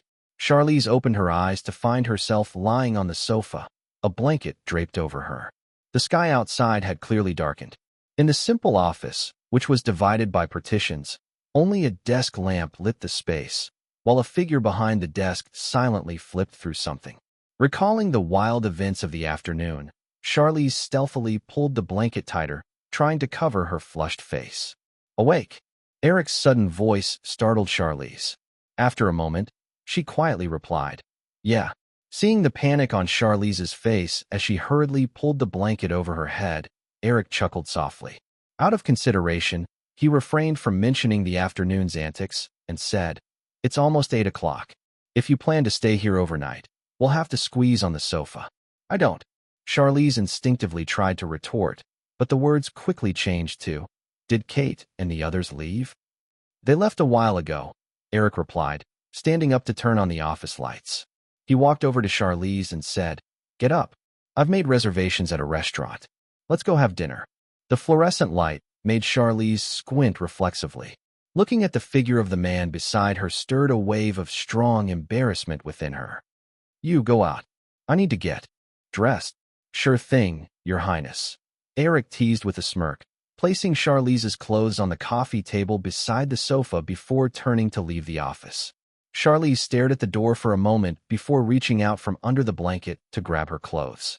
But as soon as her arm stretched out, she saw a tie, the same one she had used for mischief a few hours earlier, hanging from her wrist. Frantic images flooded her mind.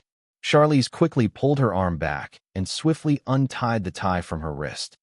Due to the wild antics of the afternoon, Charlize was quite reserved at dinner, but with Eric's patient attempts at lightening the mood, she soon relaxed. By the time they left the restaurant, she had mustered the courage to hook her arm through Eric's. They chose to eat at Venice Beach, and after dinner, it was close to 11. The beachfront promenade was still lively. Since the release of Charlie's Angels, the three girls had become targets of endless paparazzi, but Charlize's whereabouts that evening came as a surprise to everyone. Plus, with Eric's bodyguards' skilled counter-surveillance techniques, they simply donned baseball caps and, thanks to the dim lighting of the night, walked a long stretch on the promenade without encountering any disturbances. After accompanying Charlize for a while, Eric checked his watch and said, "I'll drive you home. It's getting late." Charlize hesitated for a moment and said quietly, "I don't want to go back tonight." Since Charlize was still living with Kate, Eric quickly understood why she didn't want to return. He smiled and said, "Then let's go to my place." Charlize shook her head and replied, I don't want to go to your place either. I just don't want to go." Recalling Charlize's strong personality, Eric understood her reasons for rejecting him again. Looking around, he pointed to a nearby cinema and said, "How about I treat you to a movie? Charlie's Angels has been really popular lately." Charlize, feeling the earlier apprehension dissipate, laughed at Eric's enthusiastic suggestion. Who would go watch their own movie? I would. I always watch my movies multiple times. Isn't that a bit narcissistic? You're just working. By the way, Eric suddenly tapped his forehead, saying, I almost forgot I was in another movie. I wonder if tickets are available at this theater. Columbia hasn't scheduled too many midnight screenings. Noticing the confusion on Charlize's face, Eric explained, Men in Black. You know, the premiere was today, but I didn't go. The midnight show should be starting soon. Charlize paused and tightened her hold on Eric's arm, asking softly, Did you skip the premiere just to wait for me? Yup, isn't that touching? Don't flatter yourself. Charlize lightly pinched Eric's side and said, We're even now. I won't be thanking you anymore. Eric feigned a hurt expression and clutched his chest. Your Highness can be so callous. Don't call me that again, Charlize said, irritation making her grip tighten, but she quickly let go, walking toward the cinema. I'll buy the tickets. Let it be my treat. Though it was getting late, Eric and Charlize were lucky enough to snag tickets for the midnight screening of Men in Black. Taking the original setting of an alien invasion, Eric retained Will Smith and Tommy Lee Jones as the two leads.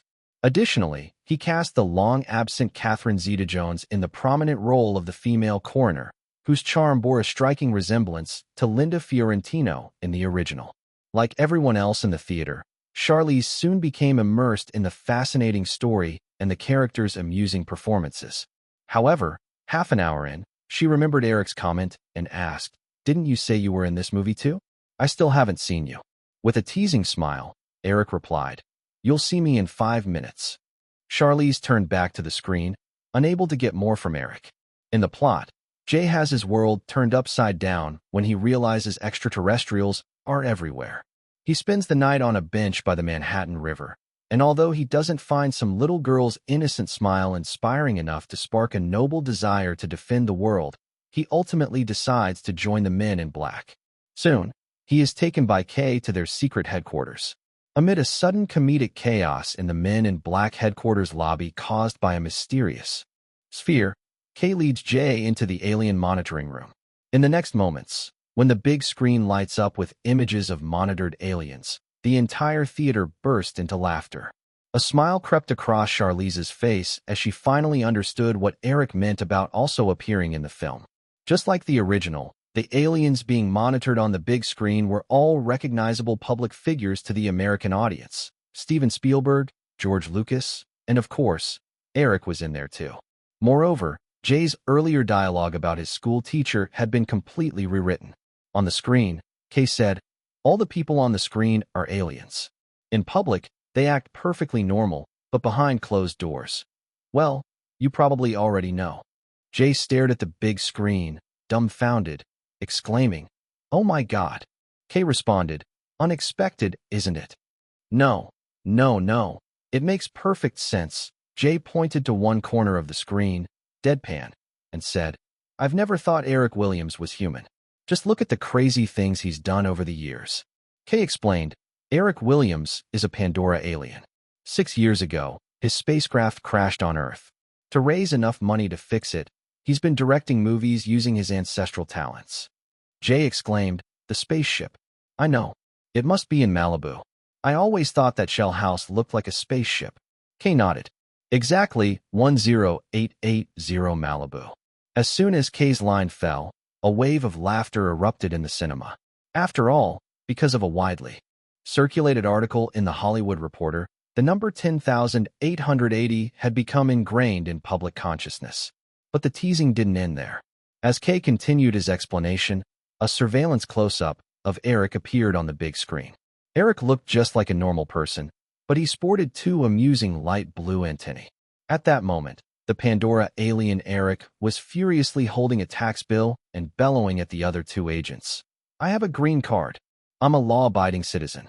I've already paid 35% in personal income tax. Why do I still have to pay this damned alien immigration management tax? Are aliens not people too? You're discriminating against me. Racial discrimination. I have a dream. Just as Eric was about to imitate Martin Luther King's famous speech, one of the agents lost his patience, punched Eric in the nose, and sent him sprawling backward. After that, Jay, looking enviously, nodded and said with conviction, "If the Men in Black can hit Eric Williams, I'm in." Following that jest, like other roaring audiences, Charlize had collapsed into Eric's side, laughing uncontrollably. Eric softly patted Charlize's back and said, "You don't have to be so dramatic." "Haha. Eric, are you really an alien?" Charlize sat up, bracing herself on Eric's arm as she continued to laugh and ask. Leaning in close to Charlize's ear, Eric whispered, "Didn't you check earlier this afternoon?" Charlize's face flushed, and she playfully scoffed, though still curiously reached out to touch Eric's head, seemingly searching for the two antennae. Eric chuckled and swatted Charlize's curious hand away. "No need to look. I left the antennae at home. If you want to see them, you can come with me to 10880 Malibu." Haha. Chapter 639, 640. If we can't come to an agreement, we'll just drag it out. During its opening week, Men in Black raked in a staggering $76 million at the box office. Concurrently, the film's black-suited agents sparked a nationwide trend of imitation. Even though it premiered in the sweltering summer, nothing could deter fans from donning black attire and sunglasses on the streets. Soon enough, the media began to popularize the term "black sunglasses face." Simultaneously, the film's alien-themed mockery of real-life figures and events ignited a new wave of extraterrestrial discussions in the media. At the forefront of these discussions was none other than Eric Williams, dubbed the Pandora alien. After all, Eric had transformed from an ordinary high school student into a media mogul worth tens of billions in just 6 years. Such a miraculous journey was unprecedented in all of human history. Countless media outlets began to gleefully explore aspects of Eric's life that aligned with alien characteristics. Even his somewhat flirtatious nature made headlines, with gossip tabloids speculating that it was evidence of an alien's attempt to infiltrate humanity. Some even called upon the White House to investigate Eric's alien identity. Additionally, there were those who suggested that the federal government should impose an alien immigration tax on Eric's wealth. Unsurprisingly, none of these requests received any response. As developments unfolded, even the staid New York Times could not resist chiming in with a piece on its prominent pages stating, "Eric Williams, with a cleverly mad self-mockery, satisfied the gossip-loving universe." A renowned film critic at the Washington Post, owned by Warren Buffett, even quipped using a line from the movie, "If I could watch Eric Williams get punched, I'd gladly pay $4. What became even more amusing was that after Men in Black's merchandise began hitting the shelves, the most popular items weren't those flashy weapon replicas or the myriad of alien figurines. Instead, fans clamored for the light blue antennae worn by Eric during his less than 30-second cameo.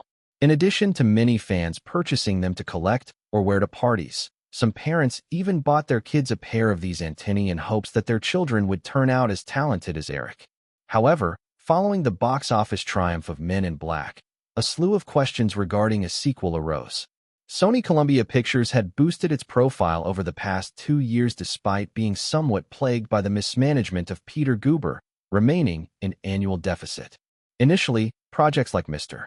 and Mrs. Smith and Broken Arrow, which stemmed from Firefly, didn't stir much controversy regarding profit sharing. But the success of Men in Black clearly overshadowed both the aforementioned films, and the potential profits from a sequel were undoubtedly tantalizingly high. As a result, the profit-sharing arrangement of 60-40 between Columbia and Firefly caught Sony's attention. Originally, Columbia held the exclusive film rights to the Men in Black comic, but after collaborating with Firefly, it lost a majority of the profits and 60% of the rights. Most importantly, according to their initial agreement, if the sequel's development was delayed for too long, Columbia could potentially lose even the remaining 40% of the rights. If everything went smoothly with sequel development, there wouldn't be a problem. Since Sony had agreed to the contract, it had no choice but to continue its partnership with Firefly.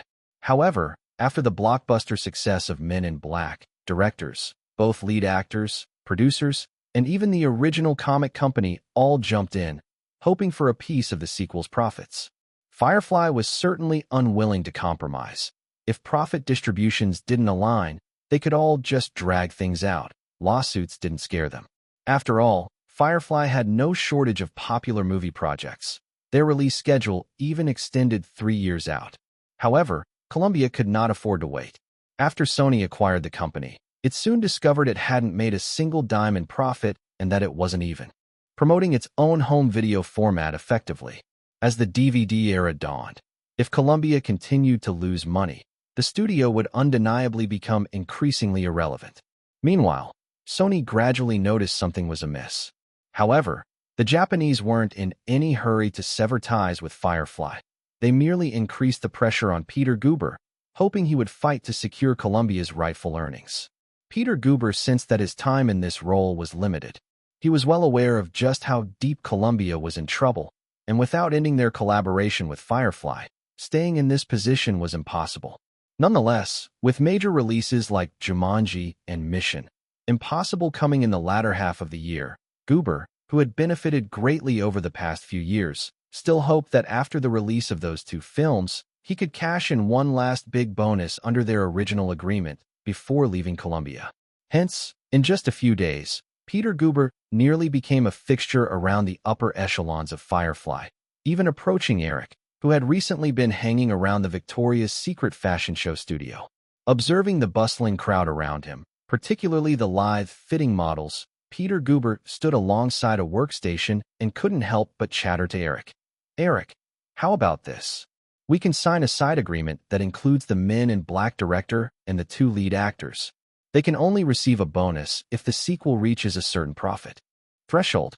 We can set that threshold pretty high. That way, even if we give the creators a bigger share, we'll still be coming out on top." Eric continued to gesture to the designer regarding a set of angel costumes, barely glancing at Peter Guber.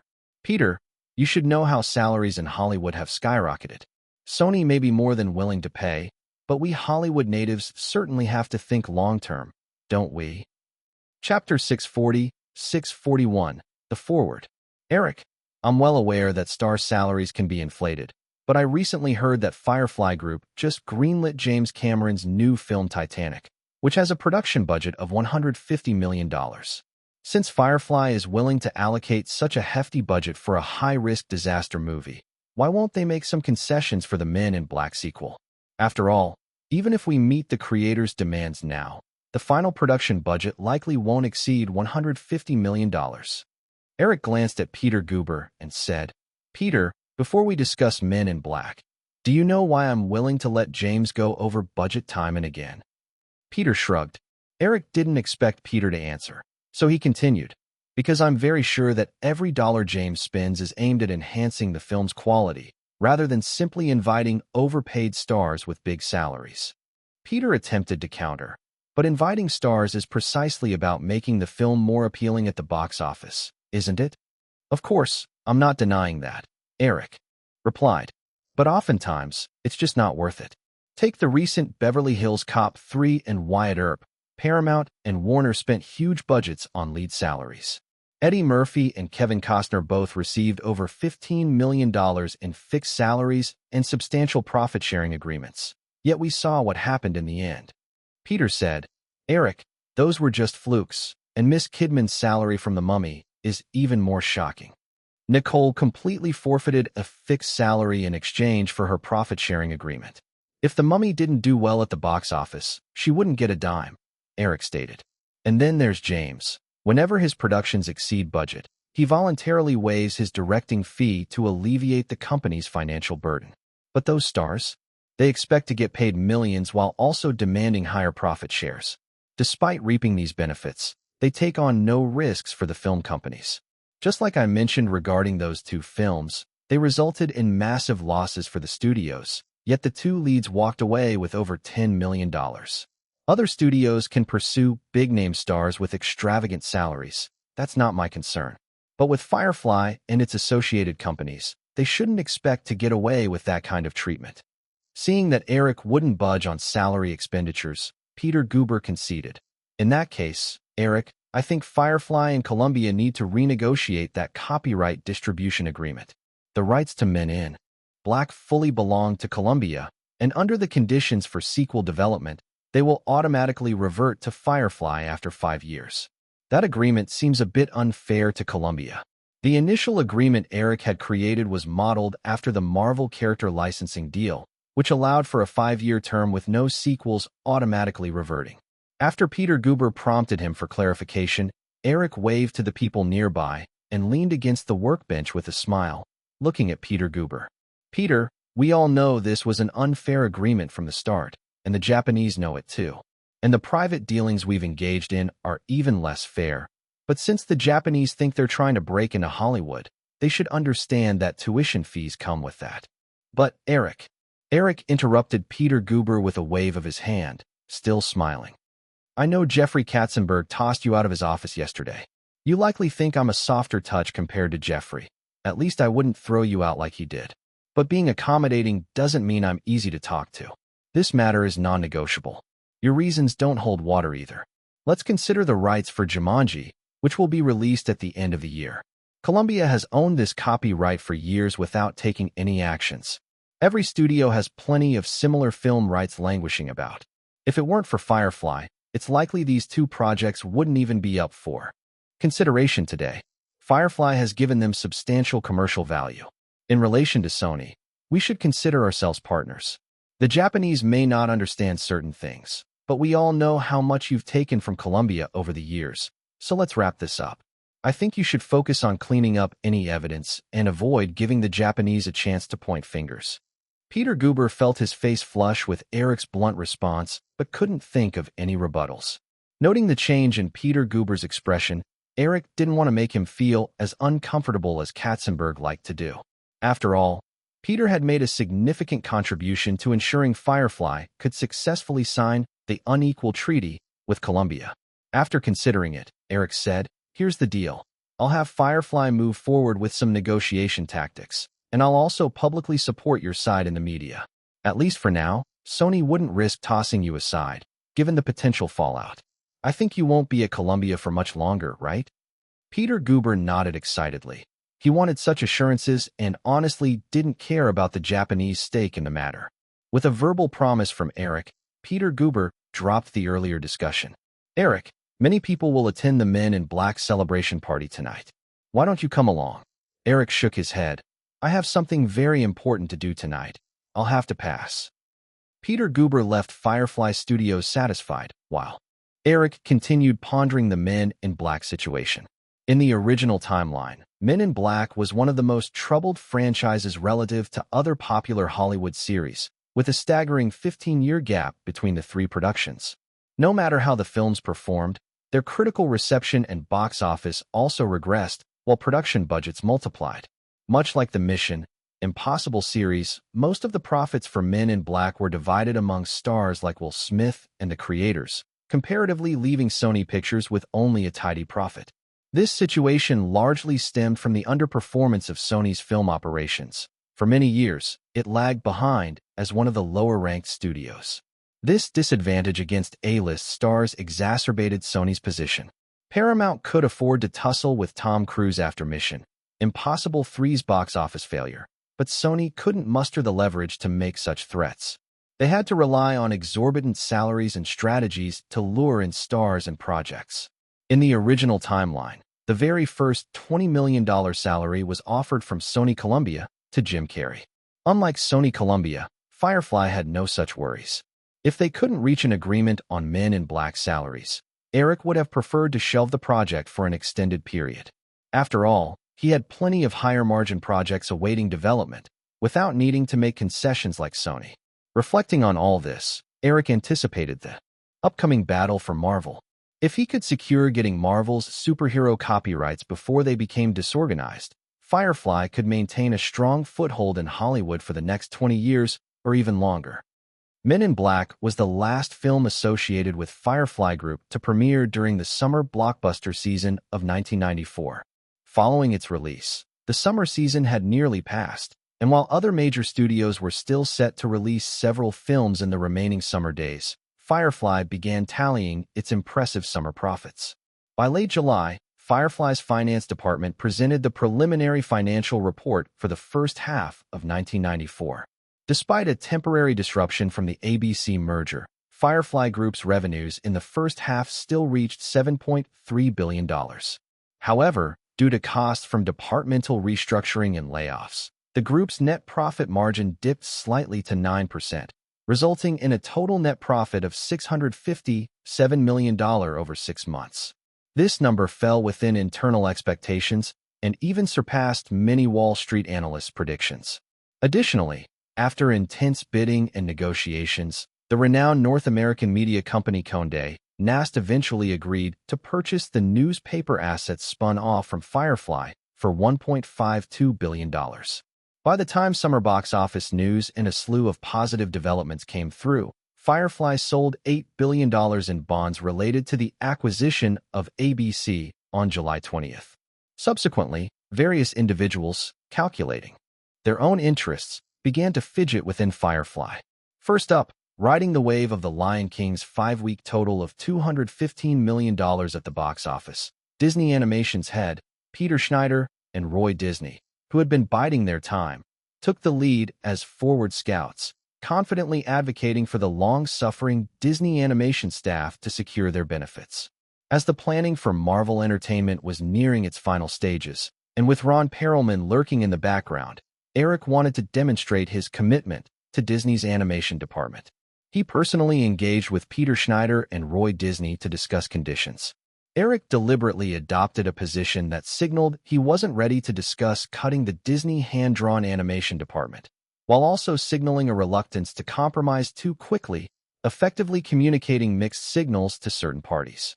Chapter 642, The Farce.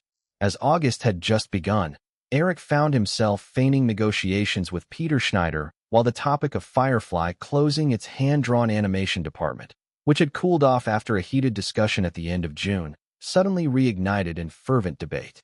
News stories began to surface, claiming Eric Williams in heated conflict with executives of Disney's animation department. Disney animation staff expressed dissatisfaction and threatened mass walkout, and The Lion King may mark the end of Disney's 2D animation. The anticipated total profit of The Lion King was expected to surpass $1 billion, a staggering return on an investment of under $50 million, achieving an astonishing 2,000% return rate that far exceeded the profit margins of other live-action films released during the summer.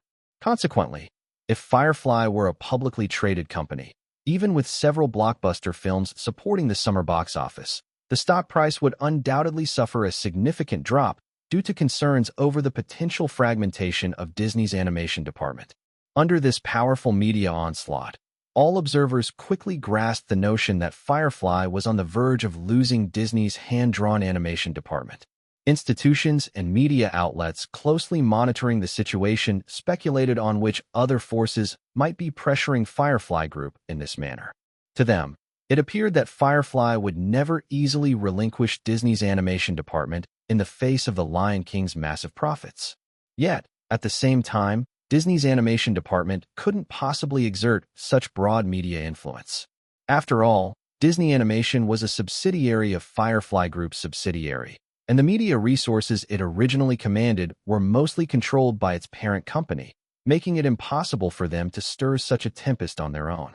Moreover, compared to the overwhelming media pressure closing in like a dark cloud, Firefly Group's responses to the series of news stories seemed somewhat inadequate. Most analysts concluded that Firefly would be forced to yield to Disney's animation department. On the second Monday of August, Ron Perelman, the chairman of McAndrews and Forbes based in Manhattan, New York, publicly issued a statement as a creditor of Firefly Studios. He, alongside 27 other long-term bondholders, expressed concerns about internal turmoil caused by a series of poor decisions made by Firefly's board and management. To protect the creditors' interests, Ron Perelman openly sought to join the Firefly board as a creditor, hoping to participate in the group's decision-making processes. He warned that if the Firefly board rejected this request, he would seek arbitration from the Federal Securities and Exchange Commission. Shortly after, Peter Schneider in Los Angeles and Roy Disney, an important member of the Disney family, issued statements on behalf of all Disney Animation employees. They expressed strong disappointment over Firefly's series of strategic decisions while welcoming the involvement of Firefly's creditors in the group's operations, urging shareholders to consider this matter seriously. To avoid leaks about the situation, it was noted that the total bonds held by Ron Perelman and his 27 creditors amounted to $3.6 billion, less than half of Firefly's total bonds. Once Ron Perelman made his statement, all media outlets and institutions closely monitoring the storm of the early August news cycle suddenly grasped the situation at hand. In his press conference, Ron Perelman also called upon other Firefly creditors to unite. However, as some bondholders were still weighing the pros and cons, Peter Schneider and Roy Disney's declarations of support prompted them to quickly align with Ron Perelman's side. It only took 3 days to form a creditors' alliance. That's remarkably quick. I'm just a little curious about how a total of 77 creditor agencies plan to divide those 2 board seats they're pursuing. Eric remarked sarcastically as he looked over the latest documents in a Firefly meeting. Katzenberg glanced at the directors, including Buffett, then said, "Eric, I think you're complicating this matter unnecessarily. We shouldn't have to deal with such a media crisis. Even though we're a private company, antagonizing our creditors could have significant negative impacts on Firefly's future financing. Isn't that what everyone thinks?" Eric glanced around the room, chuckling. "Actually, I'm doing this to make others see what's about to unfold as a form of retaliation. I want Marvel Entertainment more urgently than you all can imagine. Now, I have no reason to hide that objective, and soon everyone will realize that instigating this farce, which won't truly impact Firefly, is absolutely worthwhile." While Marvel Entertainment was a public company, its shareholder structure was similar to MGM's, with most shares held by Ron Perelman's McAndrews and Forbes Holdings Group. Acquiring Marvel through public channels was impossible. The only way was to initiate a public takeover bid. If another company attempted this, Ron Perelman would surely dump the burden of that debt-ridden, consistently loss-making venture. In the original timeline, even Michael Jackson nearly became a potential buyer for Marvel. However, Firefly's situation was entirely different. Their current performance was so outstanding that if they publicly initiated a takeover offer, it would clearly signal to others that they were eyeing certain character copyrights from Marvel, inviting competition, the outcome of which could be easily anticipated. It was evident that while competitors could drive up the purchase price for Marvel, a savvy businessman like Ron Perelman wouldn't miss such an opportunity. Once he determined Firefly's determination to acquire Marvel, he would undoubtedly seize the chance to inflate his demands. At that point, Firefly might welcome another major shareholder with a significant stake, something no company would want to face given Marvel's troubled assets. Inspired by Ron Perelman's attempt to join Firefly's board as a creditor, Eric spent over a month secretly strategizing, ensuring that the leverage they had acquired would compel Ron Perelman to part with Marvel, with no other recourse available. Since no one has any objections, Eric concluded his earlier remarks, noticing silence in the meeting room. Let's start discussing how to bring this farce to an end. Chapter 642 to 643, The Time Difference. Hello everyone, this is Instant Entertainment News. Since the end of June, following the tremendous success of the 2D animated film The Lion King, a significant disagreement surfaced between the thriving Disney Animation Division and its parent company, Firefly Group, regarding the development strategies for animated films. Subsequently, tensions began to escalate. This past Monday, notable Wall Street investor Ron Perelman led the Firefly Creditors Alliance, which suddenly pressured the Firefly board, demanding 2 creditor board seats. The request from the Firefly Creditors Alliance was quickly supported publicly by Disney's animation division, with head Peter Schneider stating that bringing in creditor board members would allow for better oversight of Firefly Group's management and operations, preventing major shareholders from acting arbitrarily and protecting the common interests of minority shareholders, creditors, and the tens of thousands of Firefly employees.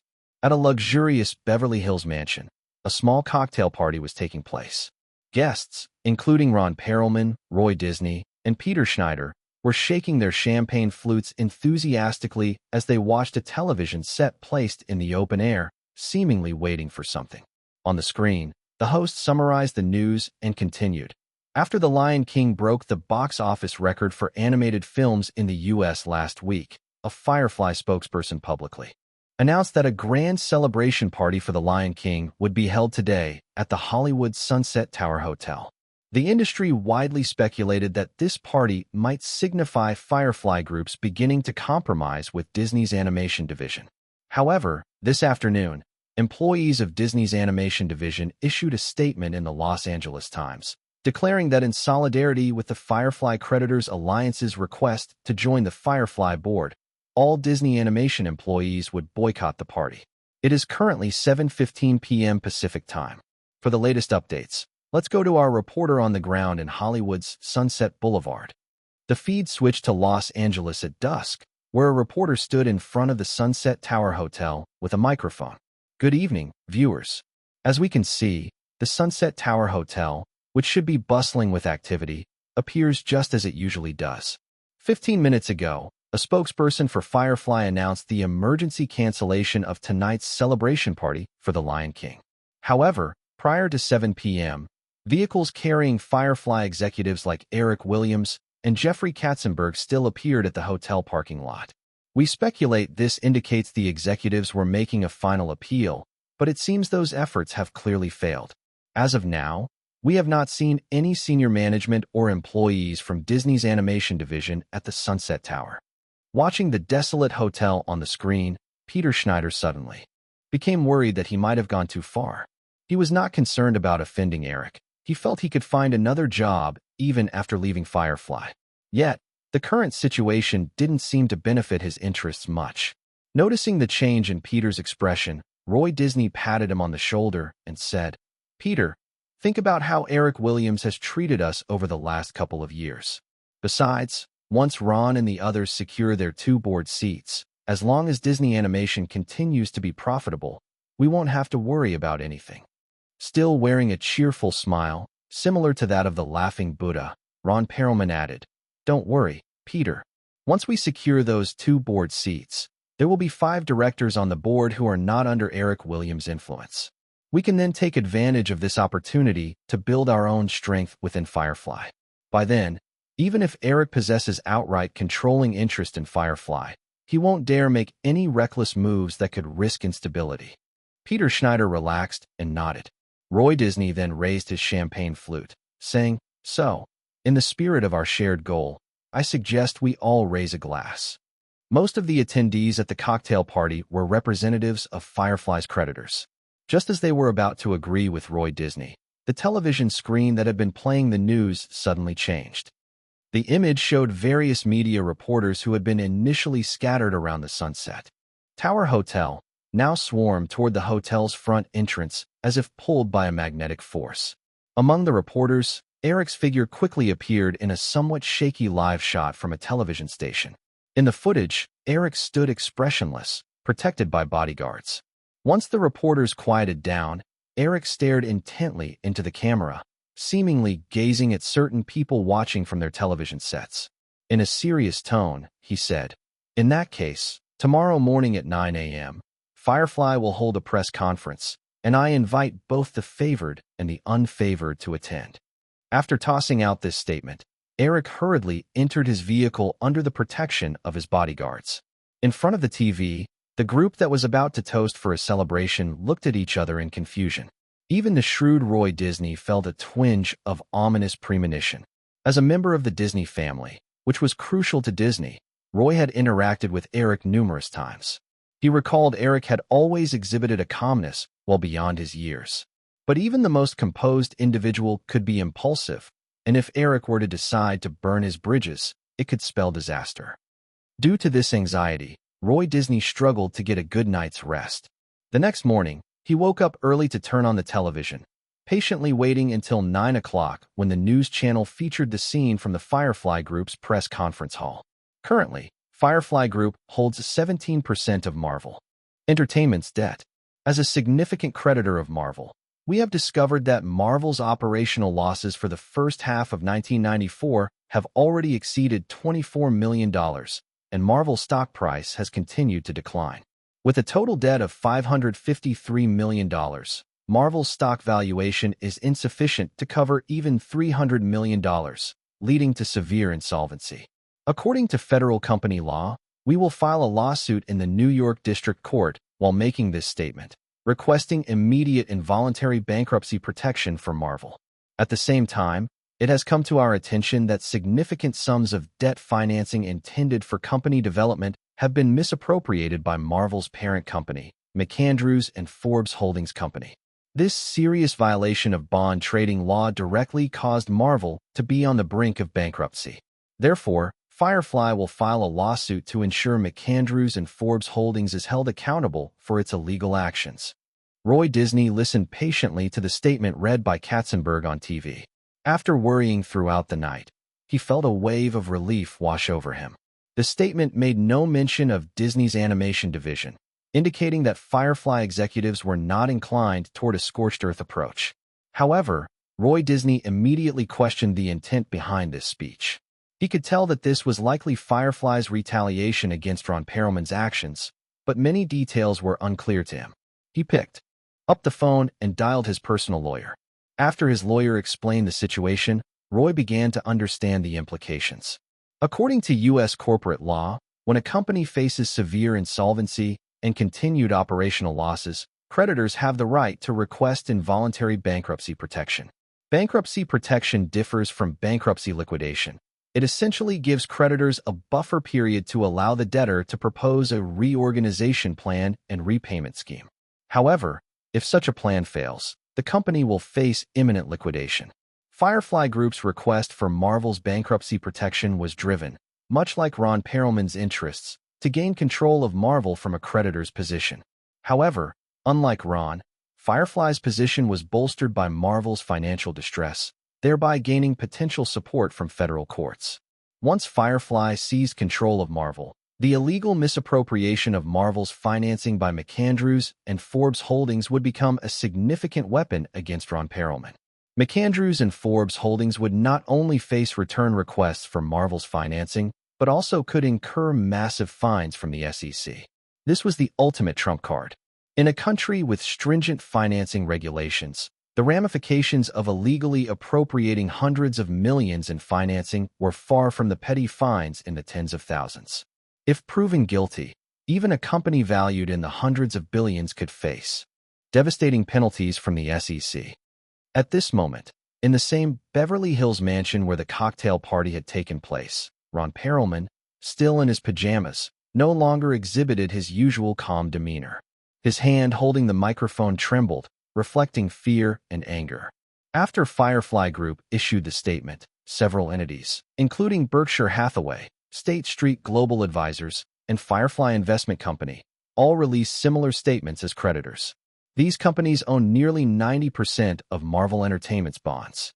If the New York District Court deemed Firefly's demands valid, Ron Perelman realized he would have no room to maneuver among the other creditors. AV, I want an explanation.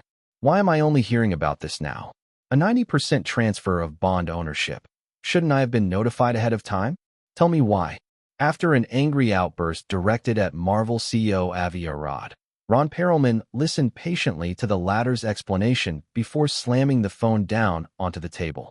Avi Arad explained that Firefly and several other creditor institutions had only recently submitted the related debt transfer declaration to Marvel, and that Marvel had prepared the relevant documents only because Ron Perelman happened to be in Los Angeles at the time. Ron Perelman quickly sensed two discrepancies in Avi Arad's words. Firefly and Berkshire Hathaway had utilized a permissible time gap to inform Marvel of the bond transfer within the legal time frame, after which Marvel CEO, Avi Arad, had manufactured another delay to further postpone notifying Ron. Realizing the dire situation was worse than he had imagined, Ron Perelman speculated that Avi Arad might have been co-opted by Firefly Group. If that turned out to be true, he would likely take a significant fall at Marvel. After pacing anxiously around the bedroom, Ron Perelman suddenly slapped his bald head, realizing that Firefly Group had been strategizing for at least a month. This prompted him to consider two possibilities. Either Firefly had forecast his intentions to utilize Disney Animation's division to enter the Firefly board and proactively set up defenses, or, alternatively, Firefly had long coveted Marvel. After issuing over $500 million in bonds, Marvel no longer held any value in Ron Perelman's eyes. It had simply become a mess he could easily discard. He seldom paid attention to Marvel's operations. If Firefly Group shared this sentiment, Their motives could be to push him back, dissuading him from pursuing positions on Firefly's board. Weighing the possibilities swiftly in his mind, Ron Perelman deduced that the first scenario was highly unlikely. If Firefly's true aim was simply to use Marvel's weaknesses to force him to withdraw, they need not acquire nearly 90% of Marvel's bonds. This amounted to $500 million in cash. In Ron Perelman's view, Marvel was not even worth half of that $500 million. Quite frankly, he thought that if anyone offered him $500 million, he would instantly hand over Marvel without hesitation. If Firefly Group's intention aligned with the second possibility, however, the acquisition of that $500 million suddenly made sense. The real questions were why Firefly wanted Marvel and why they chose to act at such a sensitive time. Were they not concerned about potential fallout from Disney Animation? Or did someone genuinely believe Marvel was worth more than Disney Animation? Ron Perelman slowed his pacing, and soon he picked up the phone again, bypassing Avi Arad, to dial another Marvel executive's number. Chapter 643, 644, Good News. 5 years prior, Warner Bros. Batman had cost $35 million to produce and generated not less than $1 billion in box office and merchandise profits. After confirming his suspicions, Ron Perelman immediately thought that if Firefly Group had its sights set on Marvel, their target would undoubtedly be the film rights to superheroes on par with DC's Batman, Superman, and others. A call placed to Marvel's New York headquarters yielded results in under an hour. Ron Perelman found himself staring at faxes of several copyright transfer agreements, fully confirming his earlier hunch. While Firefly Group only directly held the relatively insignificant rights to Blade, which was under their New Line Cinema, starting from the latter half of last year, Flower Films, which spun off from Firefly Group, had acquired the rights to Spider-Man, the Fantastic Four, and the Hulk from a few smaller film companies that possessed Marvel's superhero film rights. Additionally, Flower Films was currently competing with other companies for the rights to X-Men. This deal should have been finalized in the first half of the year, but because of Flower Films' involvement, Marvel had been holding out for a better price. After firmly demanding that Marvel's CEO Avi Arad immediately halt all licensing of Marvel superhero characters as a major shareholder, Ron Perelman began to consider his next steps. Firefly Group's statement that morning had not mentioned Disney's animation department, but as a creditor of Marvel, it issued threats, indicating that Firefly Group had not abandoned its intentions regarding Disney's animation division. Given Marvel's current state, Ron Perelman suddenly felt he possessed two significant bargaining chips. These chips could not only grant him a seat on the Firefly Group board, but might also lead him to becoming a shareholder in the group. However, the most immediate task was to find a way to avoid the fate of bankruptcy protection that Marvel was facing. If the New York District Court approved the bankruptcy protection request led by Firefly Group creditors, Marvel could face an outright takeover by its creditors, putting it entirely out of his control. As a savvy capital player, Ron Perelman quickly thought of a range of methods to prevent Marvel from entering bankruptcy protection. Yet he also realized that, given how long Firefly Group had been planning this, his window of time was likely limited to less than 2 weeks. Moreover, the majority of methods to prevent Marvel's bankruptcy protection ultimately boiled down to one thing: money. But to facilitate his plan to join the Firefly Group board, Ron Perelman had utilized all available liquidity from McAndrews and Forbes Holdings to invest in Firefly Group's bonds, pulling some of the funds from subsidiaries like Revlon. He simply could not muster enough capital for Marvel's financial maneuvers in the short term.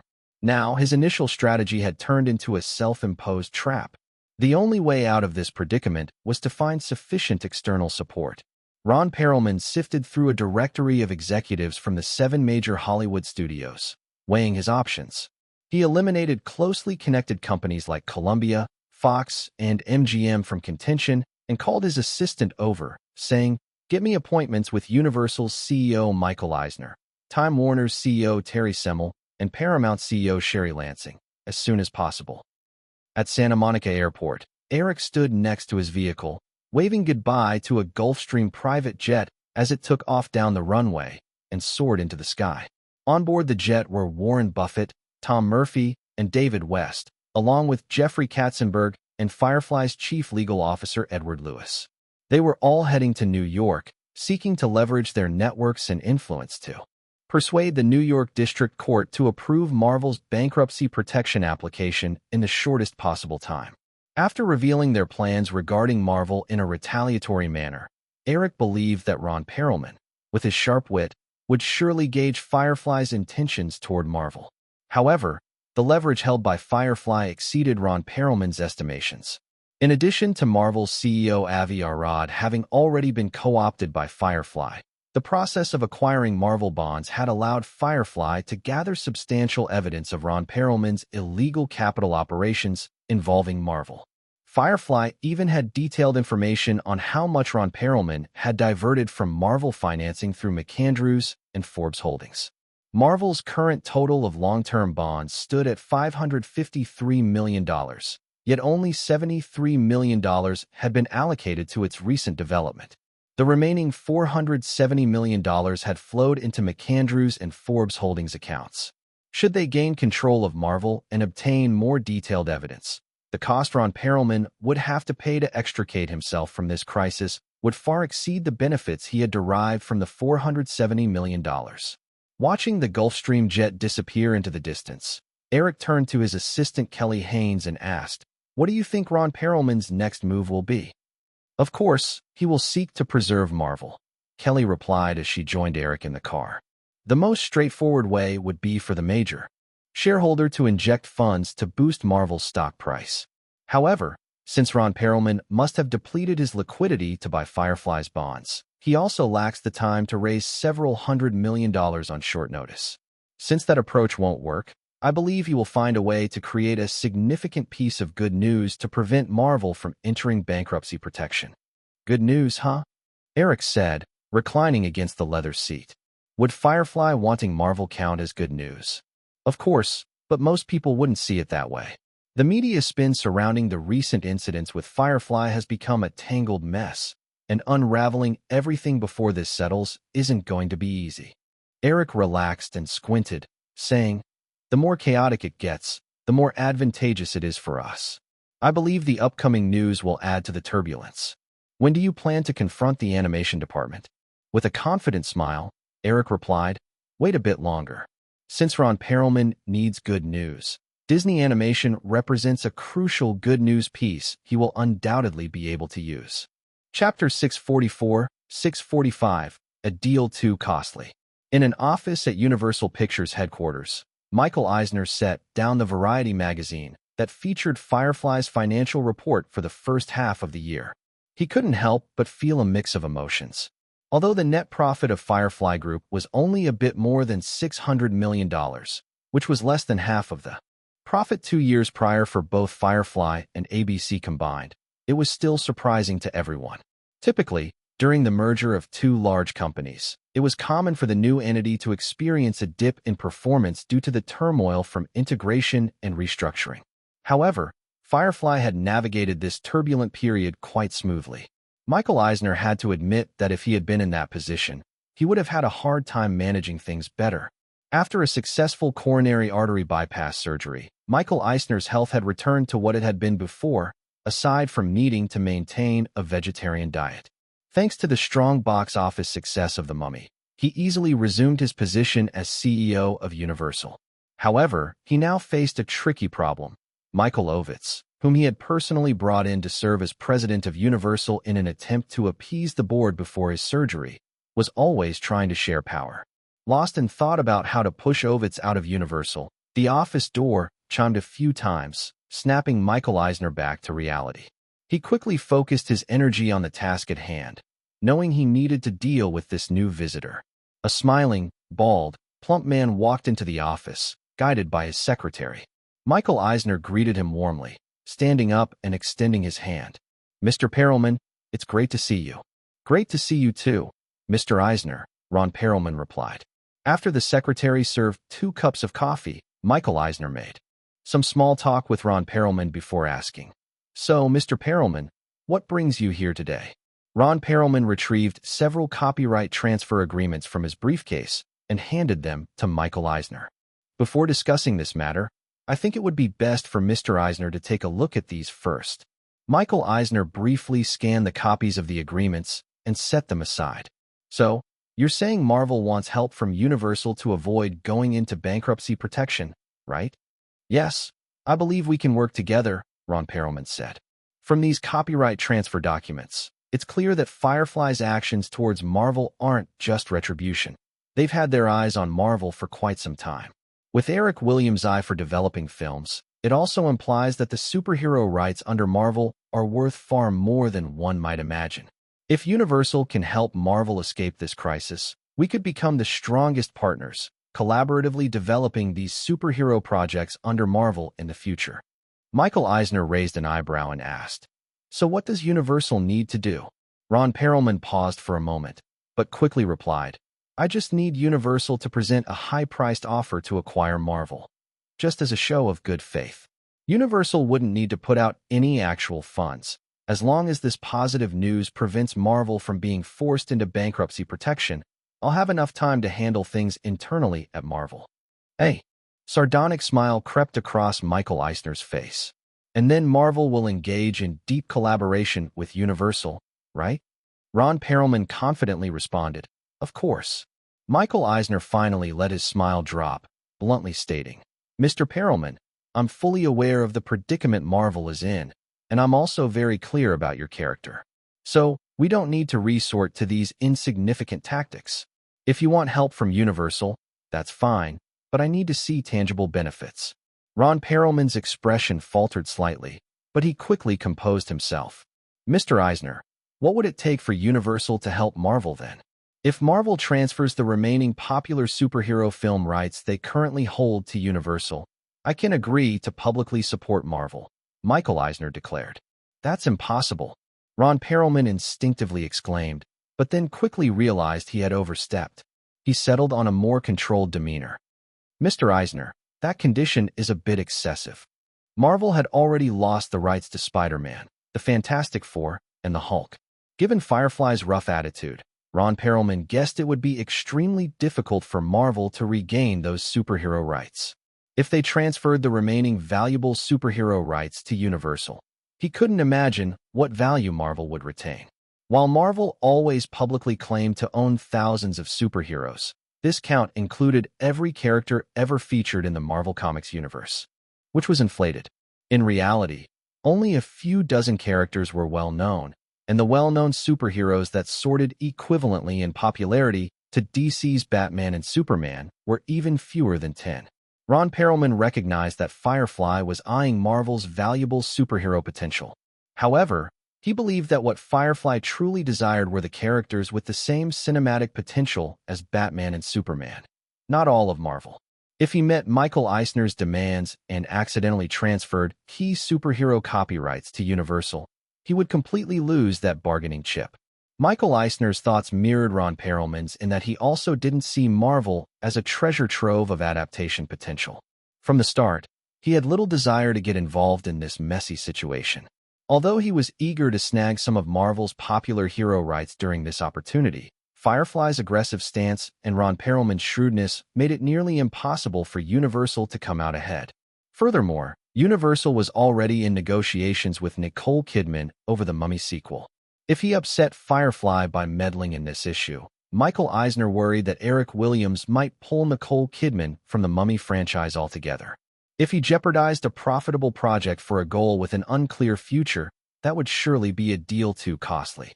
Chapter 646, The SEC's Bad Habits. After returning empty-handed from Universal, Ron Perlman faced another setback at Warner Brothers, as CEO Terry Semel was too embroiled in troubles to deal with him. Thanks to a series of blockbuster hits, the North American summer box office in 1994 was on track to break the $2 billion mark for the first time. In addition to the shining success of Firefly Group, Universal, Paramount, and even the long-dormant MGM saw good returns this summer. However, Warner Brothers, which had solidly held the top market share position just a few years back, could best be described as dismal. The Western film, Maverick, which kicked off the summer on May 20th, received decent reviews, but it was crushed in the latter half of the season by heavy hitters like The Mummy, Saving Private Ryan, and True Lies. Initially projected for a $100 million take, it ultimately fell short, netting less than $60 million.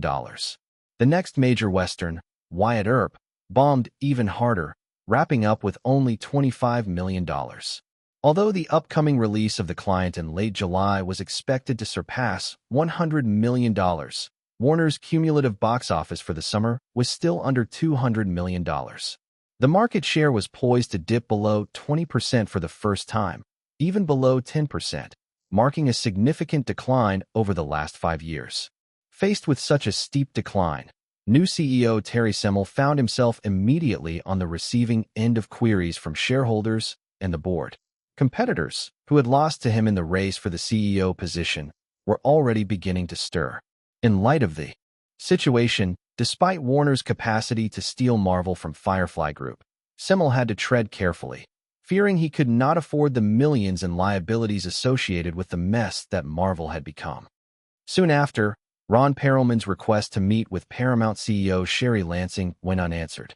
3 days passed, and as Perelman anxiously contemplated returning to New York for support or seeking out major studios that had close ties with Firefly to explore collaborations, a phone call from Viacom CEO Sumner Redstone offered renewed hope.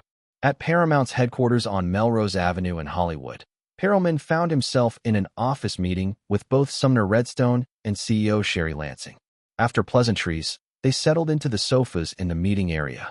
Before Perelman could deliver his prepared remarks, Redstone got straight to the point. "Ron, I've been briefed on the recent events.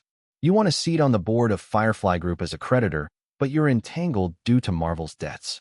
Paramount can help you out, and we can both benefit. What do you think?" Perelman initially had grand ambitions, but suddenly felt something was off. After Firefly expressed interest in Marvel, he altered his plan, hoping to leverage his credibility as both a creditor and Marvel's owner to secure positions on Firefly's board and as a shareholder. Yet, it seemed these powerful potential partners would only offer him one route. Redstone continued without waiting for an answer. "Paramount can buy Marvel and take on all its debts, and then you can pursue what you want without any burden. What do you say?" After hitting dead ends multiple times, Perelman recognized some hard truths. Having made a billion-dollar fortune from scratch on Wall Street, he knew he needed to be decisive. Quickly weighing his options, he realized that dropping Marvel would remove the leverage Firefly had over him. With the backing of his creditor coalition and Disney's animation department, he still stood a strong chance of landing a board position at Firefly. Choosing between the top seat in North America's leading media group and a faltering comic company seemed obvious even to the most naive observer. Perelman swiftly resolved, "Mr. Redstone, what's Paramount willing to offer?" Redstone replied, $100 million. Hearing this price, Perelman nearly leaped up in disbelief. 100 million? Was he kidding? 6 years earlier, Perelman had bought Marvel for $80 million. In the following years, to craft an illusion of rapid expansion for investors and issue bonds successfully, Marvel had acquired several animation and toy companies, adding more to its costs than $100 million. Though Marvel was currently facing dwindling share prices and a debt crisis, its net worth was still undeniably over $100 million. The offer from Redstone felt practically like robbery. Suppressing his urge to storm out, Perelman trembled as he spoke. "Mr. Redstone, don't you find that offer a bit lacking in sincerity?" Redstone, seemingly unfazed by Perelman's expression, asserted, "That price is reasonable. Although Marvel's market value may be higher on paper, once Viacom acquires Marvel, if it fails to deliver its expected worth, Viacom would have to handle over $500 million in additional debt. It's a highly risky venture." Perelman countered, "Eric Williams spent nearly $500 million in cash to acquire Marvel. Doesn't that indicate its value?" Redstone scoffed. "Once Firefly controls Marvel, you'll have to relinquish any debt financing you took from Marvel, and you'd be under investigation by the SEC. Selling Marvel to Viacom would exempt you from such scrutiny." Perelman fell silent. His greatest fear was precisely this. The SEC had a troublesome tendency, much like the IRS, to investigate all past transactions once they discovered an issue with one. If McAndrews and Forbes Holdings could manipulate Marvel to siphon off hundreds of millions, the nature of those previous deals was hardly innocent. After all, Perelman wouldn't have accumulated his current wealth without those shady practices. Minutes later, he said, I need to think this over. Redstone nodded. Of course. Viacom has the patience, but your competitors, Firefly Group, Berkshire Hathaway, and State Street Global Advisors, won't afford you much time. Perelman replied coldly. I don't need you to remind me of that, Mr. Redstone. Leaving Paramount's offices, Perelman stood in the warm August sunshine of Los Angeles, but felt an inexplicable chill wash over him. He yearned for Wall Street in the 80s, when Drexel Burnham Lambert was thriving and hostile takeovers were rampant. He could effortlessly raise endless capital through junk bonds for expansion. But all that shattered with the stock market crash of the late 80s. Drexel collapsed, the junk bond market shrank, and his rapid expansion ground to a halt. Once, even the heads of super corporations had to tread carefully upon hearing his name. But now he felt disregarded and ridiculed by these insufferable Hollywood insiders. As he reminisced about those golden days, Perelman quickly resolved to return to New York, back to Wall Street. Perhaps those tycoons were greedier than their Hollywood counterparts, yet at least it was his territory, his stage, where he could adeptly navigate its rules. Back at Paramount, Sherry Lansing watched Perelman leave from the office's floor-to-ceiling window and asked Redstone beside her, "Do you think he'll sell Marvel to us?" Redstone observed the departing luxury car and replied, "Hard to say, but if we could get it, it would play a crucial role in Viacom's next phase." Lansing nodded in agreement, noting that Viacom had held a meeting specifically to discuss Marvel. Marvel's current structure resembled a miniature Disney. Although small, it encompassed the various departments a comprehensive entertainment company needed: film, television, music, comics, and toys. Viacom was hardly interested in Marvel Entertainment's lackluster film divisions. What they really needed was Marvel's superhero rights, and, by extension, their toy company. The revenues generated annually from Firefly's Disney-affiliated stores were an enviable sum for nearly any Hollywood company. Other major studios had never ceased their attempts to enter that business, and Viacom was no exception.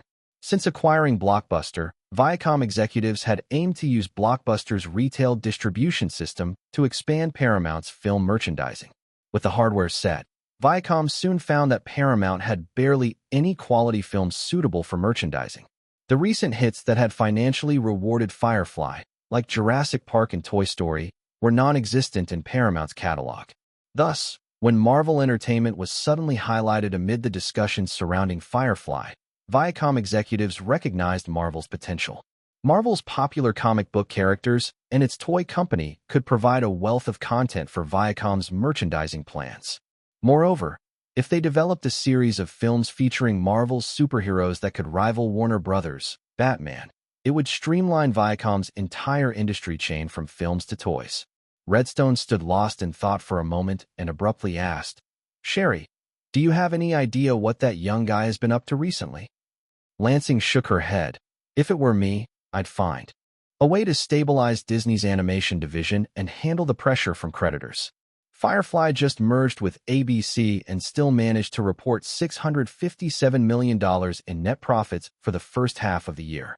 Looking ahead, most of the summer blockbuster hits, fall television seasons, and holiday releases are all concentrated in the latter half. The profits for Firefly Group in the second half could be even more substantial. With such confidence, as long as Firefly holds on to Disney's animation department, they wouldn't need to worry about creditor pressures. Yet, Eric Williams seems not to do any of that. It feels like, Redstone completed her thought, like he doesn't care about Disney's animation department at all, right? Lansing nodded. We all know Firefly originally planned to shift Disney animation toward 3D production, but after The Lion King, I believe anyone with a shred of common sense wouldn't continue along the same path. Redstone said, "If that kid doesn't care, then we could snatch Disney's animation division away from him." I had Peter explore that possibility, and I'm certain others have made attempts to poach talent as well, Lansing replied. But those working in Disney's animation department appear not to be jumping ship, clearly preferring the Disney platform. Now, he suddenly turned his attention to Marvel. Redstone squinted, a thought forming. "Sherry, let's propose a bold hypothesis." Lansing glanced curiously at the elder beside her. Redstone hesitated briefly before continuing. "What if that kid still doesn't care about Disney's animation division? What do you think he'll do next?" That's a highly unlikely hypothesis. No one in Hollywood would dismiss an animation division that can produce films generating $1 billion in profits. Lansing instinctively retorted, then added, if that were the case, Firefly would likely abandon transforming Disney's animation division and cut the division altogether. Redstone's narrowed eyes opened wide. Sherry, contact the group's finance department immediately. I need to know how much cash flow Viacom has available right now. In an instant, Lansing realized Redstone's intent.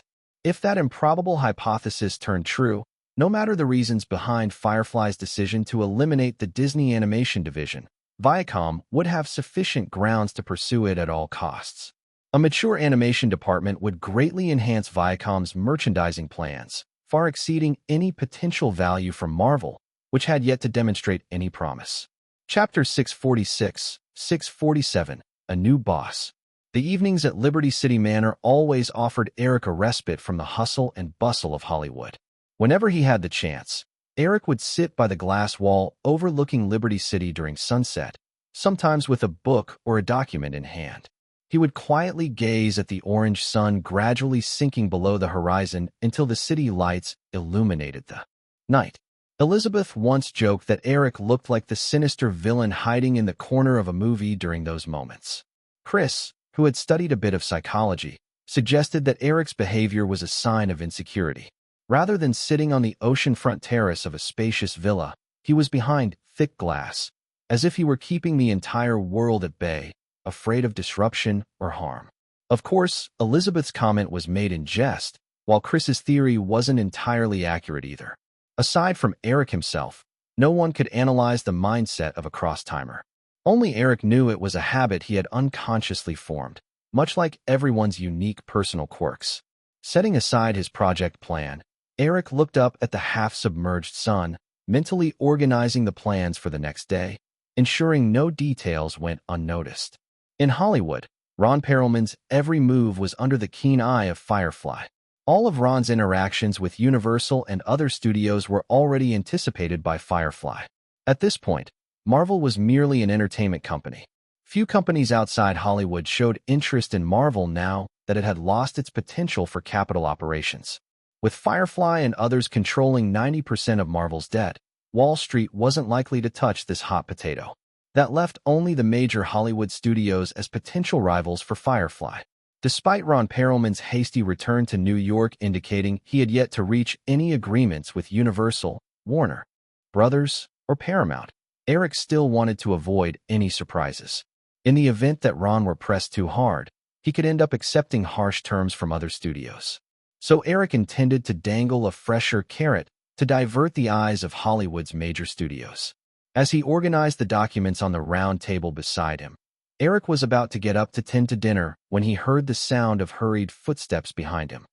Drew, wearing a tank top and shorts that showcased her slender legs, suddenly pounced into his arms from behind.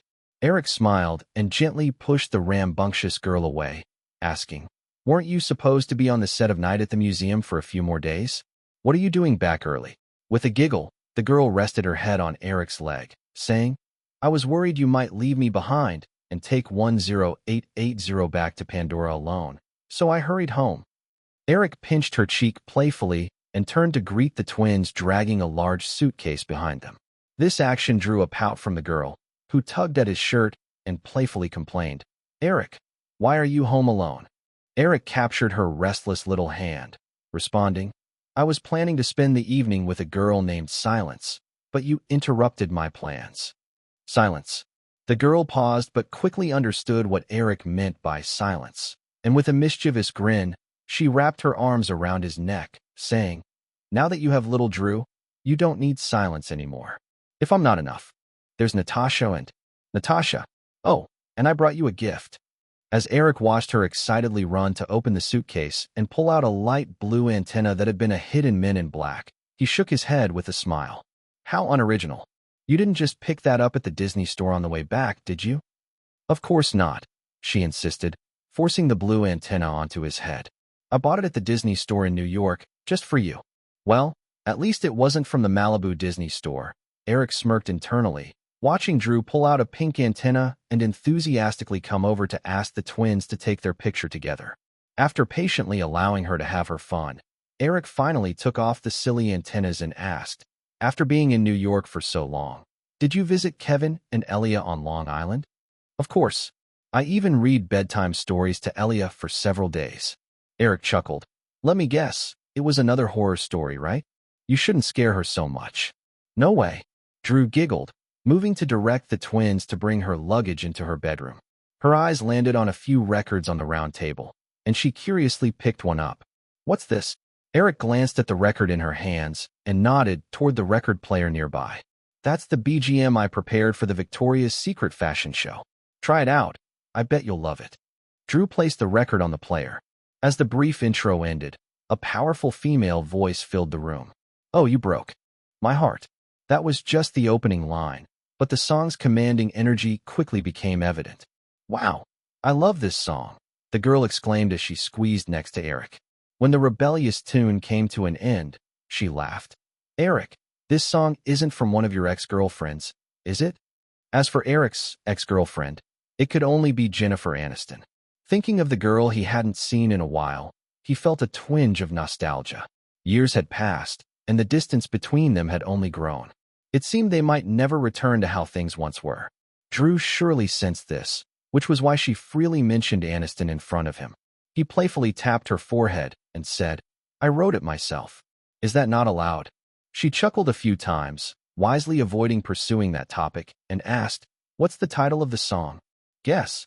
Drew tilted her head, recalling the two letters mentioned repeatedly in the lyrics, and tentatively asked, "Is it Foo?" Eric nodded. "Smart, but no prize." Pouting, she leaned in closer. "No way. I want a reward." Eric pressed a gentle kiss on her soft cheek and said, "All right, just one. Don't be greedy. Can I have this record then?" Eric shook his head. "This is just a demo. Besides, I feel the singer lacks the right punch. Once I get a better artist to record it, I'll let you have it. But this song is still a secret, so don't spread it around." "Okay." She nodded, glancing at the other few records on the table. "What about these? Can I listen? I haven't had dinner yet. Help me prepare something to eat. You're always so busy playing, clearly not much of a homemaker." Haha. After The Lion King, excitement buzzed through Disney's animation studios in Burbank. Roger Allers, director of The Lion King, shared in the enthusiasm. Despite the department's projects being on hold due to a restructuring strategy, Roger still arrived early at his office. After enjoying a cup of coffee, Roger intended to ask his assistant for information about several hand-drawn animation projects that were in the incubation stage. He wanted to review which animation they could produce once an agreement was reached with headquarters. But he was interrupted when one of his staff members burst into his office without knocking. Frowning, Roger asked, "Jim, what's going on? You're out of sorts." "I'm so sorry, Mr. Allers, but I think I just saw the boss in the parking lot." "The boss?" Roger repeated, standing up suddenly. "You mean Eric Williams?" Jim nodded. "Yes, and I think Michael Lynn was with him." Roger furrowed his brow, believing this could mean Eric wanted to bypass Peter Schneider and Roy Disney to negotiate directly with them. However, during their previous meetings, the entire Disney animation department had agreed to a defensive alliance. Roger knew they needed to stick together to secure better terms from the parent company. He quickly asked Jim, "Did Schneider and Disney come in today?" Jim shook his head. "I'm not sure. I just got here and rushed to inform you as soon as I saw the boss." Roger nodded and then said, "Go check if Peter and Roy have arrived. If not, call them right away." With that, Roger hurriedly left his office. By now, the news of Eric's arrival had spread throughout the Disney animation department. Many employees stood up from their open cubicles to look toward the entrance. Middle management from the animation department also rushed to greet him. Peter Schneider and Roy Disney had clearly not made it to the office yet. Eric and Michael Lynn, along with a few aides, entered the animation department meeting room, where Roger Allers awaited them, shaking hands with Eric. "Where are Peter and Roy?" Eric nonchalantly asked. "Mr. Williams, they're on their way. They might be stuck in traffic, but they'll be here soon." Not wanting to call out Roger's lie, Eric stated, "Then let's head to the conference room. Bring in all the heads of the other departments. If they're stuck in traffic, give them a call."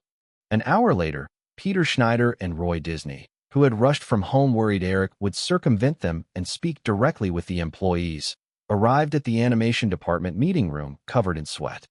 At the head of the table, Eric casually noted that most people were present. He set down the Los Angeles Times, took the prepared documents from Kelly, and addressed everyone. "Since everyone is here, let's begin this meeting." Roy Disney jumped in. "Mr. Williams, I believe this meeting is entirely unnecessary. We've already outlined our terms, which I think everyone in the animation department deserves. If the parent company can't meet these demands, over 700 employees from the animation department will fight back. Your demands, like promotions and raises, do you expect those to come from the creditors board?" Eric replied sarcastically, looking at Roy Disney. "If it's the former, that's certainly reasonable.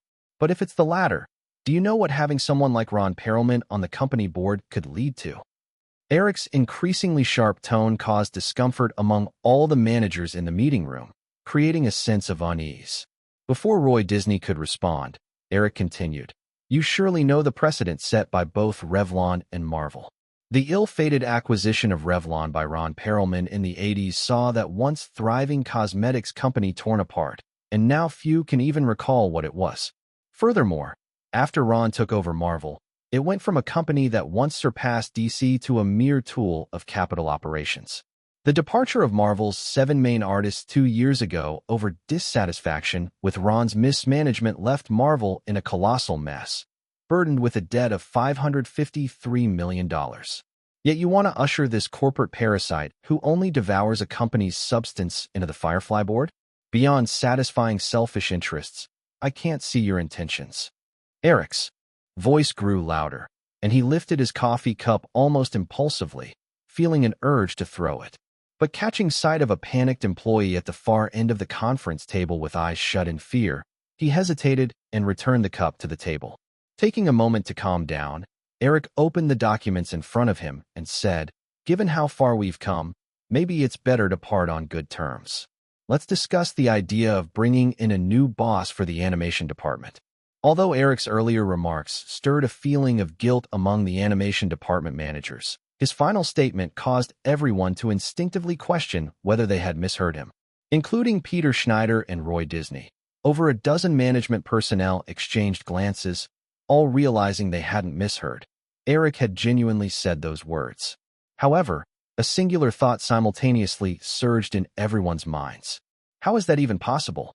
Chapter 647, 648, You're Fired. Amidst a stunned silence, Roger Allers, the director of The Lion King, reluctantly asked, "Mr. Williams, did you really just say that you plan to change the head of Disney's animation department?" "It's not Disney's animation department." Eric emphasized the word Disney. "To be precise, I plan to sell the entire traditional animation division. The Disney brand belongs to Firefly. No one can take that away." Once again, silence fell over the room. Peter Schneider suddenly felt a strong sense of crisis. If Eric didn't care about the Disney animation department, then what significance did all the things he and Roy Disney previously did hold? More importantly, without the Disney animation department as their support, what would they have? His concerns gradually morphed into fear. Peter Schneider suddenly stood up and pointed at Eric, shouting, "No, you won't. Eric Williams, you absolutely will not sell off the Disney animation department. You just want to force us to concede, and we will not concede, absolutely not." Eric looked at the somewhat hysterical Peter Schneider with a blank expression and said to his assistant, "Kelly, go get security." Kelly glanced at Peter Schneider before standing up and leaving the conference room. After she left, Eric addressed Peter Schneider. "Either sit down and continue this meeting, or leave. If you don't, I'll have security throw you out." Peter Schneider gritted his teeth, his face flushed with embarrassment. He held his ground for a few seconds before slumping back down into his seat. Comparing his breakdown to Peter Schneider's unhinged reaction, Roy Disney felt even more shocked. However, believing he had seen his share of storms, Roy understood that the calmer one could remain in situations like this, the better.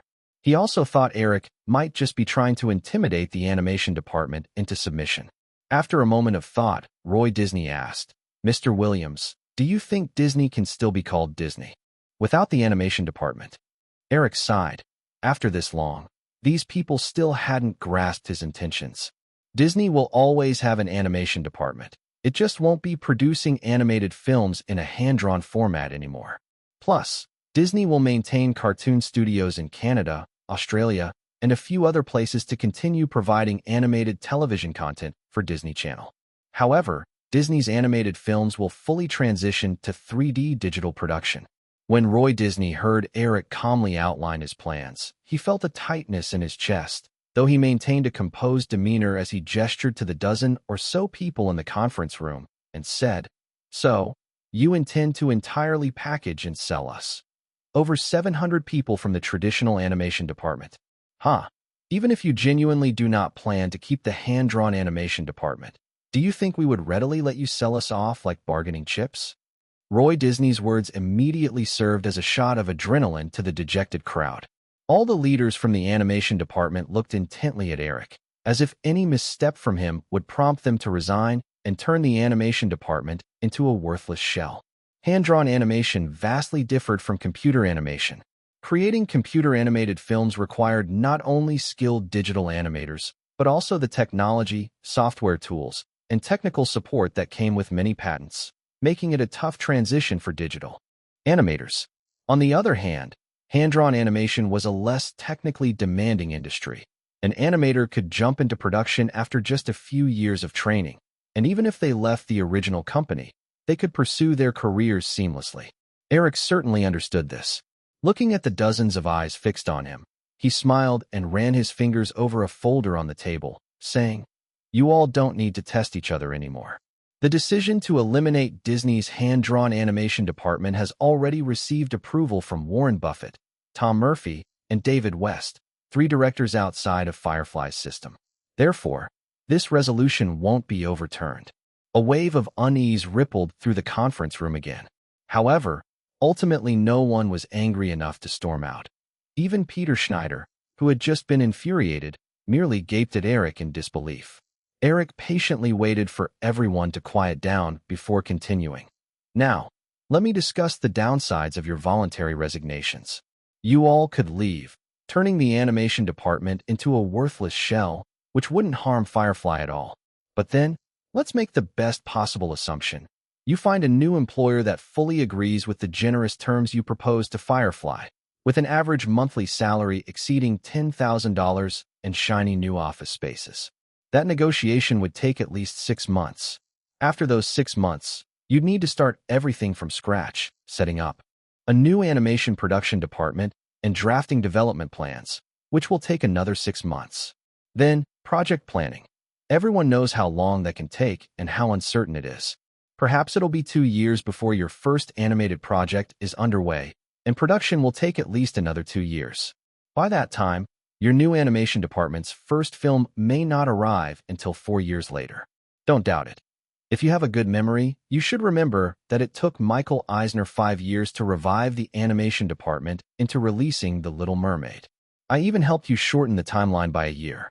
So, based on the salary conditions you proposed, the entire animation department will need at least $100 million per year to operate. Over 4 years, that totals $400 million. Enough to fund 5 major films. If, after waiting 4 years and investing so much, your animated film doesn't reach the stunning impact of The Lion King, imagine how your new employer will feel, considering their significant investment and the long wait. You all should know that The Lion King was a fluke. The average output of Disney's animation department should meet the standards of films like Aladdin and Beauty and the Beast. So, there's a 90% chance that they would be exceedingly disappointed. Then, they'd start slashing budgets, affecting the quality of animated films, leading to a common vicious cycle. Having said that, Eric paused, perhaps anticipating how the deflated attendees would react. But he was quite confident that no one would flare up again. Everything he had just stated was fact-driven. In the original timeline, after Katzenberg departed Disney to establish DreamWorks Animation, he poached several people from Disney Animation, and it took precisely 4 years from the founding of DreamWorks Animation to the release of their first film, The Prince of Egypt. The film's box office performance had been lukewarm, and it took another 3 years before the release of DreamWorks' second film, Shrek. Had Shrek not become a surprising box office hit, DreamWorks would have had to shut down. After waiting a moment, Eric softly clapped his hands together. Apologies for sounding like a verbose villain. Oh, wait. I suppose I really am the verbose villain today. Yet I need to add one more point. If you change jobs, it's a violation of your labor contracts. Consequently, the year-end bonuses you would have received due to The Lion King's box office success will disappear. This year-end bonus would amount to half a year's salary for most of you. Roger Allers, sitting near Eric, asked hoarsely, "Mr. Williams, may we know why you are so adamant about discontinuing 2D animation production?" Just as the steam loom replaced hand looms and electric looms replaced steam looms, this is an inevitable trend of technological development. 3D animated films possess far too many advantages. Only time can prove this. If in a few years you all discover that I was wrong, then feel free to come mock me. But for now, I'm firm in my judgment, and I've given everyone ample time to adjust. However, recent events lead me to believe it's best that everyone continue on their own paths. Roger Allers glanced at the silent Roy Disney and Peter Schneider, sighed, and refrained from saying anything more. Of course, Eric wouldn't lay out the extensive data for them to see. Seeing no one had any further questions, he continued. Now, let's discuss the benefits of selling the animation department as a package. First, even if you leave, your share of the Lion King's profit dividends will still be paid to you. Next, you'll be able to negotiate your terms with the new employer uniformly. I'm confident you'll negotiate much better treatment together rather than individually. Furthermore, you can take with you several 2D animation projects that are already prepared and ready to enter production. Let's see. Oh, there's Pocahontas, Mulan, and Tarzan. These are all fantastic ideas. Moreover, you'll secure the production rights for sequels to The Lion King, Beauty and the Beast, and Aladdin. This will greatly reduce the time you'll need to show results. Amidst the astonished looks, Roger Allers asked incredulously, "Mr. Williams, are you certain you're not joking?" If Eric's firm decision to sell off Disney's animation department had already made the crowd feel he was out of his mind, then letting them walk away with the Lion King's rights gave off an impression that he had completely lost it. Yet Eric was not insane. He calmly clarified, "I'm absolutely not joking. However, what you can take with you are merely the rights to produce sequels to The Lion King. Same for those few films. Your new employer would only have the right to create and profit from sequels. The rights to the cartoon characters and peripheral development from The Lion King and other films would still belong to Firefly." In the original timeline, The Lion King's global box office had exceeded $900 million, and sequels would still be directly released on videotape. However, Eric believed that now, if the sequel production rights were secured, even without the peripheral development rights, under the influence of The Lion King's staggering $900 million earnings, other production companies would undoubtedly rush to develop sequels. At that point, Firefly could still benefit greatly from the marketing power of those sequels. Given The Lion King's current trend of global box office success, Roger Allers could understand the intricacies of Eric's proposition, both the harshness and allure. Simultaneously, his mind couldn't help but begin to ponder the plot lines for The Lion King sequels. Lastly, once the animation department sale is successfully completed, you will receive 5% of the total transaction as a bonus. This has no precedent and serves as Firefly's compensation for your willingness to be the bargaining chips in this deal. Had Eric proposed this condition outright, it would have surely sparked strong resentment. However, now the group was less resistant. Peter Schneider, who had remained silent for a long time, finally spoke up. "Mr. Williams, that 5% bonus is too little. The average annual salary for an animation department employee is about $50,000. If this animation department sells for $1 billion, your average compensation will amount to $70,000, equivalent to 16 months of salary. If you add in the Lion King's reward dividends, each of you would effectively receive 2 years' worth of pay," Eric explained while smirking at Peter Schneider. "Moreover, Schneider, you and Mr. Roy Disney are not part of this bonus list. This is also the final decision I am announcing today. From now on, you are both fired." That afternoon, news of Firefly Group's plan to package and sell the hand-drawn animation department swept through Hollywood. The next day, it received official confirmation in the Los Angeles Times. stating that Firefly would conduct a public auction for the division in a month. Following that, Firefly responded to the Creditors Alliance's demands to join the company's board of directors with unprecedented firmness. After releasing Firefly Group's financial report for the first half of 1994, projections for the second half earnings, and the massive $1.52 billion deal with Condé Nast regarding print media assets, a spokesperson for Firefly publicly stated that, including the funds from the impending sale of the hand-drawn animation department, the expected non-operating free cash flow at the end of 1994 would not be less than $3 billion, highlighting Firefly's excellent operational and financial status. Firefly Group would regularly disclose relevant operational and financial information to the creditors. However, there was no need for creditor board members to participate in managing the company. If creditor organizations remained concerned about the safety of their investments, Firefly Group was very willing to initiate bond repurchase measures proactively. Chapter 648, 649, No Way Around It. Most of the purchasers of Firefly's long-term bonds were various pension funds and insurance companies from North America and Europe.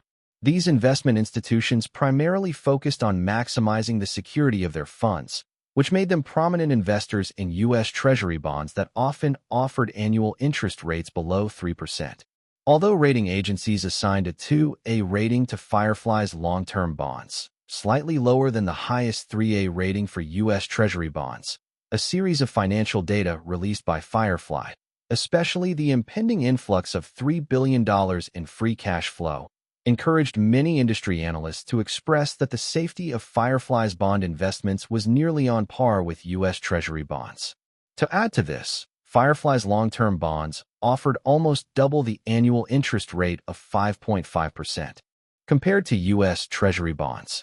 In this situation, even without Firefly suddenly abandoning its hand-drawn animation department, leaving the creditor alliance with no leverage, the institutions holding Firefly's long-term bonds had no grounds to request an early bond buyback after Firefly's tough stance.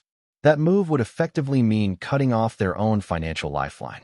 Thus, while the news of Firefly's anticipated sale of its animation division caused quite a stir in Hollywood and Wall Street, the creditors gathered in Los Angeles found themselves in an awkward position.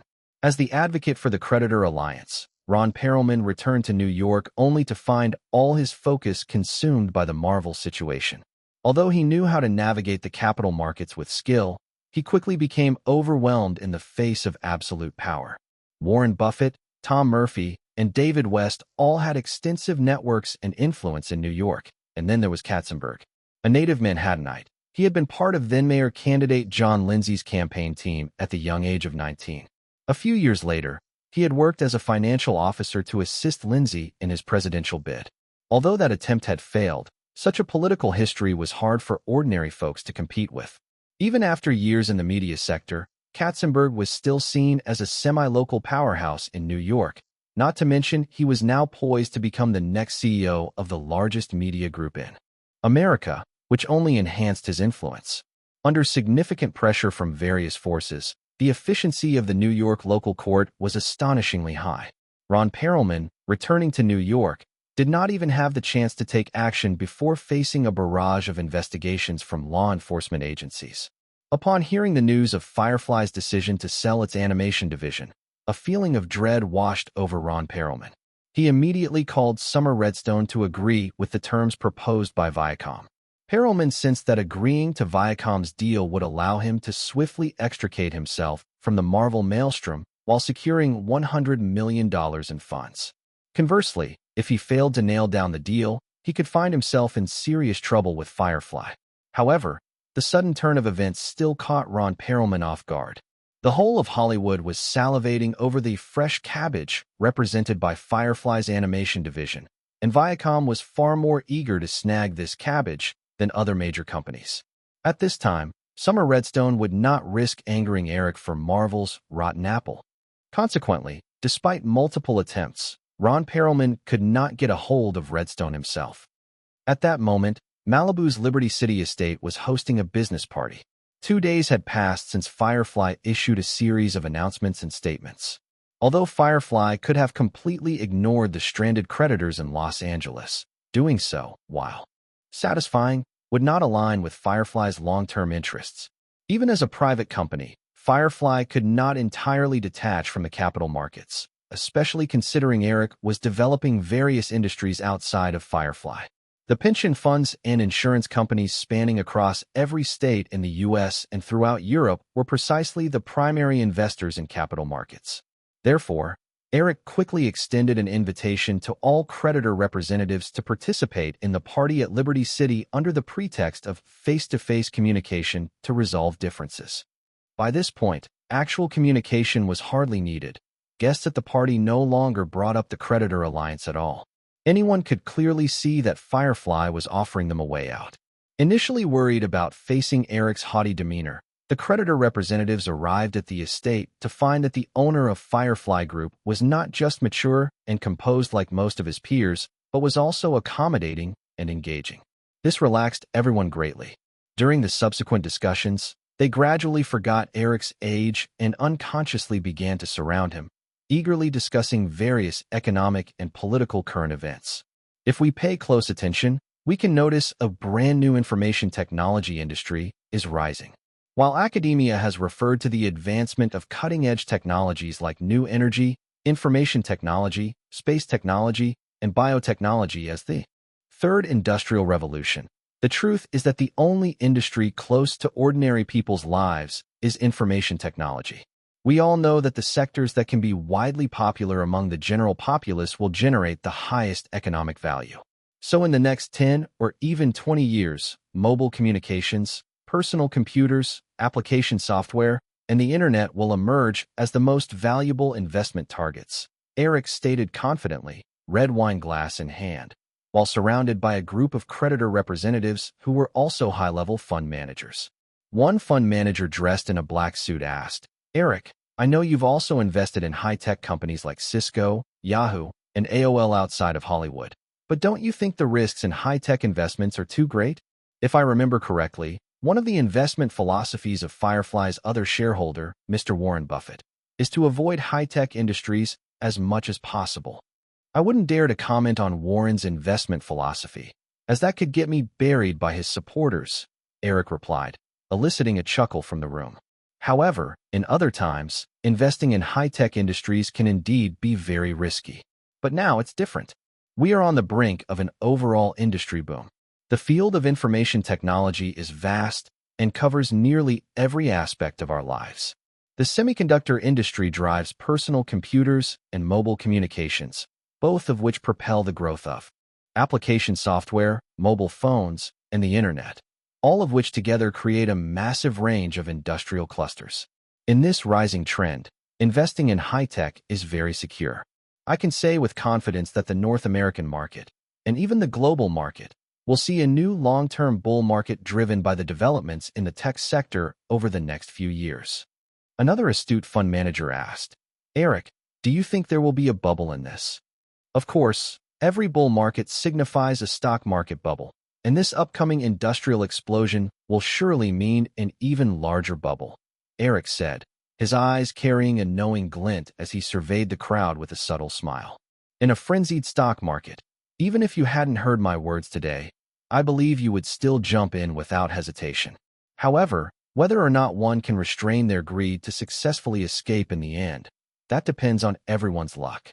Seeing that many people had fallen into short contemplation, Eric chose to stop there, deciding it was best to leave a strong impression without saying too much. As he noticed Elizabeth, donned in a light purple gown, smiling from the periphery, he raised his glass and excused himself from the crowd. Eric offered a compliment about Elizabeth's dress. "What brings you here?" "I've been here for about half an hour," Elizabeth replied, her smile still bright. "I didn't want to interrupt you, seeing how comfortable you were among those older gentlemen." Eric moved over to a snack table, grabbed a fruit platter, and, finding a spot on a sofa with Elizabeth, smiled back at her words. "It wasn't easy. If I got too close to my peers, the implications would be quite unsavory. I guess you wouldn't want to witness that scene either, right?" Elizabeth playfully nudged Eric's shoulder. After sipping some red wine, she gradually composed herself and said, "My dad's been regretting something lately." Eric looked up and asked, "Regretting what?" Elizabeth shrugged. That paper media asset from Firefly. My dad said he wishes he had known that it could be bought for just $1.52 billion. News Corp would have definitely made a move. Eric popped a piece of apple into his mouth and responded, "No worries. That old man's memory is getting worse by the day. He'll forget soon enough." Elizabeth frowned slightly. "Eric, could you at least show a little respect for my dad?" Okay, I'm sorry," Eric replied more solemnly. "So now he definitely wants to buy Disney's animation division, right?" Elizabeth nodded. She placed great confidence in Eric's judgment and even admired him. Since he had insisted on downsizing the hand-drawn animation division after The Lion King, she didn't feel as eager about it as other major Hollywood studios did.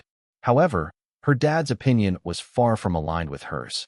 Eric said, "Let me tell you, Liz, acquiring that paper media asset from Firefly might yield decent profits over the next few years. But buying the hand-drawn animation division just won't be profitable." Elizabeth shot Eric a look. "What good is that advice for me? You need to talk to my dad about it." "I'm not obliged to, but just this once, don't get involved." Eric thought for a moment and added, "Even if your dad goes all out, I doubt he'll get it this time." Elizabeth inquired curiously, "Oh, which company do you think is most likely to acquire the animation division?" Recalling some materials Kelly had gathered in the past few days, Eric responded, "I think Warner Brothers is the most likely. Their film business this summer was terribly weak. If Terry Semel doesn't deliver impressive results to the board and shareholders soon, he might not stay in the CEO position for long. Then there's Paramount. I heard they plan to use Blockbuster to mimic Disney's merchandising strategy." Eric smiled with a touch of schadenfreude. With over 3,000 Blockbuster locations in America, that's more than 6 times the number of Disney stores worldwide. It's a really good idea, but Paramount doesn't have many films to develop in terms of merchandise. It's funny when I think about it. Sorry, just had to laugh a little. Elizabeth rolled her eyes slightly, waiting for Eric to finish. When his laughter subsided, she said, "I thought you'd think Universal was the most likely. After all, Michael Eisner used to be Disney's CEO." Eric shrugged. "Forget about Universal and Columbia. Michael Eisner would definitely want the animation division, but he doesn't have enough power now. Both Universal and Columbia are in the hands of the Japanese. The Japanese can be generous at times, but they can also be extremely tight-fisted. Their anime industry is highly developed, and while they won't look down on Hollywood's animation studios, they won't be eager to spend over $1 billion to buy a hand-drawn animation division. Lastly, MGM doesn't stand a chance either. As for you guys, I believe News Corp's current focus remains on the television network. They probably won't be as reckless as Warner Brothers or Paramount." Elizabeth slightly nodded, acknowledging that Eric's analysis was sound. Since Firefly acquired ABC and no longer cooperated with the Fox network, News Corp had channeled most of its energy into the operation of the television network this year, even going so far as to significantly reduce film production once more. Resolved not to attempt influencing her father's decisions any longer, Elizabeth relaxed and asked, "So, haven't you been trying to acquire that comic company lately? Which superhero copyright are you eyeing?" "There are quite a few. Spider-Man, the Fantastic Four, the Hulk, Iron Man, and so on. Actually, I'm a comic book fan. Did you notice that?" Eric replied. Elizabeth shot him a dubious glare. "You're just talking nonsense. I've never seen you reading a comic book." Eric chuckled. "That just means we need to get to know each other better." Chapter 649, 650. Why did you betray me? When Elizabeth pressed further for answers, Eric shook his head and said, "Let's not talk about that right now. It's a complicated situation, but Marvel is a big deal. Firefly certainly can't handle it all on their own, and in the end, everyone will get a share." Initially, Elizabeth had intended to drop the subject after listening to Eric's ramblings. However, upon hearing him say that even Firefly couldn't manage it, her curiosity was piqued again. Just how immense was Marvel's potential? Just as she was about to ask more, a waiter hurried over and whispered something in Eric's ear. Eric nodded at the waiter and turned to Elizabeth. "Come with me. We need to greet our guests." Elizabeth stood up and asked, "Who is it?" Eric raised his arm for her to link hers through, saying, "Terry Semel from Warner Brothers, so make sure to act friendly." Elizabeth quickly guessed Eric's intention. If they appeared close, Terry Semel would surely reassess Fox's competitive edge when he arrived with the Disney animation department, likely leading to a better offer for Firefly.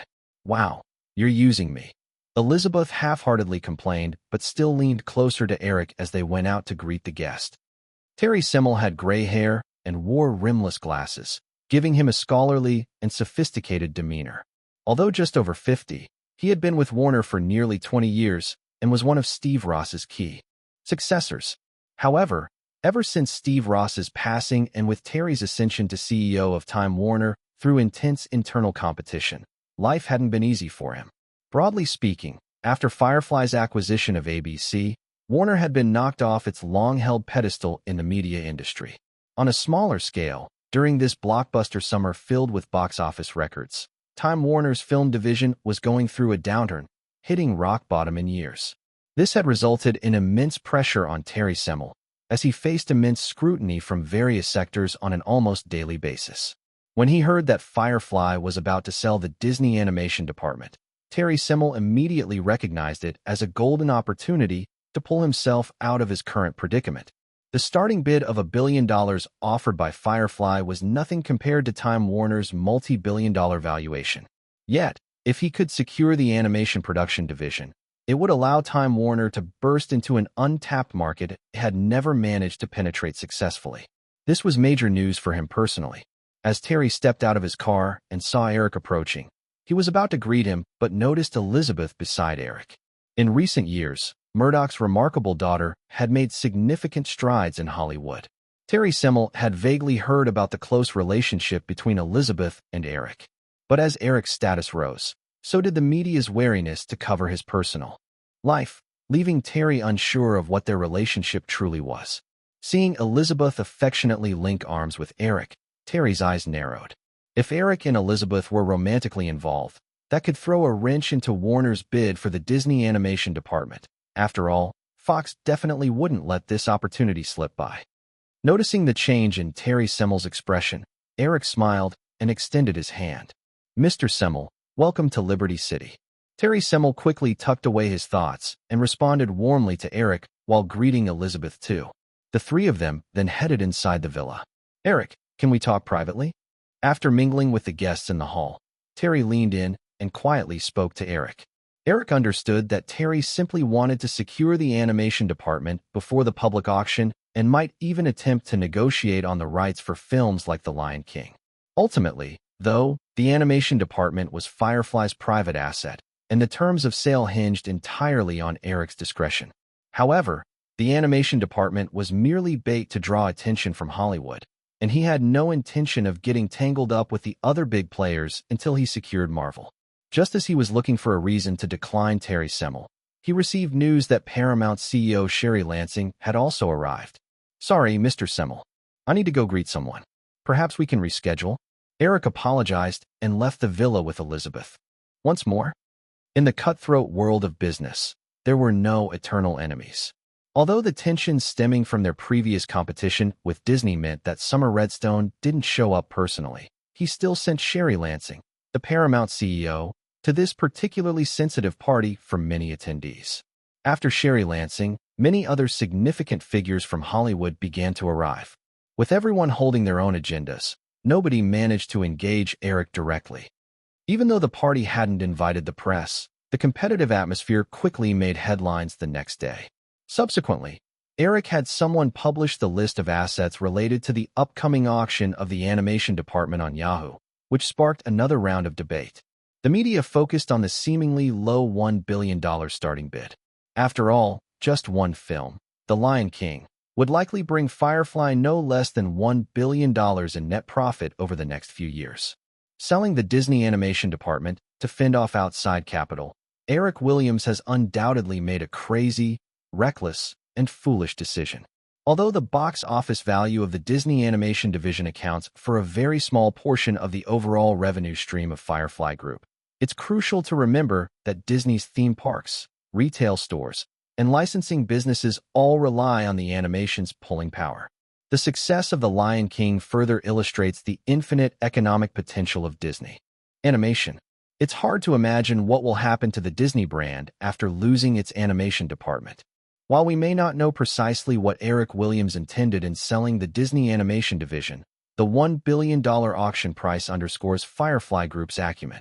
This low pricing strategy undoubtedly attracted more potential investors interested in acquiring the Disney Animation division, likely generating intense competition during the auction process. Currently, the three major Hollywood giants, Time Warner, Viacom, and News Corporation, have expressed strong interest in the Disney Animation division. French media group Vivendi, along with Canada's Seagram, have also begun close discussions with Firefly management.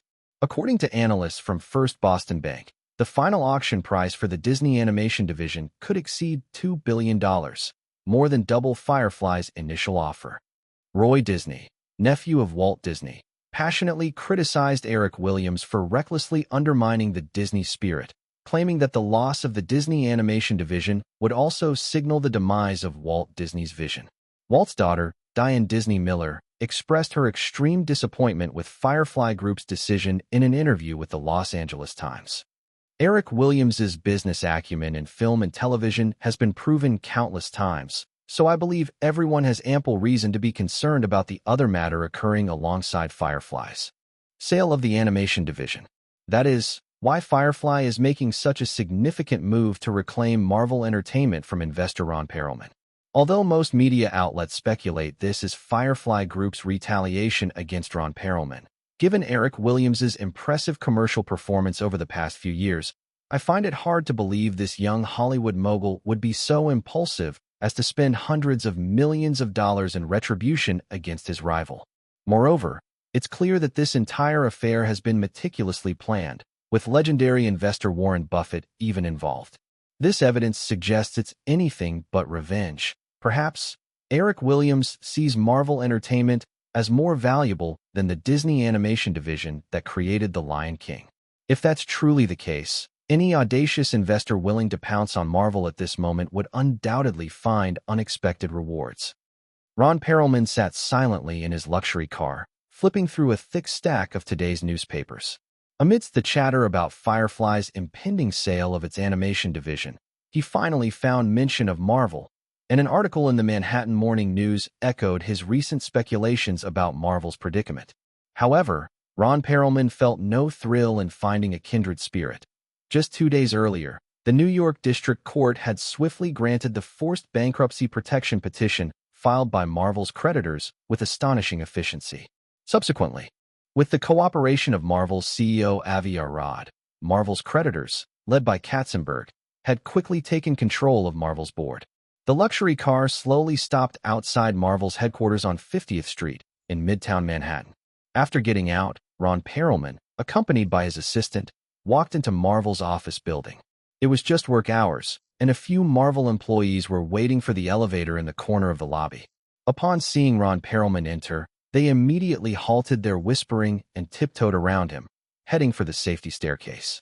Ron Perelman had long known that most of Marvel's staff disliked him. In the past, he wouldn't have cared about these minor characters. But today, as he watched the Marvel employees maneuver around him like a plague, he felt a surge of intense anger. Clenching his fist, Ron Perelman said coldly to his assistant, "Neil, jot down the names of those people and notify HR to fire them all." Seeing his boss nearly beside himself, Assistant Neil wanted to say something, but was cut off as Ron Perelman bellowed, "Are you trying to defy me too? I'm still the owner of Marvel." Neil didn't dare hesitate, quickly heading for the safety staircase. Upon arriving at the floor where Marvel Entertainment was located, Ron Perelman noticed all the lights in the corridor were still on. Not far away, people were bustling in and out of a conference room loaded with documents. Sensing something was off, Ron Perelman quickened his pace and entered the meeting room, discovering Jeffrey Katzenberg, Avi Arad, and others were all present.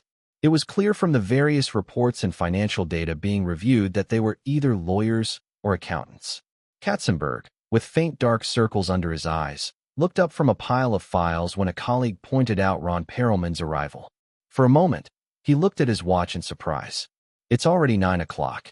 As he said this, Katzenberg stood up, stretching his body, and instructed his assistant to prepare breakfast for him before heading straight for the door. Ron Perelman had expected that Firefly would target Marvel's financial situation the moment they took control, But he hadn't anticipated that Katzenberg would already be conducting an overnight audit of Marvel's financial documents without any notification to him. This realization reignited his previously suppressed anger. As he saw Katzenberg approaching, Ron Perelman gritted his teeth and said, "You didn't have my permission for this. It's illegal. I'm going to file a protest with the federal court. I will do it." Katzenberg casually moved closer to Ron Perelman and, unfazed by the threat, patted him on the shoulder a few times. "Go ahead and protest, Ron.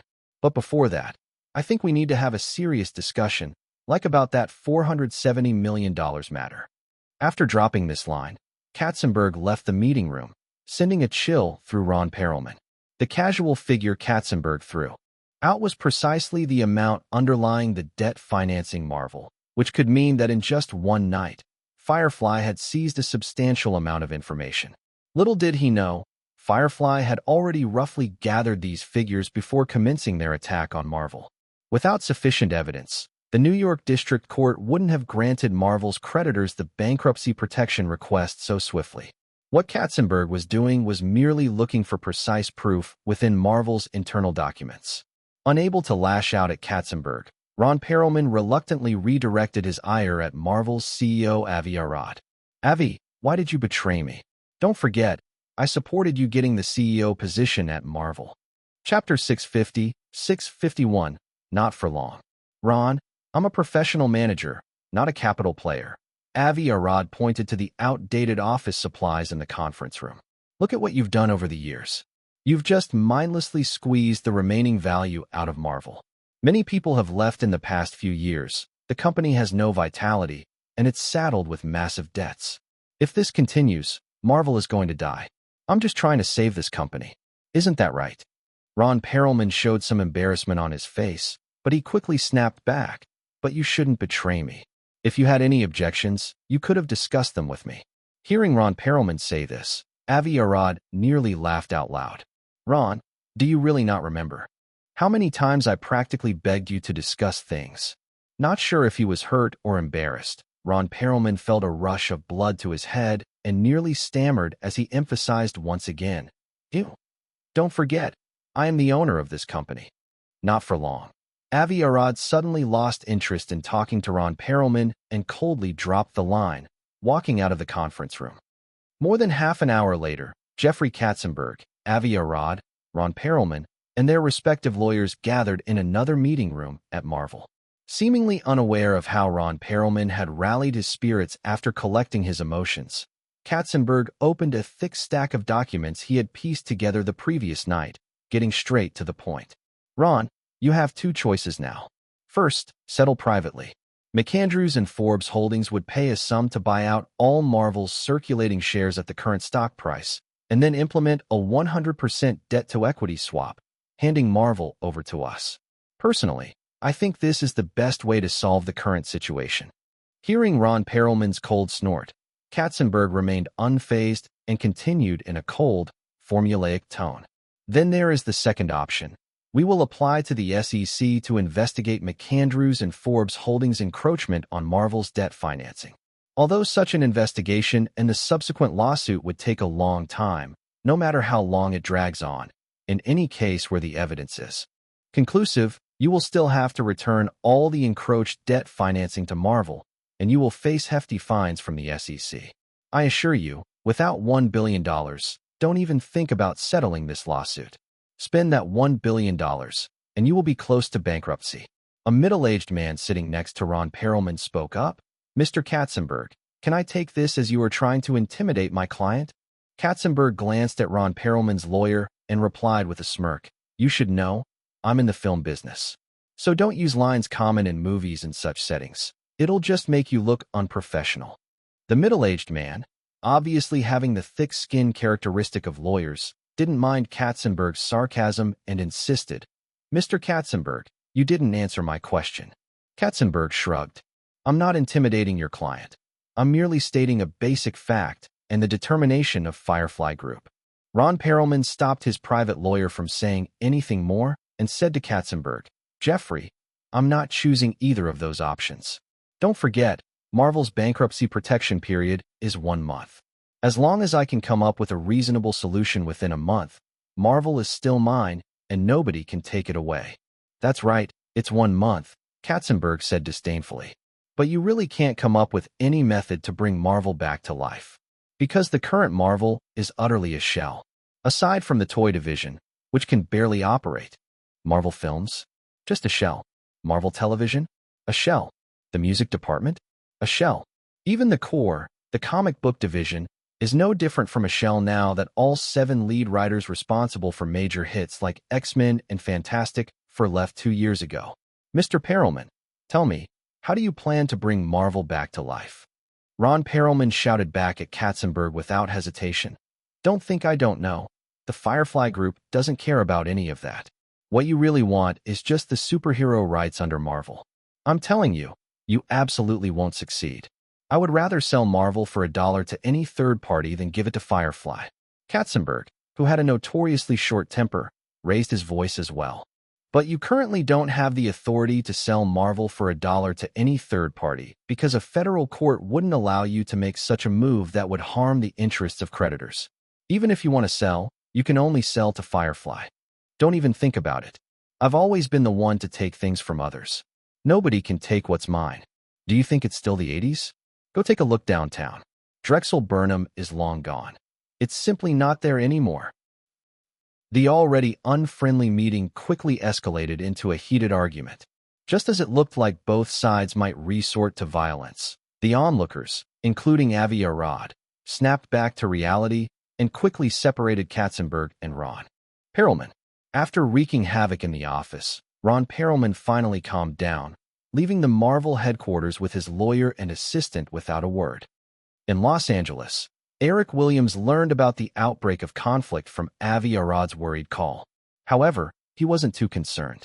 If he wanted to take over Marvel with a gentle touch, Eric could have sent Frank Wells to handle the situation, but that would only give Ron Perelman an inch.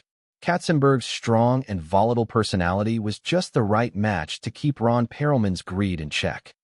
After the rocky first negotiation, Ron Perelman didn't continue to engage with Firefly, but immediately flew to Los Angeles, attempting to hand off the burden of Marvel to several major film companies in Hollywood.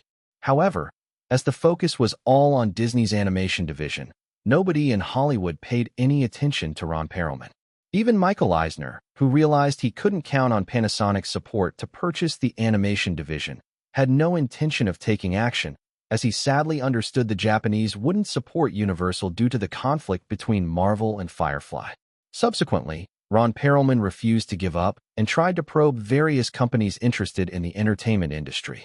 However, most companies with weaker strength were hesitant to provoke the capital forces represented by the country's 2 wealthiest individuals. Likewise, the stronger companies recognized that resolving Marvel's predicament would require investing hundreds of millions of dollars. Yet even if they seized Marvel, developing Marvel's film rights still relied on Hollywood's backing. And as Hollywood's biggest player, Firefly would certainly not allow these outsiders, who had taken their prey, to have an easy time. In the end, it would just be not worth the trouble. In desperation, Ron Perelman even started to reconsider the long-term bonds he held with Firefly. But ultimately, nothing came of it. Not to mention that McAndrews and Forbes Holdings bonds were worth only $400 million, hardly enough to cover Marvel's losses. But also realizing Ron Perelman's recent troubles, investment firms interested in taking over the bonds were offering lower and lower prices. The highest bid was still a 10% discount, leading to a loss of $40 million in just a few months. Ron Perelman found it equally difficult to accept. Another week passed, and it seemed Firefly had no urgency. However, Ron Perelman found himself at a dead end. If he continued to stalemate and let the month-long bankruptcy protection period pass without coming up with any feasible corporate restructuring measures, Marvel would face compulsory liquidation. On the morning of August 21st, as soon as Avi Arad sat down in his office, he received a call from Ron Perelman. The hoarse voice on the other end struggled to maintain the last bit of dominance. I don't want to see Jeffrey Katzenberg again. I want Eric Williams to meet with me personally. Chapter 651, 652. This isn't about professionalism. The black limousine cruised through the bustling studio lot of Firefly Films, where Ron Perelman stared vacantly out the window at the crowd, contemplating what might happen next. The car stopped in front of the administrative offices, and the driver opened the door. As Ron stepped out, he spotted three people not far away, with a young man in a white shirt, surrounded by well-dressed men and women, standing out prominently. "We finally meet, Mr. Perelman." Eric Williams smiled, shaking hands with Ron as he approached. He then introduced, "This is Mr. Frank Wells, the president of Firefly Group, and this lady is my personal assistant, Miss Kelly Haynes." Ron immediately sensed a familiar good cop, bad cop routine in Eric's perfectly timed demeanor. Jeffrey Katzenberg had undoubtedly played the bad cop, but recognizing this little act eased Ron's heart somewhat, contrasting sharply with the turmoil he had faced just a week prior. "It's nice to meet you, Mr. Williams." Ron mustered a somewhat warm tone as he shook hands with Eric, Frank, and Kelly. After the introductions, Eric said, "I assume you haven't had a chance to have lunch yet. There happens to be a nice little place nearby." Ron certainly didn't refuse, and he and his assistant joined Eric and the others at the restaurant where Eric often dined within the studio lot. Given that both parties had just experienced a conflict, the simple lunch merely alleviated some of the discomfort between them. After instructing the waiter to clear the plates and bring coffee, Eric finally got to the point. "Ron, since you wanted to talk to me directly, I'm sure you must have a solution in mind regarding the Marvel situation, right?" A bittersweet sensation welled up in Ron, but he nodded. "Yes, Eric," he replied, hesitating slightly, unwilling to give in. "I more or less agree with Firefly Group's debt-to-equity strategy. However, one condition remains. The compensation for Marvel's shareholders needs to be solely borne by Firefly Group. My bottom line is simply to get my Marvel shares out." Eric showed no signs of Katzenberg's impatience and calmly replied, "But that would be incredibly unfair for Firefly. We're already weaker creditors than Marvel shareholders. If Firefly, or rather, Frank and I, shouldered that loss, our situation would just worsen." Although Eric's argument was logically valid, Ron still found it absurd to connect Firefly with weaker. "Eric, I know you care deeply about Marvel. Its value is likely to surprise everyone. Having lost this round, I don't intend to hold on to anything further. The terms I stated earlier are my final offer." Eric pondered for a moment, looking at Kelly. How much would it take to redeem all the outstanding Marvel shares on the market? Kelly nearly rolled her eyes at Eric's acting, but responded efficiently. "Marvel's stock has been extremely volatile lately. Based on the average price over the last 7 days, it'd take around $72 million to buy back all the outstanding shares." $72 million. That's not a huge sum. Eric turned to Ron, ignoring the glint of relief in Ron's eyes. "Considering Marvel's current situation, if Firefly doesn't intervene, it'll be a year at most before Marvel has to file for bankruptcy protection in federal court. I suspect at that point, resolving this mess won't just take $72 million. Ron, mistakenly thinking Eric was willing to cover that expense, felt gratitude surge initially. But with Eric's next words, disappointment set in, and he tried to play hardball. "Eric, my company is out of cash. I assume you wouldn't want this dragged out any longer, would you?" Eric shook his head. "No, you have cash. Everyone knows you bought $400 million in Firefly bonds. I suspect a long-term holding strategy isn't aligned with your investment principles. So, Firefly could redeem those bonds now, in full or in part. Of course, Firefly won't lowball you like a Wall Street investor would. We can redeem them at face value." Ron hadn't expected Eric to know he had been pressured to lower his bond price by industry peers. While he kept his composure outwardly, he mentally cursed a few times. Eric was right. Ron had no intentions of holding onto the Firefly bonds long-term. His plan had been to retain a few to maintain his status as a creditor while selling the rest after getting a seat on the Firefly board. Given the long-term popularity of Firefly bonds, he could easily make several million dollars in profit even with just a few months of holding.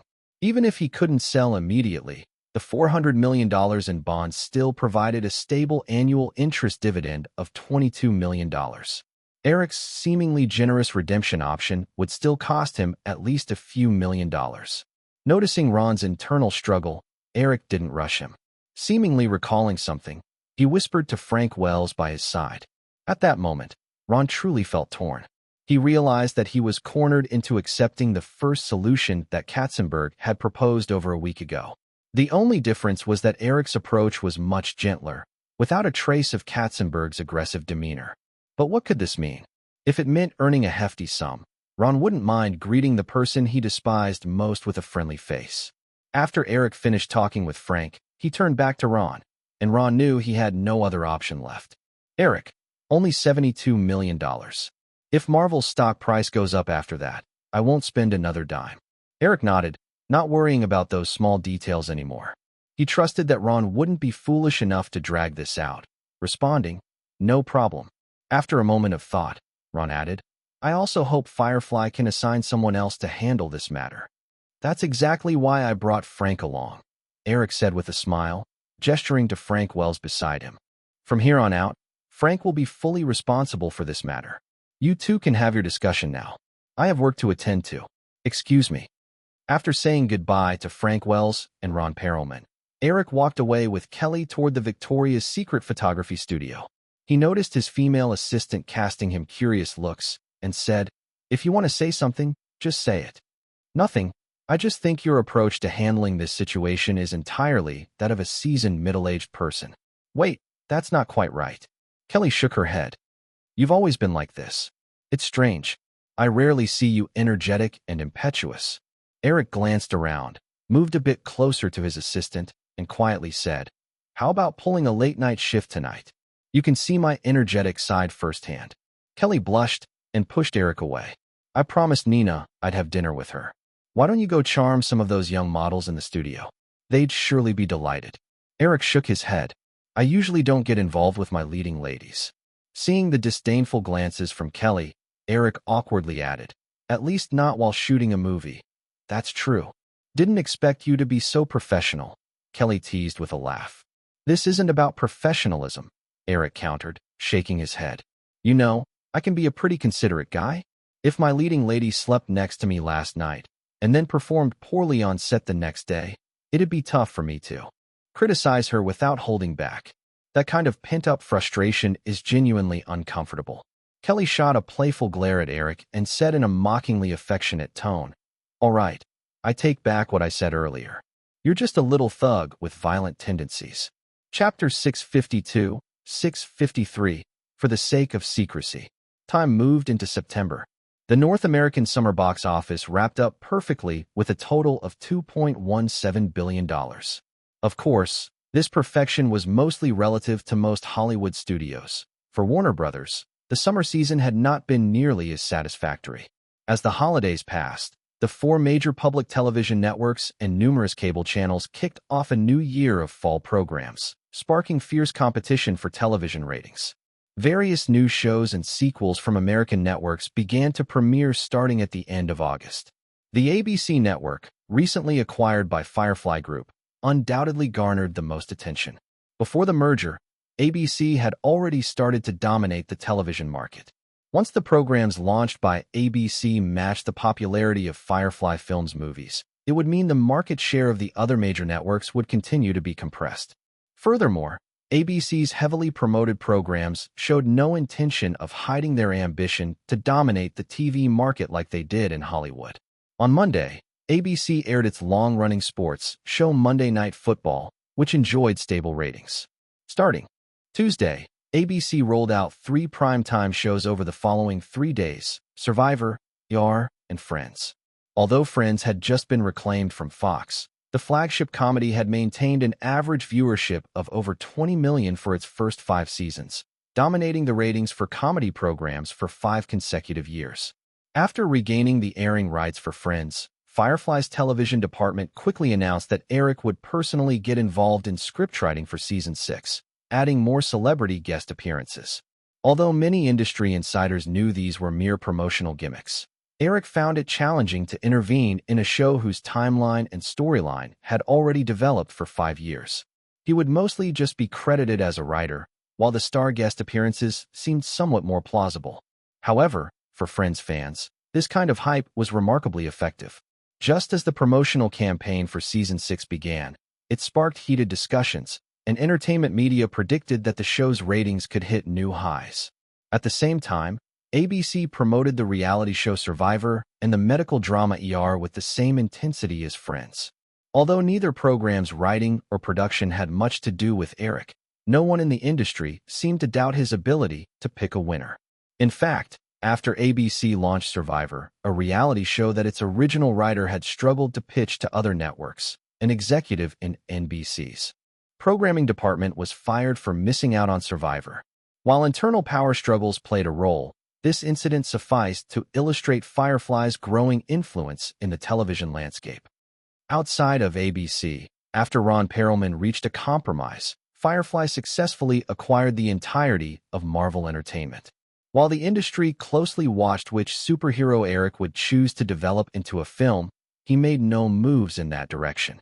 After fully integrating Marvel into Firefly, Eric merely injected necessary funds and asked Marvel's CEO, Avi Arad, to acquire a comic book company called Image Comics. Image Comics didn't have any adaptation rights that Eric particularly sought.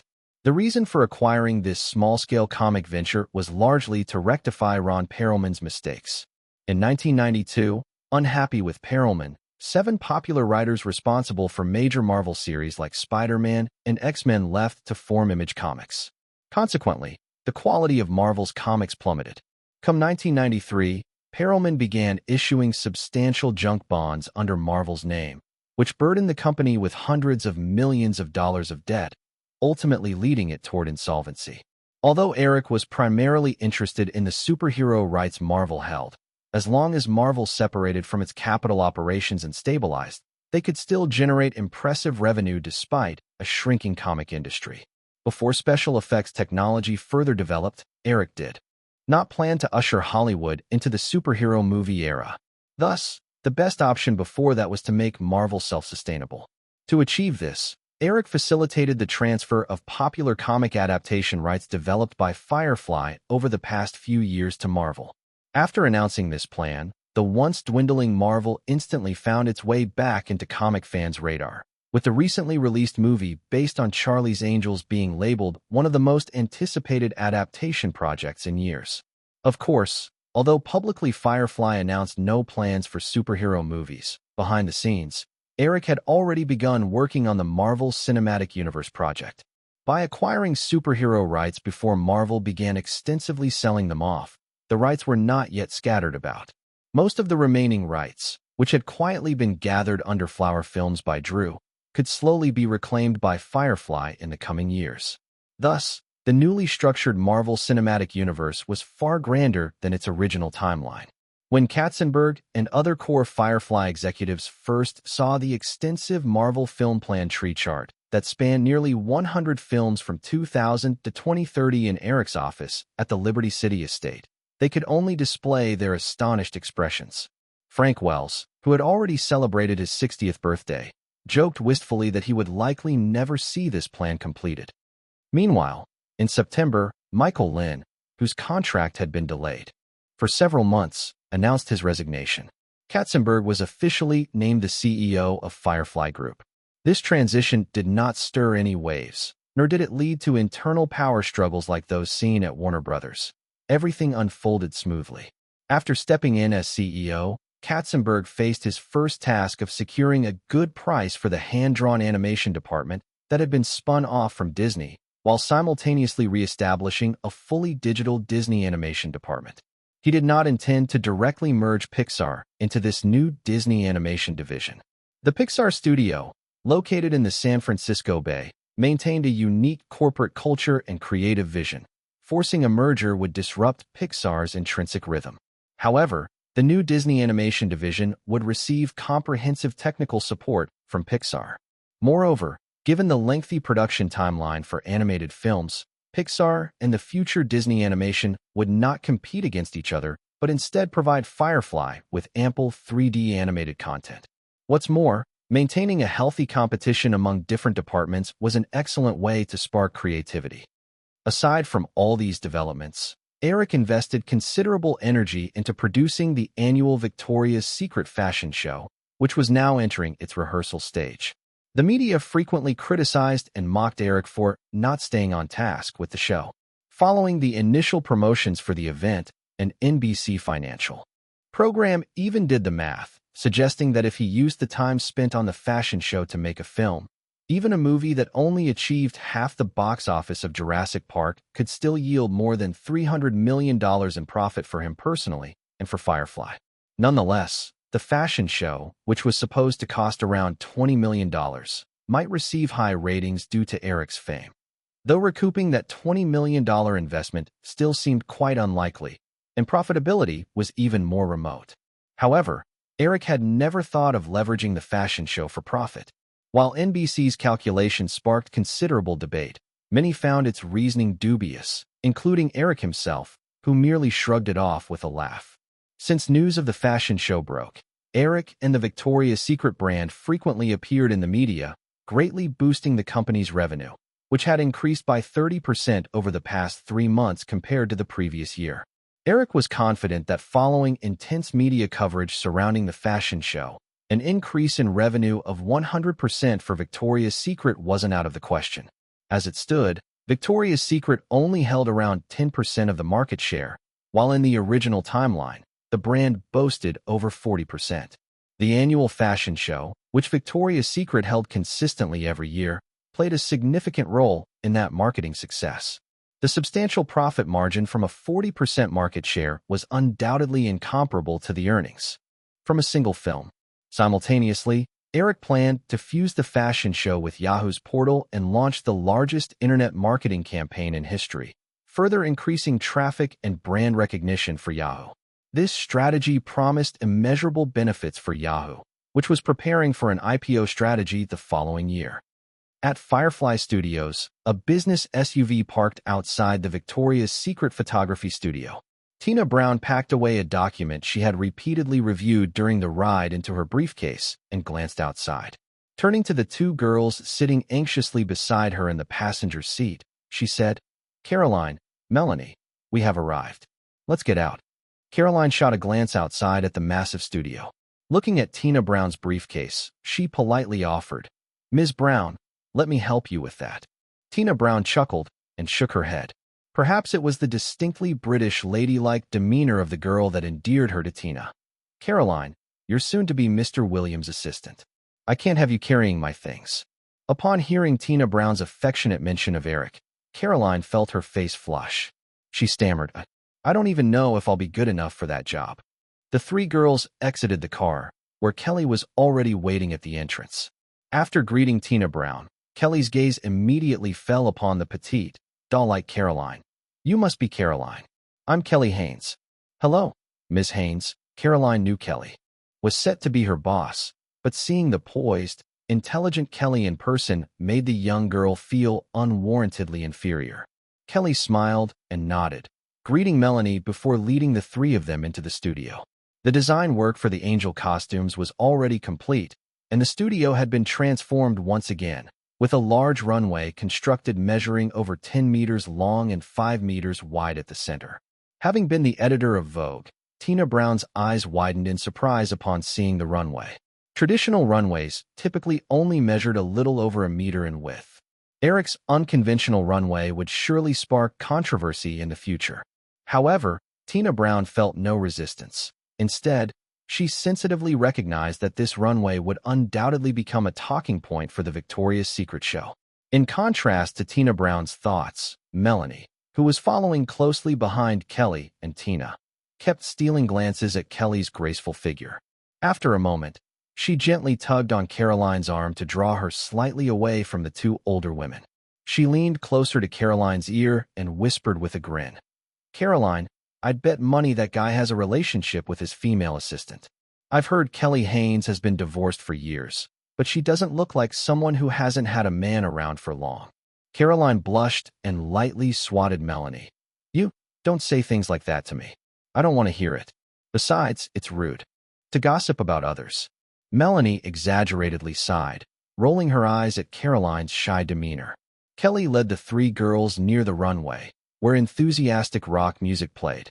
Models dressed in simple lingerie walked the runway. Kelly pointed to Eric, who was nearby observing the models and occasionally jotting down notes in a notebook, and said, "Eric is busy. Let's wait a moment." "Of course, no problem." Tina Brown nodded with a smile.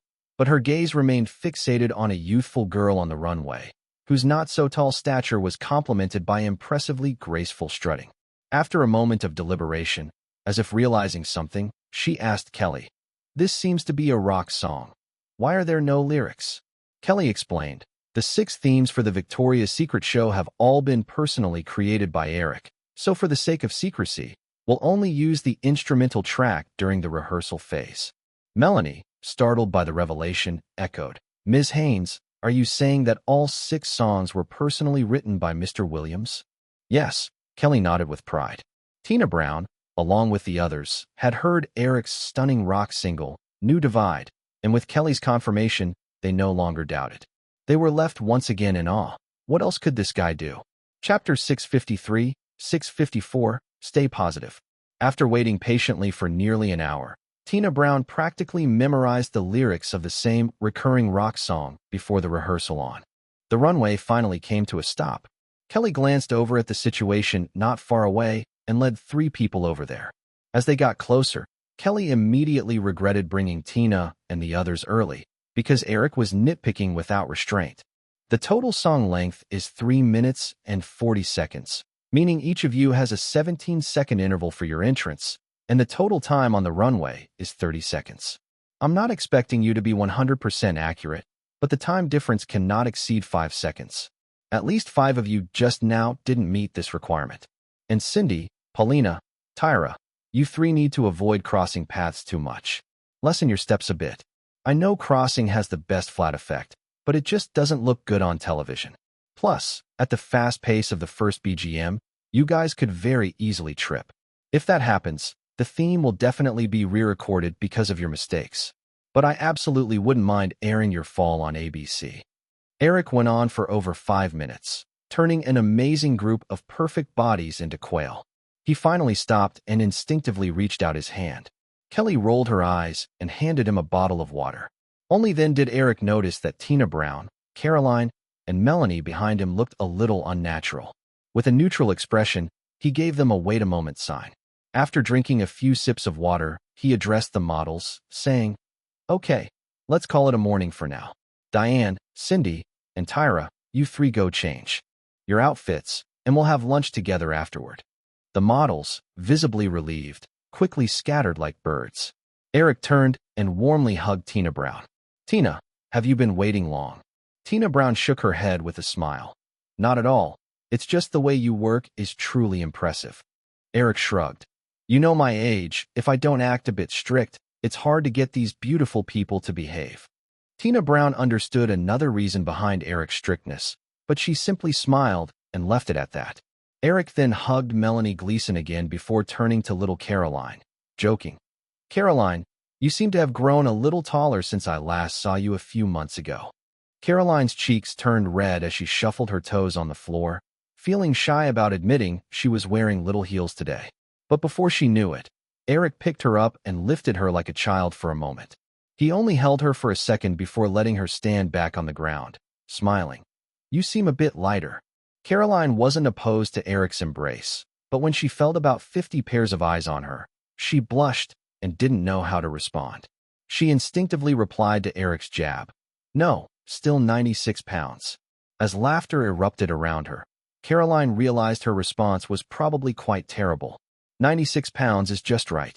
But girls shouldn't casually share their weight similar to their age," Eric said, noticing Caroline's face redden even more, and he shot a look at Kelly. Kelly gave Eric, who was teasing the young girl, a mild glare. She walked over and affectionately looped her arm around Caroline, saying, "Eric, you and Ms. Brown must have a lot to discuss. I'll take Caroline and Melanie to handle their onboarding paperwork." Just as Caroline was about to leave upon seeing Eric, she lifted her face, her gaze showing slight reluctance. Eric considerately said, "I have things to do this afternoon, but can I take you and Melanie out for dinner tonight?" Caroline instinctively nodded, then felt it wasn't quite proper and quickly lowered her head, following Kelly out of the studio. After the 3 of them left, Tina Brown expressed mild surprise to Eric, saying, "It's my first time seeing a girl's emotional intelligence drop below 0 in front of a male she likes." Eric shrugged and laughed. "I get it. Tina, you're definitely not flattering me." But it's not a jab either. I'm just really curious. I had a great time with Caroline. She's perfect in every way, Tina Brown said, shaking her head slightly. Meanwhile, the three Victoria's Secret models, Diane Kruger, Cindy Crawford, and Tyra Banks, came out of the dressing room as Eric had just instructed. The two of them didn't continue on that topic. You must recognize these two, Eric said, pointing to the long-established Cindy Crawford and Tyra Banks. After Tina Brown warmly embraced them both, he continued, "This is Miss Diane Kruger, from Germany." Tina had noticed the fresh-faced girl during her long wait and reached out. "Hello, Diane. I'm Tina Brown. Your strut just now was very impressive." Diane Kruger didn't know Tina Brown's recent status, but the title of editor for Vanity Fair was still very impressive to her. Surprised, she shook Tina's hand and said, "Hello, Ms. Brown. I've read Vanity Fair." Tina chuckled and said, "Sadly, I no longer work at Vanity Fair." Diane Kruger didn't know what had happened, but worried her careless remark had offended Tina, glancing at Eric with confusion. Eric explained, "Tina is now the editor-in-chief of the Yahoo portal site, the same Yahoo from Charlie's Angels. You must know that, right?" Diane nodded quickly. "I do. I visit that site often. The fashion information there is fantastic." Since Ms. Brown is the editor-in-chief, everything makes sense now. Tina Brown smiled faintly, accepting Diane's compliment before asking Eric, "Didn't you say there were 5 spokesmodels?" "Christy Turlington and Linda Evangelista are doing the openings for the other 2 themes," Eric explained. "Today was just the preliminary rehearsal for the first theme. It's already noon. Let's head to the restaurant and talk on the way." Watching Eric and Tina Brown walk side by side, Cindy, Tyra, and Diane weren't entirely sure of Eric's intention for bringing them, but they quickly followed, quietly trailing behind the two. "Eric, I just listened to that song many times. Kelly said you wrote it. What's it called?" "My Songs Know What You Did in the Dark." "Huh, is it a little long?" Tina chuckled lightly, saying, "It's an interesting title, but since you wrote it, I bet it's as excellent as New Divide. Why not try to get it on the charts early? That should definitely bring more attention to the Victoria's Secret show." Regardless of whether it's before or after the show, the focus of publicity is this grand event itself, especially for spokesmodels like Diane and the others. I don't want any of the annual show's spotlight taken by a few songs, as that wouldn't align with our planned promotional strategy. After the show, as the heat starts to wane, Firefly Records will timely promote the artists and groups that sing the BGM, extending the topics surrounding Victoria's Secret. Tina Brown nodded, starting to understand, while the 3 women quietly following behind were somewhat confused. However, they felt a little excited about Eric's emphasis on them as spokesmodels. Cindy Crawford and Tyra Banks couldn't help but glance jealousy at Diane Kruger, who was specially mentioned by Eric. Despite Diane's significant improvement after months of rigorous training, achieving Eric's standard of commanding presence on the runway, the others still saw her as a rookie in the modeling world. Of course, the most famous Cindy Crawford also looked down on Tyra Banks, knowing well that Tyra snagged this spokesperson position partly because Naomi Campbell, the queen of black supermodels, chose to step back. Eric knew the rivalries in the modeling world were even worse than in Hollywood. Still, as long as these models didn't affect the production schedule of the Victoria's Secret show, he didn't care much about their rivalries. According to data collected by Ian and the team, by 1995, the number of internet users in North America is expected to reach about 25 million, and outside North America, it's likely to reach that number too. With the internet becoming globally widespread and Yahoo's powerful market performance, it can be said that the entire English-speaking internet is Yahoo's territory, which will be around 30 million users. Of course, Yahoo will consider expanding into overseas countries like Japan and South Korea at the right time. However, what we need to discuss today is how to further enhance Yahoo's influence through the Victoria's Secret show event. Eric began his serious discussion after dinner with Tina. "I remember you very successfully revived the old magazine Chatelaine with the wedding of Prince Charles and Princess Diana. The rise of Vanity Fair also rode on the wave of the Reagan's Fox Trot Dance event. So, I'm sure you have a wealth of experience in using the Victoria's Secret show event to boost Yahoo's influence, right?" Tina Brown nodded with a smile and handed Eric a prepared proposal. "This is a preliminary plan I drafted based on the information you sent me. However, Some pieces of information you provided weren't very comprehensive, so I wasn't able to go into too much detail in some areas. Eric patiently read through the proposal. He had originally intended to explain the later developments of internet hype to Tina, but her proposal encompassed almost all aspects of future internet hype strategies. He couldn't help but admire that the wisdom of the old-timers should never be underestimated. In her proposal, Tina not only outlined how the pre-show publicity would be gradually rolled out on the portal site, but she also planned to utilize Yahoo Forums for user interaction after the show, bringing the show's topics to the forefront, even drafting a plan for online voting to choose the most popular supermodel. Noticing Eric's expression change slightly, Tina looked at him with worry and asked, "Eric, what do you think?" "Of course, it's very detailed," Eric replied with approval, then asked, "By the way, have you discussed the technical feasibility of these plans with Ian and the team?" "Yes, we discussed it," Tina assured with a nod. "The other items aren't too challenging. Steve's team has recently optimized the GIF image compression algorithm again. With the current average internet speed, Yahoo's webpage can load images about 20 centimeters wide within 2 seconds, and the quality is excellent. As for the voting system, I worried Steve might delay it, so I specifically had Ian oversee the development. We'll definitely be ready to launch it right after the Victoria's Secret show airs in December. Plus, if it proves effective, we can reuse that voting system for other projects." Tina's description was very general. Though Eric hadn't seen a prototype for the voting system, he suddenly thought of another famous social media platform that rose to prominence through a voting system. However, it didn't seem like the right time for its launch, so Eric simply shook his head and suggested, pointing at the 3 models who had been waiting aside, "About the topics you need, you can chat with them separately later. I believe you'll be staying in Los Angeles for a few more days, so you can also find time to connect with Christy and Linda. But one thing, I hope you can grasp the tone for their press releases." Seeing Tina nod in agreement, Eric then looked at Cindy Crawford and the 2 other women with a warning tone. "You all need to keep an eye on this too.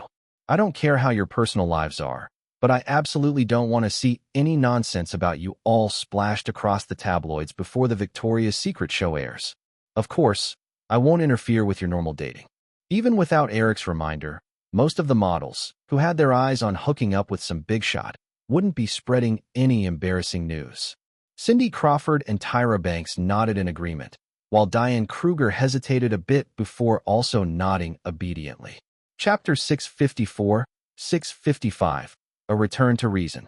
Sensing the tension in the room, Tina decided to break the ice. "Eric, I have a meeting with Mr. Katzenberg at 2:30 this afternoon to discuss some details regarding Yahoo's collaboration with Firefly. Before that, can I interview you on a few questions in my capacity as Yahoo's editor-in-chief?" Eric realized that Tina's inquiry wasn't just spontaneous, she was serious. He admired her ability to seize the moment. As the owner of Yahoo, he didn't mind providing some exclusive news for his media platform, so he nodded pleasantly. "Of course, go ahead and ask." Tina was well prepared. She swiftly pulled out a notebook from her briefcase, wasted no time, and asked her first question. "Eric, after The Lion King, Firefly has continued to reform Disney's animation division.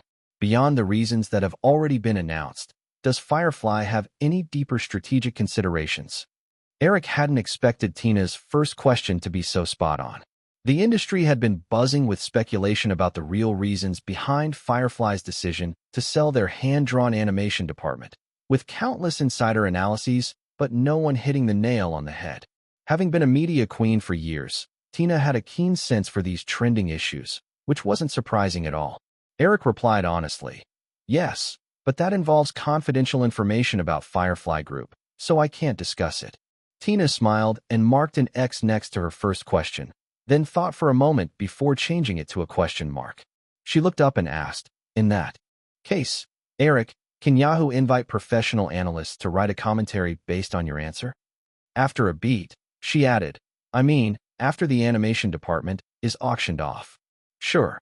Eric nodded, knowing that both sides were aware this was just a clickbait article. The true reason behind Firefly's reduction of their hand-drawn animation department could only be deduced in hindsight years later with the decline of 2D animation. So Eric wasn't worried about any insights the Yahoo analyst could extract from his affirmative answer. "Well, the second question, Tina continued. Many people want to know about the sequel to Men in Black. Rumor has it that Firefly has temporarily rejected the idea of restarting the Men in Black sequel to retain the rights. Is that true? Eric chuckled. Tina, that's quite a bold question. Boss, I didn't bring a tape recorder. Tina deliberately changed her address, smilingly explaining. Eric knew her comment signified that his reply wouldn't be verbatim on the website. Moreover, he sensed that she was testing whether he could handle negative news about Firefly Group appearing on Yahoo.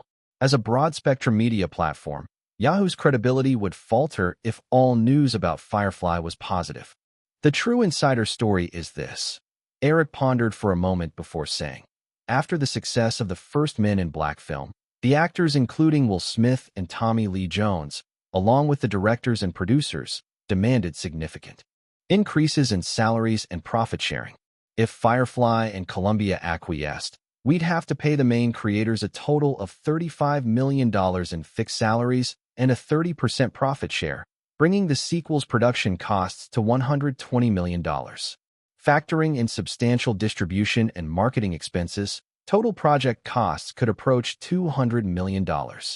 He paused, allowing Tina to take notes, then continued. Although the first Men in Black grossed nearly $600 million worldwide, sequels often don't surpass the original. Our box office forecast for the sequel is about $200 million in North America and $200 million internationally, based on the average profit-sharing rate for North American and international revenues. This means the company would only recoup about $140 million in box office.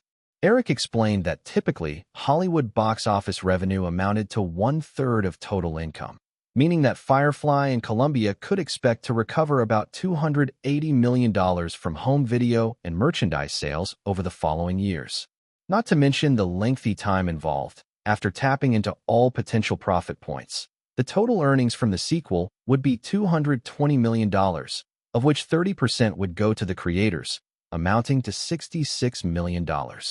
So, in this scenario, the few who merely participated in the film's production would take over $100 million, while Firefly and Columbia, who invested countless resources into production, marketing, and distribution, would only end up with $150 million to split. Tina, do you really think it's worthwhile to develop a sequel under these conditions? Tina shook her head with a smile. According to Eric's analysis, if a sequel went into production, Firefly and Columbia would effectively be working for a handful of creators, which was clearly not cost-effective. Diane Kruger and Tyra Banks listened with curiosity, satisfied by Eric's casual revelations of Hollywood's inner workings, but they refrained from making any comments. Cindy, having found her earlier tactic effective, boldly asked, why not develop a sequel? Even if the leads get a bigger cut, isn't Firefly still making money? Eric merely rolled his eyes at her, showing no intention to explain. He took small sips of his coffee. Tina noted some of Eric's figures, then smiled at Cindy. Cindy, here's an example. If you opened a business and hired a CEO to manage it, and the company earned $10 million a year, but you found that the CEO's salary was nearly $10 million, would you still want to keep him? Cindy opened her mouth to argue, but realized that if it were her, she would definitely fire that CEO and hire someone for $1 million, or even less. Surely you wouldn't. Tina observed Cindy's expression and continued. The situation with Men in Black is similar to the CEO I just mentioned. This CEO can only yield $10 million for the company, but takes home a $10 million salary. No company would allow such a situation. Of course, specifics can vary in real Hollywood film studios. If we're discussing MGM or Columbia, they might have to offer high salaries to the creators if they don't greenlight a Men in Black sequel. However, Firefly, with more choices, doesn't have to do that, particularly considering the time constraints. The annual film slate is limited, and Firefly will likely opt for higher-margin projects, such as this year's The Lion King, which is projected to yield $1 billion in profits over the next several years. If they exchange The Lion King slot for Men in Black 2, Firefly's ultimate profit might fall under $100 million. Eric, is that right? Tina directed that last question at Eric. Eric nodded. I must say, Tina, your understanding is quite remarkable. Tina smiled politely, saying, thank you for the acknowledgement, Eric. However, without your figures, I wouldn't have been able to analyze these points. But do you think I should publish these figures on Yahoo? This topic might provoke hostility from Hollywood stars toward Firefly. The issue of inflated salaries for Hollywood stars needs to be addressed, or it will impact Hollywood's sustainable development in the future. When you're at Firefly headquarters later, you might ask Katzenberg for some materials. He's been advocating for a return to reason in star salaries for years. So, take this opportunity to create a feature on the topic. Firefly's major films in recent years have relied entirely on non-superstars, and will continue to do so. Eric shrugged. I'm not worried about their hostility at all. Tina nodded slightly, clearly excited. She recognized that this subject would spark a heated discussion. Correspondingly, Yahoo News would see increased attention due to this debate, akin to the boost in sales she once experienced with magazines she ran. With this matter on her mind, Tina quickly finished the remaining questions, handed out her business cards to Cindy and the girls, and arranged to discuss online publicity strategies with them that evening before she hurried out of Firefly Studios.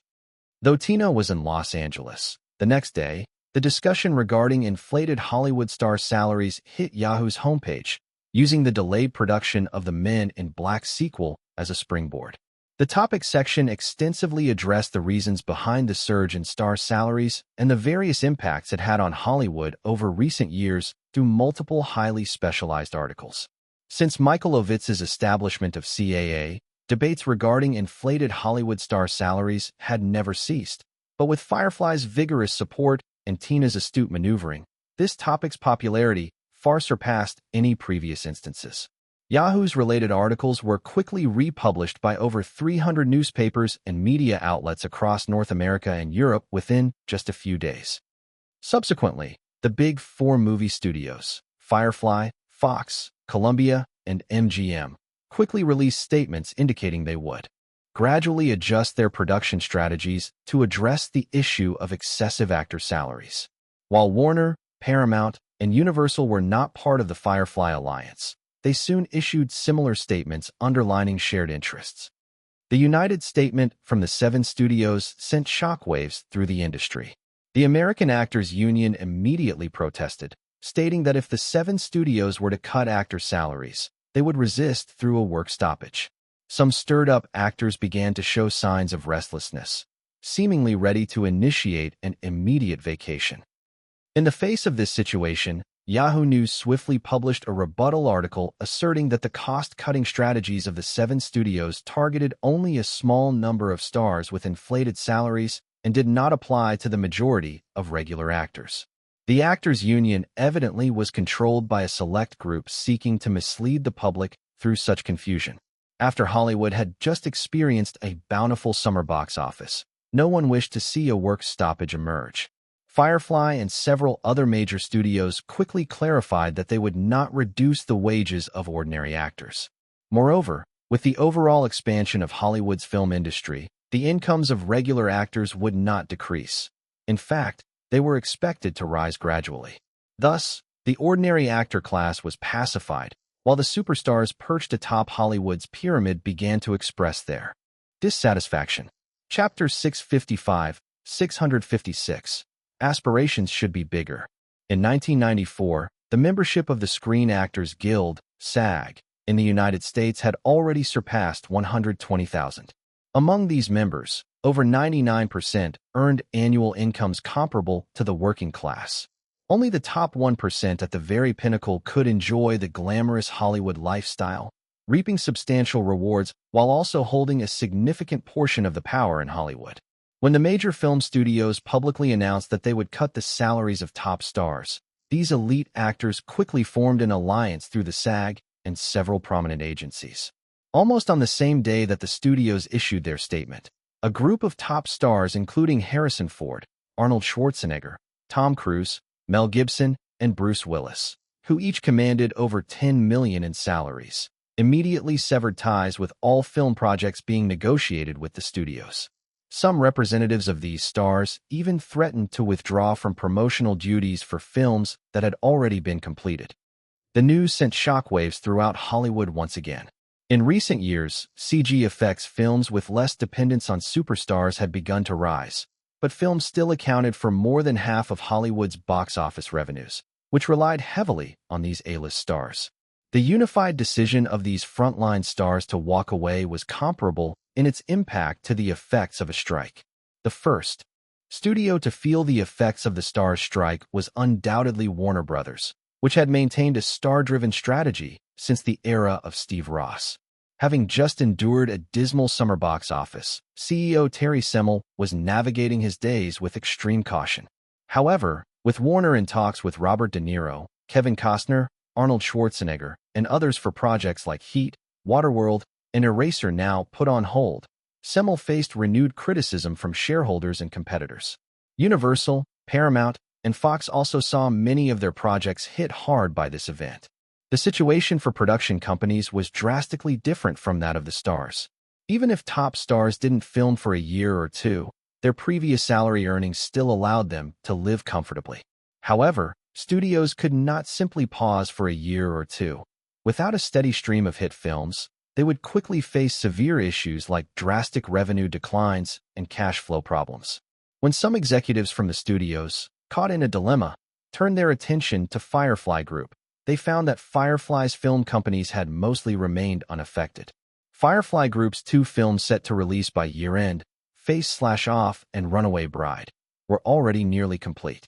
Runaway Bride, starring Julia Roberts, was a no-brainer, and though Face/Off featured Nicolas Cage, who ranked among the top stars, the production was finished. Even if Cage completely disregarded his relationship with Eric Williams, the film's release would not be significantly affected. Moreover, the upcoming major releases, Jurassic Park 2 and Independence Day, were both effects-heavy blockbusters. Even Will Smith in Independence Day was just a newcomer to Hollywood when he signed the contract.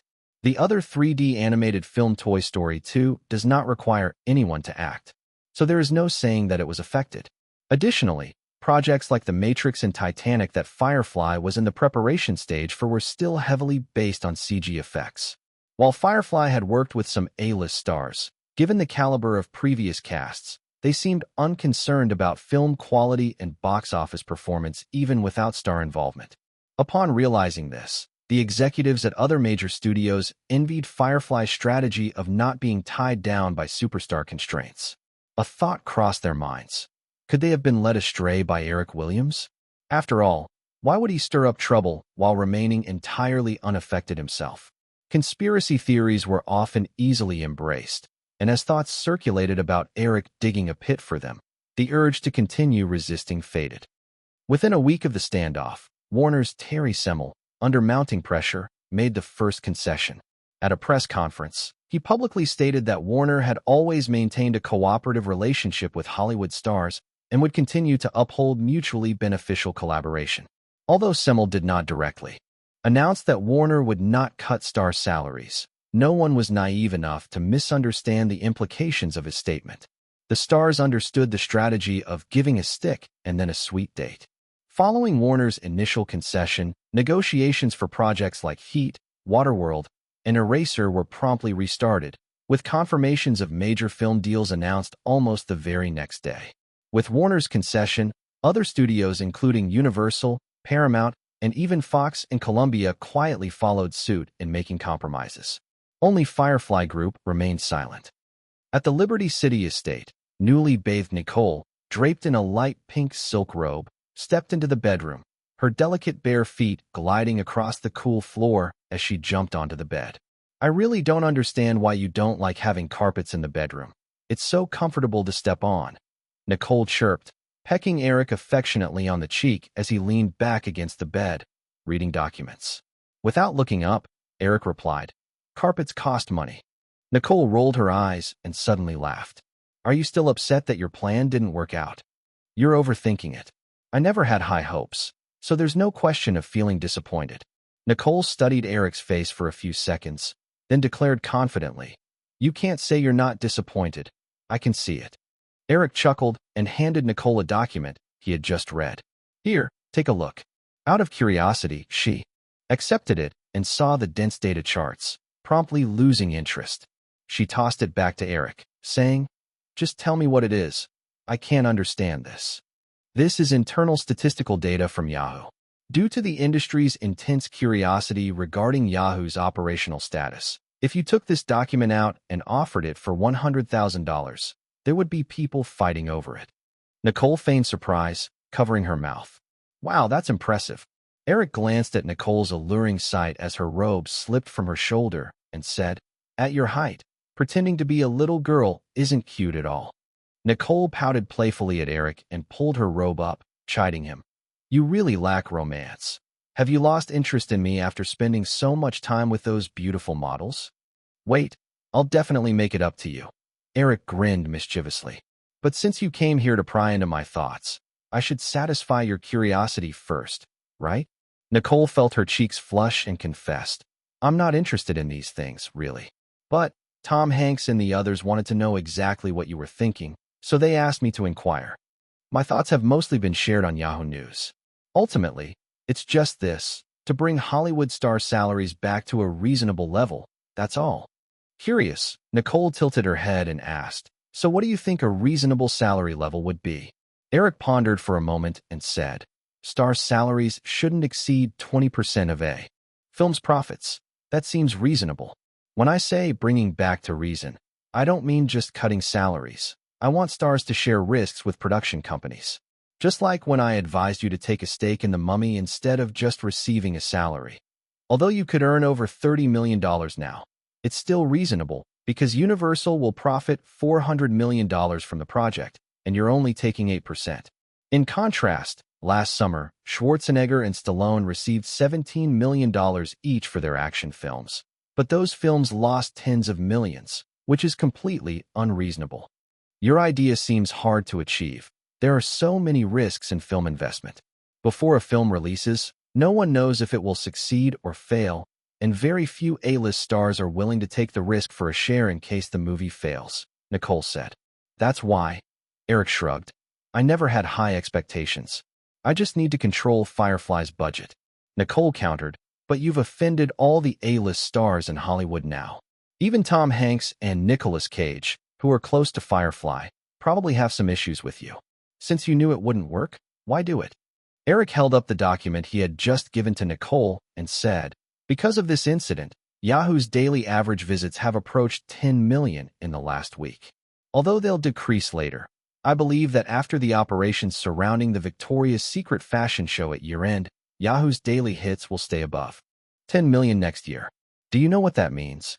Nicole widened her eyes, her mouth slightly agape as she playfully shook her head. "No, I don't. Let's say we could simply compare Yahoo as a newspaper. Recently, Firefly sold the newspaper and magazine assets it acquired from ABC Group for $1.52 billion. The total circulation of these papers and magazines is less than 2 million. So, you can calculate how much Yahoo, with 10 million subscribers, would be worth." Nicole's math didn't seem great, and after blinking in disbelief a few times, she stammered, "7.6 billion? That can't be right." In the original timeline, Yahoo, which was just a simple directory site, reached a market value of $500 million on its first day of trading. Now, Yahoo boasted a suite of popular online products like the Yahoo browser, chat service, portal site, and email, with traffic immensely exceeded even the best of the original timeline. Coupled with the promising prospects of the Yahoo Technology Alliance and Yahoo Advertising Alliance, by next year's IPO, its valuation might not hit $7.6 billion, but it wouldn't be far behind. "That's not impossible. You'll see next year." Nicole still seemed stunned. "So you're saying you're going to have billions more in assets next year?" Eric replied, "At one point, the Rockefeller family reached an asset peak equal to 1/60th of the American GDP. I think, someday, I should surpass that too." Nicole instinctively asked, "What's 1/60th?" Eric recalled and said, "The current GDP is $7.3 trillion. 1/60th would be $120 billion. $120 billion, $120 billion. Nicole murmured, as if suddenly feeling drained, and she slumped back onto the bed. Eric set aside his folder and moved closer, gently brushing a strand of her golden hair off her face. "Feeling breathless? Do you want me to give you mouth-to-mouth?" Nicole pushed Eric's head away. "I was so proud about earning $30 million from The Mummy, and now after what you said, I don't feel good at all. Eric laughed. Isn't it often said that women conquer the world by conquering men? I think your aspirations should be a bit greater. Nicole sighed. I can never figure out what you're thinking, but I know you have no intention of getting married, and you already have 2 kids. I really don't know what we could become. Sometimes, thinking about it makes me feel like I should keep my distance from you. Eric leaned down and kissed Nicole softly, reaching for the silver necklace around her neck, opening the heart-shaped locket inside, which lay a rose-colored ring. Nicole gazed softly at Eric, lifting her left hand and slipping the ring onto her ring finger, a hint of expectation shining through. Are you asking me to marry you? Eric shook his head, and before Nicole could display disappointment, he added, No, an engagement ring should go on the middle finger. Wearing it on the ring finger means you're already my wife. Nicole raised her arm and looked under the light at the rose gold ring adorned with a ruby. No engagement, no wedding. What's worse, this ring isn't unique. You think you can possess me like this? Humph. Think again. Eric replied. If you're not afraid of public opinion, I can give you a wedding anytime. Nicole's eyes lit up for a moment, but she quickly asked, What about them? They will surely ask for the same, he responded. Nicole scrunched up her nose in dissatisfaction. Do you want polygamy? The laws of the world only restrain those who can be restrained. Under my will, I can have many wives. Nicole's eyes sparkled momentarily, and she said, I think maybe you could join a cult. It would make it seem more legitimate. Eric cupped Nicole's face and kissed her passionately. I just said, under my will, I can have many wives. I don't need societal validation, whether from the federal law or from God in heaven. So, I wouldn't join any cult for such mundane approval. That would just be self-deceiving. Chapter 656, 657, Sudden News. After his heart bypass surgery, although Michael Eisner was repeatedly reminded by his family and doctors to rest, he found himself in his office at Universal headquarters before 7 a.m. on that new day. This morning at 10 o'clock, Firefly Group was set to officially auction off its hand-drawn animation division at the Beverly Hilton Hotel. Opening the brand-new IBM desktop computer on his desk, Michael Eisner quickly clicked the top link on Yahoo's entertainment portal, reading the detailed asset list of the animation division set to be auctioned with mixed feelings. Even now, Michael clearly remembered how in 1986, under the suggestion of Bill Mechanic, then head of the home entertainment division, the management team had begun to release Disney's classic animated films despite pressure from all sides. Before that, industry insiders, and even those within Disney, had estimated the value of the hundreds of films in the Disney Film Vault at only $200 million. However, Disney's first attempt to release the home video of Pinocchio from 1940, which incurred a hefty marketing cost of $7 million, sold 1.7 million copies within a year, generating $51 million in revenue. Subsequent releases like Sleeping Beauty and Cinderella surpassed the $200 million valuation placed on the Disney Vault. Having witnessed the resurgence of Disney's 2D animated films at the end of the 1980s, Michael Eisner felt that he understood the value of Disney's animated films better than anyone else. When Firefly announced it would package and sell its animation division, Michael's first thought was a determination to acquire it at all costs. Even without the box office bonanza of The Lion King, he believed he should pursue this goal. However, the reaction of Panasonic, Universal's parent company in Japan, dampened Michael's spirits. Panasonic's interest in the entertainment sector had never been particularly enthusiastic. They had originally followed Sony's lead in acquiring Universal out of concern about being left behind by competitors in the electronics industry. In recent years, Panasonic had realized that owning a Hollywood studio did not significantly benefit its electronics sales, and they understood that from the start, they had been heavily taken advantage of by Hollywood. Unlike Sony, which still held on to some hopes, Panasonic had lost much interest in continuing to operate Universal and was unlikely to shell out tens of billions of dollars for an animation division. After a month of futile trips to Japan seeking support from Panasonic, Michael Eisner finally saw a glimmer of hope. The success of The Mummy brought Universal a very attractive financial report, and Panasonic decided it was time to cash out on Universal. Coincidentally, the Seagram Group from Canada expressed its desire to break into Hollywood, and discussions quickly entered a secret negotiation phase.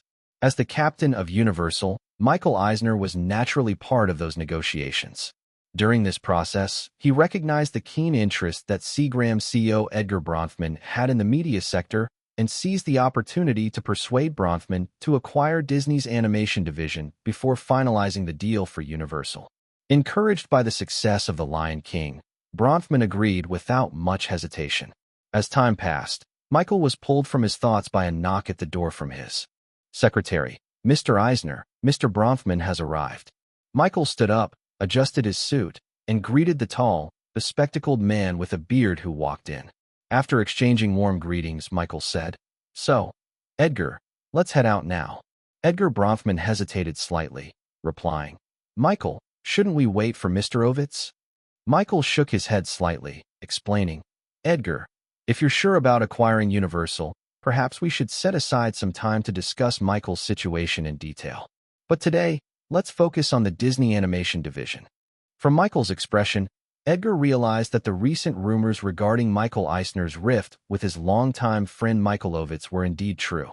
However, after Michael's comments, Bronfman did not bring up Ovitz again, and the two left for the Beverly Hilton together. After spending a sweet night together, Nicole, although eager to attend the animation division auction with Eric, had to fly to New York early in the morning with her agent, Pat Kingsley, to discuss a film offer. Following the success of The Mummy, Nicole planned to take on an art film during the break before production of the Mummy sequel, both to hone her acting skills and improve her chances of a nomination, hoping to change her image as just another pretty face in the opinions of critics. Eric kindly saw Nicole off at the airport before heading to the Beverly Hills Hilton.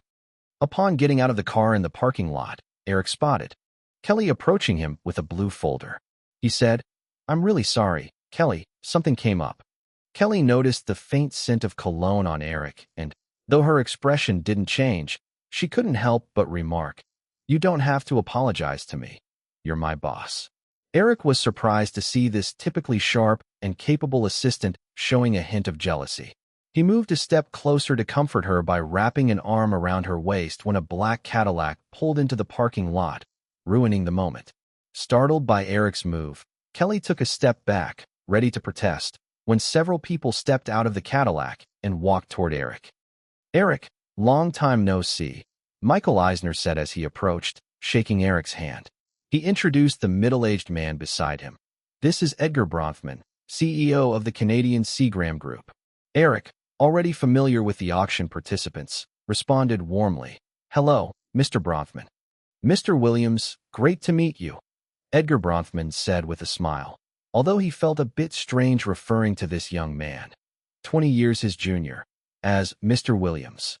Due to the differences in statuses of the buyers and sellers today, the two men shared only a few casual remarks before Michael Eisner and Edgar Bronfman moved on with their entourage. Watching them leave, Kelly smiled and remarked to Eric, "You always manage to make newcomers feel quite uncomfortable." Eric knew Kelly was referencing Bronfman's reaction, and he just chuckled. The Bronfman family, who owned Seagram, had rapidly risen in Canada by capitalizing on the opportunities presented by Prohibition in the 1920s and 30s. Although they still operated in the liquor business, they had become a diversified conglomerate. Edgar Bronfman was the third generation of the Bronfman family managing hundreds of millions in business. Yet in front of Eric, this third-generation heir struggled to exude any sense of superiority. Curiously, Eric recalled what Edgar looked like and asked, "Is Edgar Bronfman Jewish?" "Yep," Kelly nodded. "Bronfman is a typical Jewish surname. Seagram hasn't even acquired Universal yet, and they're already setting their sights on Disney's animation division. The two combined could require $10 billion in cash, and both Panasonic and Firefly only accept cash payments," Eric said, growing a bit conspiratorial as he leaned closer to Kelly. "Hey, do you think there might be some secret organization like the Freemasons trying to invade Hollywood?" Kelly shot him a look, saying, "Seagram purchased 24.3% of DuPont in 1981. This past April, DuPont initiated a stock buyback agreement, ultimately buying back the shares held by Seagram for $9 billion. That's where their cash for acquiring Universal and the animation division comes from." Eric glanced at his watch as he led Kelly toward the elevator to the underground parking garage, saying, $9 billion, huh? They could be doing anything else with that money. 4. Outsiders. Buying a film company seems pretty foolish. Kelly countered, with the film market's average annual growth rate of 9%, even if Seagram doesn't succeed after acquiring Universal, they could still profit from reselling it. Eric pondered for a moment and agreed that Kelly had a point. He recalled that in the original timeline, Seagram sold Universal back to Vivendi several years later due to various issues, and Vivendi floundered with it before eventually handing it off to General Electric. However, even without stellar performance, Universal never fell into the disarray that MGM did. Plus, now that Michael Eisner was in control, it seemed unlikely that Seagram would take a massive loss if their venture eventually didn't pan out. However, if Seagram forced a hefty investment under Michael Eisner's urging to acquire Disney's hand-drawn animation division, the future scenarios would surely differ significantly. Unlike Paramount or Time Warner, Universal and its parent company MCA were likely to remain foreign-owned now and in the future. According to federal laws, foreigners were prohibited from owning American television stations, which restricted Universal's path toward becoming a comprehensive media conglomerate. This meant Universal's risk resistance would fall far short of that of larger groups like Firefly, Paramount, and Time Warner. If they acquired the hand-drawn animation division, which was destined to fall into trouble, Universal would almost certainly face significant challenges in that area in the upcoming years. With the music record industry also likely to suffer under the impact of the internet, the possibility of Universal ending up in a predicament like MGM was far from impossible. It seemed that Kelly and Eric shared the same train of thought, as she curiously asked, "Eric, which company do you hope secures the animation division today?" "Paramount, I guess. I don't want Warner to decline that quickly. I'd rather see them compete with Firefly for a few more years. Of course, whoever ends up with the hand-drawn animation division, it's good for Firefly since it means one of our competitors will be in serious trouble because of this burden." As they continued chatting, they quickly arrived at a meeting room inside the Hilton Hotel. Jeffrey Katzenberg, who was to preside over the auction, was already poring over a document, muttering to himself. Upon seeing Eric and Kelly enter, he merely nodded in greeting. Eric chatted for a while with Frank Wells and several executives before realizing it was almost 10 o'clock. He, along with the others, left the meeting room to enter the auction hall. Although media reporters had been kept out, a significant number of people still filled the large room with over 100 seats. Eric greeted each Hollywood mogul who came to bid or simply observed before taking a seat in the back with Frank Wells and others. At 10 o'clock, Jeffrey Katzenberg confidently approached the auction podium. As the murmurs in the audience quieted down, he spoke into the microphone. "Ladies and gentlemen, welcome to today's auction. As you all know, the 2D animated film The Lion King, which premiered on June 24th of this year, has already grossed an astonishing $670 million worldwide. This is an incredibly encouraging message for Hollywood, signaling that the animated film market is about to enter a brand new era. However, due to strategic development considerations within Firefly Group, we regrettably decided to sell our hand-drawn animation division in its entirety." After a brief opening remark, Katzenberg continued, "Although you all have received the detailed asset list, allow me to briefly introduce what we are auctioning. In addition to the listed assets, Firefly Group has also decided to ease the buyer's short-term financial burden by extending the originally set one-year payment deadline to 3 years." As soon as Katzenberg finished speaking, a murmur rippled through the auditorium. This news was too sudden. All the bidders were caught off guard by Firefly's decision. Of course, the purpose behind Firefly's move was easy to guess. Offering buyers ample time to pay meant they could likely drive up the prices. Soon, an older voice cut through the hushed murmur of the crowd. "Jeffrey, I request a pause in the auction. I need to discuss this with my team." Everyone turned to see that the speaker was Summer Redstone, CEO of Viacom. Katzenberg readily agreed, maintaining his smile.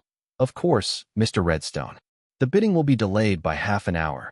Please feel free to discuss if anyone needs to." Chapter 657, 658, The Auction House.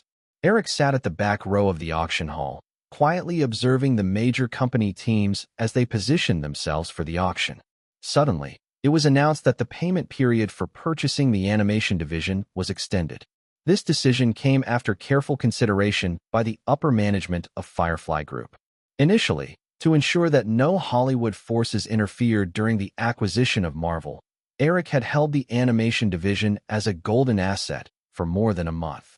In that time, interested buyers certainly discussed and evaluated the deal thoroughly. The major film companies likely calmed down from their initial surprise and excitement over Firefly's decision to sell the animation division. They would have determined their final bidding limits based on their own financial situations. It was even possible that there was some collusion among the companies. By announcing an extension of the payment deadline from 1 year to 3 years, Firefly left the eventual buyers with plenty of time to finance their bids. This could easily disrupt the auction strategies established by potential buyers. After all, Disney's animation division was incredibly attractive to companies wanting to enter the animated film market, especially with the soaring box office of The Lion King. Of course, this obvious tactic would elicit some grumbling from bidders, but the concessions provided by Firefly left them without any reasonable excuse to refuse. As the crowd thinned, Jeffrey Katzenberg made his way to the podium and sat next to Eric, eagerly asking, "Eric, how much do you think we can bid for this?" Eric replied, "I'm sure it will exceed $2 billion. The recent unified boycott of production companies trying to cut pay should have affected them, driving prices higher. After all, animated films can bring in even more revenue than live-action films, and the characters don't demand the hefty salaries that major stars do, which also allows them to reduce their dependence on live-action films." Frank Wells, sitting on Eric's other side, chimed in, "Eric, do you think it's possible we might hit $3 billion? That seems highly unlikely." Eric shook his head. Although he recalled that in the original timeline, Pixar's valuation soared to $1 billion right after the success of Toy Story, the technical differences between traditional animation and computer-generated imagery restricted Disney's animation division's value. Unless we broaden the copyright licensing for The Lion King and a few other animations, or even completely transfer the rights, but then Disney theme parks and stores would need the rights to those characters. We can't do that. As the conversation continued, the previously departed bidding teams gradually returned to the hall. Half an hour later, Jeffrey was back at the podium, briefly lightening the mood before picking up the small gavel and announcing that the bidding officially began. There was a moment of silence in the hall, as if no one planned to make the first move. After a few seconds of tension, a middle-aged man in the third row raised his paddle for the first time. $1 billion.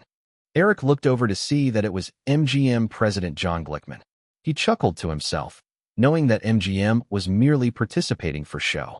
Of course, Glickman's early bid likely stemmed from some unrealistic fantasy, thinking that if other bidders hesitated, Katzenberg might let it go for just $1 billion. But even if MGM hadn't fully regained its glory, Eric believed its shareholders and creditors wouldn't hesitate to produce that $1 billion. Fortunately, reality proved this was unlikely. Lot 9, $1 billion. Katzenberg gestured to Glickman, but barely got any further words out before another bidder raised their paddle.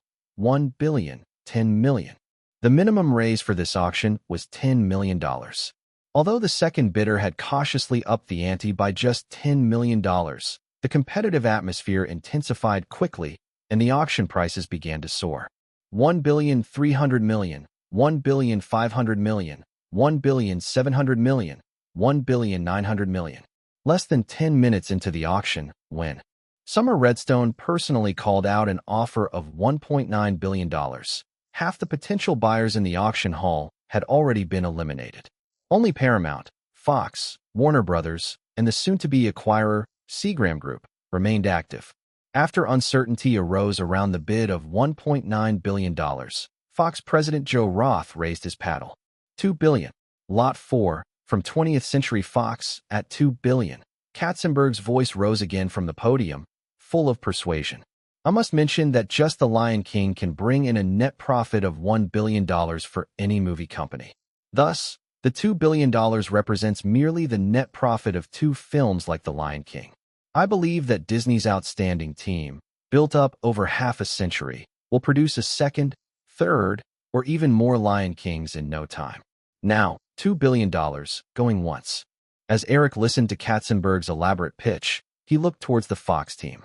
Following Eric's suggestion, Elizabeth had clearly not gotten involved in this endeavor, and for reasons unknown, Murdoch was also absent.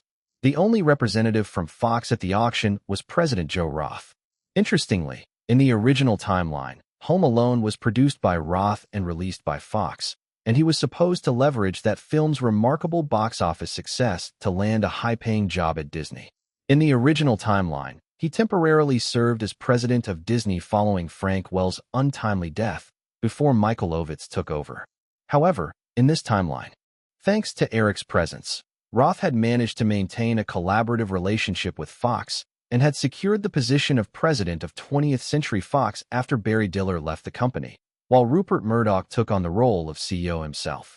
Since Murdoch was absent, it was almost a certainty that Fox would drop out after Firefly unexpectedly played its card to extend the payment terms. After all, compared to Summer Redstone's aggressive bidding style, Murdoch tended to be much more conservative, making it likely that $2 billion would be Fox's final offer. As the price reached $2 billion, the frequency of bids from the audience noticeably slowed. Very often, the bids showed up only as Katzenberg's gavel came down.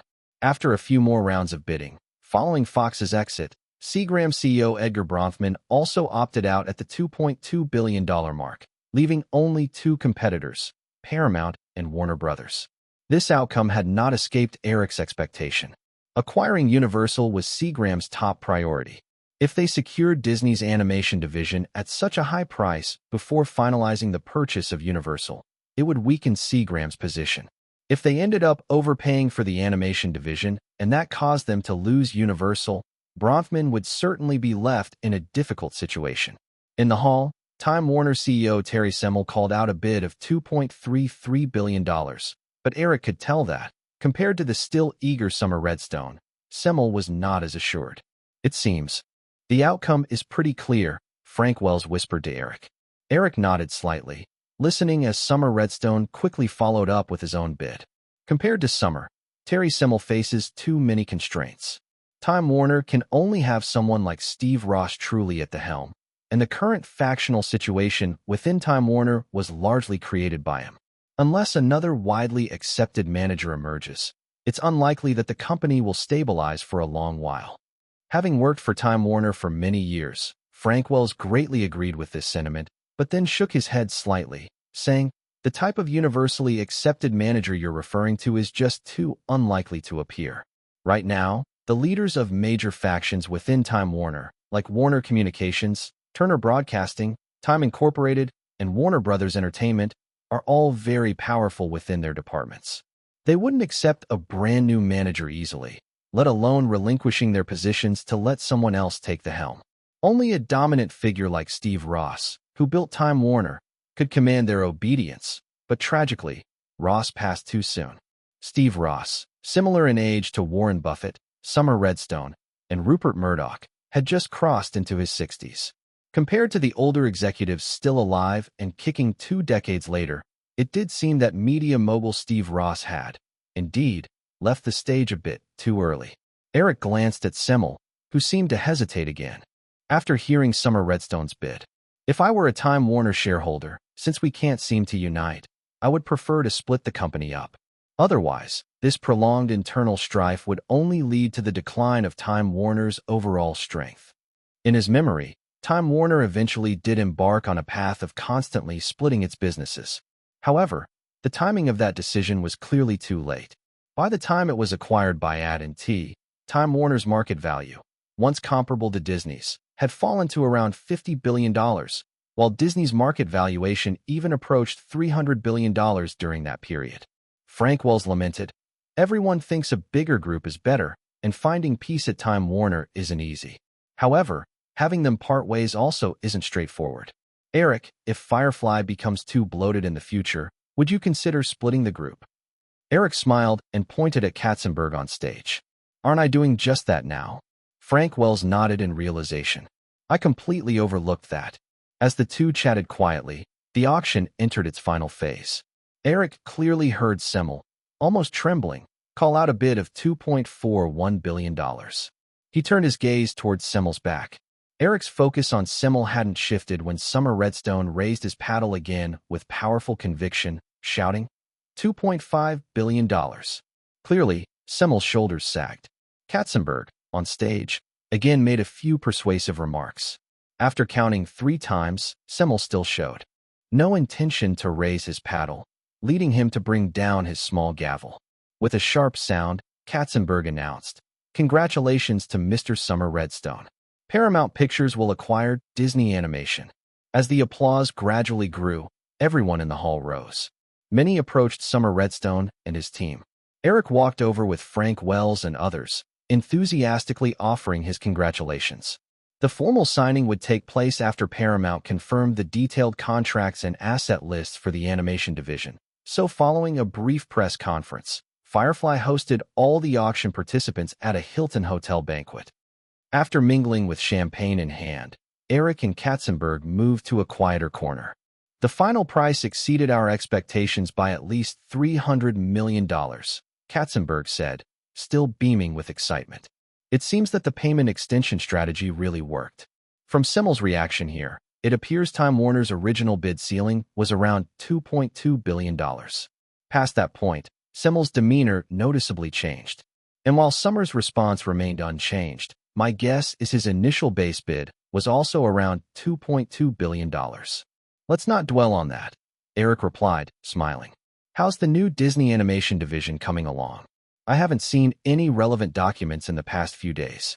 Katzenberg replied, I plan to fund a digital animation production program at both the California Institute of the Arts in Los Angeles and the San Francisco Art Institute. It will include a short-term training class lasting 6 months and a standard 2-year program. The short-term training will mainly recruit experienced digital animators with computer and drawing skills from existing software or advertising companies for professional software training. This way, we can assemble the new Disney Animation division as quickly as possible, though this will require quite an investment. However, for the long term, we need to ensure a continuous supply of highly skilled digital animators through the 2-year training program.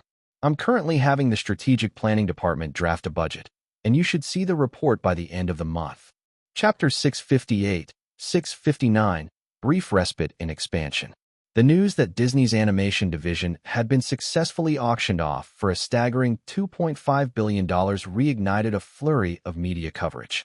After both parties signed the deal, Summer Redstone seized the opportunity to announce the formation of Paramount Animation, appointing Roger Allers, director of The Lion King, as CEO of the newly established division. Meanwhile, Viacom declared that it would leverage the vast network of Blockbuster stores, along with Paramount Animation, Paramount Pictures, and MTV's programming, to jointly enter the lucrative film and television merchandising industry. Just a day after securing his contract as CEO of Paramount Animation, Roger Allers held another press